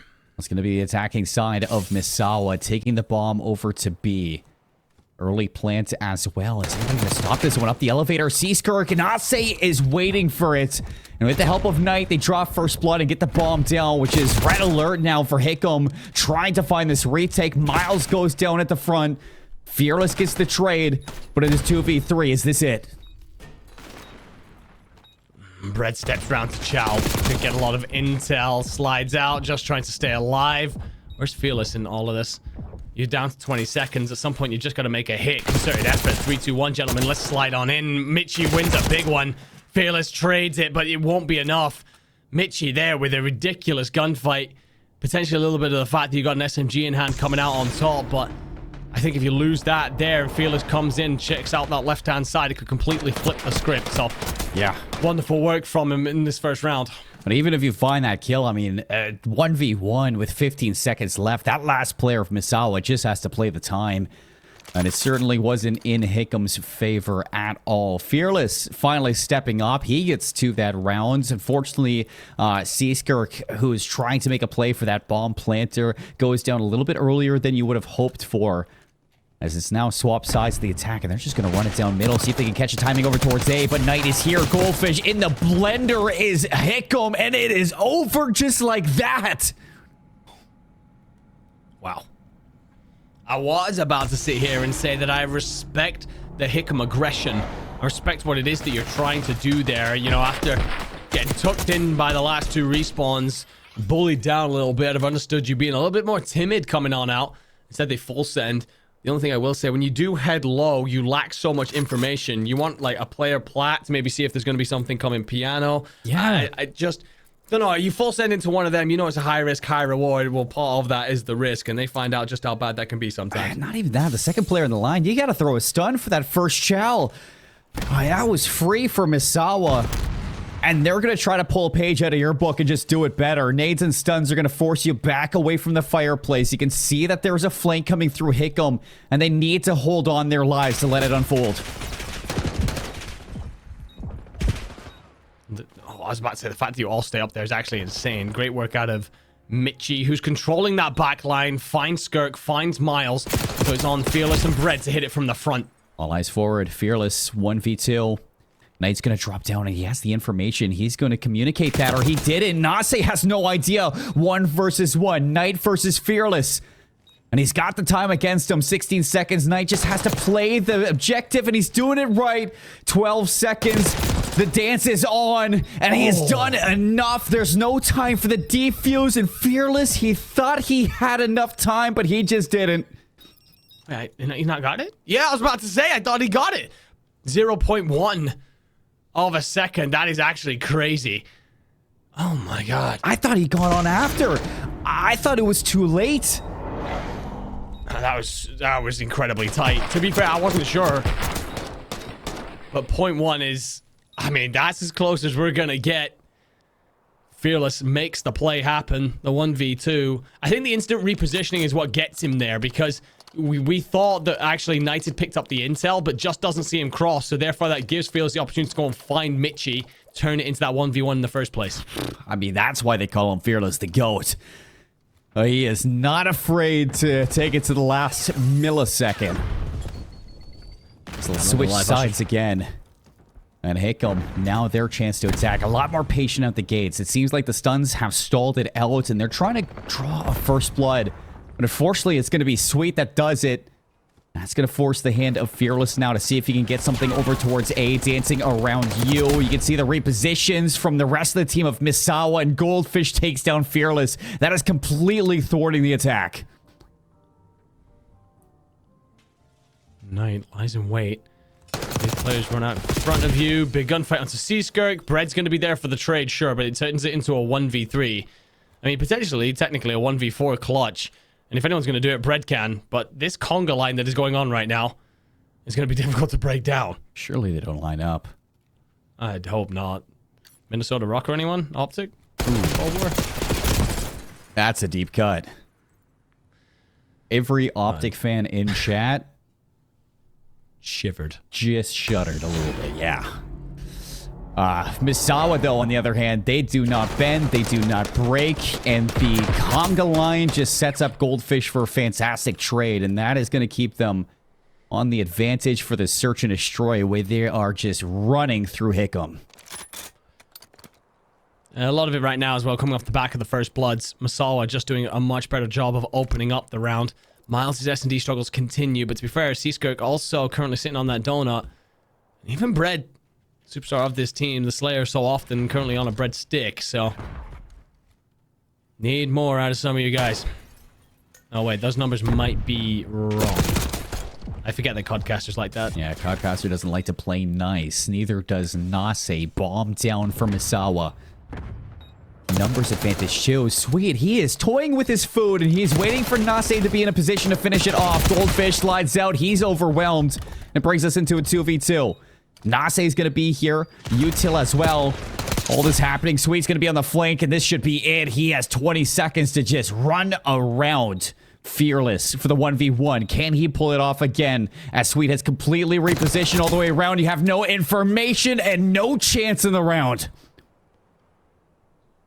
It's actually wild how good Sweet is. Like, moments like that where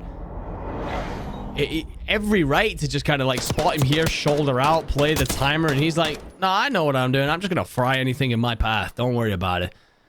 Guy is insane. Misawa within 2 rounds, within touching distance. They could reach out and grab the trophies. Gotta stay locked in for just a moment. Make sure they see this through. What I will say, Sweet, though, with an RCXD as well. That's another tool in the arsenal. So much to get this one done.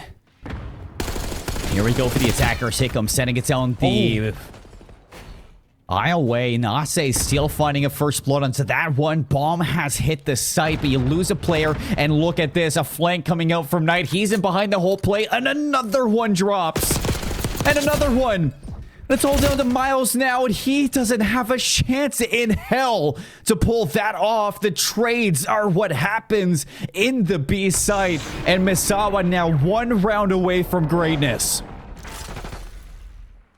A wonderful wrap there to get him around the back and just split this Hickam team completely apart. Misawa worth every bit of value so far for this trophy. Should they take it? Can Hickam answer with anything? Surely not like this. Not after how good your tournament's been. Not with a whimper. You're gonna go out, make it with a bang, gentlemen. Here we go. Hickam, one last chance. They are running right into the deep end, and it looks like it's paying off. Here they come.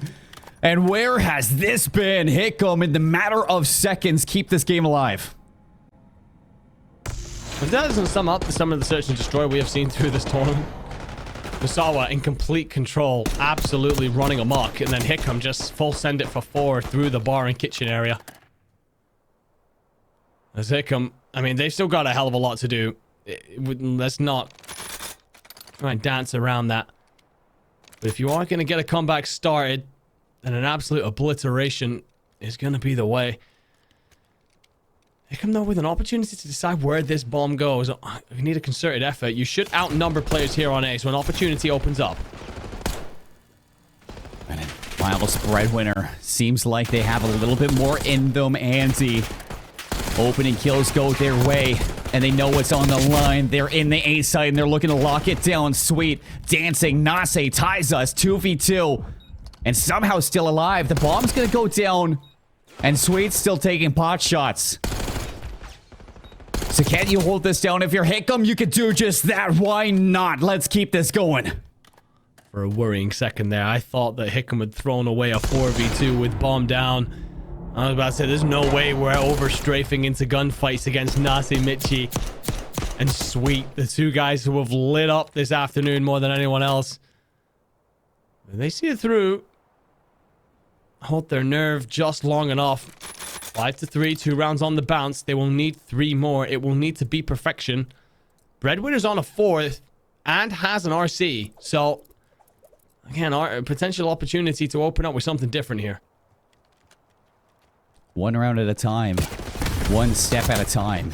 And 1 kill at a time, even if it's a team kill. Goldfish taking down Knight. He's on the hunt, though. As a quick trade, unfortunately, he's not able to play his life. And it's a back and forth affair. 2v2. They're going to pull back and go to A.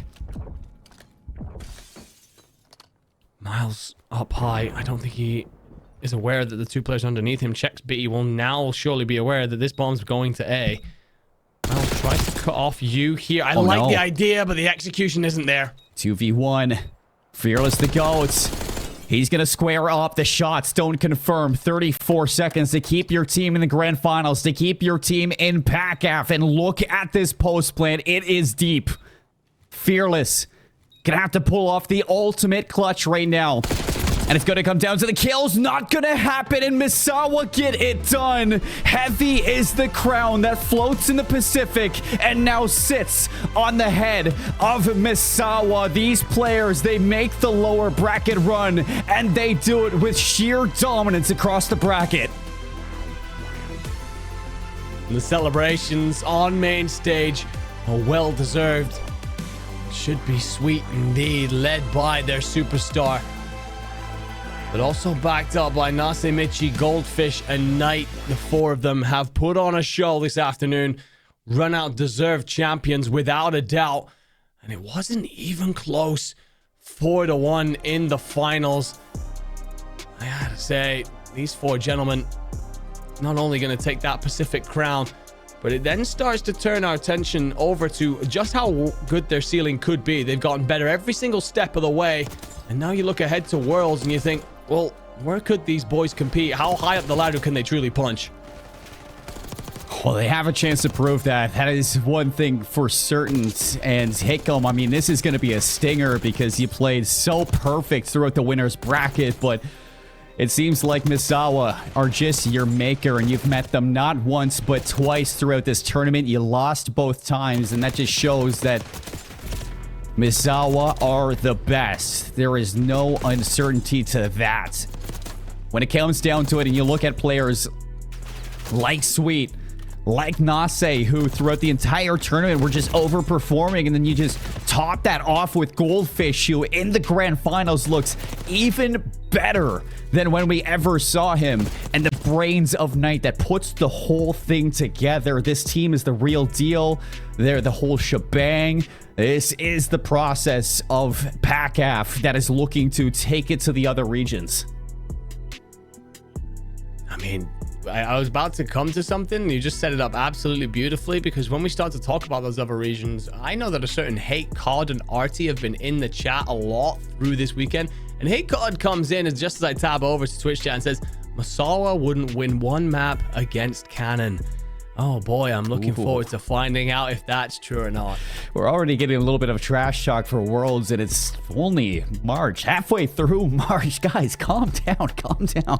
We still got more time. Celebrate a victory. Yeah, let's get a little bit of a recap of what we saw throughout this weekend, throughout these past couple of days, because the bracket was one that not a lot of people would have expected after what we got through the group stage. And it was really Misawa who struggled in those early days, but they managed to pull things back and on the day have an incredible run. Let's get a look at it here. Misawa kicking things off versus Ileson yesterday in that winners round 1 3-0 sweep. They got it done, but for Anderson, that is where they seem to struggle, and a couple of red lights started to show for this team. Are they the real deal that we would have expected? Well, in day 2, they proved that against Osan. 3-1 victory there. They moved into Kadena, one of the other teams out here in the Pacific region, and they smoked them in a 3-0. They get that rematch versus Anderson, not the same as what we saw before,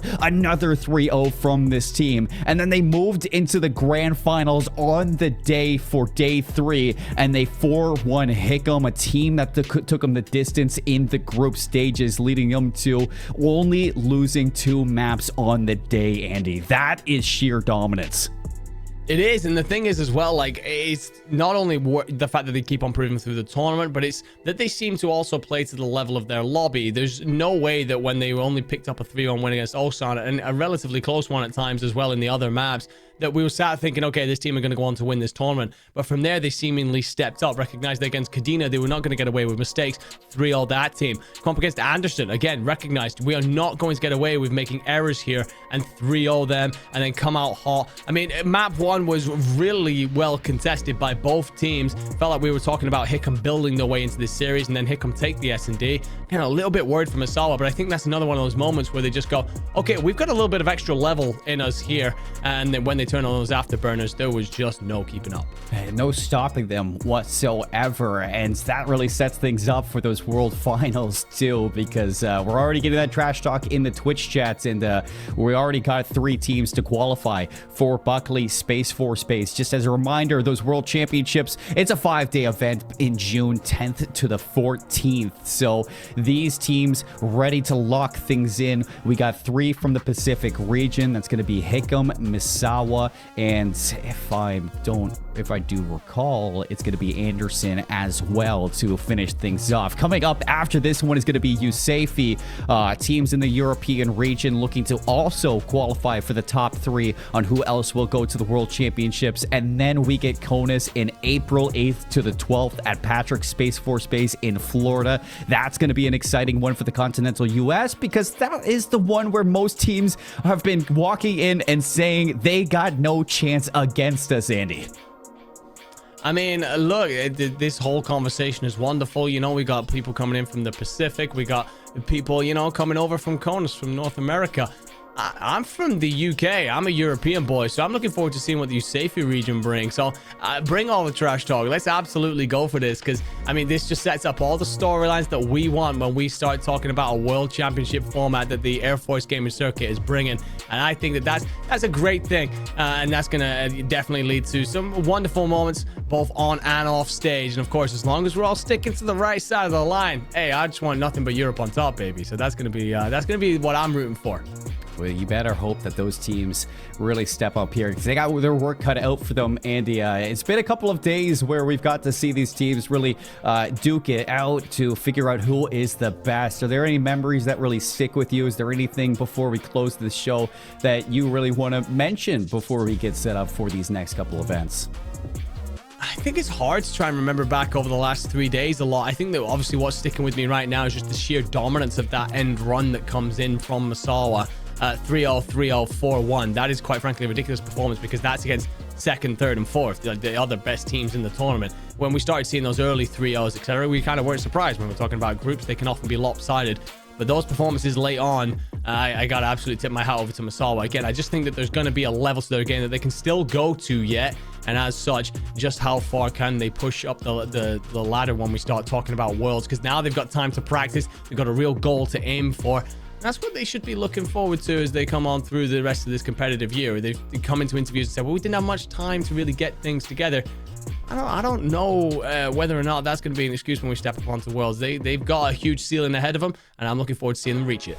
You and I both. I'm excited to see that eventual rematch between Hickam and Misawa that we hope to get in the World Championships one day, maybe a few months from now. But the trophies might leave the city, it might leave Yokota, but it stays in the country. Misawa gonna have a couple more to put on the shelf now, folks. Thank you for tuning in for the past 3 days. It has been a wonderful time. I want to give a big shout out to the admins fixing all the issues inside the building, making sure everything ran as smooth as possible, and put the content together as well for the players. It was great learning them, it was great watching them, and it was great to tell the story throughout these past couple of days. So chat, thank you for bringing the hype, supporting the players, supporting your families, supporting your friends and co-workers, and I can't wait to see you all in the World Championships as well. Don't forget to follow along for USAFE that comes up next, as well as Conus, and root for these teams and make sure they hear you about you representing for the PACAF region, for the production behind the scenes, helping everything tick. It's not possible without them, so I love working with this team. They always knock it out of the park. The casters alongside me, you, Andy, Brody as well. You guys killed it. It's always a pleasure. And folks, I cannot wait to see you guys for USAFE. Take care. Have a great night. We'll see you later with more AFG.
If you keep making that face, it's going to stay like that. Funny. I'm trying to get my own car insurance. Well, that's easy. USAA. I thought that was for the military. And their families.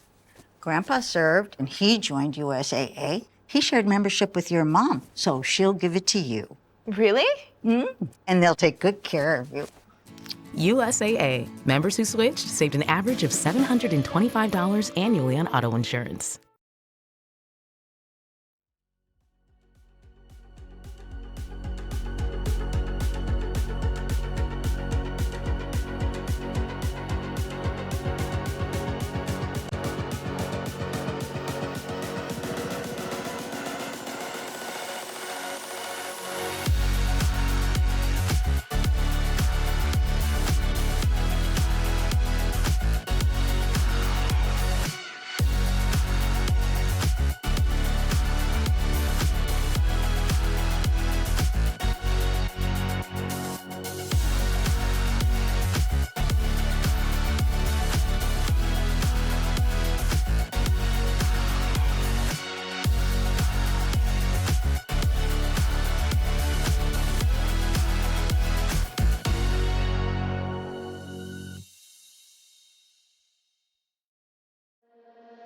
What